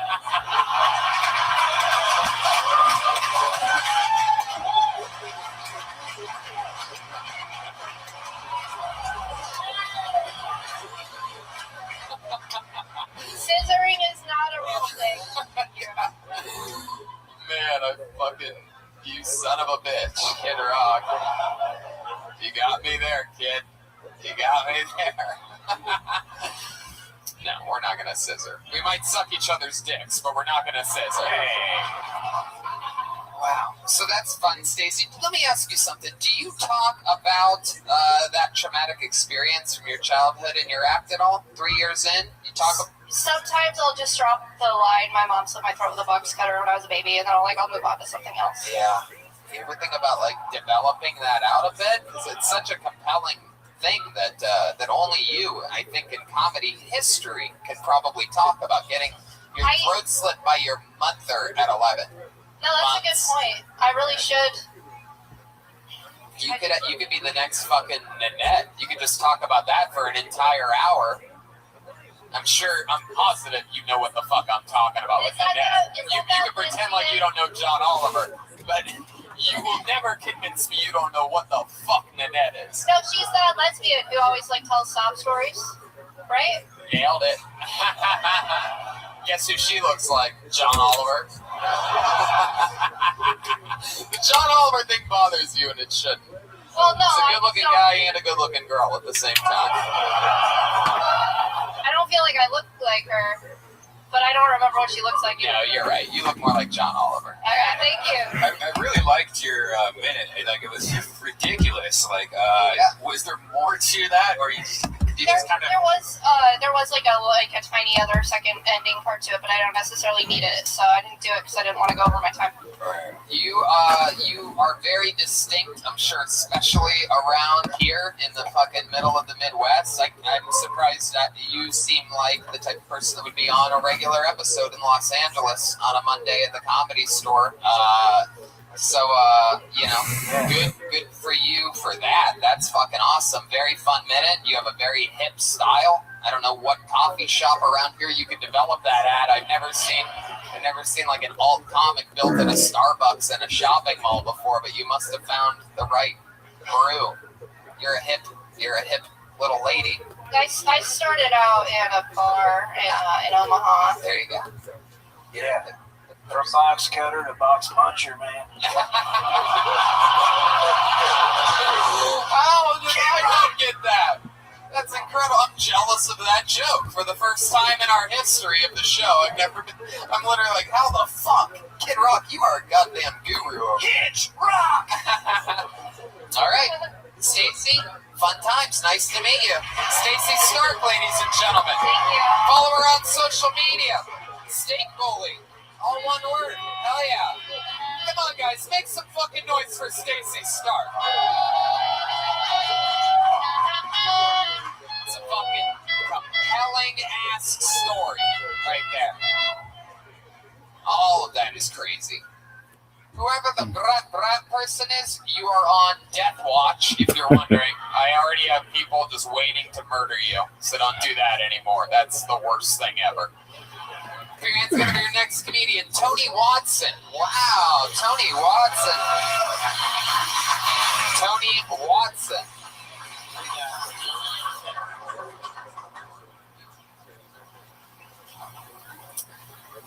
saw this thing on the news recently about this high school teacher who got caught fucking her students. And I don't know what you guys think when you hear about this stuff, but I always had the same thoughts, which is, where were these students when I was a teacher?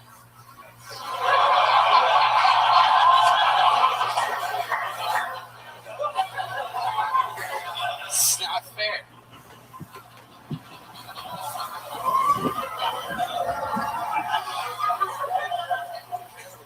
But then again, I taught in 6th grade, so I know they say age is just a number, but 6th grade is just a little too old for me. It's just a joke. I don't fuck kids. Not since I got fired.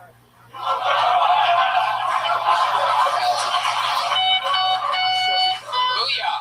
Tony, welcome. How's it going, man? Hell yeah. How long have you been doing comedy for? 10 months. 10 months? All here in Fort Wayne? I'm from Ohio. What part of Ohio? Findlay, Ohio. Oh, okay. Yeah. And that's northwest? I believe so, yeah. Hell yeah. Okay, that's fun. What do you do for work? I was a pro wrestler for a little while. Really? Yeah. How long were you a pro wrestler for? 5 years. Get the fuck out of here. Man, we've met some cool pro wrestlers. You guys had John Moxley. We did. The guy that trained him is the guy that trained me. Oh my goodness. From Ohio Valley Wrestling, right? Or Florida. Heartland Wrestling Association. What was your gimmick or character? I was Tricky Mickey Mavis. Tricky Mickey Mavis. So you were a bad guy? Yeah. I left as a bad guy.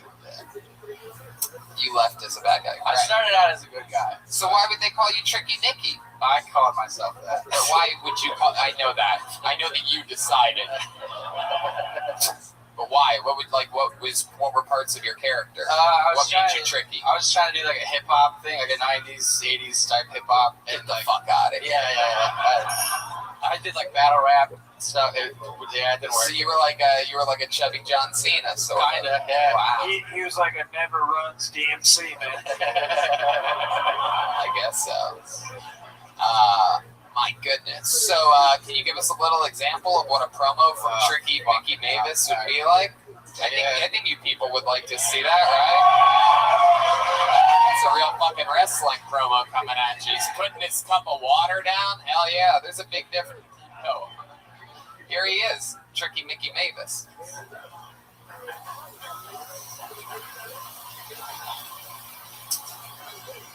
All right, here he goes.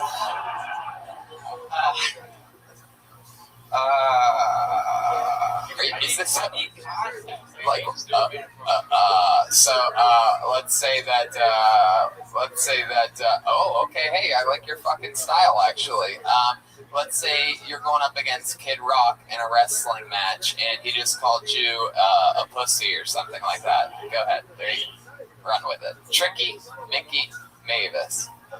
He just challenged you to WrestleMania or some shit. Fucking anything, Mickey Mavis. Just goddamn fucking really just anything will do. Bro, it looks like Kid Rock's about to cut a goddamn promo on you, dude, if you don't get it together.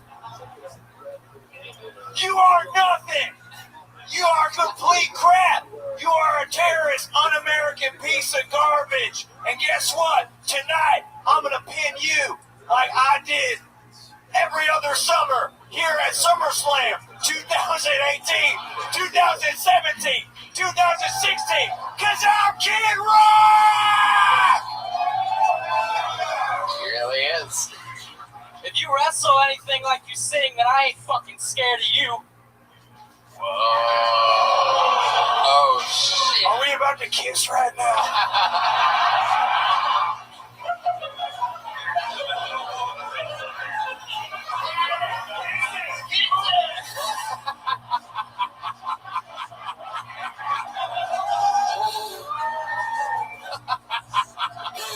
For those of you listening, they were totally about about to kiss for a second.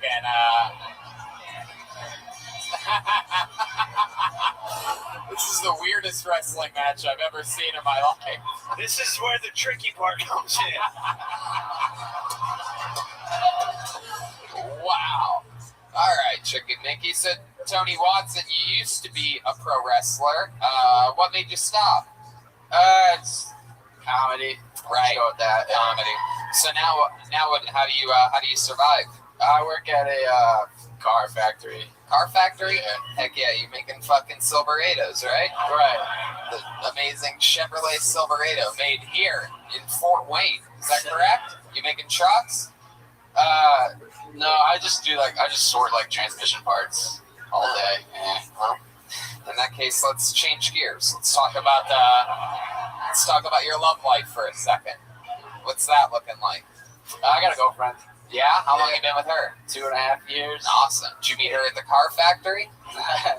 No, she got me the job at the car factory. Oh, hell yeah.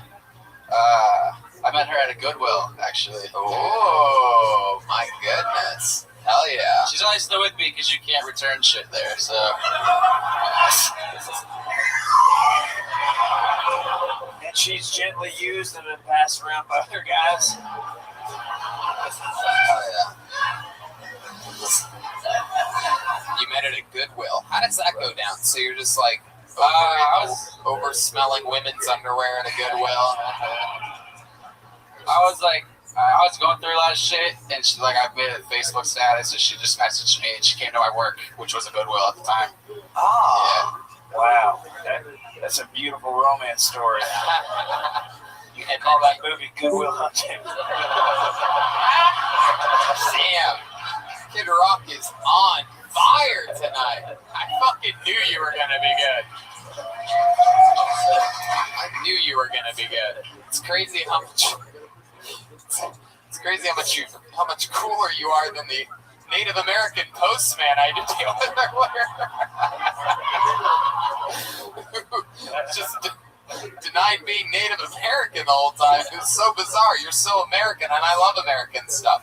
I was rooting for Colby Covington today when he beat up. Anyway, forget it.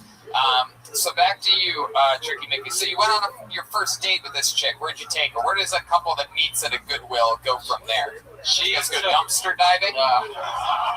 She took me to a Jimmy John's. Wow. My goodness, this is incredible. This is like the 2019 version of the Roseanne Barr show.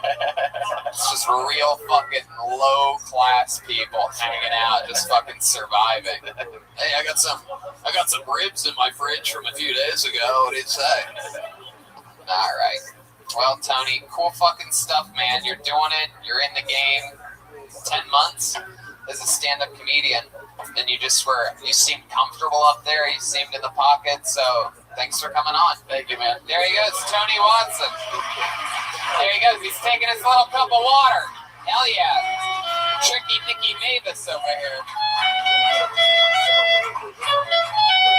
You can really get a taste of the city from some of these shows. Like, yeah, you can literally taste it in the air. It's like Marlboro Reds and Berg Rubber. Chevrolet Silverados. Put your hands together for your next comedian, Aaron Phillips. Aaron Phillips. Oh, here he comes. He's coming in fast. There we go. Aaron Phillips, everybody.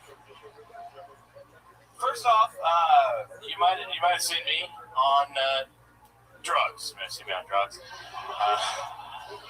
Let's get this out of the way. God's fake. God's fake. God's fake. God's fake. God's fake. Yeah, he's nice to your face. He talks shit about you behind your back. Duplicitous, I guess I could have said. Frontin', gotta be frontin'. I got an impression for you. This is a Juggalo's doctor. Come on in, fam. Test results are in, my ninja. Now, I know my upbeat clown makeup, but I have some bad news. I'm afraid you've got whooping cough. I'm prescribing 10 cc's Fago Moon Mist. Of course, we tried to run a MRI, but those involve magnets, and how the fuck do they work, right? God willing, you'll be up and running at the next gathering. All praise be to Hatchet Man. That's everything I know about ICP. There's some sort of musical group, apparently. I don't know. My name's Aaron. That's several minutes of your life you'll never get back, no matter how hard you try. Thank you. Hell yeah. Aaron Phillips, I like your style, man. You got fucking energy. You have the energy of a guy that, you have like overdose energies. That's what I'm getting from you. Seem like you have a fun time all the time. The guy in the back in blue in the Cubs hat told me nobody wants to hear your comments on this show earlier, and that's fuck yeah! I'm kidding. I love you, buddy. I love you. I should have shut up. You were right. But all I could think of was the one that proved that guy wrong. John Morris is here. He get that. Hashtag Blue Chinchilla. Instagram. All Check right. him out. Settle down over here. Settle down. You fucking out of shape Geico caveman. This fucking guy, dude. You relax. How many couches did you reupholster to get that wardrobe? Floral. It is incredible. Clearly, it's comfortable as hell. It's almost. No, I bet that's always what guys shaped like you shoot for. It's always no. In the winter, it's a big sweater. It's always comfort because when you can't look good, you might as well also be comfortable. Yeah, exactly. That's actually the state slogan of India. Dude, come on, hit me with something harder. That's absolutely true. I believe in that. My goodness, I like your style. You look like you go to a lot of music festivals. Yeah. I've literally never seen a Hawaiian shirt with stretch marks before. I have an even bigger one that's like sea theme. Anyways, it's incredible.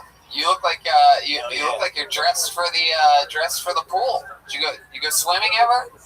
Yeah. In what creek? Community pools, and it's always awkward. How long you been doing comedy? About 5 years. 5 years? Where at? Dayton, Ohio. Dayton, Ohio. Crucible of everything. Center of the world. Absolutely. What do you do for work there? My family has an antique store. Oh, look at that. That's why most of the time the wardrobe is provided by Vintage. Yeah, the antiques. I like your shirt too, by the way. Yeah, you guys your are Hawaiian clearly is great. Your Hawaiian game is strong, sir. Yeah. Clearly, you guys are twin brothers. Buy you a drink later, man. Come on. You look good. You look like fun. You look like a fun time. All right. Oh yeah. These guys are gonna have a blast. Fuck. It's platonically, goddamn. I mean, maybe not. Whatever. We'll see where the evening takes us. Can't wait to see what kind of drinks with umbrellas in them you guys have together later. Their shirts are from the Lane Bryant Red Band collection. Yeah. I don't know. You're like a. Oh no. Oh wow. What's happening here? This guy's going full. Wow. I don't give a shit. Oh, Areolas this are a letdown. This is like watching the end of the Bert Kreischer documentary. This is the sad last few years. Yeah, the downfall, downward spiral. Perpetual downward spiral. But what was the final cog that went missing in the machine? That's it. My goodness. I can see the whole time. Wow, look at you. That's what you look like. Wow. Hell yeah.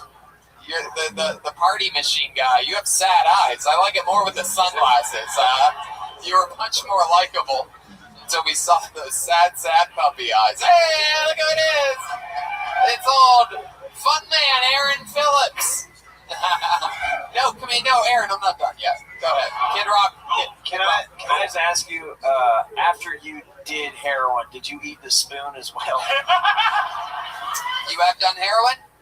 No, not yet. Why, you got some? What the Well, hell? I'll try anything once. I mean, yeah, you said you do a lot of drugs. What's your favorite of them all? Whoa. Wow. Ecstasy. That's pretty fun. What? Ecstasy. Oh, interesting. Hell yeah. What do you like to do after dropping ecstasy? Tell everybody that I'm on ecstasy. I'm even more of a pain in the ass on that than I am like normal. Yeah, can you give us an example of something that you've done while on ecstasy that makes you a pain in the ass? Just went up to every single human being at a party, and I was painfully, as painfully awkward I am on not on it, I was painfully sociable on it. I was like, I had to interact with every person at a party. It was annoying. Woo! That's pretty good too. Alright. Oh, Aaron. Anything else interesting we should know about you? You seem like you have some type of like fun fact about you, some type of life accomplishment. You're the world's fastest. Here we go. It's a tattoo. Space Ghost on my arm. That's pretty cool. Is it? Yeah, I was thinking about quitting comedy before you called my name, so that's pretty cool. Maybe Why I'll were you stick gonna? around. I don't know. Why were you gonna quit? Tell us about it. I drove 2.5 hours to come here, and I got lost and missed my chance to do it 90 seconds on our earlier show. And if I'd known it was only 90 seconds, I don't know if I would even left the house. But I'm glad I came. Maybe it's cool. Are you talking about this show? No, another show earlier. There's another show where people do 90 seconds? Yeah. And then they just go up one after the other. Totally stealing your gig, man. I don't know. Oh, you don't even know what was going on the show? I got completely lost. I didn't make it. I missed the entire thing. I don't even know how it was. How did you get lost? But I'm here for a time. Parking. I couldn't find parking. I circled the block for like 10 minutes. You tried the parking lot right next door? No, not here. It was farther downtown, and it was another place. Oh, gotcha. Yeah. Kid Rock.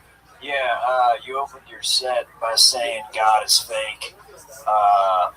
Why? Kid Rock is a big-time Christian. Yeah, man. You give me a lot to think about. Maybe I was wrong about that. Maybe I was wrong about everything. Well, like that's the strongest thing Richie, to say. your name's Richie, right? I can call you Richie. Yeah, it's Richie. At the top of the set, did religion do something wrong to you, or what? I actually went to like Christian school for a couple of years. All right, let's talk about it. You look like you've only been surviving off of bread and wine your whole life. So I know, roughing it, right? Yeah, it's been tough. Heck yeah. You look like Joaquin Phoenix when he went on the Letterman show that one time. Oh yeah, lost his mind. That is fair as hell. That's you cut to my core. You look like if a Blues Brothers shopped at Brooks Brothers. Jack Crack. He looked like he was lost in the desert for 40 years after a rave. Yeah. He looks like he is and sleeps on a flower bed. He looked like he was born on a Spirit airline flight. He looks like the lead singer of the Grateful Bread. Yeah, it's cut to my core, and they give me a lot to think about. That would take a lot of digging to get to that core. I'm a larger man, if you haven't noticed. I don't know. What did you just say? I said, if you haven't noticed, I'm a larger man. They've made a lot of points about that. If he opened an ice cream store, it'd be called Game of Cones. I didn't take this. Wow. Yeah. You're very mobile. I noticed you skipped up here. You're very energetic. My goodness, has a doctor ever told you you have runner's blood pressure before? Dangerously high. You think you're a healthy guy? No, I know I'm not. Really? When's the last time you saw a doctor? Like 3 months ago. Has anyone ever told you you look like the biggest Lebowski? Somebody said fake Lebowski earlier. That's true. That was completely true. I punched it up. You gotta get. That's the best version of it. That's the version that would go into the script if we were writing a show. And I know because I'm in the Writers Guild. Put your hands together for Aaron Phillips, everybody. Aaron Phillips. Aaron, don't quit. I like your style. Comedy needs people like you. Funny people with good energies. We can't all be sad fucks walking around here. One more time for Aaron Phillips.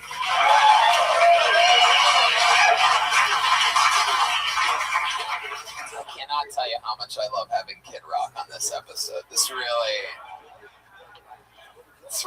has me excited. I mean, this is an instant. You guys, because this is your first time on the show, right? This isn't something I forgot about 3 years ago, right? No, man, first time on Kill Tony. And let me just tell you, you can remember forever because this is what we would call an instant classic. So congratulations to you guys. When you see Kid Rock on Kill Tony down the road, you'll know that started right here. Kill Tony, episode 2. This is interesting. I believe this person got up earlier. Put your hands together for Joey Squid. Here doing a new minute. I believe he got up on the first show. Here we go. Joey Squid doing a brand new minute that he didn't do earlier today. Yes, it is. It's the return of Joey Squid. Oh, yeah. Let's try that again. So I've been told that I am a hot lesbian with a beard. I like to think that I am more of Johnny Depp's comrade grown up.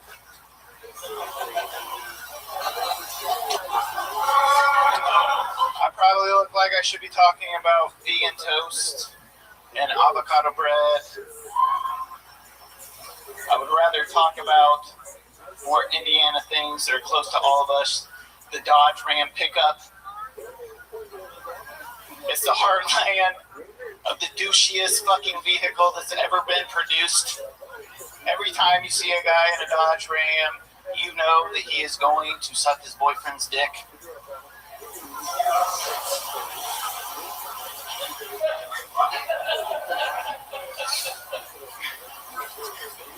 My dad told me I was a function. Jesus, Joey. Oh my God. What the fuck is that? I'm gonna stop you. I'm stopping you. How dare you sign up for this show with that? What was that? What the fuck is your problem with the Dodge Ram, dude? Yeah, man. That's what I'm pissed about.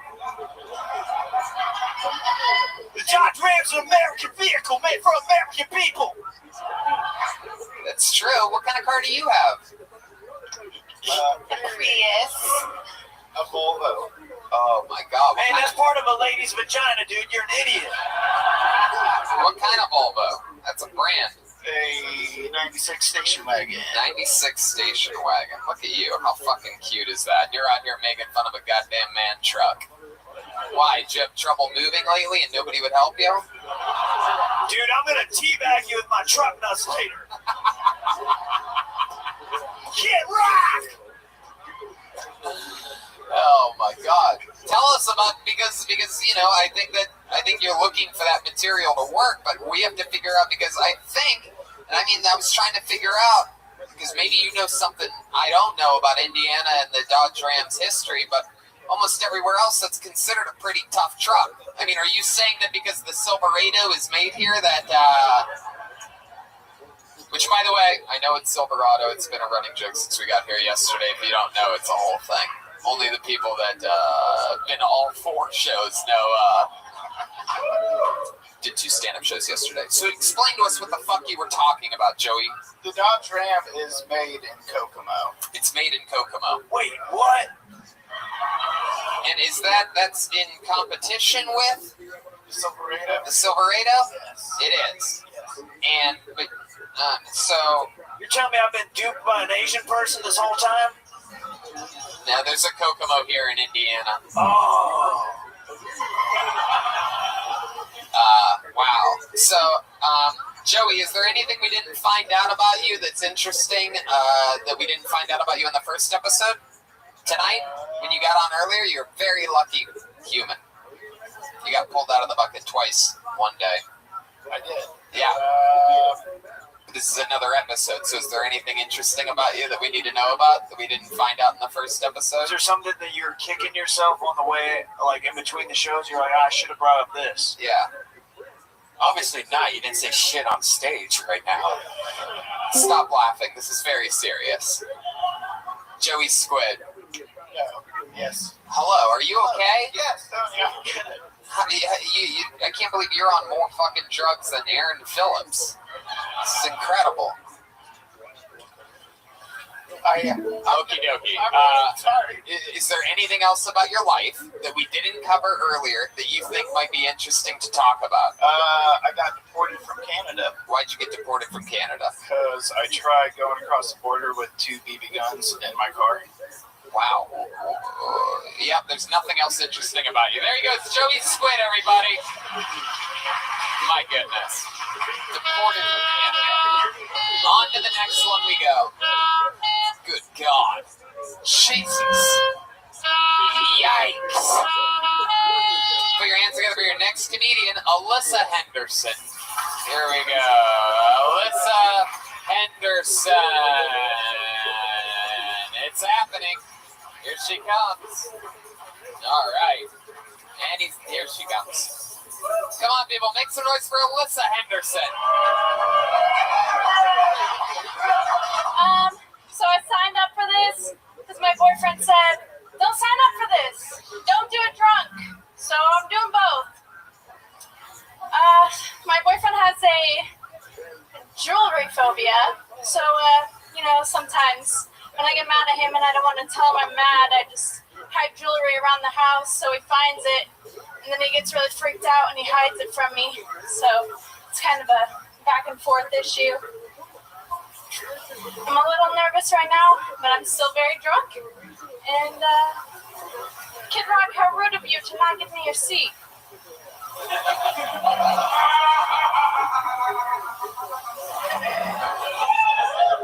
Oh boy. Yikums. I think someone roofied everybody in the room at some point here. Yo, are we about to kiss right now? Are we looking at that sea or not? Alyssa, what's going on over here? Are you okay? Did someone put something in your drink or your bloodstream? First time being in front of a crowd and doing stand-up. Was it your choice to come here tonight? Did someone take you hostage and sign you up for this? Actually, I wanted to bring up the secret hand in the back. When I was signing up for this, he asked if I was also giving out blowjobs. So where'd that guy go? What secret? What are you talking about? I have no idea. You got fingered in the back? Yo, breaking news, that wasn't a part of this show. Yeah. Secret hand? Were you in a glory hole or something? What? I'm so confused. I don't know what happened on this episode about 8 minutes ago. Shit just fucking got disconnected completely. Gaslight. No. So, okay. This is your first time doing comedy. Is that something you've always wanted to do? I really had no passion and interest in what to do with my life, so no. Okay. So, how old are you? 22. How drunk are you? I'm about 3 Long Islands deep in a glass of Riesling. What are you doing here? Like, I don't know. Are you a fan of this show? Do you know what you're doing Yeah, here? I am a fan of the show. Oh, so you came here for this? Yes. So you had 3 Long Islands? I signed up because I was like, oh, this is dope. I don't think I'll be picked. It's like, no way. And then you call my name. Have you ever listened to an episode of the show before? I have. Yes, I have. Have you ever heard us say that we hate people like you? Yeah. Happens like once every 2 or 3 Taking road time away episodes. from hardworking comedians who drove from all over, who this is their passion and this is their goal. Wow, Kid Rock, getting deep. They have an American dream. And you're coming up here looking like some wasted, trendy librarian. Get out of here! Wow. Okay, Kid Rock. That was like a joke. It wasn't like actually like get out of here. But you always got to keep an eye on everything, or else, you lose things. So, Alyssa, what's happening? Damn stool, lady. What's going on? What, Kid Rock? What's happening over there? I gave her my stool, but she shoved it back. But why did you give her a stool? She's been complaining that I haven't given her a seat the whole time because I'm supposed to be some gentleman. I'm a rock star, lady. I didn't even notice that. I don't know what's going on over here. Okay, I'm getting you off stage. There goes Alyssa Henderson. There you go. I don't get it. Too drunk. Too bad. I don't know what's happening anymore. It's not fun having people that are that drunk on the show because it's just like taking advantage of. I mean, not only is she drunk, she's also dumb. So it's like really bad. And when you're dumb and drunk, that's just no fun at all. She just doesn't know she's supposed to be a stripper. Wow. Red Band making it weird. Wow, and that's harsh coming from her dad. Red Band. All right, how about Zane Scott or Rain Scott or something like that? Here we go. Zane? Come on, guys, make some fucking noise. Get out of this tailspin. What the fuck's going on, Fort Wayne? And so I was expecting this venue to be a little bit bigger when I got here. It's kind of small. Not the first time I've heard that, though. Every time I take a girl to bed, she tells me that. So, also, every girl I've been with has converted to the Islam of sexuality, which is lesbian. Because the only thing they're shoving in their face anymore is roast beef. Pork has been completely cut out. You guys heard about the most recent mass shooting in Ohio, though, right? Yeah, 13 people dead. They found the weapon of choice was actually a spoon and a syringe. It's a Midwestern tragedy, heroin. It'll fucking get you. You ever had sex with a pregnant chick who's like 8 months deep? Yeah, it's a great fucking time. You ain't got to worry about her getting pregnant because she's already pregnant. But the only thing you got to worry about is that little fetus growing up like 30 years later and joining the Me Too movement on you. Just gonna go to the police and say, he aggressively hit me on the soft spot of my head for 20 minutes and then tried to drown me in his semen. Hell yeah. Zane Scott. Welcome, welcome. How are you, I fucking Zane? love this show. Thank you, Zane. Hell yeah. First time, how long have you been on comedy? First fucking time. First time. How about a hand for Zane? Fort Wayne. First time. He's in it. You're in the game. How many cans of Monster Energy drink do you have a day? God, I had a NOS on the way here. You had a NOS? Yeah. Hell yeah, that's the powerful shit. That's like grapefruit flavor, right? Yeah, regular actually. I used to drink that when I was when I just got out of high school in Youngstown, Ohio, when I was just a little white trash boy like you. Well, I'm from Sandusky, Ohio, so maybe Sandusky? white trash than you, yeah. Did you say Sandusky? Cedar Point. Wow, you motherfucker. How often do you go there? Not often anymore. I live in North Carolina. Oh, now you live in North Carolina. Yeah. How long ago did you move there? 3.5 years ago. You love it? I love being in North Carolina, yeah. What was the hesitation there? North Carolina is like really cool, but what I do there is really shitty. So Yeah, what do you do? Are you in charge of putting out fires in Charlottesville? No, I'm in the military. Oh, that's Virginia. So I'm stationed down there. Is that Virginia or North Carolina? Virginia, yeah. So it's all the same place. Yeah. Oh yeah, Charlotte, North Carolina. I'm so stupid sometimes. I smoke a lot of pot. What do you do for work? I'm in the military. Yeah? What do you do? Just like admin stuff. Oh, hell yeah. Fuck it. Pushing papers. Making sure everyone gets paid. That's it. Wow, interesting. That's an important part. So does anybody ever call you like an American hero or anything like that? No. So, I try to keep that secret. Hell yeah. Wow. So that's fun. What branch of the military? The Marines. Wow, the Marines. My goodness. You never had to do anything? You ever have to go overseas or anything like that? I just got back a month ago. From where? The Middle East. I was on ship. They make you go all the way to the Middle East just to do administration shit? Yeah, that's a thing. Fuck that. Don't they have any fucking tough guys that can do the paperwork? Yeah, they're all bigger than me. They make you do push-ups and shit still? No. That's not in our routine. Look, you need to work out your brain, boy. I don't need real muscles on you. Yeah. Sit there, be smart. You need to be Basically, yeah. Yeah. Wow, that's so cool. How old are you? 22. 22 years old. Just a little fucking baby gorilla. A lot of greats start at 22. Anyway. You have a girlfriend? I do not. No. No. So, what exactly... Why'd you move to North Carolina again? Military. No, they moved you there, so you're based out of there. Yeah. Gotcha. Yep. Have you actually had sex with a pregnant woman before? I have. Whoa. Was she pregnant with you? No. Wasn't my kid, which is why it's even better. Right. No, I know it wasn't your kid. I was saying you're a baby. I was saying you're a big baby. Say, where'd you meet this pregnant chick at? You were just hanging around? I dated her for 2 years in high school. Wow. She was already pregnant in high school?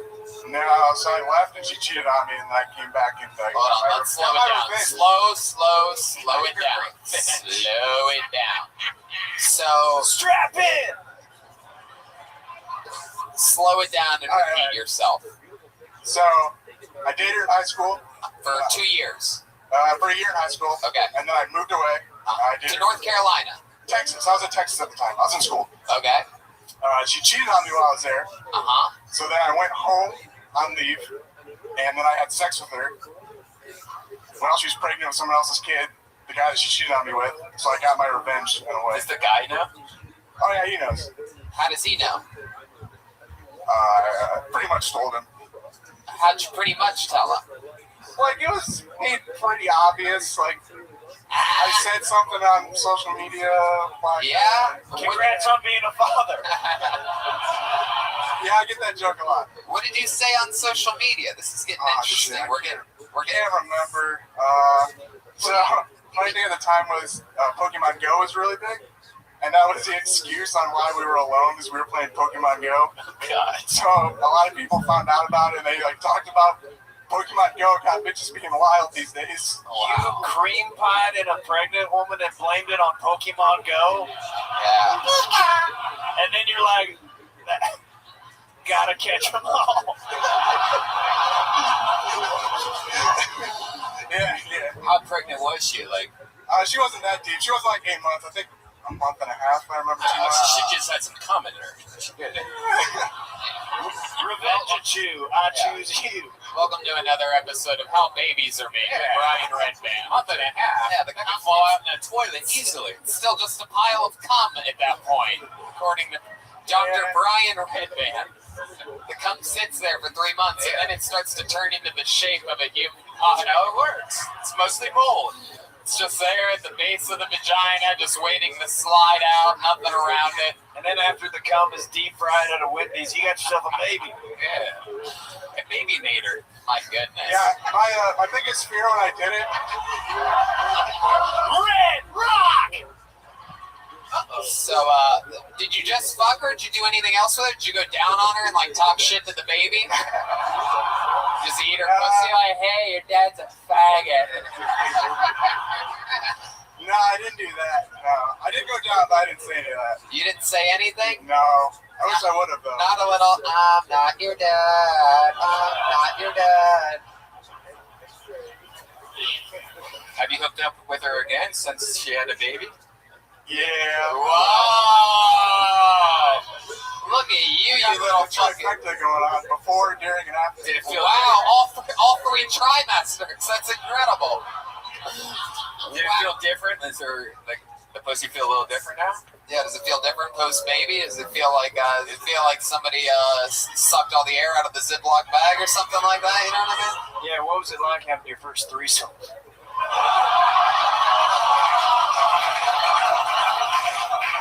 No, I didn't feel any different.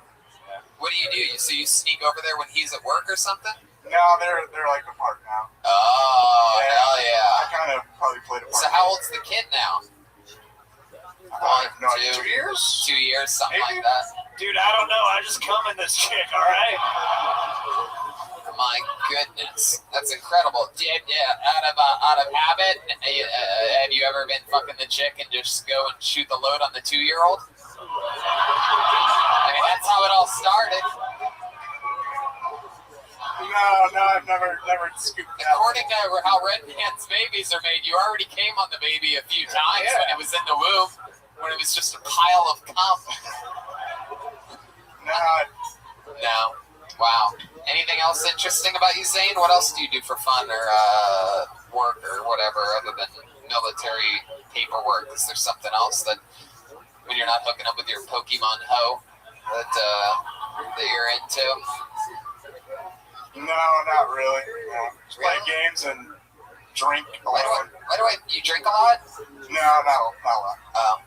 Why do I feel like, even though you live by yourself, that you sleep in a bunk bed? I'm getting bunk bed vibes from you. Like you sleep on the top bunk, it's just a habit. No, I don't sleep in a bunk bed. There's one in my room, but I don't sleep in it. There's one in your room? Yeah. Wait a second. So the rooms are built for 3 people, so I sleep in the one single. Hold on a second. You mean to tell me that I said I'm getting bunk bed vibes from you, and you're telling me that you don't sleep in a bunk bed, but in the room that you sleep, the very same room, out of all of the people in this room, out of 380 some episodes that I've never said the words bunk bed vibes on this show, you're telling me that you sleep in a room with bunk beds in the room with you that sit there empty staring at you? That's the other room. Are you being honest right now? Yeah, it's not being 100%. This is it. That's it. Show's over. This is the last episode of Kill Tony of all time. This is it. I waited for this moment. Damn, I didn't want to end something else. What? I didn't want to end the show like I ended that relationship. Whoa, Jesus, what are you gonna come inside of me? All right, there you go. Zane Scott, everyone. Fun times. I love that. Thank you, Zane. You were a great guest up here. Zane Scott. Let me tell you something. That's how you fucking do it, right? If you're gonna do comedy for the first time, you fucking plow through it, do your jokes, stay in the pocket, and tell us some goddamn interesting shit. Like you used to fill up a pregnant lady with fucking boy jizz. You know what I mean? Family. Just fucking unbelievable. Perfect. How about another hand for Zane, everyone? I'm surprised Indiana doesn't go a little bit crazier for home wreckers. You know what I mean? No? Alright. Okay. How about Travis Charles, ladies and gentlemen? Travis Charles. Here we go. He's coming to the stage. You guys having fun out there? One of the most embarrassing things happened to me for being a big guy. I got out of the shower one evening, and I bent over to dry off my feet like we all do. As I stood back up, my ass cracked with the shower curtain off the wall. I don't know if you guys know this, but when you bend over, your ass opens. It's like, hey! And if you don't close your curtains, it makes those ripples and bunches up on itself. Well, I bent over too close to my curtain. Let me tell you something. If you bend over and something goes in your ass that you didn't put there on purpose, it's terrifying. I got scared. Ass grabbed the curtain. I was like, oh no, he's trying to finger me. I'm like, gonna jump forward, pulled the whole pole, curtain, everything down on the floor. I am like, oh my God, this is not a good look for me. My girlfriend's made like, oh my God, are you okay? Go away. You don't want to see this. We don't have fucking enough now as it is. That's it. That's good. Travis Charles. 52 seconds, in and out. Hell yeah, man. How long you been doing comedy? 13 years. 13 years. Hell yeah. Too long. Well, I mean, that is a long time. Where you been doing it at? Started in Richmond, Virginia. Now I'm from Dayton, Ohio. What made you move from Richmond to Dayton? The Midwest has way more comedy than Richmond, Virginia does. Huh. Interesting. So Dayton's the home base, huh? Yep. What do you do for work? I am on workers' comp. Whoa. What'd you get hurt doing? I fell through a woman's basement stairs. Oh, just like the last comedian. It's basically the story of his life. You fell through a woman's basement. What was the last word? Stairs. Stairs. Oh, or one single step. I mean, like, isn't it? I mean, were you that big then? Yeah, 300 pounds. I was like 295 then. Yeah. So. Welcome to another episode. This is a special Red Band Relatives episode of Tony. So many people shitting like Red Band here. It's all right. That's fun. So you weighed that much when you went through the stair, and you still get paid for that, even though you're big?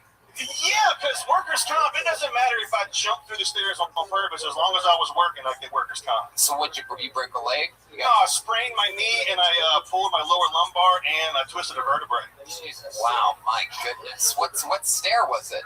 The third one down. Oh. Was it? I was more embarrassed that the stair broke than the woman was following me, so I'm like, ha! It just kept going down the steps. Oh, no. Yeah. Was it a rotten stair? Like what? It was probably a 100-year-old house, but it was a 2-inch plank that I just kind of blew through like it wasn't even there. Wow. And she had just came upstairs and cutting a light on for me, so I felt more like shit because I broke it. Did you hook up with her? No. You know what they say, one on the plank. That's right. Two on the stank. Heck yeah. Travis, you have a girlfriend, you said, right? No, I have 2 years going through my second divorce. Second divorce? Yes. Heck yeah. So you're breaking up more than just stairs. I threw your picture away. I sat down and cried that day. Yeah, I sing serious songs too, folks. Yes, you do. You are nice. Badass. Why did you choose Dayton, like not like Columbus or something? Because Columbus is way too big, and it's too many comics that like are just open mics have 45 comics in them. Dayton's kind of centralized. Cincinnati, Columbus, an hour away. Chicago. So you'd rather be the big whale in the small pond? Always been Hell yeah. That's me. Heck yeah. So you're going through a second divorce, so how's the Dayton and Dayton doing? What are we talking about here? You on fucking... I am way too confident for the way that I left fuck a lot. Like, it's sad. Yeah. I'm not proud of all of them. Of the chicks that you've been with? Yeah. Because you're with bigger ladies. No, not all the time. Yeah? I fell in a 120-pound girl a few weeks ago, so. Really? Yeah. Wow. What stairway did that happen? Goodness. Where'd you meet a 120-pound girl? What crack house Tinder, was 3 that? in the morning. Tinder, 3 in the morning. Yeah. Fuck. Yeah. Was it the drunk girl that got called up earlier? Just kidding. She's not 120 I didn't see her pounds. face.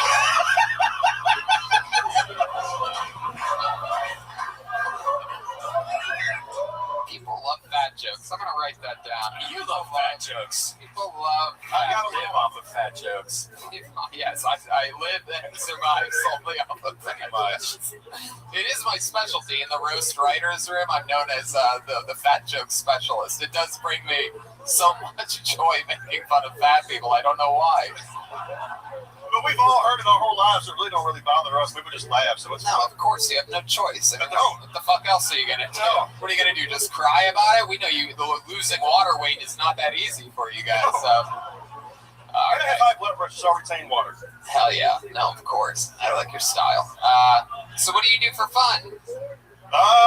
Comedy and buffets. Wow, really? You're just fully committed. Can I just say that was the most honest answer we've had on this show in years?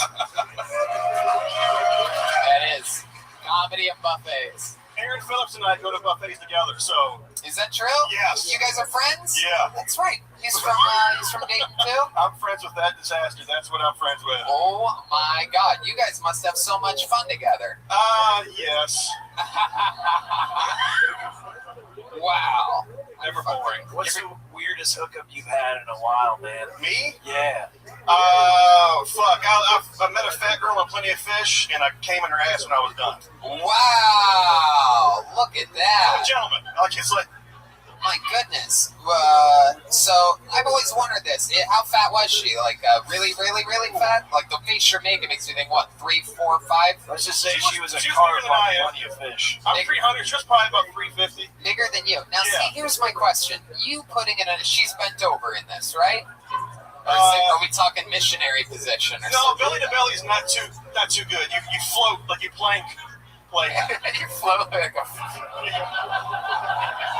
So what did you guys do? You were doing what, piggy style? Yeah. I'm an asshole. Like I just get them to blow me for a minute, then like I want to do it. I like bend over, like and I try to like whatever. You bend over? Yeah, I bend over. Wait, what does No, that just mean? have them bend over. Oh, you and have I to do my best to get as much as I can Do in. you have to like lift up that thing, that belly? No, it lifts itself. That stays. If you raise your hands, the belly comes up. You just gotta fuck like. Wow, that's all you have to do. It's incredible. So it's like you're just always in some type of like eternal devil's triangle. You're just always like ready to high five your friend that's not on the other side. Yeah. And when things get real sweaty, sometimes my belly button makes a suction cup to her back. Oh, fuck, dude. You got problems if you're queefing out of your belly button, bro. That is. When you hear, it's like it's time to go. Okay. You're good. I cannot get past the visual right now of you planking with another fat woman. It's so disgusting. Like your penis not even touching her privates, just looking down at her, being like, "Well, I guess this is hot." I'm pretty sure I've actually just fucked skin before. Like, Yeah, that's actually what I was getting at. I was wondering when you say you came in her ass, like was it her asshole or her ass crack? Because it's just, let's face it, she's bigger than you. That's a lot. you know what? See, I'm an asshole because like when a fat girl bends over, their ass does spread over. You can get to it. It looks like you can't when they're standing up, but You keep calling yourself an asshole. I'm a fuck. No, yeah. Do you ever come inside of yourself? No, I'm not that gifted. Just come in other people's assholes? I came on belly button a few times. That's Belly button? Yeah. Was she so big that you could cream pie her belly button? Yeah. You ever just stick it there and fuck it? safe sex. I guess so. Safest possible sex. Until you get a fucking chewed up Dorito in your dick tip. You gotta look out for those big girls, man. There is shrapnel down there. Yeah. Fuck a big girl like that, you end up making a kid, a Sour Patch Kid. Yeah. Oh, you found that? Is that the green one? Yeah, you go. But But it makes me enjoy the thinner women way much. Yeah, that's what fat chicks are for. Fat chicks are out there so that you can enjoy the thinner women. Yeah. That's what it's like. It's like being rich after being broke. It's like, oh, this is great. I don't have to eat McDonald's anymore. You find out what you're into with the fat chick, and then you get the skinny girl to do what she did, and it's more attractive. Heck yeah. Hey, can you spread out your belly button, bitch? All right. Well, I mean, dude, you're so fucking much fun. You have such a great energy. It's a shame you're gonna die from a heart attack soon. That's all right. I was having so much fun with you, like so many of the greats. You're just awesome. Appreciate it. 13 years and it shows through your set, through the interview, the whole thing. That's what it's about. Definitely the set of the night. Thanks for signing up. Travis Charles.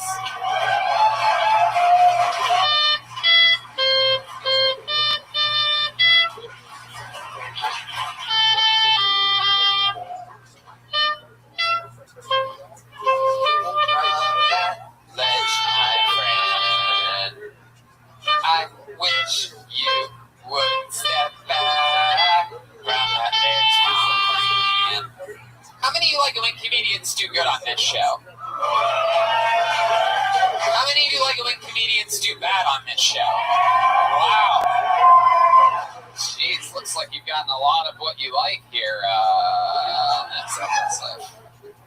Okay, pull another name out of the bucket. Make some noise for Brandon Kreinhop. Brandon Kreinhop. Brandon Kreinhop. Here he comes. One more time for Brandon Kreinhop. For years, I had underestimated how awesome blowjobs were because I was getting them from someone who wasn't good at it. The first time a girl ever went down on me was kind of a disappointment, right? But my mother taught me that you get what you get and you don't throw a fit.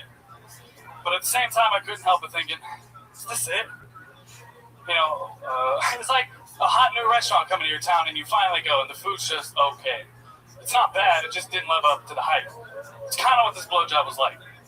So years later, another girl was nice enough to blow me, and this changed everything. Because it was like going back to that same restaurant years later, and you had no idea that they hired a new chef. You just casually ordered the usual, I guess I'll have the blowjob. Yeah, I want you to cut my balls, it's the only reason worth coming for. Wait, you mean you don't upcharge for that anymore? Well, shit, give me a blowjob then. Then a steaming hot blowjob comes sizzling around the corner, and you try it, and you're like, holy shit, this is amazing! Is this a new recipe? That's my time. Thank you, guys. Hell yeah, Brandon Kreinhop. So let's talk about the details, man. The only thing you're missing there is everything. It's like, let's talk about, if you're gonna talk about getting a bad blowjob, like what made it a bad blowjob? Honestly, there's a second half to the bit that goes into the details. Is that the one that has all the punchlines in it? This was admittedly an abridged version. Okay. Well, how about you just answer my question, then we'll see if we want to go The reason the first blowjob was bad is because she was Chinese. Oh, is this true? Chinese bad blowjobs? I want to ask you, Brian, because I'm following you on Instagram. I'm like, hey, he knows what's up. They tend to have smaller mouths because their faces are moon-shaped. I once had for years, I was with a girl that was half Chinese, and the blowjobs were good. Good blowjobs. Yeah, because it was that half American doing the job. Yeah. That's what she was an ABC, an American born. It wasn't actually. She was American born, and the other half was Colombian. That's where the good blowjob part came from. There's a billion China people. They don't get that many people because everybody's so she was born in China. Where'd you get this blowjob? What massage parlor? College? Yeah, we met in college. Freshman year. We dated all throughout. Freshman, Chinese born. Yeah, so I snatched her right up. Was she super, super Chinese? Oh. You want to go on a date with me? Well, that was me coming after her. I'm quarter Japanese, so there was a little racial tension on my... Really? You're quarter Japanese? Hopefully it's not the penis part. It's only the penis part. Oh, really? I'm bad at math, so I usually overtip. Oh, okay. So, you were with her just one time, or you were with her for a while? 4 years. 4 years of bad blowjobs. I opted out of them most of the time. I was like, you don't have to, sweetheart. Were they teethy? Just in comparison to the next girl who did it, Like I was like, all right, I guess this is just blowjobs. I was Like, what was this is she you are. doing? Like, you have to just be nothing. She's doing nothing. So she would just like put her mouth like on it on the outside, or she would just stand there. Yeah, man. Show Tony real quick what she was doing. So it was kind of like, Oh, this if is I had to give a demonstration. Wait, what? Never mind. No, yeah, she was just, it would just go in and out, and there was no lingual action. You know what I mean? But I was just grateful that. Okay, let me ask it to you this way: what was the good blowjob like? What was the difference? Oh, dude. So you remember your whole life when you heard the Star Spangled Banner? You're like, it's kind of cool. I like it. Yeah. Well, remember the first time you heard the Jimi Hendrix version? Yes. Yeah. It was a lot like that, guys. I thought you were going to drop another bad analogy on us. Pretty good. By the way, that should just be your entire joke that you just did. Have you ever thought about that? Trying it a different way? The restaurant analogy, switching it out for the national anthem analogy? Yeah. Yeah, well, you should do that. Yeah. For sure. 100%. Yeah, no doubt about it. And even what the second part is, you could just mix it with that and it'll be better, unless it's all about restaurant bullshit, in which case it couldn't possibly work anyway. How do you feel if I ended it like this? Like, she was an American too, right? She made me proud to be one too. She made me want to wear a MAGA hat if it stood for Make America Gag Again. Yeah, I'll throw that one out. Yeah, I know. I had to know. I had to ask. Hey, can you do the Jimi Hendrix analogy again? Yeah. Do it. All right. Well, that's fun. So where was this? Did you date this good blowjob girl for a while? I'm dating her now for the last couple months. Oh, that's cool. What does she She's do? over there. Really? Will you mind coming up and giving this guy a blowjob so we can see? Yeah, we want to see what the good blowjob is. How many of you think this guy should get his dick sucked on this stage right now? Give the people what they want. All right. It's not coming up here. It's not too crazy. If you come up here, I'll cover you from the crowd with my fur coat. Wow. Oh, blowjob music. Hell yeah. Blow the whistle. Wow. So, what does she do? She's a bartender. Bartender. Yes. Heck yeah. So, what do you do? I'm a salesman. Yeah, what are you selling? We're supposed to sell turbochargers, but we ain't got any. Turbochargers? I work for a trading company. We're gonna buy shit. We're gonna buy turbochargers from people and sell them to someone else. Turbochargers. It's the getting them from someone else part that we haven't done yet. Yeah. There's a lot to unpack. I don't know that it's worth it even. I'm a salesman. Man, you've already sold me because I want what I can't get right now. I got plenty of nothing.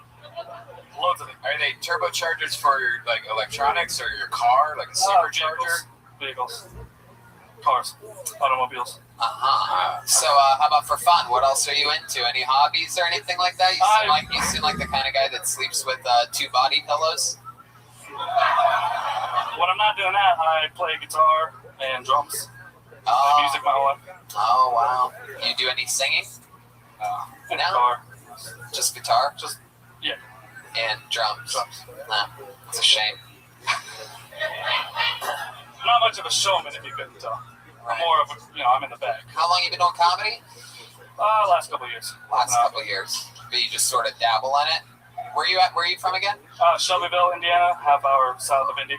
Wow. What's that known for? What's around there? The Nestle factory? A lot of methamphetamine. A lot of meth? Have you ever done meth? You have a lot of friends that have done it? Wait a second. I have friends who've lived around people who've done a lot of meth. That's as close as I've come to it.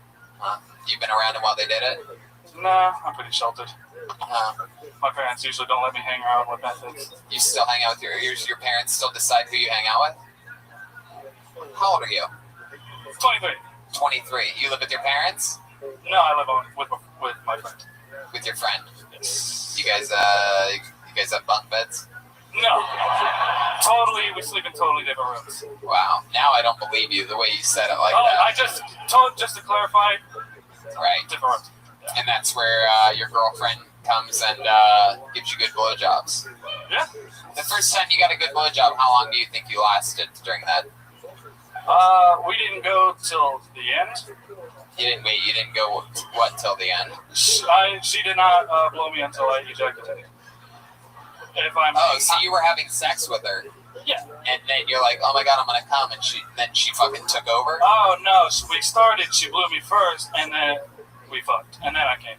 Oh. I hate to tell you, that's not the best blowjob. Right, yeah. It's the best I've gotten. It's true. It's for my track record. Wait till he finds out how good blowjobs can actually be. Dude, wait till I move out of Indiana. Who fucking knows? What'd you say? So wait till I move out of Indiana. Who knows? Well, Are you gonna move out of Indiana? I like to think so. Well, that is not the That means no. That is not the spirit of someone that ends up moving out of Indiana. That's the spirit of a man who dies in Indiana. Indiana forever. It's hard for these people to laugh at it, but everyone around the world's like, ah! Laughing at you guys not laughing and not moving out of here. How sad. It's not We used to be like you, though. We used to be like you. We used to fucking live in Ohio. We'd go to the family video, rent a movie. You know what I mean? Yeah, coming a pregnant chicken, call it a night, man. Yeah, that's it. I was thinking this. I like the mustache. Like, you kind of look like Chris Cornell a little bit. I don't know if anyone ever told you like that. Probably about 450 people have told me that. Really? Yeah. Well, I'm going to go fuck myself then. Yep, this is not my... Yeah, but how about, have they ever said you look like if Chris Cornell was a tweet, call you Little Spoon Man? Yeah, I mean, Damn, good thing no one ever clearly said there's that. a reason why no one's ever said that. This is not good. Yeah. Haven't tried. There you go. Brandon Kreinhoff, ladies and gentlemen, back to Life Goes Brandon. Very exciting stuff. What do you guys think? Should we go to this bucket one more time, huh? Guaranteed spot.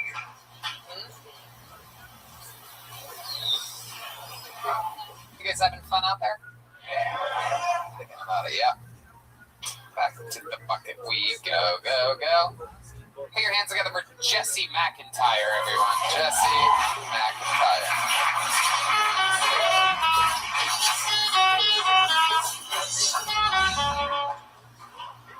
You guys ever wake up in the morning and think, oh, fuck, pills didn't take.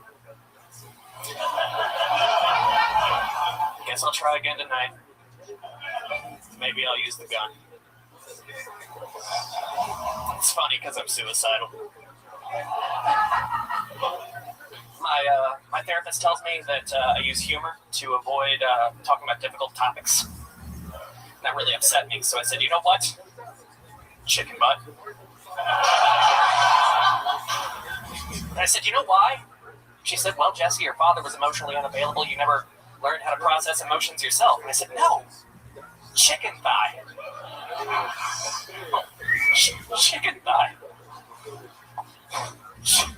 Chicken thigh. So I'm a recovered heroin addict. Hold your applause, please. I've been off the horse for about a year now, but I still do smoke weed and freebase my antidepressants. Thank you. All right. Jesse. I've always wondered what it would be like if Aaron Phillips went on Queer Eye for the Straight Guy. Look at you. Got your life all together here. Welcome to another episode of Comedians Shaped Like Red Band. It's the theme from... What is this? The theme from MASH? Like mashed potatoes? I don't get the reference. Is it bedtime? I don't know. Is it? The MASH theme is on. All right. Did you have fun, Jesse? Yeah, it was a great time. How long have you been doing comedy? Like 9 months now. 9 months? Heck yeah, you're about ready to pop any day now. 9 months. There you go. Is that Inside Out? No, it looks like that, but I swear to God, it's not. Wow. I got it at Walmart. It's that. A lot of people mention, is the shirt Inside Yeah, I Out? get that like all the That's how you know it's a really cool shirt. When everybody's like, hey, I think your shirt's Inside Out. It's like the whole new trend. It's like the Inside Out confuser. That's fun.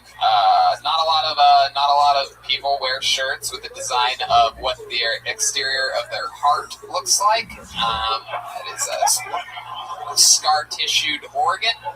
Does appear to be. Methadone will do that. It's one of those, you gotta picture it if you're listening to the podcast. It looks like a damaged heart. So, what's your story, Jesse? Like about a year ago, I stopped doing heroin and then started doing comedy to kind of replace that rush. Heck yeah. Yeah. Absolutely. That's pretty much it. Very cool. Used to shoot up or snort it. Snort it. I'm too big of a pussy to, Yeah. snort or shoot it up. No, that's fun, man. What do you do for work? Nothing. I'm unemployed right now. Unemployed? Yeah. My goodness. So what do you do for fun? Heroin. Oh. Yeah. I thought you got off of it. Well, I mean, I still fantasize about it. That's it. I've seen this on a documentary that after you do it, like you just think about it all the time after that. Really? And you have dreams about it? Constantly, all the time. Yeah, all the time. Constantly. Almost every time you fall asleep. So not only when you're awake are you thinking about it, and then you fall asleep and you're still thinking about that. I mean, holy fucking shit. I cannot wait to try heroin one day. I mean, I'm just counting down the days till I get that fucking terminal illness diagnosis. And I just disappear to Joshua Tree and just bury myself. Did you have overdoses? Like, did you overdose? Is that what made you quit? Or? I mean, a few times, but nothing like obviously nothing killed me. Yeah, no. Wow. My goodness. So, were you a big guy when you were on heroin too? No. Actually, I looked great when I was on heroin. Really? Fantastic. Yeah. So it started. So you were eating a lot. Yes. Sort of. Twinkies and just everything. Really? Actual Twinkies? I love a good Twinkie. How often do you have Twinkies? A couple times a week. Wow, you're like old school fat. Yeah. You're like a fat guy from the late 80s or something like that. You're a throwback. Like a hack fat guy, yeah. Yeah, absolutely. That is cool. Wow.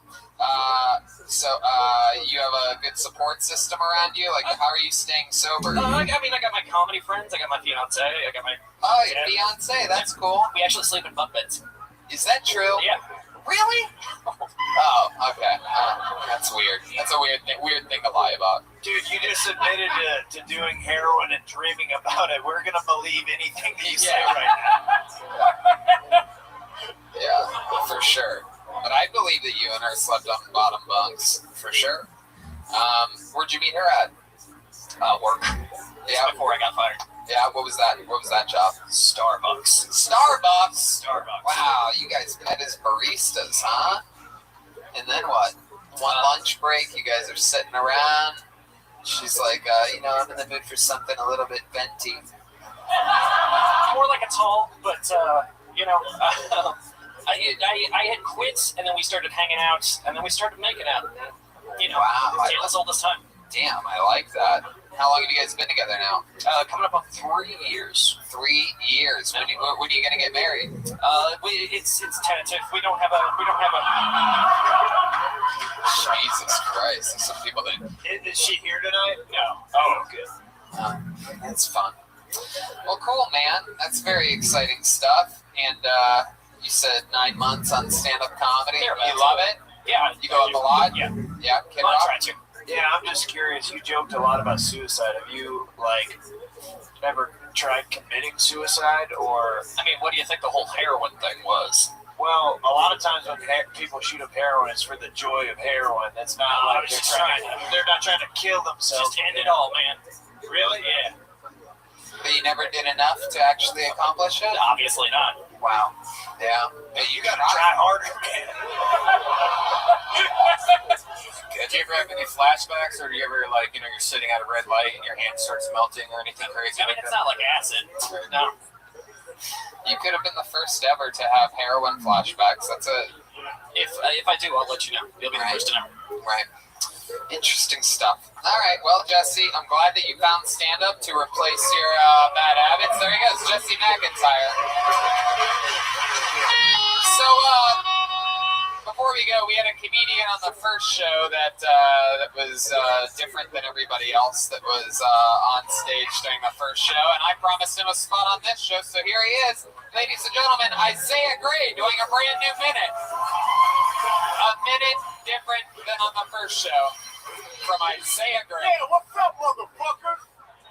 Yeah, white people be like this, and black people be like that, but lizard people be controlling our government. That's some crazy shit.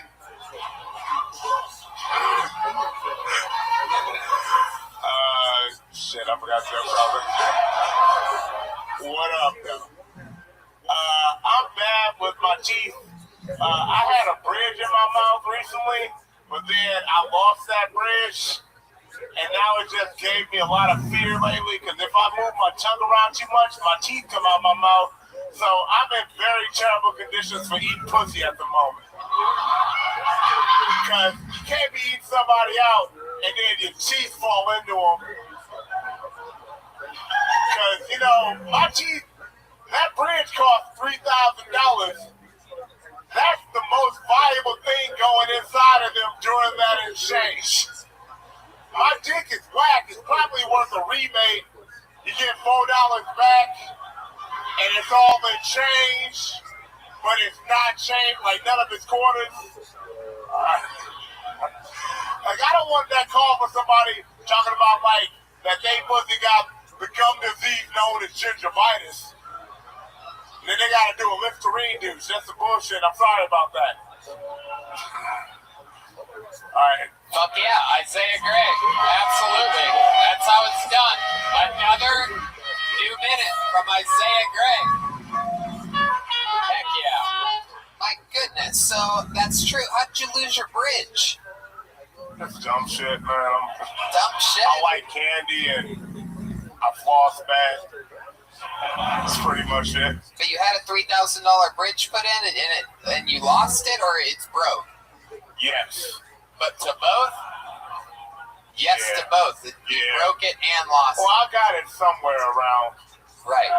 You ever think about taking out your teeth and eating pussy? Because it's an interesting excuse to not want to eat pussy. Is babe, I would, but my bridge is broken in my mouth, so. Nah, eating pussy's great if you ain't a coward, you know. I'm good at it. So. But my question is, you said that you gives you trouble eating pussy. My question is, do you ever just take out your teeth and then eat the pussy? Yeah. Oh, okay. Oh, yeah. Yes, Kid Rock. Yeah, I'd like to point out the fact that he just called every man who doesn't eat pussy a coward. Yeah. No, it's true. I heard it. I stand by that. I stand by that. Absolutely. We stand by you, Isaiah Gray. Heck yeah. When's the last time you ate a pussy, Isaiah? A few weeks ago, I guess.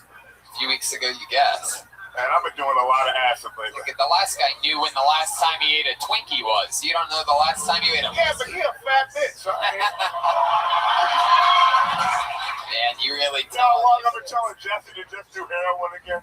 Oh my God. Holy shit. I love him. He's one of my best friends. He's one of my best friends. I like your style. Heck yeah. What's it like being the only black guy in a 10-mile radius right now? There's like 4 of us here. Really? But like sometimes it's empowering. Are they just in whiteface right now? I don't see them anywhere. They're just laying low trying to blend in. One. Nah, there's at least 3 of us here that I know of. I know there's at least 3 of us. That's a woman. I haven't seen a black man since I got at the airport in Los Angeles. Other than you, Isaiah. This is it. Oh. So what's it like? Is this where you're from? Yeah. How'd you end up here? I walked.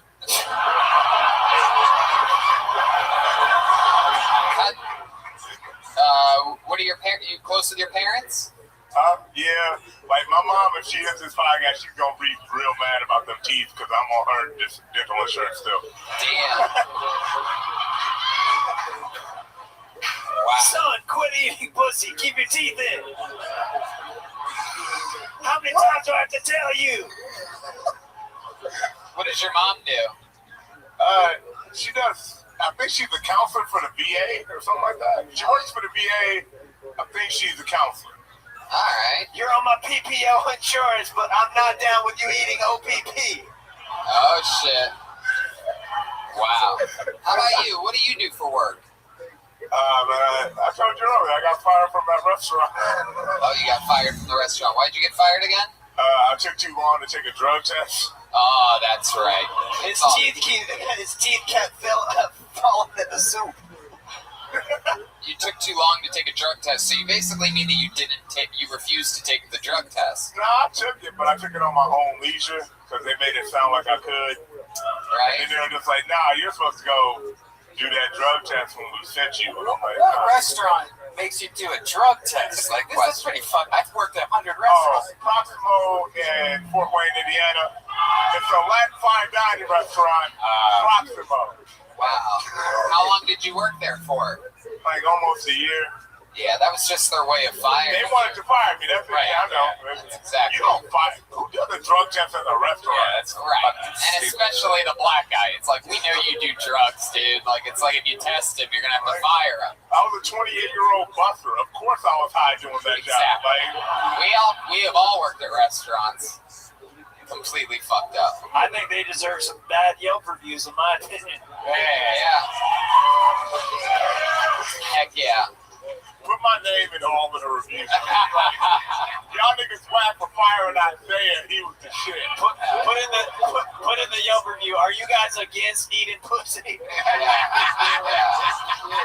If there's anybody that knows anything about burning bridges, it's you, Isaiah. Anybody hiring out here though? Heck yeah. Yeah, you're gonna get a job tonight after that story. That's actually an interesting. Is there anybody here that that could hire Isaiah for some work? I bet there actually is. How about you? What do you do for work, sir? You print T-shirts. You need a guy around the warehouse that can help you out. You guys could have like a really cool some type of fuck it.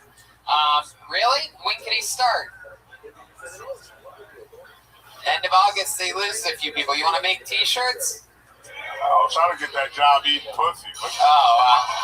There you go. Isaiah is unemployable, it seems. Yeah, we're I'll take that job, though. There you go. You guys are going to exchange information after the show. Kill Tony, changing the economy of Fort Wayne, Indiana. Hell yeah. How about one more time? Good on for Isaiah Gray, everybody. There he goes. We did it. There you go. Another one down the hatch. Another episode of Kill Tony. The Fort Wayne episodes. How exciting. What a fun, quick little 2-day power weekend we've been through together. I thank you guys. So many people came to all the shows. I mean, you guys are so awesome that spent the whole weekend with us. That's fucking cool. We got, I joked about it the first show yesterday. We got all the people that go out in Fort Wayne in Fort Wayne. This is the entire social scene, it seems. So thank you guys so much for your loyalty. And I know so many of you drove from different, obviously very far places to be here. So thank you and congratulations to you for being the comedy fans with the best taste in the world.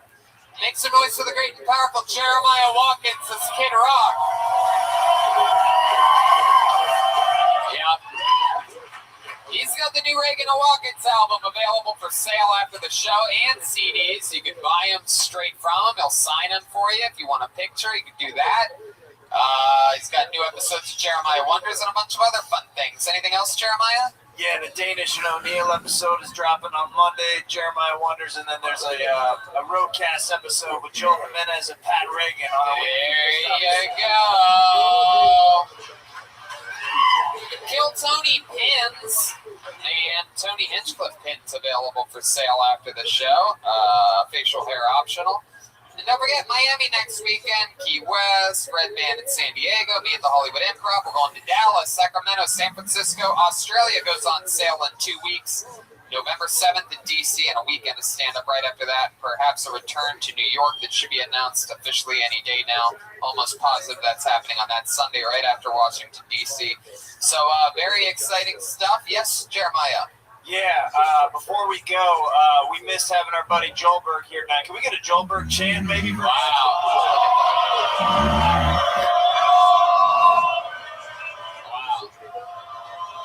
Love you, Joelberg. There you go. Thanks a lot, guys. We love you. Thank you. Good night.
Hey, this is Redman coming to you live from the World Famous Comedy Store main room for a brand new episode of Kill Tony. Give it up for Tony Hinchcliffe! Yeah! Come on, guys, it's Monday. Make some fucking noise. There you go. Red Band's here. Hi. The great Ryan J. Emailed has already started drawing tonight's episode. This is very, very exciting. I'm all Nitro Caveman coffeeed up. Use the promo code KillTony, save 10% on all your Caveman coffee. And life is good. I mean, I'm excited. It's a beautiful day here in Los Angeles, California. No one has more fun on Mondays than us. So congratulations for being here. This is exciting times. Just got back from another crazy weekend in Fort Wayne, Indiana. And never really ends. Just keeps going on and on. But now we're focused more on stand-up comedy for the next couple months. I'm doing the Miami Improv this weekend, 5 shows in Miami, and then I'm doing Key West the first weekend of September. Red Band's headlining San Diego August 17th, and I'm headlining the Hollywood Improv August 23rd. Then Kill Tony Dallas October 3rd, stand-up 4th and 5th. And Kill Tony Mania. The road begins on Sacramento, October 16th and 17th, and then Kill Tony Mania live in San Francisco, October 18th and 19th. That's almost sold out. So if you're flying in from around the world for that special 6-show event, get it now. Australia, the end of October, for the first time ever, Kill Tony does massive theaters in Australia. Melbourne, Sydney, and Brisbane. That goes on sale in what I believe is now 1 week and 1 day. We do our first ever Kill Tony in Washington, D.C., because who can forget, we are Americans and we love America, so we're going to Washington, D.C. We're doing stand-up there November 8th and 9th as well in Washington, D.C. Goes on and on. We just keep working. We don't stop. We've been everywhere this year, all around America, all over Europe, and I'm going to be honest with you. We have more money than we've ever had in our entire fucking lives. Such a weird thing to go crazy for. Only in America. We have a booming economy right now. We're making money. Life is good. I'm going to be honest with you. Brian and I, from Ohio, we love spending our money. He's got a brand new Tesla. I've got a Corvette that I hate bragging about.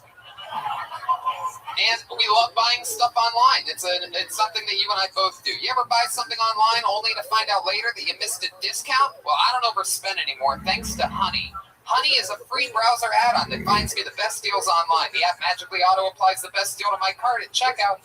They find discounts and coupons across 37,000 different sites. Amazon, Sephora, Best Buy, Nordstrom, and more. With Honey, I don't worry about missing a deal. I just shop like normal, and Honey handles the rest. I don't know if you're like me. Every time you see that coupon code box, it's like a mission. You must find a coupon code. I Google tons of websites. I spend all this time. Honey is just an attachment that goes into your browser, automatically shows you all the coupons that are out there. And if you use Amazon a lot, like I bought a computer the other day on Amazon, it automatically saved me like $200. And I got it the same shipping speed and everything. It was just saving my money on tax and stuff. It's awesome. It's integrated into your browser. And it saved over $10 million. And the average savings is $28. Yep. Time Magazine calls Honey basically free money. And look, there's no reason not use Honey. It's free to use and easy to install on your computer in just 2 clicks. So shop with confidence, get Honey for free at joinhoney.com/Tony. That's joinhoney.com/Tony. Honey, Jesus Christ. Still in the middle of the ad, Brian. Honey, the smart shopping assistant that saves you time and money when you're shopping online. There you fucking go. Jesus Christ, Red Man. Let's just keep pushing it. We're also supported by Cushy CBD from California's top edible brand, Cushy Punch. Extensive lab testing of CBD oil to make sure there is no pesticides, microbial impurities, solvents, heavy metals, all natural, organic, kosher, zero fillers. This is award-winning too. CBD, High Times, Cannabis Cup, Best CBD, WeedCon 2018, #1 edible in MedMen, and LA. It's an LA-based brand, so it's local. Giving back to the community through Cushy Cares, lots of work in the LA wildlife waste system, tree replanting, food bank. They help out the community. Absolutely, it's a real California-based thing. Very, very giving back to the people. You know what I mean? It's just a great product. And CBD, of course, as you know, has been known to help relieve pain, reduce blood sugar levels, reduce inflammation as a natural alternative to opioids or muscle relaxant. CBD vapes can also help smokers get off nicotine. Go to CushyCBD.com right now to get your 20% off by putting in coupon code TonyCBD. That's CushyCBD.com and use code TonyCBD for 20% off. You guys ready to start this show tonight? Woo! It's not easy. It's never easy. But I am excited about tonight's show. How many of you were here last week for tonight's show? Wow, look at that, the return. So many people because we had to delay it for a week, and here we frickin' go. We waited a long time. Oh wow, look, there's the great Aphrodite walking in. Oh my goodness, what a stunning treat. Nothing flat about that earth right there. Your guests tonight, known for their one of my favorite one of the only podcasts I listen to, the Tinfoil Hat. So interesting, so exciting. I'm sure we're going to have to hear some great conspiracies and theories here tonight with the great and powerful, for the first time ever on this show. Make some noise for Eddie Bravo and Sam Tripoli. Wow, here we go. Here's Eddie. Hi, Eddie. All right, Sam, this way, Sam. Come on, Sam. Settle down. There we go. I'm excited about this. You guys have been taking your podcast on the road live lately. You're doing Indy the 9th of August and St. Louis the 10th. Both of those are at Helium Comedy Club. Bakersfield the 17th. San Francisco at Cobb's on the 13th of September. And in Portland, December 20th. Well, hell yeah. Heck yeah. You guys know a thing about Torn Alive podcasts? Yeah, dude. I mean, like, I gotta be honest with you. I started with Red Band a long time ago. We started in his bedroom. We were doing podcasting. And now to see where you guys are now, it's fucking amazing. I love both of you guys, and this show's fucking great, right? Wow. I almost teared up there for a second. I know, if you weren't dead on the inside, you might actually... I've never seen a skeleton smile before, but he did it.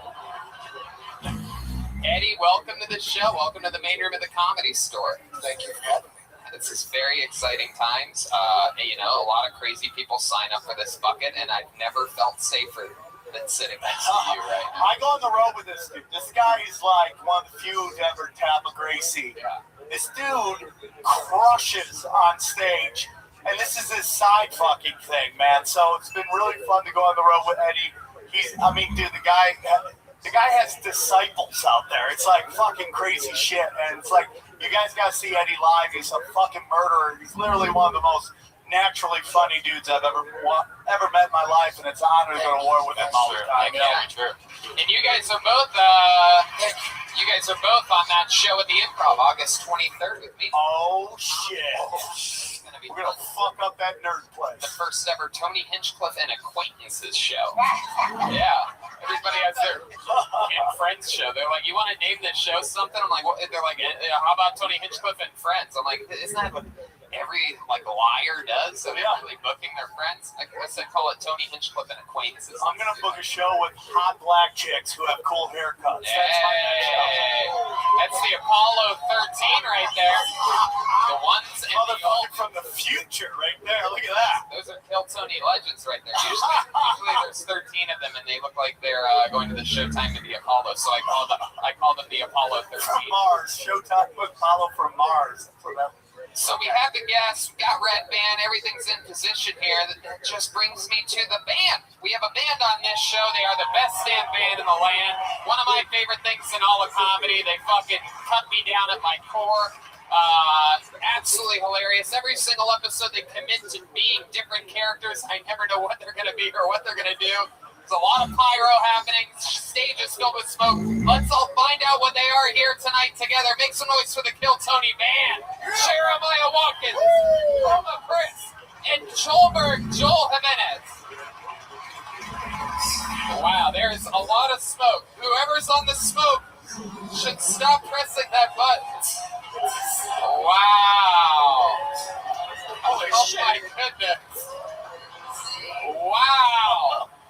This is crazy. It appears to be bad guys or scary movie people or something, I do believe. I believe that's Slender Man. I think that's a haunted fisherman right there. I think the Gordon's fisherman is here. Okay, guys, let's get to it. I don't know if you hear the crowd or not, but that's an evil white man. And we are good on smoke. Oh my God! It's this frightening. Where's your mega hat, dog? Okay.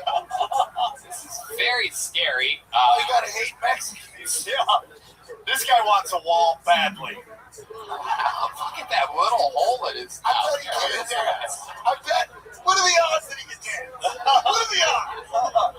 This is frightening. I've never seen someone's nose squozing in so tight before in anything in my life. It's unbelievable. I'm guessing you're Slender Man. Am I correct?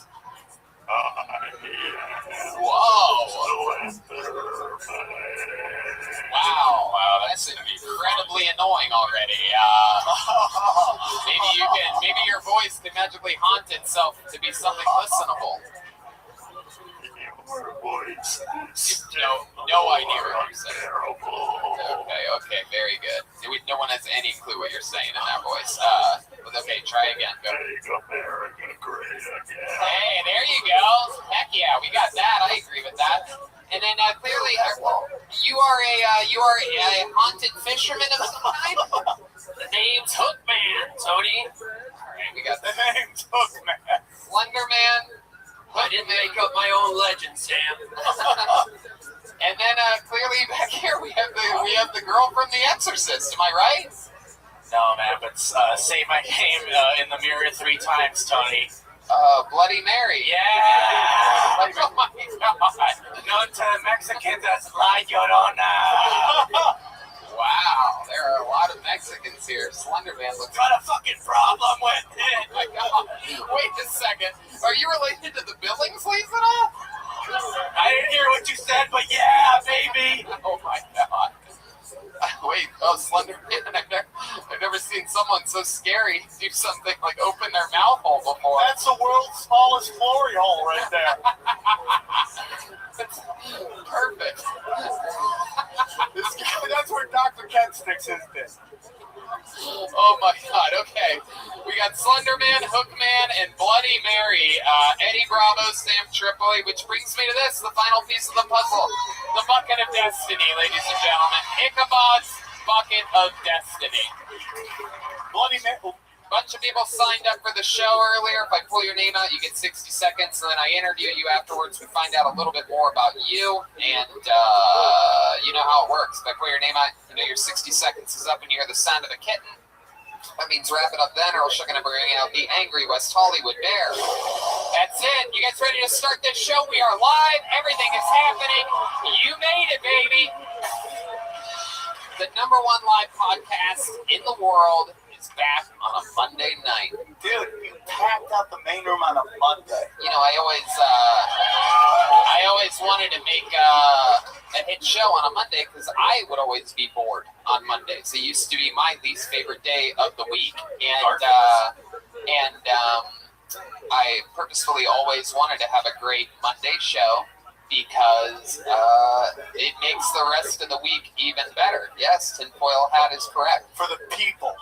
I don't know if you guys can see that from where you're at, but only one person here signs up with Black Sharpie every single week.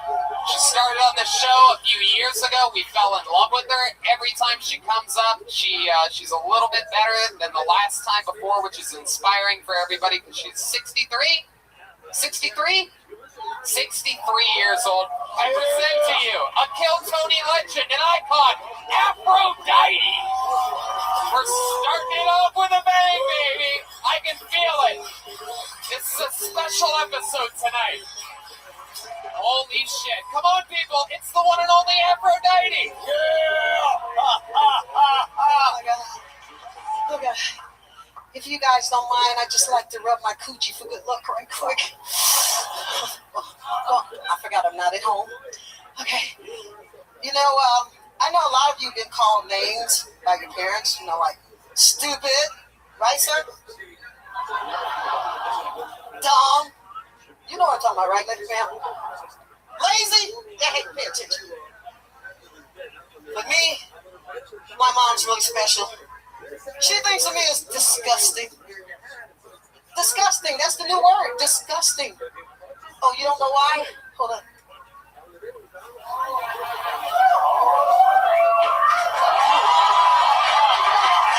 You don't see this over there? Over there. I'm disgusting. My mom's upset because I won't worship the white Jesus. Yeah. I told her Jesus would have to suck my pussy first. I'll worship him then. Holy shit, Aphrodite coming in strong tonight. Heck yeah. This is very exciting. Aphrodite came in. For those of you just listening to the podcast, she looks like she is Beetlejuice's hairstylist. Exciting stuff, Aphrodite. Welcome back. Thank you. I'm back like a motherfucker. Oh my goodness. You are so gangster. 63 years old. Yeah. You have the spirit of a oh my gosh. Yeah, a hoe. That's exactly what I was gonna say. Took the word right out of my mouth. I'm all right then. Incredible that you can still use your butt muscles like that. Oh yeah. Yeah. We do a special workout or something, or Yeah, I do. what is that? I isolate my ass. My goodness. Is this your guy? This is Eddie. This is your first time seeing Aphrodite. What do you think about things like You should this? see the look on his face. You look like you're in your mid-30s. Yeah. Right? Yeah. True. You still getting dick on the daily? Oh, I'm getting it every chance I get. Pussy still works? Yeah, hell yeah, snapping pussies. I don't know. Yeah. Someone's been smushing down that afro. It's a little bit wobbly today. Yeah. Big dent in it. Looks like somebody pushed it up. Fuck white guys? Oh no, I like big dick. Oh, wait a second here. Oh, Slender Man is offended by that. What about Mexicans? You fuck Mexicans? Oh no, I'm strictly dickly blackly. Really? Yeah. I like that plantation fucking. My goodness, you've never you don't Took my first joke. Yeah. I wonder what Slender Man's penis is like. What is it like, Slender Man? If you had to describe it, how would you describe it? Because you're so tall and thin. Does the dick match the drapes? No. Have you ever been with a black guy with a small dick? I don't tolerate that. I kill him. Oh wow, Jesus! I can't help it. I get angry. I just want to kill him. Oh my goodness. No, I check. I don't get caught with that kind of shit. I will check your motherfucking shit out. At least what, 10? Huh? At least 10? Oh, I don't give it a number, but it better not be no 3. Don't give it a number, but it better not be a 3. You check. How do you check?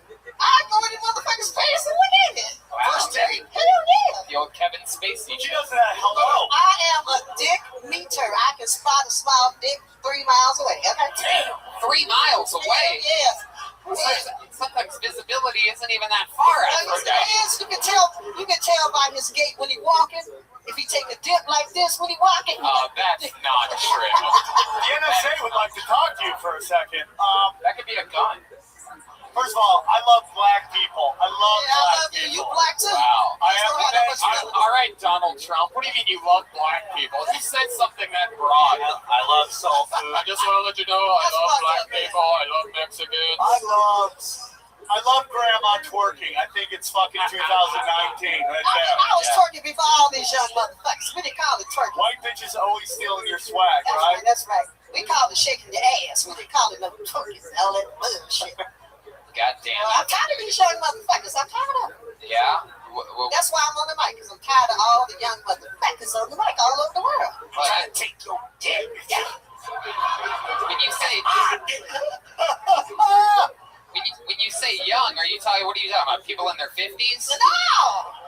Hell no. You know in America, your ass ain't young in no motherfucking 50s. Oh my God. I'm talking about these motherfuckers under 30, getting on all the mics all over the world and telling us old people we too old. Fuck y'all, all you young motherfuckers. Oh my goodness. Look at you. Yo, anal though, right? Anal's out the I'm sorry, I like y'all, but fuck you too. Good question, Eddie. Hey, you ever have anal sex? I ain't giving no secrets away. My mom is nosy. I told you she'll sneak and watch the show and be regurgitating me and shit. That's a yes. I gotta do something with my ass off. Fuck wrong with you?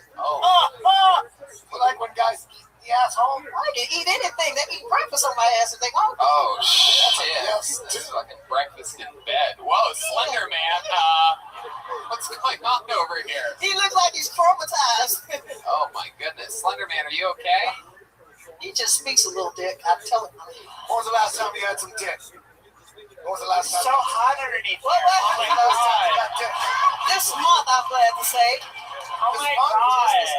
This month? This month. I had So it all hungry. sucked out. Does anybody have a sandwich?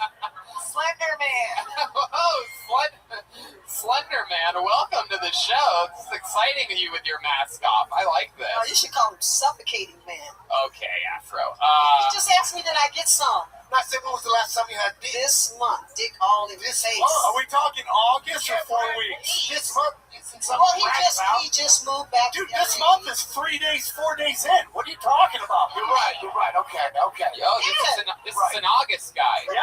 Wow. This is August dick, right? Is it a new Is guy? it too hot? Yeah. My pussy up here. Oh, the temperature outside. No, the weather. It's never too hot to fuck. What are you talking about? What kind of dirty talk do you do? What kind of dirty talk do you talk? You only fucking certain women? I gotta have the AC on. If I sweat, I gotta stop. Oh, if you sweat fucking? I gotta stop. I gotta do jiu-jitsu, dude. What? Man on me. You choke out Gracie's and you stop fucking if you start sweating? Yeah. What?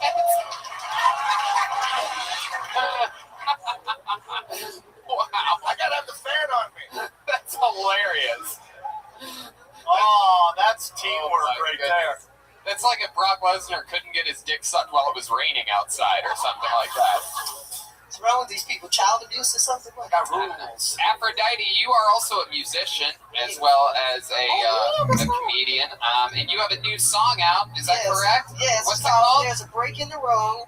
It's done by Daniel Productions, and Hit with that hot stuff. That's my new song that'll be coming out shortly. It's a tribute to Prince. Red Band has it loaded up here. Would you like to do a little rendition along with it for us? My vocals is already, but I'll add a little bit, yeah. And then I want to challenge Jello on them drums. Wait, what? I want to challenge Jello. You want to have a Mexican drummer? Yes. You know how to play the drums? Yes. You really know how to play the drums? Are you fucking with me, Aphrodite? Who are you, Jamie Foxx? I mean, there's been no girls, no women up here, and I got to at least do a little something for the ladies. You know what? You know what? Fuck it. You're right. If you can actually play the drums, you're a legend on the show. I think it's a win-win situation for us. Let's get the show started with Aphrodite. You are the first ever woman to compete in a Mexican drama. Here we go.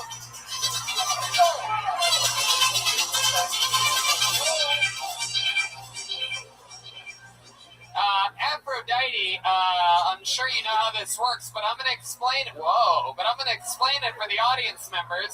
This is sort of crazy. If Aphrodite wins, she becomes the new drummer for the Kiltony Band. This could be one of those moments we're going to remember forever. I must remind you that the competition, the drum solo competition that happens, it's about overall comedy. It's about giving it your all. It's about performance. It's about comedy. So, there you go. With all that said, I present to you, for the first time ever, a Mexican drum-off with Aphrodite. Whoa! She's dropping her tits on the cymbal. This is crazy. Here she goes.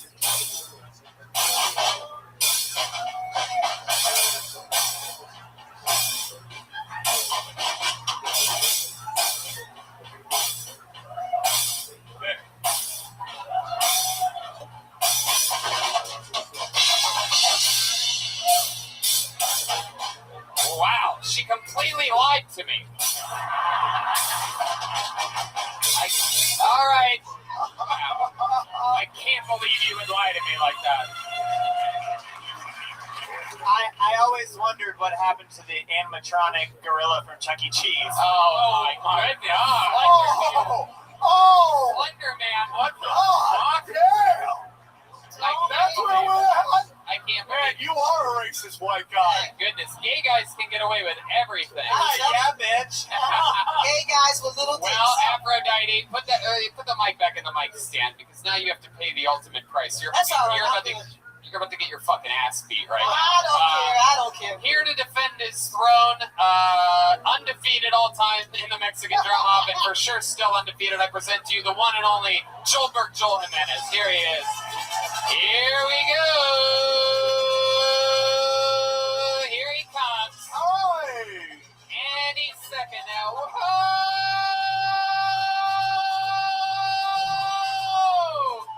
Oh my God! Wow! Look at Yeah! Oh my God! He had a purple dildo with sparklers on it. For those of you listening, he dipped it into a glass to put the sparklers on, but one of the sparklers didn't go in the water. It was alcohol. Wow! That was donkey show level Mexican good, my friend. Yeah, that's what he does. Joel, show these motherfuckers how a drum-off's supposed to go.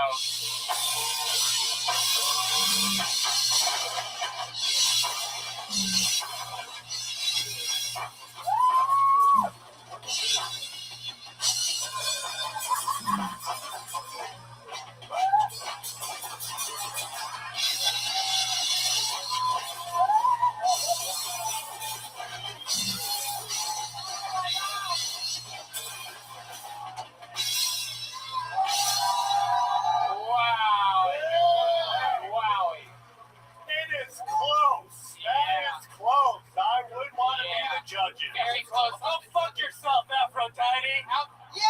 Coming for my shit, you fucking. Yeah, motherfuckers. Afro. How many of you guys have Aphrodite winning that Mexican drum-off? Look at that. How many of you have Joel Jimenez winning that? There you go. There she goes. It's the great and powerful Aphrodite, everybody. There she goes. Thank you, everybody. There she goes. The show has begun. Well, it's gonna be Aphrodite's got a long ride home on that Underground Railroad tonight, I'll tell you. Oh my goodness. That was great. Well, the show has already begun. I don't know if you guys have noticed that or not. We have electricity and water mixing here on the stage. Good time. That's good. It's a thing of beauty. That's Big Dick Joel. It's okay. They got it, Joel. I already have somebody on it. The black chicks are like, damn, that Mexican's got big dick. All right, back to the bucket we go. You guys having fun already? Cool. Pull the name out. We're going to get 60 seconds uninterrupted by Alex Holiday. Here we go. Alex Holiday's getting up. Here we go. Here he comes. Here we go. Back from that ledge. Back from that ledge, my friend. One more time for Alex Holiday. Hey guys. All right. So as you guys can probably already tell, I have a deep voice. Yeah, I sound like I should do voiceovers for large animals in kids' movies. It's cool though. It took my family a little bit to get used to my voice change. The first few times my mom called me after it changed when I answered, she thought I'd been kidnapped. Yeah, she's like, I have a very specific set of skills. I will find you. And relax. I won't sell myself into sex slavery, bitch. No, the biggest change I noticed when my voice dropped was my experience playing online video games. I went from being called a girl and a pussy online to a rapist and a pedophile. Yeah, and I tried to explain myself, like, no, I'm not a pedophile, I'm 12 years old. But it turns out that's exactly what a pedophile would say. All right. There you go. Alex Holiday with exactly 60 seconds. Welcome to the show. Somehow your voice is scarier than all three of the scary people that are and you on understand stage. me too. Yeah, you are a real slender man. You're slender boy. Look at you. You big giant baby. What's going on up there, Davey? What's happening? David, come get it. Yeah, yes, do it. Yes, David. Absolutely. How about a hand for the great David Deary, everybody? David Keeping Deary! us all safe. He still loves Hillary Clinton. A lot of water on this stage. David Cross's father. Wow. Okay. So welcome back to the show. You've been on the show before, right, Alex? Yeah, like a month ago or so. Heck yeah. I don't forget a voice like that. No, you spent a long time. This happened a lot. Yep. That's your life forever. Basically. What happened? Are you about to hit like another gear of puberty or something like that? Like where are we at here? Third? I hope not, but you know, it keeps going. That's just always what you sound like. Is there like a cool type of voice you could do? Like if you're, let's say I'm a chick that's standing at a bar, it's really hot, and it's just me and you. Like what would you say to me? I mean, that's what you would say? Come on, give it a good shot here, Alex. Take a breath, think about it. I'm a hot chick at a bar. Hit on me. Go. Oh man, it's a shame there's nobody else at this bar because I would literally fuck anything right now. Is it hot here or is it just me? Hey, you come here often? You want to slob on my knob? You only fuck black guys? That's Joel. You got anything for this, Alex? Have you ever acted or improvised or done comedy before? I can act like comedy. Okay, let's try it one more fucking time, then, You Alex. have I'm a hot chick at a bar. Here we go. Wow, I mean, geez, I just wish anybody would hit on me right Hey, now. can I get you a drink? Oh my God, what's wrong with your voice? Ask her for right into my trap, Alex. Ask her for my space. You have the vibe of a Duke lacrosse player if he was in Grand Theft Auto. I don't know why. You sound like a sexy Home Alone talk boy. I don't even know what a Home Alone talk is. It's true. You seem like you'd be the cool kid out of all the mass shooters. Seem like you'd bully all of them. Like, I can't even begin to do an impression of you. Why? Oh, just like Voice this. is too high to do an impression of me. yeah. You sound like a Muppet, man. I know, I get that often. Oh, everybody get on the fucking ground.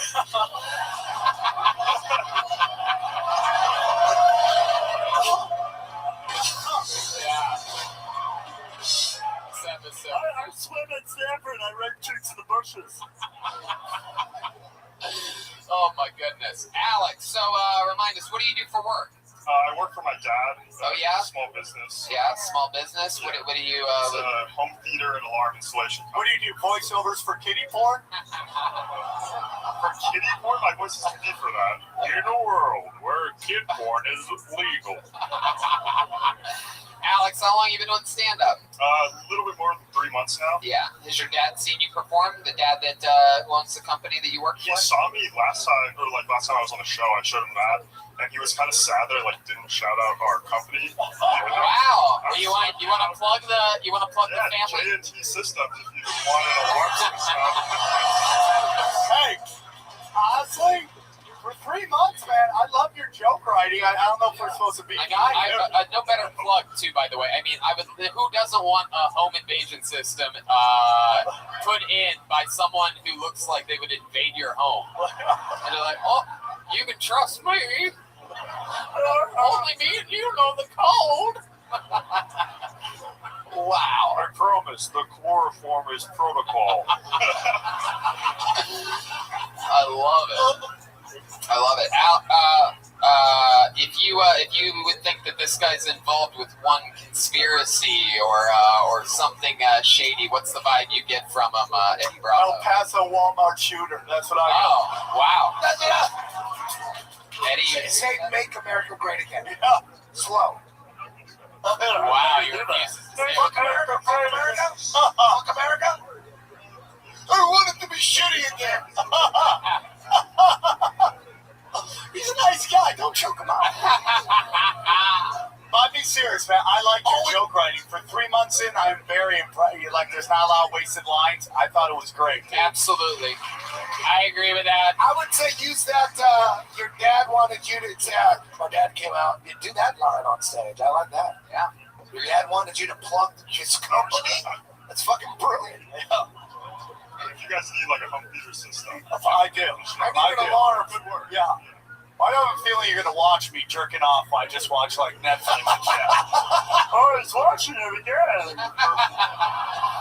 Well, Alex, you got pulled out of the bucket. We had fun with you. Good set. Sam Tripoli approved. There you go, Alex Holiday.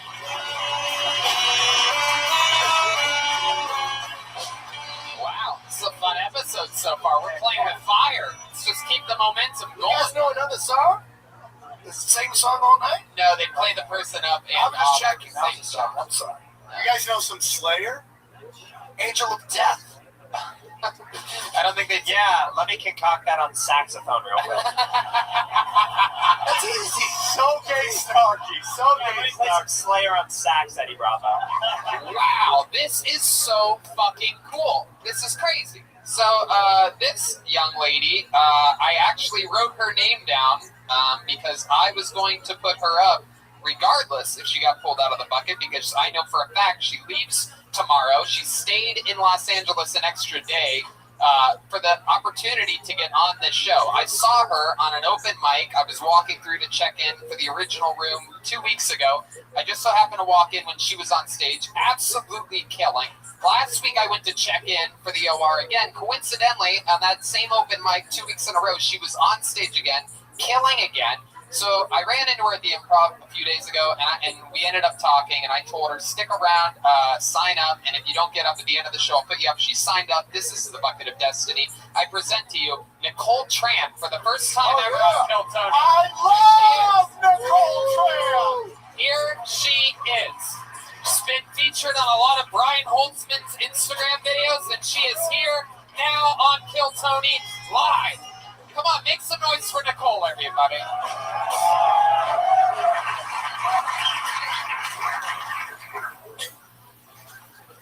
Trai hãy cầm lại đường gương cho con đừng nhìn mặt ra lần sau cuối rồi lát nữa đây con sẽ. Please feel free to sing along if you know the words.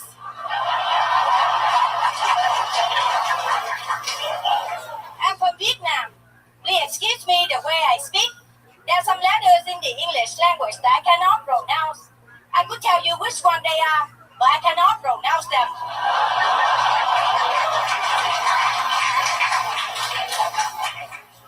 But sometimes language barrier can be to my advantage.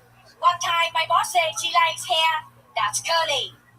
I thought she says I could go home early.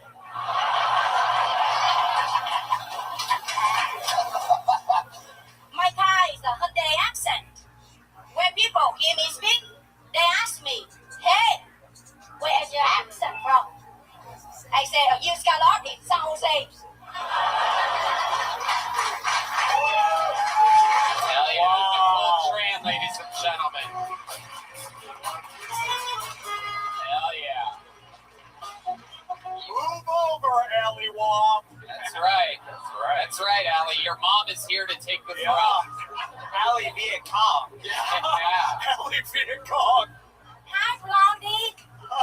Wow. Can I just say something? Yeah, go ahead, Sam. This lady is the star of one of my favorite internet shows.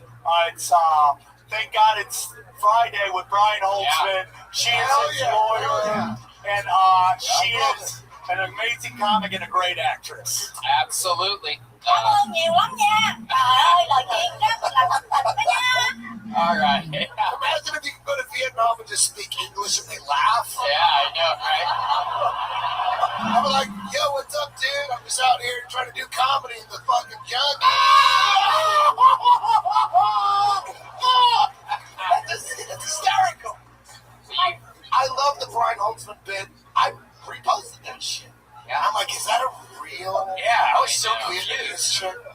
watching that today. It's so weird that you're here. You were at the Improv last night, right?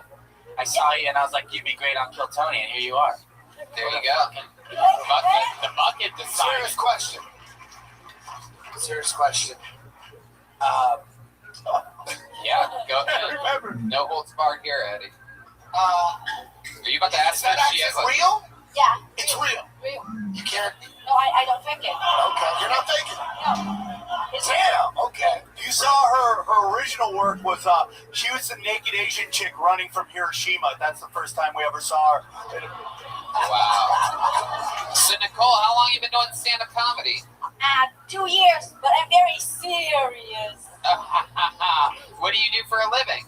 I'm a part-time fashion designer. Part-time what? Fashion designer. Fashion designer. Heck yeah. Wow. You do that all at your own dry cleaners?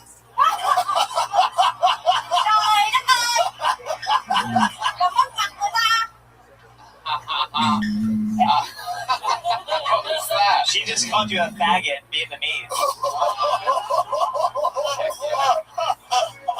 What I just say? You're making me lose my face. Losing face is very important in Asian culture, man. All right. Watch out, I think Bobby Lee's been doing that joke for 20 years. Hold on. So you have to go back to San Jose tomorrow, is that correct? That's where you live? How'd you end up in San Jose? There's no Asians in San Jose. Have you seen Golden State Warrior games? It's all fat Asians, dog. We have a little Saigon cow in there. Why do Asians like partying so much? You go to Vegas and it's like 30 Asian chicks. They're all like in a circle. Damn, what's going on with that? What? You mean dancing or? He's asking you a question on behalf of Asians all party in Vegas harder than anybody. White girls, Mexican girls. Nobody fucks with Asians. Why is that? Yeah, I've heard that stereotype. Asians party hard. Yeah, what is up with that? I got a question. What is it? Okay, my apologies, Yes. lawyer. I'm hoping Nicole's paying more attention Don't you to have than like Sam is families? already. You guys are in Vegas partying all the time. Go ahead, answer the question, Nicole. I'm very sincere. I think Asian culture is gambling, man. Wow. No, you guys like partying. Money, money, money. That's our culture. What did Asians do before karaoke? I think classic opera, like I just said to you. Do you do karaoke? Do you love karaoke too? Do you have a song that you usually do? Of course, I do it for you. Okay, yeah. Go ahead, here she goes. Jimmy, please say you wait for me. I grow up some days, you see, saving all my kids very joy for you. I'll say with love forever true. Wow, so beautiful. That was like actually I think the best music performance ever in the history of the show. Made me cry. You should get her together and we So got her. powerful. Are you kidding me? Are you kidding me? That's your lead singer right there. Yeah, that's your Asian Pat Benatar. I think you mean Reed singer. Wow.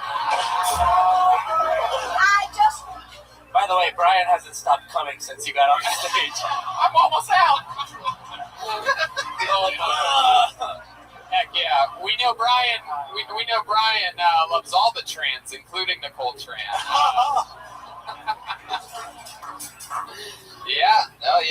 That's a great idea.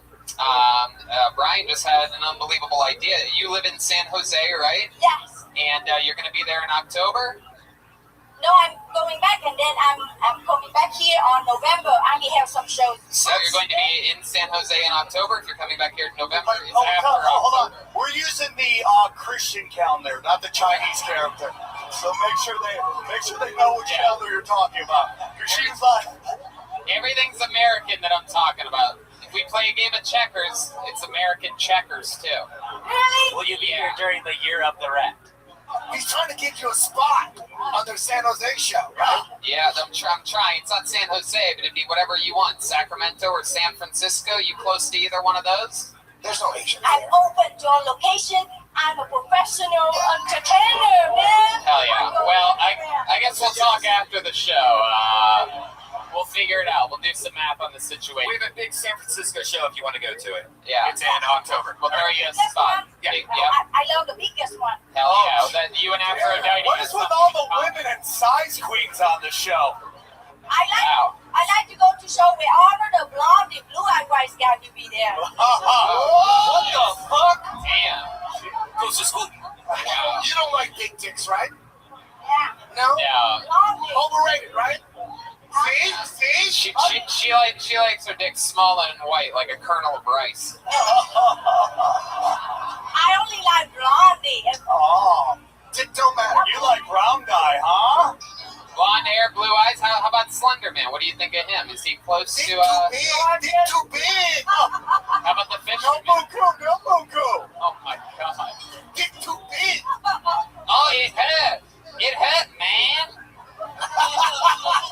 All right, Nicole. Well, I mean, unbelievable performance all the way through and through. You're just absolutely hilarious. You did exactly what I thought you were going to do. Yeah.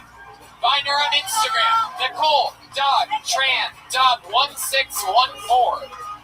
Mr. Holiday with 2 L's for Alex Holiday and Aphrodite Love.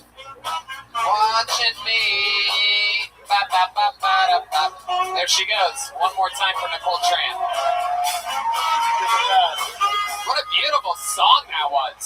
What was that fucking demented song she sang? Y'all should have played Turner Japanese right there, right? That would have been perfect. That was a sweet song. Yeah, it was very sweet. I want like a recording of that to like fall asleep to or something. Yeah. I don't. I've never had a nightmare, but that's going to be the soundtrack to my nightmare. Pull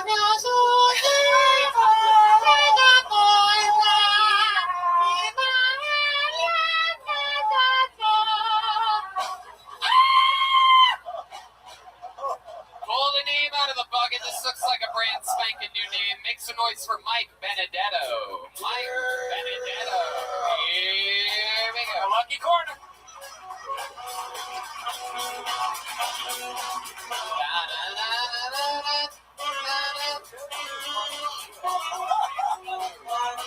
Oh, another. I'm gonna get you. Get you. Mike Benedetto, everybody. I will, but thank you. Fuck Joe Rogan. What? The Oprah of meatheads making it so hard to achieve that level of manhood and ethics that guys like me can't fucking do. The alpha hippie is making me so I gotta be mindful and selfless. But for some reason I gotta dip my nuts in a cryo freeze thing twice a day. And then I gotta brine my balls in a fucking float tank. And then I gotta go to jujitsu and fucking I gotta torture my partner and suffocate him with my savory new ball. I'm not allowed to eat anything I can't fucking successfully bow hunt in the LA River. There's nothing but squirrels and homeless people out there, and I'm not eating any more fucking squirrels. Fuck Sean, fuck Count, and fuck Bravo. I got one thing to say to hetero hug-fighting partner of Joe's. Can I have All right. Let's take a breath here. Don't hurt me. I got money.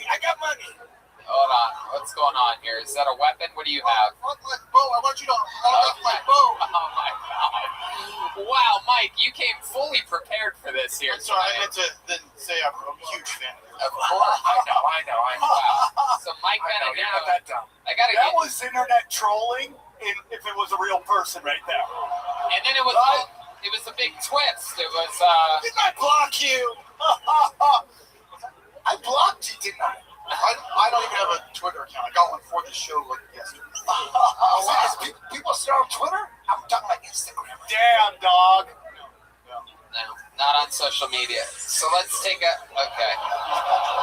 second here, Mike. So let's take a beat. First of all, real balls, very compelling set. You know, big start. You got everybody all riled up. Very cool.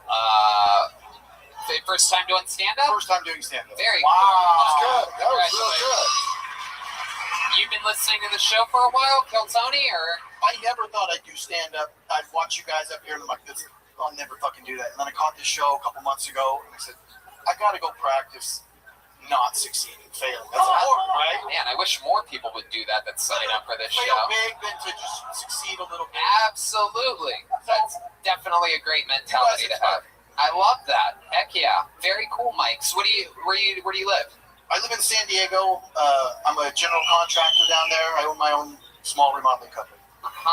Very cool. And what does a day in the life of Mike Benedetto look like? Like, I wake up at 6, and then I get my 2 daughters ready, Anya and Rhea, 12 and 8, and then me and my wife split up and take them to their respective places. Then I go to the job site and get materials, and I swing a hammer all day, sweat pipes, hiking bar.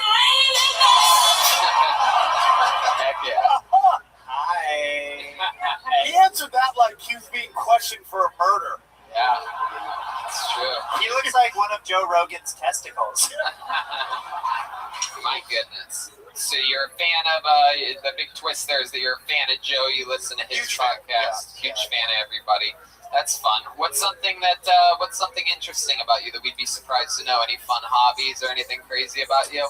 I did the trades in order to pay for my education because I used to be a psychotherapist. And so I did the trades to pay my way through college. I got a master's in psych, and then I got a master's in social work, and then I did. You know what happened? You wrote some bad prescriptions and lost it all? I still have those prescriptions, but I had a bigger lane. I wanted to start a family, and so I stopped doing clinical private practice, and I always had a client base, so I just started the business. Wow. So you still do that? Yeah. Well, not the clinical stuff on the side. I do mostly construction. Right. Yeah. Very, very cool. How about your Not of jokes? Oh, come on. He had good jokes, Joel. It doesn't work when they're set. Who works hardest? The Mexicans you pick up at Home Depot or the Guatemalans? Because I got an argument with someone like Mexicans work way harder than the Guatemalans at Home Depot. Yeah, you're baiting it. Now, since you work in construction, you would know. Oh, yeah. I saw you. Look at that. His eyes lit up. Power rank, day labor. Nothing against Central Americans. Race war. But Mexicans work harder, right? Who gives a better What deal? is the answer? The answer is all the Latins work harder than all the white guys. That's We know that. Good job, Mike. We really set you up there. So you don't want that wall. You don't want the wall. Fuck the wall. I knew it. All right. Let's check in with Slender Man over there. Also, do you find that Asians party harder?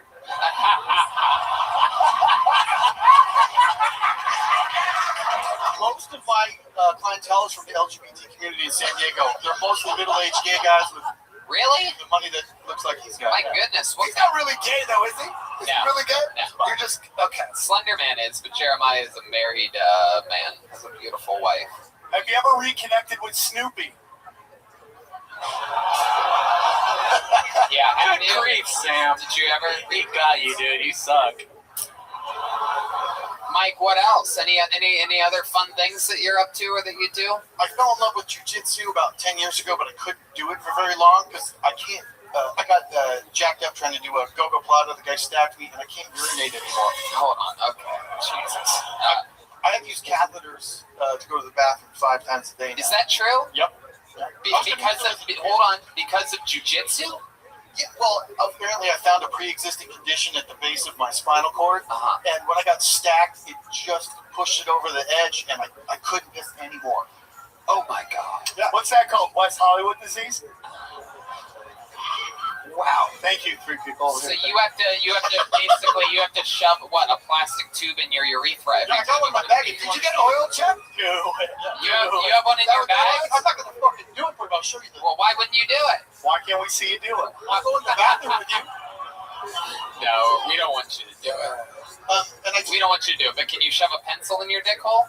No, I'm just kidding. I'm kidding, Mike. We're not gonna do I it. never knew what sounding was, and then all of a sudden, my gay boys, all my clients, they're like, "Oh, so you like sounding?" I'm like, "No." What is sounding? Stick fucking rods in your pee hole for No. pleasure. No. Okay.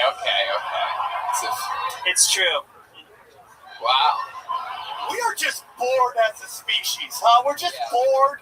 We're shoving number 2 pencils up our dicks. Sounds painful. All right, Mike. Well, congratulations on your first set ever. I thought you were a real douchebag 5 seconds in, but it turns out it was a real cool little piece of art that you made. You came out like a troll, and then you went with it and you rolled with it. It was all a big misdirect. I think we all took the bait at the very beginning, and that's what you did. Yeah, exactly what you said about you'd rather fail big than just phone it in and do what so many other people are doing, which is trying to do good off of the beats and delivery and styles that they've seen a million times. And I absolutely love what you did up here tonight. Thank you.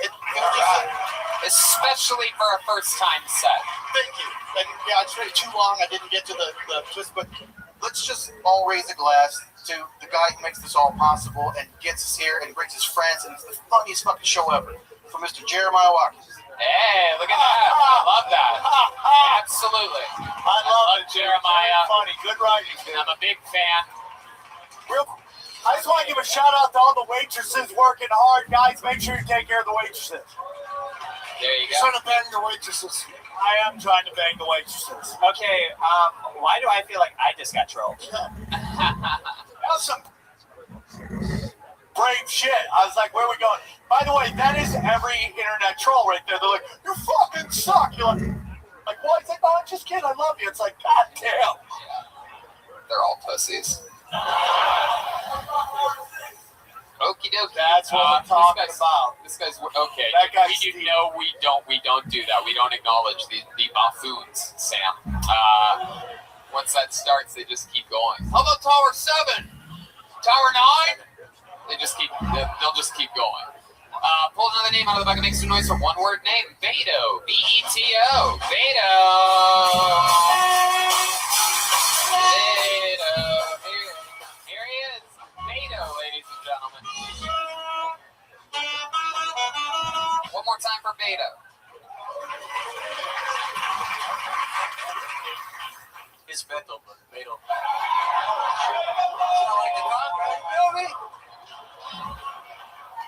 But I'm gonna just go ahead and say it. I'm a stay-at-home dad. Not by choice. I just found out some pretty bad news about myself. Got molested. I was like, oh shit, it hit me hard. So I'm like, I'm gonna just go into depression. Screw it. But now the real reason I'm a stay-at-home wife, she's totally missed the signs that our youngest son can be a potential serial killer. And I noticed these right away when he was 4 and he was stabbed. Instead of cutting it, the paper, he will stab it. So she clearly doesn't know what she's doing, and I believe in gender equality. So I said, let's switch roles, and yay! All right, there he is. Light. Enter. All right, here he is. Beto. Hey, actually, it's Beto. Hey, you don't tell me now, it's Beto. You son of a bitch. Welcome to the show, Beto. Thank you. Actually, just you probably noticed, I had no idea how this worked. My comedian homie just hit me up. And so listen, your homie what? You can do it. All right. Yeah, homie just hit me up and said, hey, we going to the comedy store. Sign up, fool, you're funny, dog. You're gonna kill it, homie. Get up there, eh? Just have a few micheladas, dog. You're gonna fucking, hey, talk about your kid, eh? You're gonna love when you talk about your kid, homie. Think about all the hyenas, Holmes. Tell him how he stabs the paper with the scissors, eh? That was shaking the construction paper, dog. So let's talk about it. So you've done stand-up comedy before? A couple shows, just like I have 6 months in. So 6 months. Wow, that's it. 2 shows in 6 months? You need to work harder, homie. I know, it's hard. It's hard. I guess it's Guatemalans is the answer after all, huh?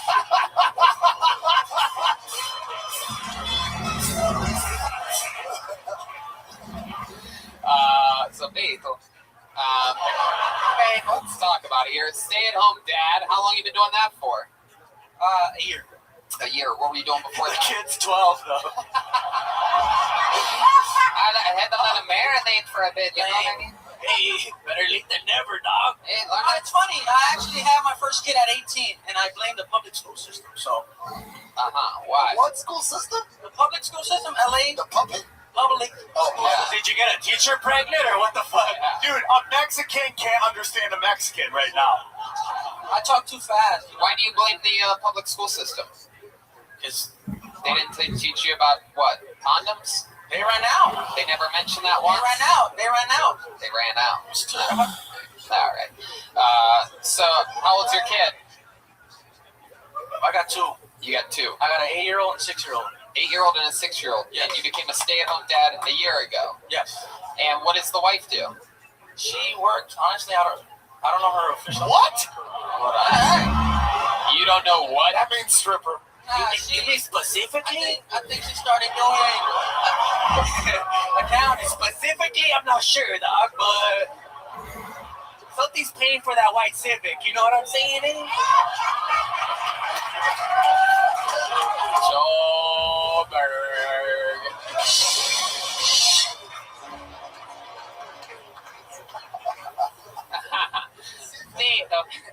Let's talk about it.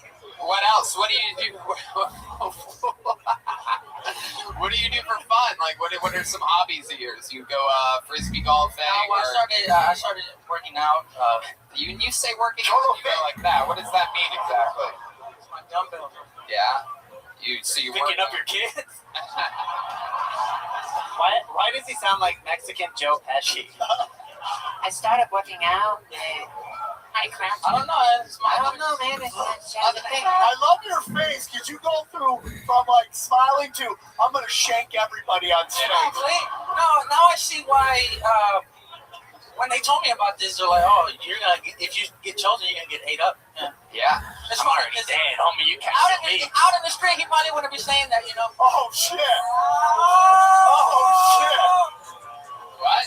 I didn't even hear what you said. Well, what's that, Ace? What'd you say? I said, I know people that'll fuck you up for making fun of them like that. Oh, you want to it's fucking time. Dude. Gang banging to the You know what, though? I know people that'll fuck me up too, alright? You're special, homie. But I get it.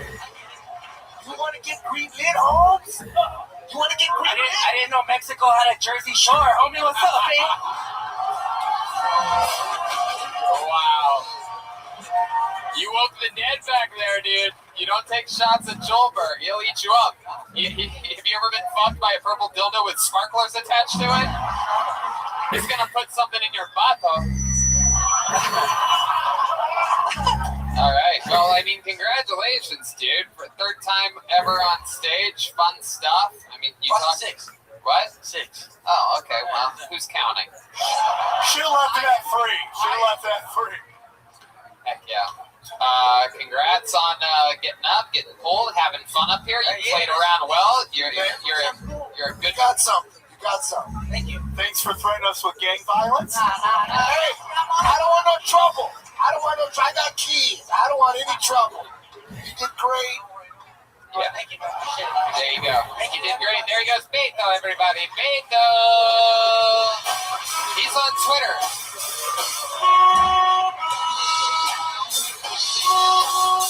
He's on Twitter at BetoOtherCM.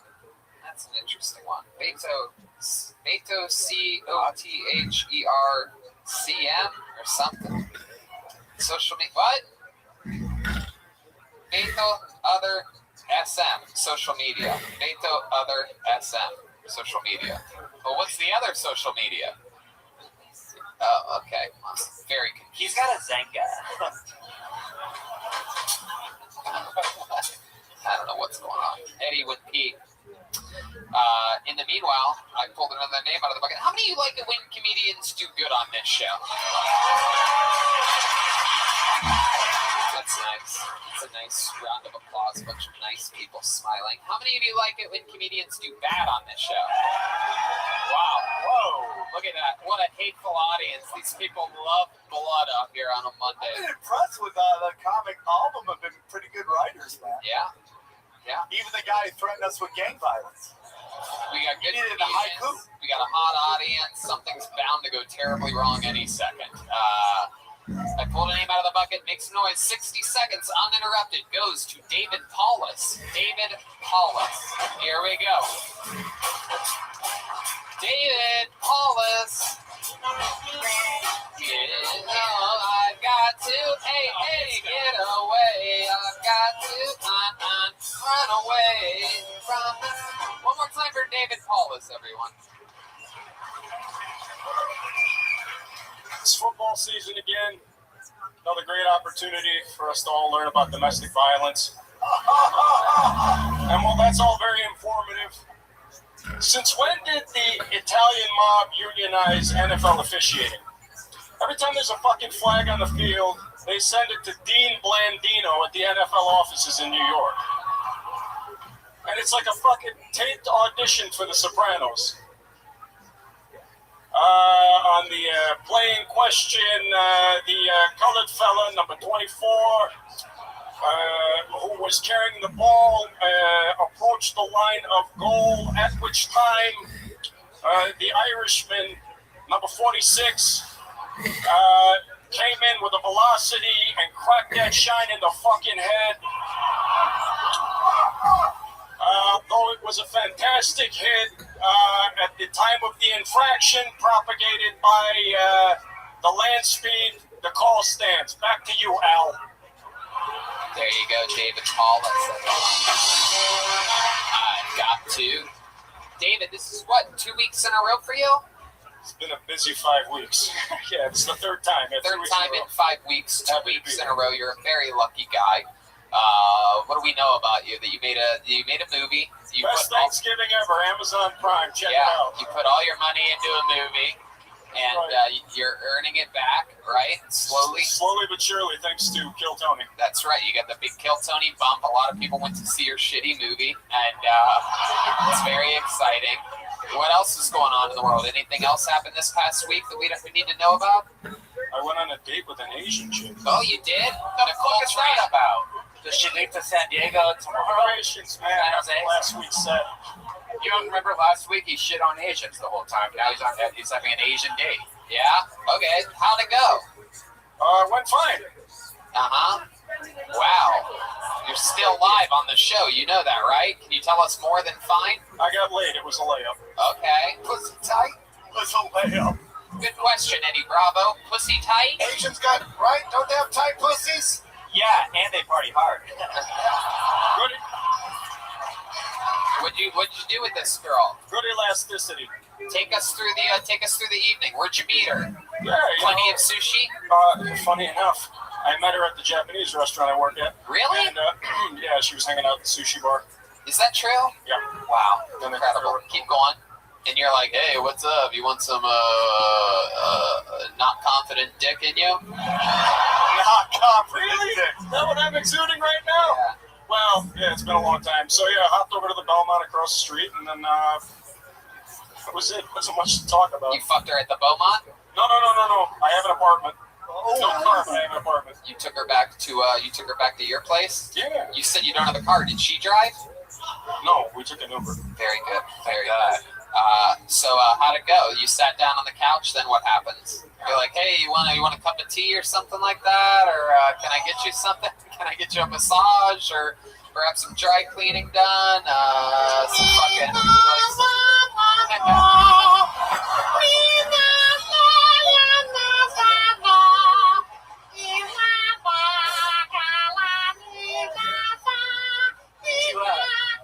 Okay. So then what happens? Take us through it. Tell us the fucking truth, David. I can tell you're conniving up some Midwest lie over there. Get the fuck out of here, man. I put on Full Metal Jacket. We had a little small talk, drank some vodka, and that was it. Why Full Metal Jacket? Why? I fucking knew it. All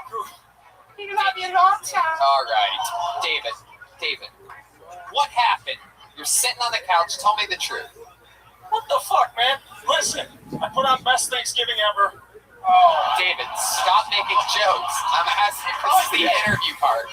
You put on Best Thanksgiving Ever? Is that true? No, it's not true. Tell me the truth now, David. Stop lying. All right. Be honest with yourself and with us. All right. We were watching HBO Go. Okay, that's just an app. That's not something that you watch. I have cable, man. So you made it to the main screen of HBO Go? Yeah. That's it? Yeah. You came in your pants and that was the end of the night? No, man. I'm asking you a fucking question, David.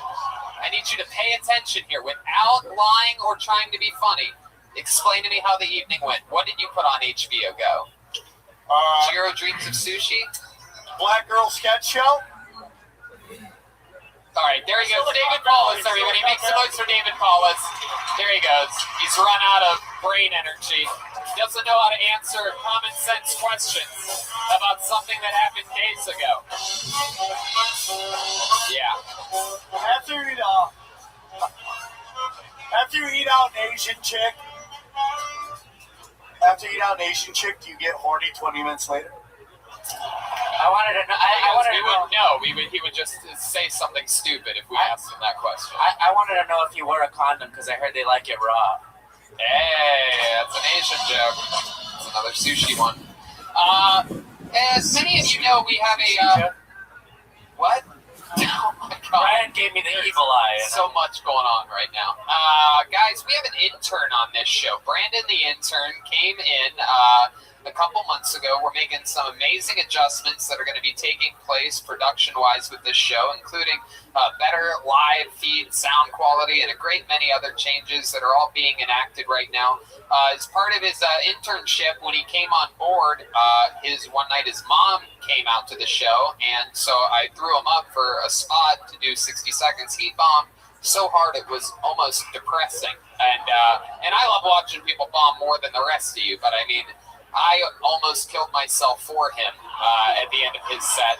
His mom came up afterwards and destroyed. I brought his mom up. She killed after watching her disappointing son perform. Last week he told me that he had something special planned. He's ready for some redemption here. So I present to you for the second time ever, Brandon the intern, everybody. Here he is. He's going to be a hero on this show one day. But here he is, Brandon the intern. I know what you're all thinking. Brandon the intern Thompson, you came here a few weeks ago and you graciously threw a performance just to offer your poor, attention-starved, African-American lesbian mother one last ray of that sweet spotlight before she shuffles off this mortal coil. She was in the Navy. You're a goddamn hero, Mr. Thompson. I actually came this week to offer a little podcast pushback on a Mr. Sam Harris. So this fella's story is that he found enlightenment after trying MDMA. He must have been the weirdest dude at the party. Like, bro, this Molly is crazy. I'm totally gonna intellectually dismantle Islam. Next, he dropped out of Stanford. Pro tip for any listeners trying this at home, be wealthy. You know, a lot of people skip this step. And it's a shame. You know what I mean? It's a shame. Fuck you, Gail. I can sing too. There you go, Brandon the intern. 55 seconds of thunder right there. I like your style, man. Big improvement from both times that you've been on this show. He's getting right in position. He's got a big green sack. What's up with the bag, Brandon? First time we met you, you had a bag, and you told me that you wanted to show me something special. I said, there's no way I'll find it to be special at all. And then you showed us amazing... Retarded. What? Special? Retarded? Wow. There you go. You heard, we said one of Sam's keywords, I guess. No matter what's happening in the show, you say special, and he'll just start talking. Incredible. What is this, punch drunk? You can't just talk whenever you want. we try to have some manners on this show, Sam. Retarded. So, anyway, all right. Remember the thing I was talking about a minute ago? Rewind, fast forward, come back, and here we are. And he showed me amazing graphics, so I got to ask you, Brandon, what's in the bag this week? Well, okay. So in the year 2016, I went to a Trump rally. Ooh. You know, never, because you only live once. You know, you got to see it. Anyway, I got a little drunk at the Trump rally, and I looked at my buddy, and I was like, I saw these three dudes in like business suits walking by, and they were wearing MAGA hats, and I looked at my buddy, and I was like, I'm getting a fucking Trump hat. So I walked across like 3 parking lots, and I got myself a Trump hat. They tried to get it back. My friends got arrested in the process. But the crazy part was that I went home, and I turned on the lights, and I'm like, what's this squiggly shit right here? And then I Googled it, so I stole a signed Trump hat. Wow, a hat signed by the President of the United States. But then the thing is I've mentioned this on the show before. My black grandfather, who married my white grandma in 1944, he went over and he met her in World War II. And what he brought back from World War II was this Nazi helmet. Wow. So anyway, that's a real Nazi helmet. I gotta display these things at home like this, and they're my Hats of Hatred collection. And this is how you become a goddamn man in my family. Is you find Hats of Hatred, you find people filled with hate, and you take their pride in their hat. Wow, that is incredible. This is a bad look. Let's check in with Slender Man first. I'd like to announce that we are taking new submissions for new interns. Yeah, he just got a raise in my book. Yeah, I think that's cool as fuck. Yeah, that's incredible. Donald Trump's actual signature on that hat, and that's a real Nazi helmet there. That is incredible. Can I see the Nazi helmet? Yeah. Wow, that is incredible. Wow, it smells like matzo balls. Exactly what it is. My goodness. So Brandon, that's an incredible presentation you had. I love it. You had a good set, little fucking show and tell, comedy store edition. I thought he was gonna show us technology to help the show, and then he just pulled out a Nazi helmet. Red Band, are you wearing the Nazi helmet? Red Band. Okay, Sam. Now you can say the word. Thank you so much. There you go. Very good. I'm going to keep this now. I represent. Wow. Well, there you go. Fun times. How about that? Brandon the intern, ladies and gentlemen. There he goes. Fun set. That was cool. I've got to run away. I've got to. Here we go. You know what? Let's have some fun right now. This is a set that I can always count on, that I always know is going to go good. We've always had regulars on this show. They're blowing up, all of them. I'm so excited about this one. A very unorthodox style of improvisational, extreme stand-up comedy. Ladies and gentlemen, I present to you one of my favorite top young rising comedians in the world, from Memphis, Tennessee, the great and powerful William Montgomery. Here he goes. Here he is. Live in the flesh, William Lights Out Montgomery. I had never stolen that much food from a Kmart before. That is something I said to a police officer 2 weeks ago before I went to jail. Alexa, play I Work at a Kmart. And all my coworkers are talking shit, and I swear to God, if they don't stop, I'm going to come back into this fucking Kmart with an AK-47 and shoot everyone.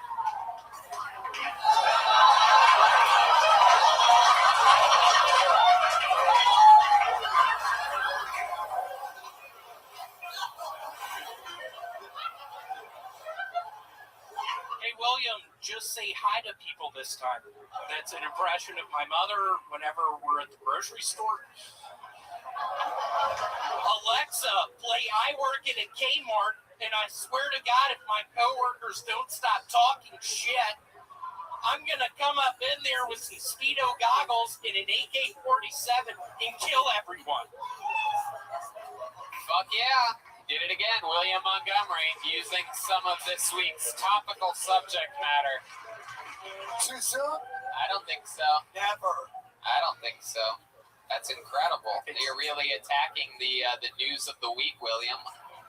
I started watching NBC. I have a distant uncle who has a lot of stock options on that. Let's go NBC. I don't know if y'all are familiar with The Grudge. That's a movie that NBC sponsored. It's a great horror movie. I find you fucking offensive, okay? to come on stage in sandals. I don't give a shit about mass shootings, but to come on stage at the conference. I have hammer toe. You have hammer toe? What? I have hammer toe. What? William, can you? That's one of the reasons I'm going back up in that Kmart. William, can you explain to us all? I've never heard of hammer toe before. What is that? How does that happen? Well, it started 10 years ago. I was working at the zoo in Memphis, Tennessee. I was working in the aquarium area. Wore aqua socks a bunch. Aqua socks? Aqua socks. What are those? It's a shoe one can. Keep going. One wears in a lake or a stream. Aqua socks. Yeah. Okay. So you're wearing aqua socks, and then what happened?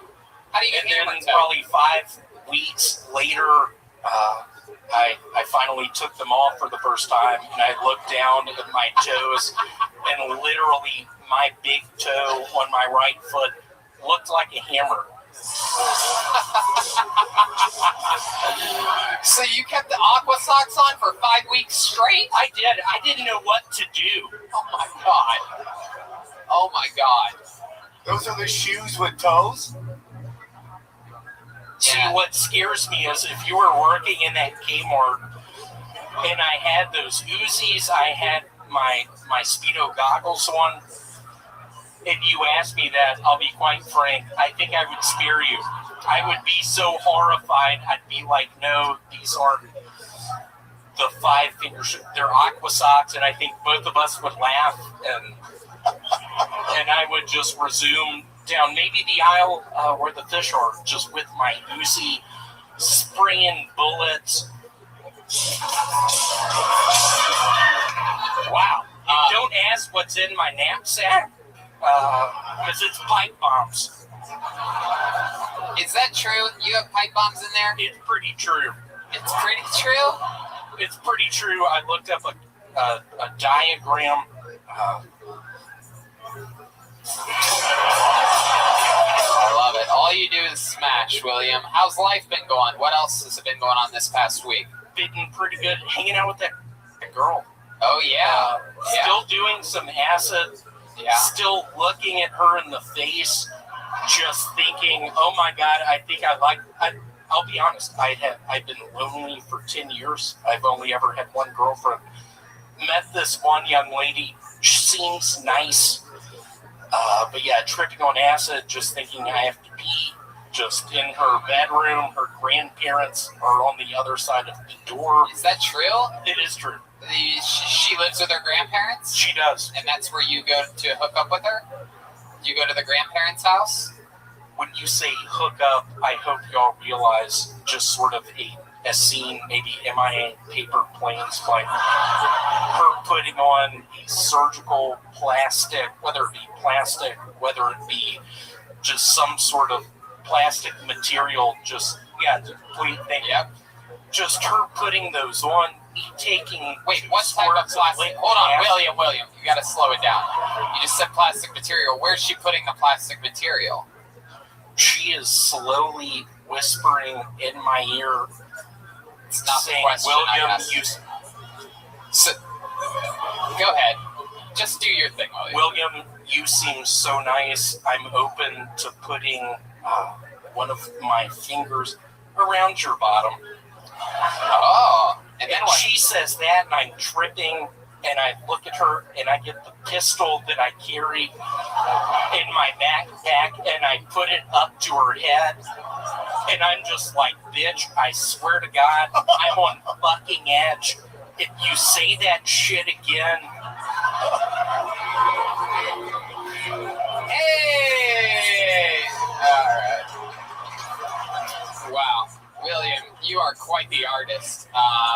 It is incredible, your style and what you're able to accomplish. I did want to say, I looked y'all up. Y'all do the conspiracy theory things. What about the people on that airplane that hit one of the towers in New York? What about did that really happen or not? What is the deal with that? Wait, what? What's up with that? What kind of question is that, William? Planes? What planes? Just one of the planes that hit one of the buildings in New York City. Uh-huh. Just what is that? When did that happen? 1974. Oh, that one you're talking about. Oh, that. Okay. That really y'all happened. are taking notes. That is where, if you are totally realizing you've made a horrible mistake, and they're like, oh, when, say 1974. Wow, that acid is ruining your life, William.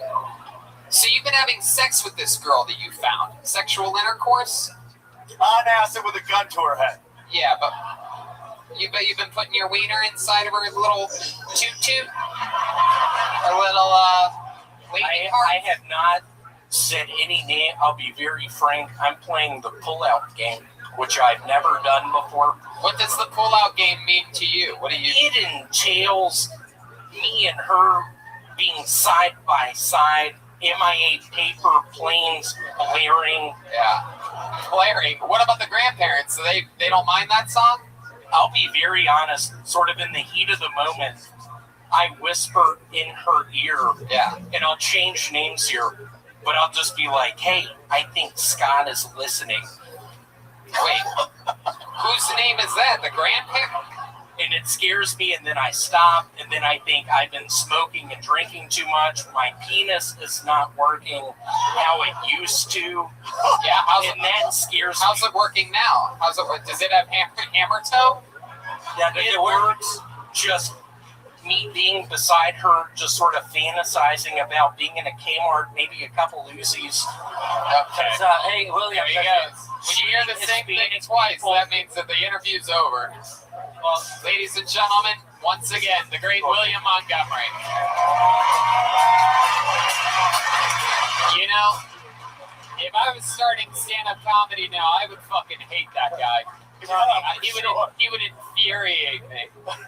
Just the way he just fucking improvises and gets lost. I would like to watch him fuck. Johnny, you should see the comments that I read on this guy. Like, it's like, he doesn't even do jokes, like these idiots. It's like, well, just kill then, you fucking idiot. Just kill every week. Good luck. Johnny, I wanted to know if his dick worked like a Mexican or a Guatemalan. I don't know about that. I wonder if he uses a condom or an aqua sock. I bet you his dick looks like a hammer toe. I said that 45 seconds ago, Sam. Yeah? Just proof again that you're paying attention. You're just thinking of what you're going to say next. It's called the callback.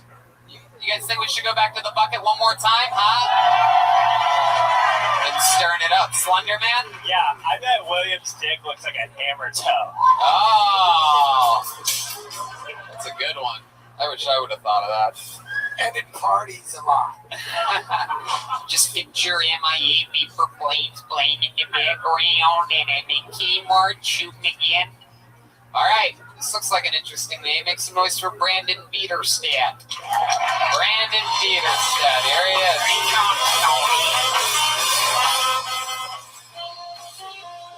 Hey. Come on, it's Brandon Bieterstadt, everybody. Woo! I'm excited to be here. I'm having a pretty good day. Yesterday I got a haircut. Give it up. Yeah? Have you guys, you ever gotten a haircut and realized your face was the problem? Yeah, I'm Brandon. I'm 26. I'm from Iowa. In Iowa, this is what 26-year-olds look like. In LA, people think I'm 33. Black don't crack, but white just might.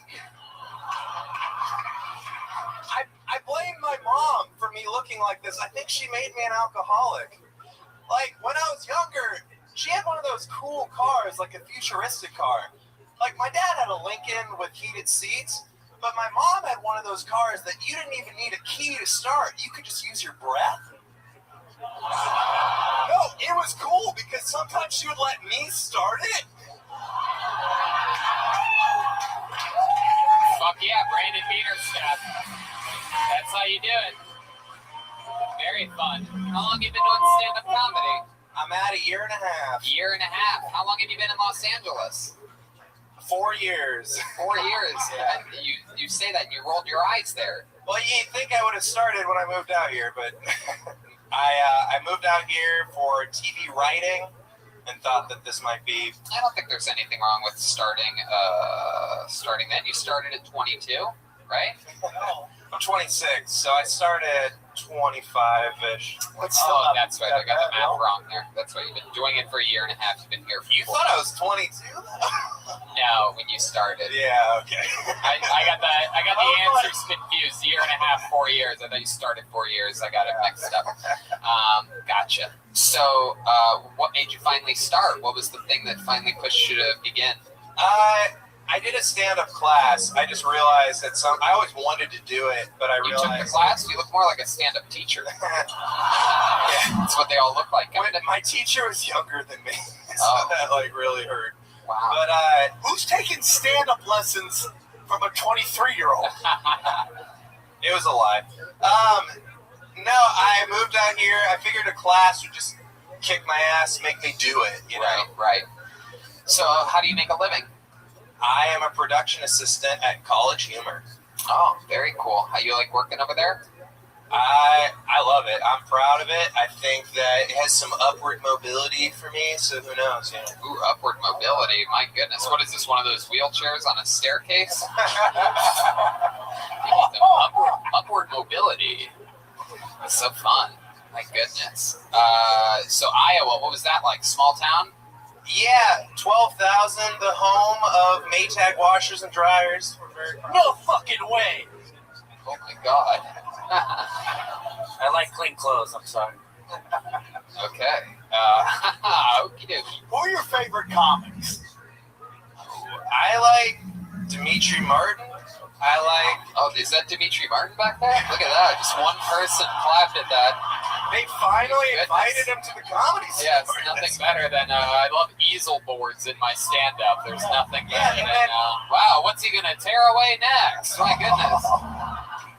I see a cluster fest in your future. Yeah, you have a girlfriend, you're getting laid, and what's going on? Dude, right now I am dating the hottest girl I have ever. She's Peruvian. I met her on Tinder. You met her on Tinder? She speaks only half English. We do a Spanglish thing going on. How long you been dating?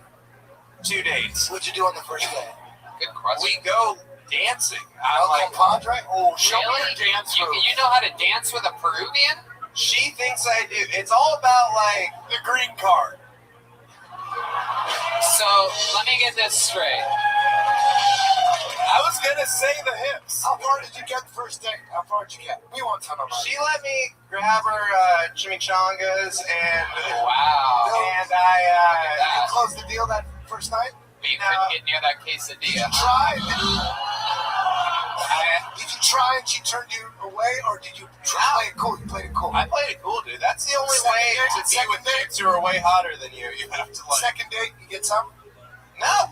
Nothing at all, huh? Damn. Chimichangas again, yeah. Wow, Same thing. chimichangas. Maybe you should stop calling them chimichangas, and she might fuck you, you idiot. What? Thanks for, I mean, that's crazy that you called them that. Have you ever called them that in front of her? Like, thanks for letting me touch your chimichangas. No, I do not understand each other virtually at all. Dancing is like... So you really, let me get this straight. You went out on a first date. Did you guys plan to go dancing before the first date? Over, like, Tinder? You're like, hey, you want to go out? And she's like, yeah, would you like to go dancing sometime? It was her idea, yeah. The second that we put on music, I learned... Okay, so... We gotta get right to it. Okay. I'm not gonna lie to you. Okay, hold on, we definitely have to see some of these dance moves. So here we go. You're out with a hot Peruvian. Her chimichangas are hanging out. Wow. This is incredible. Oh my god. Wow. Wow. Oh my god.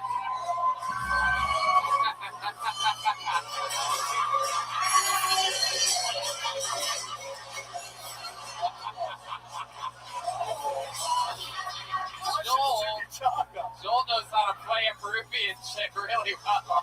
What is going on there? Oh my god. I'm sorry, my head hit the speaker and I don't know what's going on. The lights just came back on, and the patch of people that I was looking at all had their hands over their faces like this.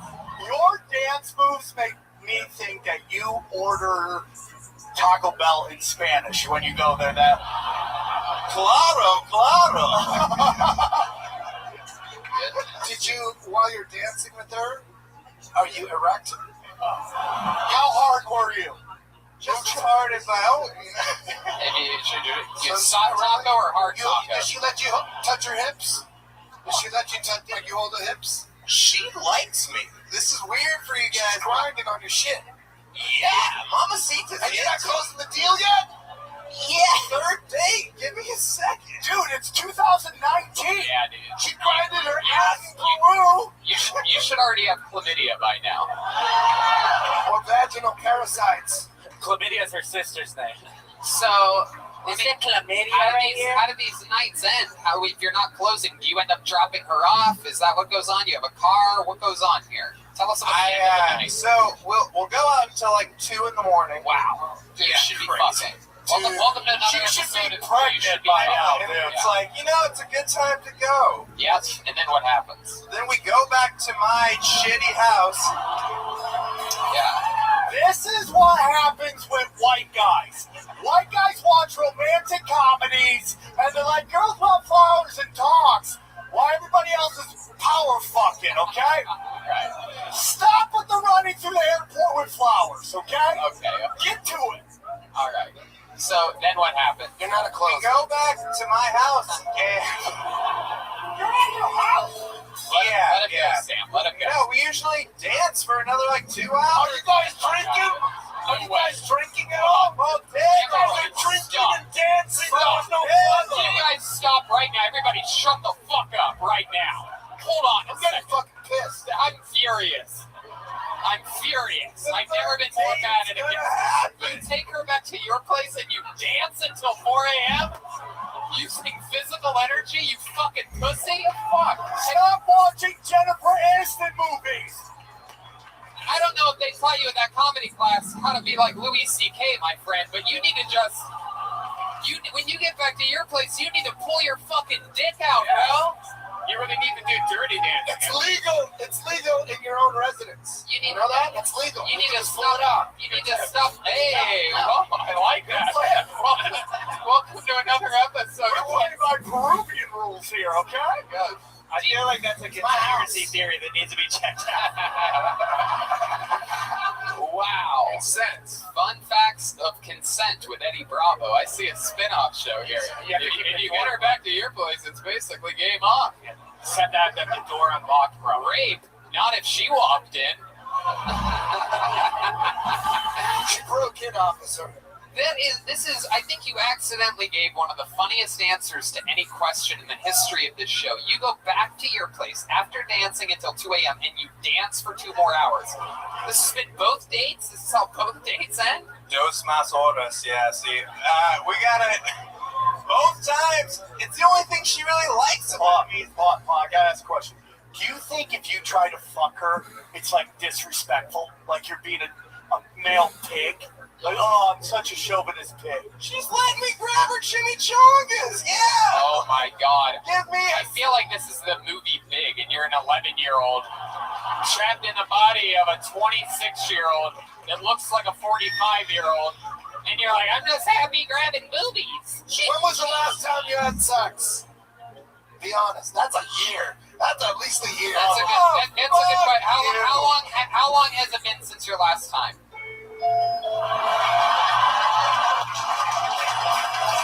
Come on, tell us, how long? Early July, fuck off. Early July. That's a long time. My goodness. 4th of July? On ecstasy? I don't remember exactly. You don't remember exactly? What happened with that monster? What I was having more sex back then. What did she look like? The issue. I thought July was back in the day or something. That was back when I pulled in pone. But here we are now. Wait. And I can't even pronounce. You chose now to say the word dude. So after weird. you've been saying chimichangas forever. Well, chimichangas are the boobs, right? And, Those are different. What do you call the Peruvians' vagina? What are you talking about? Wet burrito? Panocha. An uncircumcised penis is Yeah, corn a dog. couple Where I girls come friends from. for that She one. let me into her empanada. What are you gonna say? What are you gonna do? Oh my god!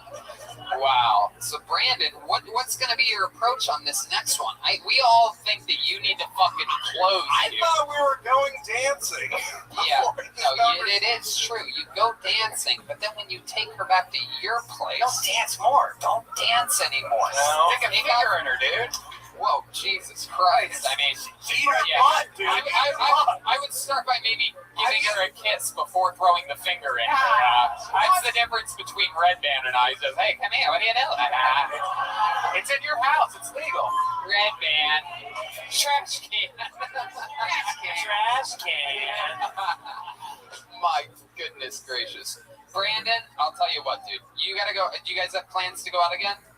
Yes, we do. Okay. This weekend. I'm gonna tell you something. You have to fuck her. When you get back to your place after you go dancing for hours and hours, I want you to think about me, Eddie, Sam, and Brian. All right? I want you to think And about us Slenderman. long and hard. Bloody Mary. Slenderman, Bloody Mary, and the Gordon's Fisherman. I want you to think of all of us screaming, "You fuck her, dude." All right? Next time I'm in this show, I will tell you about the conquest. I cannot wait. And you gotta raw dog it, dude. Yeah. No condoms, bro. No condoms. No uncut, raw Peruvian style. Let's do this shit. That's right. That's right. You've had enough salsa, enough chimichangas. It's time to move on to the main fucking course, bro. Yeah. Thanks for having me, guys. There he goes, Brandon Peterson. We did it again. Did you guys have fun tonight? Look at this drawing from Ryan J. Ebelt. He drew that while you were all sitting there doing nothing. Show that. Look at that. Incredible. RyanJebelt.com for all the prints, the books, the posters. How loud can this place get for Eddie Bravo and Sam Tripoli, huh? Wow. Very, very, very. I mean, this is immediately one of my favorite episodes ever. All of our energies clanked together like crazy. We had a great bucket of destiny tonight. You guys brought that fun fucking energy. Tinfoil hat, comedy chaos, all of it. Tinfoil hats are live. Indy, St. Louis, Bakersfield, San Francisco at Cobb's, Portland. A lot of great things coming up. Tinfoil Live. Listen to the podcast. Available everywhere. Listen to Punch Drunk Sports. Love that podcast. Love you, Tony Hinchcliffe. Check out 10th Planet Jiu-Jitsu. Everything Eddie Bravo. Welcome to the show. You're part of its history now. We can't wait to have you guys back. Thank you. Love you, Red Baron. How about a hand for the great and powerful Jeremiah Watkins? Slenderman. Jeremiah's got Jeremiah Wonders, a new episode out now with Danish and O'Neill. He's at YouTube at Jeremiah Watkins. He's on social media at Jeremiah Stand Up. Anything else, Jeremiah? Thank you to everybody coming out to support us on the road. We love you guys. Yeah, indeed. A lot of fun road shows. Jeremiah's going to be featuring for me all weekend in Miami. We have a big weekend coming up. 5 shows at the Miami Improv. We're going to be on the beach all weekend getting suntans. Come see Stand Up on the Spot every second Tuesday of the month in the Belly Room. It always sells out, so get There you go. Chroma Chris was here tonight, the Gordon's Fisherman. Chroma, what'd you think about tonight's episode? You were very silent tonight. I was hooked, Tony. Oh, wow.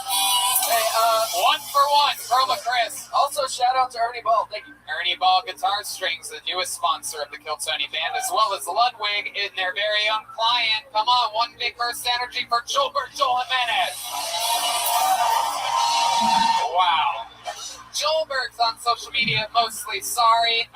Unbelievable episode tonight. Anything else, Joel? I love you guys. I'll be at the Ontario Improv August 8th. There you go, August 8th. See him there if you're anywhere near Ontario. Live audience, thank you guys so much. Every single Monday you guys come out. It's crazy. Next week, Big J. Okerson, one of our favorite people ever, on back-to-back weeks. It's for the first time ever. The guest will be the same 2 Mondays in a row. Our favorite, one of our favorite human beings, our favorite New Yorker. I mean, he's truly like a big brother to me. And, they lost someone great, the owner of the Stand this past week, and Big J. Okerson's manager Dave Kimowitz was brutally murdered in his house, and it's really crazy. Anyway, so Big J, we're gonna have a lot of fun next week. Help him get his mind off it. The week after that, and we're very excited to have him, and hopefully we'll see you guys again soon. Thank you, live audience. Right, guys. Bye, everybody.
Store main room for a brand new episode of Kill Tony. Give it up for Tony Hinchman.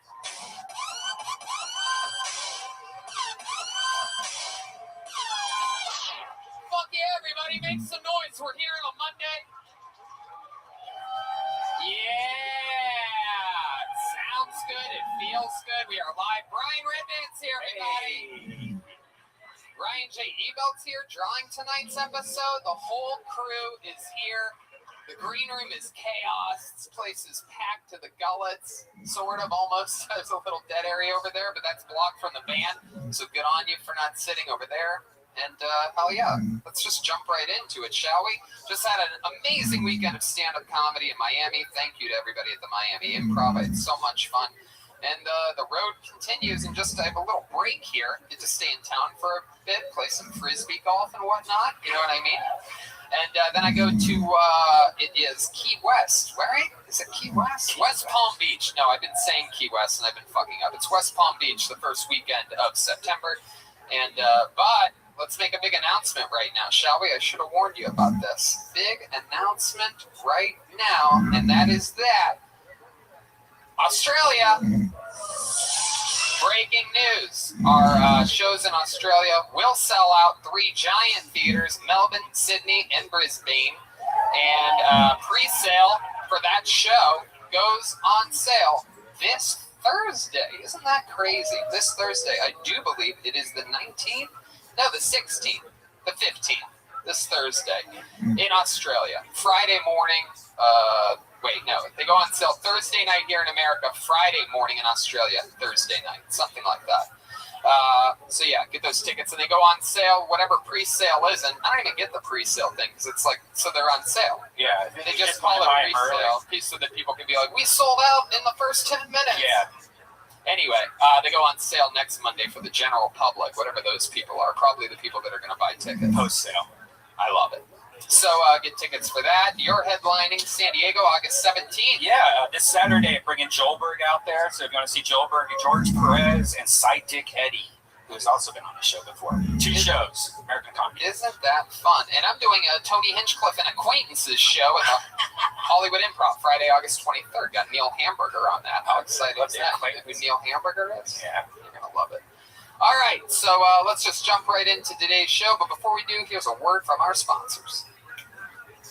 And we are back. Are you guys ready to start tonight's show or what? This is very exciting.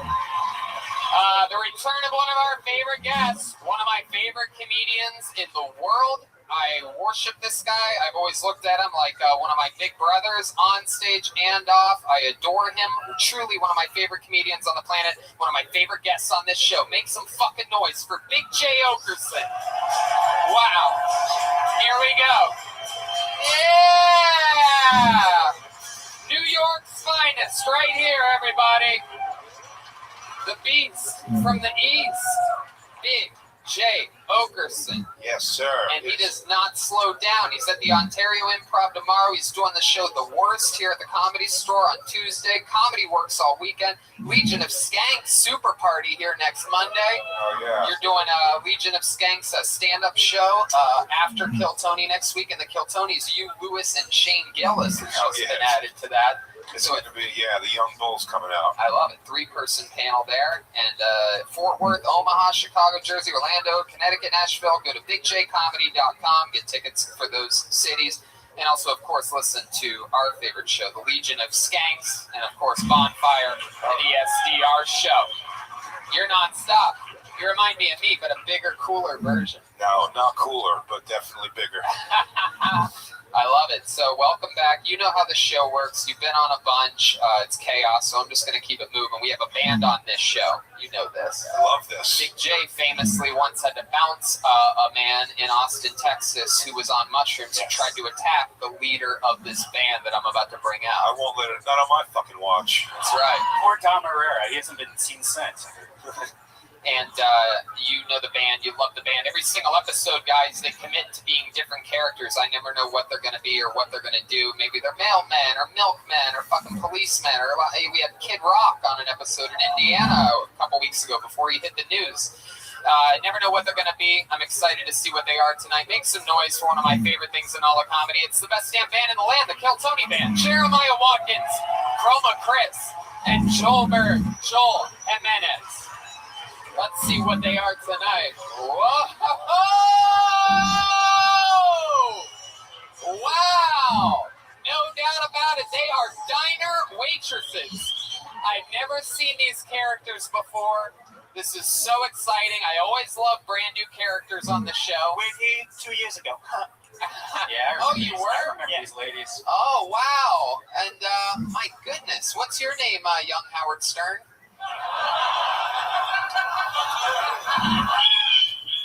My name's Patricia. Patricia. Okay, I'm gonna write that down. Where did Patricia find Pee Wee Herman shoes? That's a real thrift shop shopping for a bit. It's great. Goodness, that's where that budget money's going. Kill Tony. Where did you find Home Alone wet bandage gloves?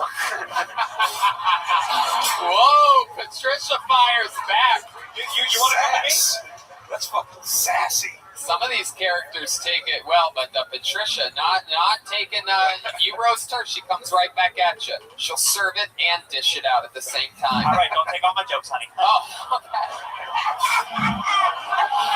I'm sorry, I only had 15 seconds to come up with that. You've had a week, so. Had 2 years. Okay. And who's this young whippersnapper sitting next to you? Looks like Meg Ryan with a brain injury. Name's Barbara. Barbara? The tits on her, man. They're hangers. Just like Brian likes them. Okay, and back here, clearly we have the little girl from the movie The Exorcist again, 2 weeks in a row. For the mouth. Name's Maria, Tony. Oh, Maria, I noticed you have the same voice as the drummer of the band. It's 2019. Oh, wow. Women can have whatever voice they want. My goodness. You chauvinist pig. Oh, okay. All right. That's just for the record. That's basically what John Leguizamo does. Before you go spend money for a theater. I love it. Well, we have diner waitresses. We have Big J. Okerson. We got Brian and his wacky soundboard. And that brings me to this. It is the Bucket of Destiny, ladies and gentlemen. Before the show, probably over 100 comedians, maybe a few audience members that have never even done stand-up before. They're here. And why not make a 60-second set out of it, some people say. So they get 60 seconds. If I pull your name out of the bucket, you know your time is up and you hear the sound of a kitten. That means wrap it up then, or else you're going to bring out the angry West Hollywood bear. So don't go over your time, because the bear's annoying. And then we interview you. We talk more with you about your life, maybe how stand-up's going, what else you could be talking about as a comedian. You guys ready to start this fucking show, or what? I know you're used to that being good enough that wherever you go or whatever you do, but no one has more fun on a Monday than us. Are you guys ready to start this fucking show? There we go. Into the bucket we go. Where it stops. Nobody knows. All right, this looks like a fun name to start off the show. Put your hands together for David Del Rosario. David Del Rosario. David Del, here he comes. Here he comes. Or those are audience members. This could be David Del Rosario walking to the stage right now. Nope, it's 3 audience members. Good job, door guy. Way to see people as soon as I say it. Yeah, very good. Very strategic. Wave your arms or anything. I love it. Did everyone yell to the lobby, David Del Rosario? So when I pull a name, you got to yell to the lobby, new door guy. They just hired a fucking 47-year-old door guy here at the comedy store. I don't know if I trust him yet. They tell me he's hilarious, but I don't know. These guys come in and all right. This looks all right. Yeah. Put your hands together for Bernie Mann. Bernie Mann. Bernie. That's Gino. Not seeing movement. See, we pre-bucket pulls. My goodness. Do that next time. How about Zach Hillman, everyone? Zach Hillman. There he is. Here we go. We could probably just edit out those first 2. Here he comes. Here we go. Your first comedian of the night, Zach Hillman. How's it going? How the fuck is it going? Man, anyone ever sneeze during sex? No? Anyone ever sneeze during sex, but like right into your sister's mouth?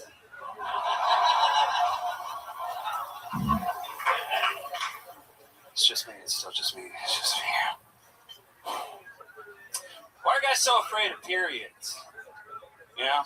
I've been thinking about this a lot lately. Why are guys so afraid of periods? Guys love vaginas under any other circumstances. Am I right? What else do guys like? Thank you, by the way. What else do guys like? Gory action movies.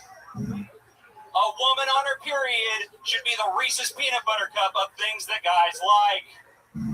You got blood in my vagina. You got vagina in my blood. Hey! Oh. It's not a one-to-one comparison, you guys. I'm really sorry about that. Really sorry about that. Yeah, I'll just give it there. Zach Hillman, ladies and gentlemen. Zach Hillman. Welcome to the show, Zach. Is this your first time on? Yes, my first time coming out here. Oh, cool. Where'd you come from? What part of Silver Lake? I live in Long Beach, actually. Oh, the Silver Lake of the South. Yeah. That's cool. Is that where you're from? No, I went to school there. I'm originally from Manhattan Beach, actually. Oh, very cool. Have you ever sneezed during sex into your sister's mouth? No, but I have sneezed during sex, actually. Yeah, what happened? She got covered in my snot. Wow, so when you sneeze like... It was a big sneeze, yeah. Wow. It was an exceptional sneeze, yeah. Dude, your arms are bananas hairy. Yeah. They are. Like Robin Williams level hair here, yeah. I enjoyed your set. I'm not sure if it was for the right reasons across the board, but I did like your real, genuine pause for crowd reaction on everything you said in the beginning. That was great. Anybody sneeze during sex? I'll hang. to give them a second to think about it. No, you got to give them a second to think about it. No, I like it. Make them come to you, dude. You don't go to them; they come to you. How long you been doing stand-up comedy? Just about 2 years now. 2 years. What do you do for a living? I'm a contract administrator. What exactly type of contracts do you administer? For a construction, for a construction company. Yeah, we're renovating LAX right now. Oh, interesting. That's been you guys keeping us all fucking trafficked my out. God. Yeah, no, we're fucking everything up. What are you building there? We're building like a lot of parking structures, a lot of parking lots. We're doing some like underground fucking tunnels and stuff. Illuminati shit? Wow. Yeah, fuck yeah. Have you ever thought about your arm hair? Perhaps taking some scissors to it or something? You're gonna need a hand for those arms if you work in the kitchen, honey. No, it never came up until tonight. No. Really, you've never noticed it or thought about it? Well, I know I have hairy arms. It's just I've never gotten any complaints about it. It's really sticking out though. Like, were you holding balloons before you got on stage or something? Or it really does in the lighting because you're probably not normally surrounded by lights. Panel of lights in front of you. It really glistens. It really there's like an orb of hair.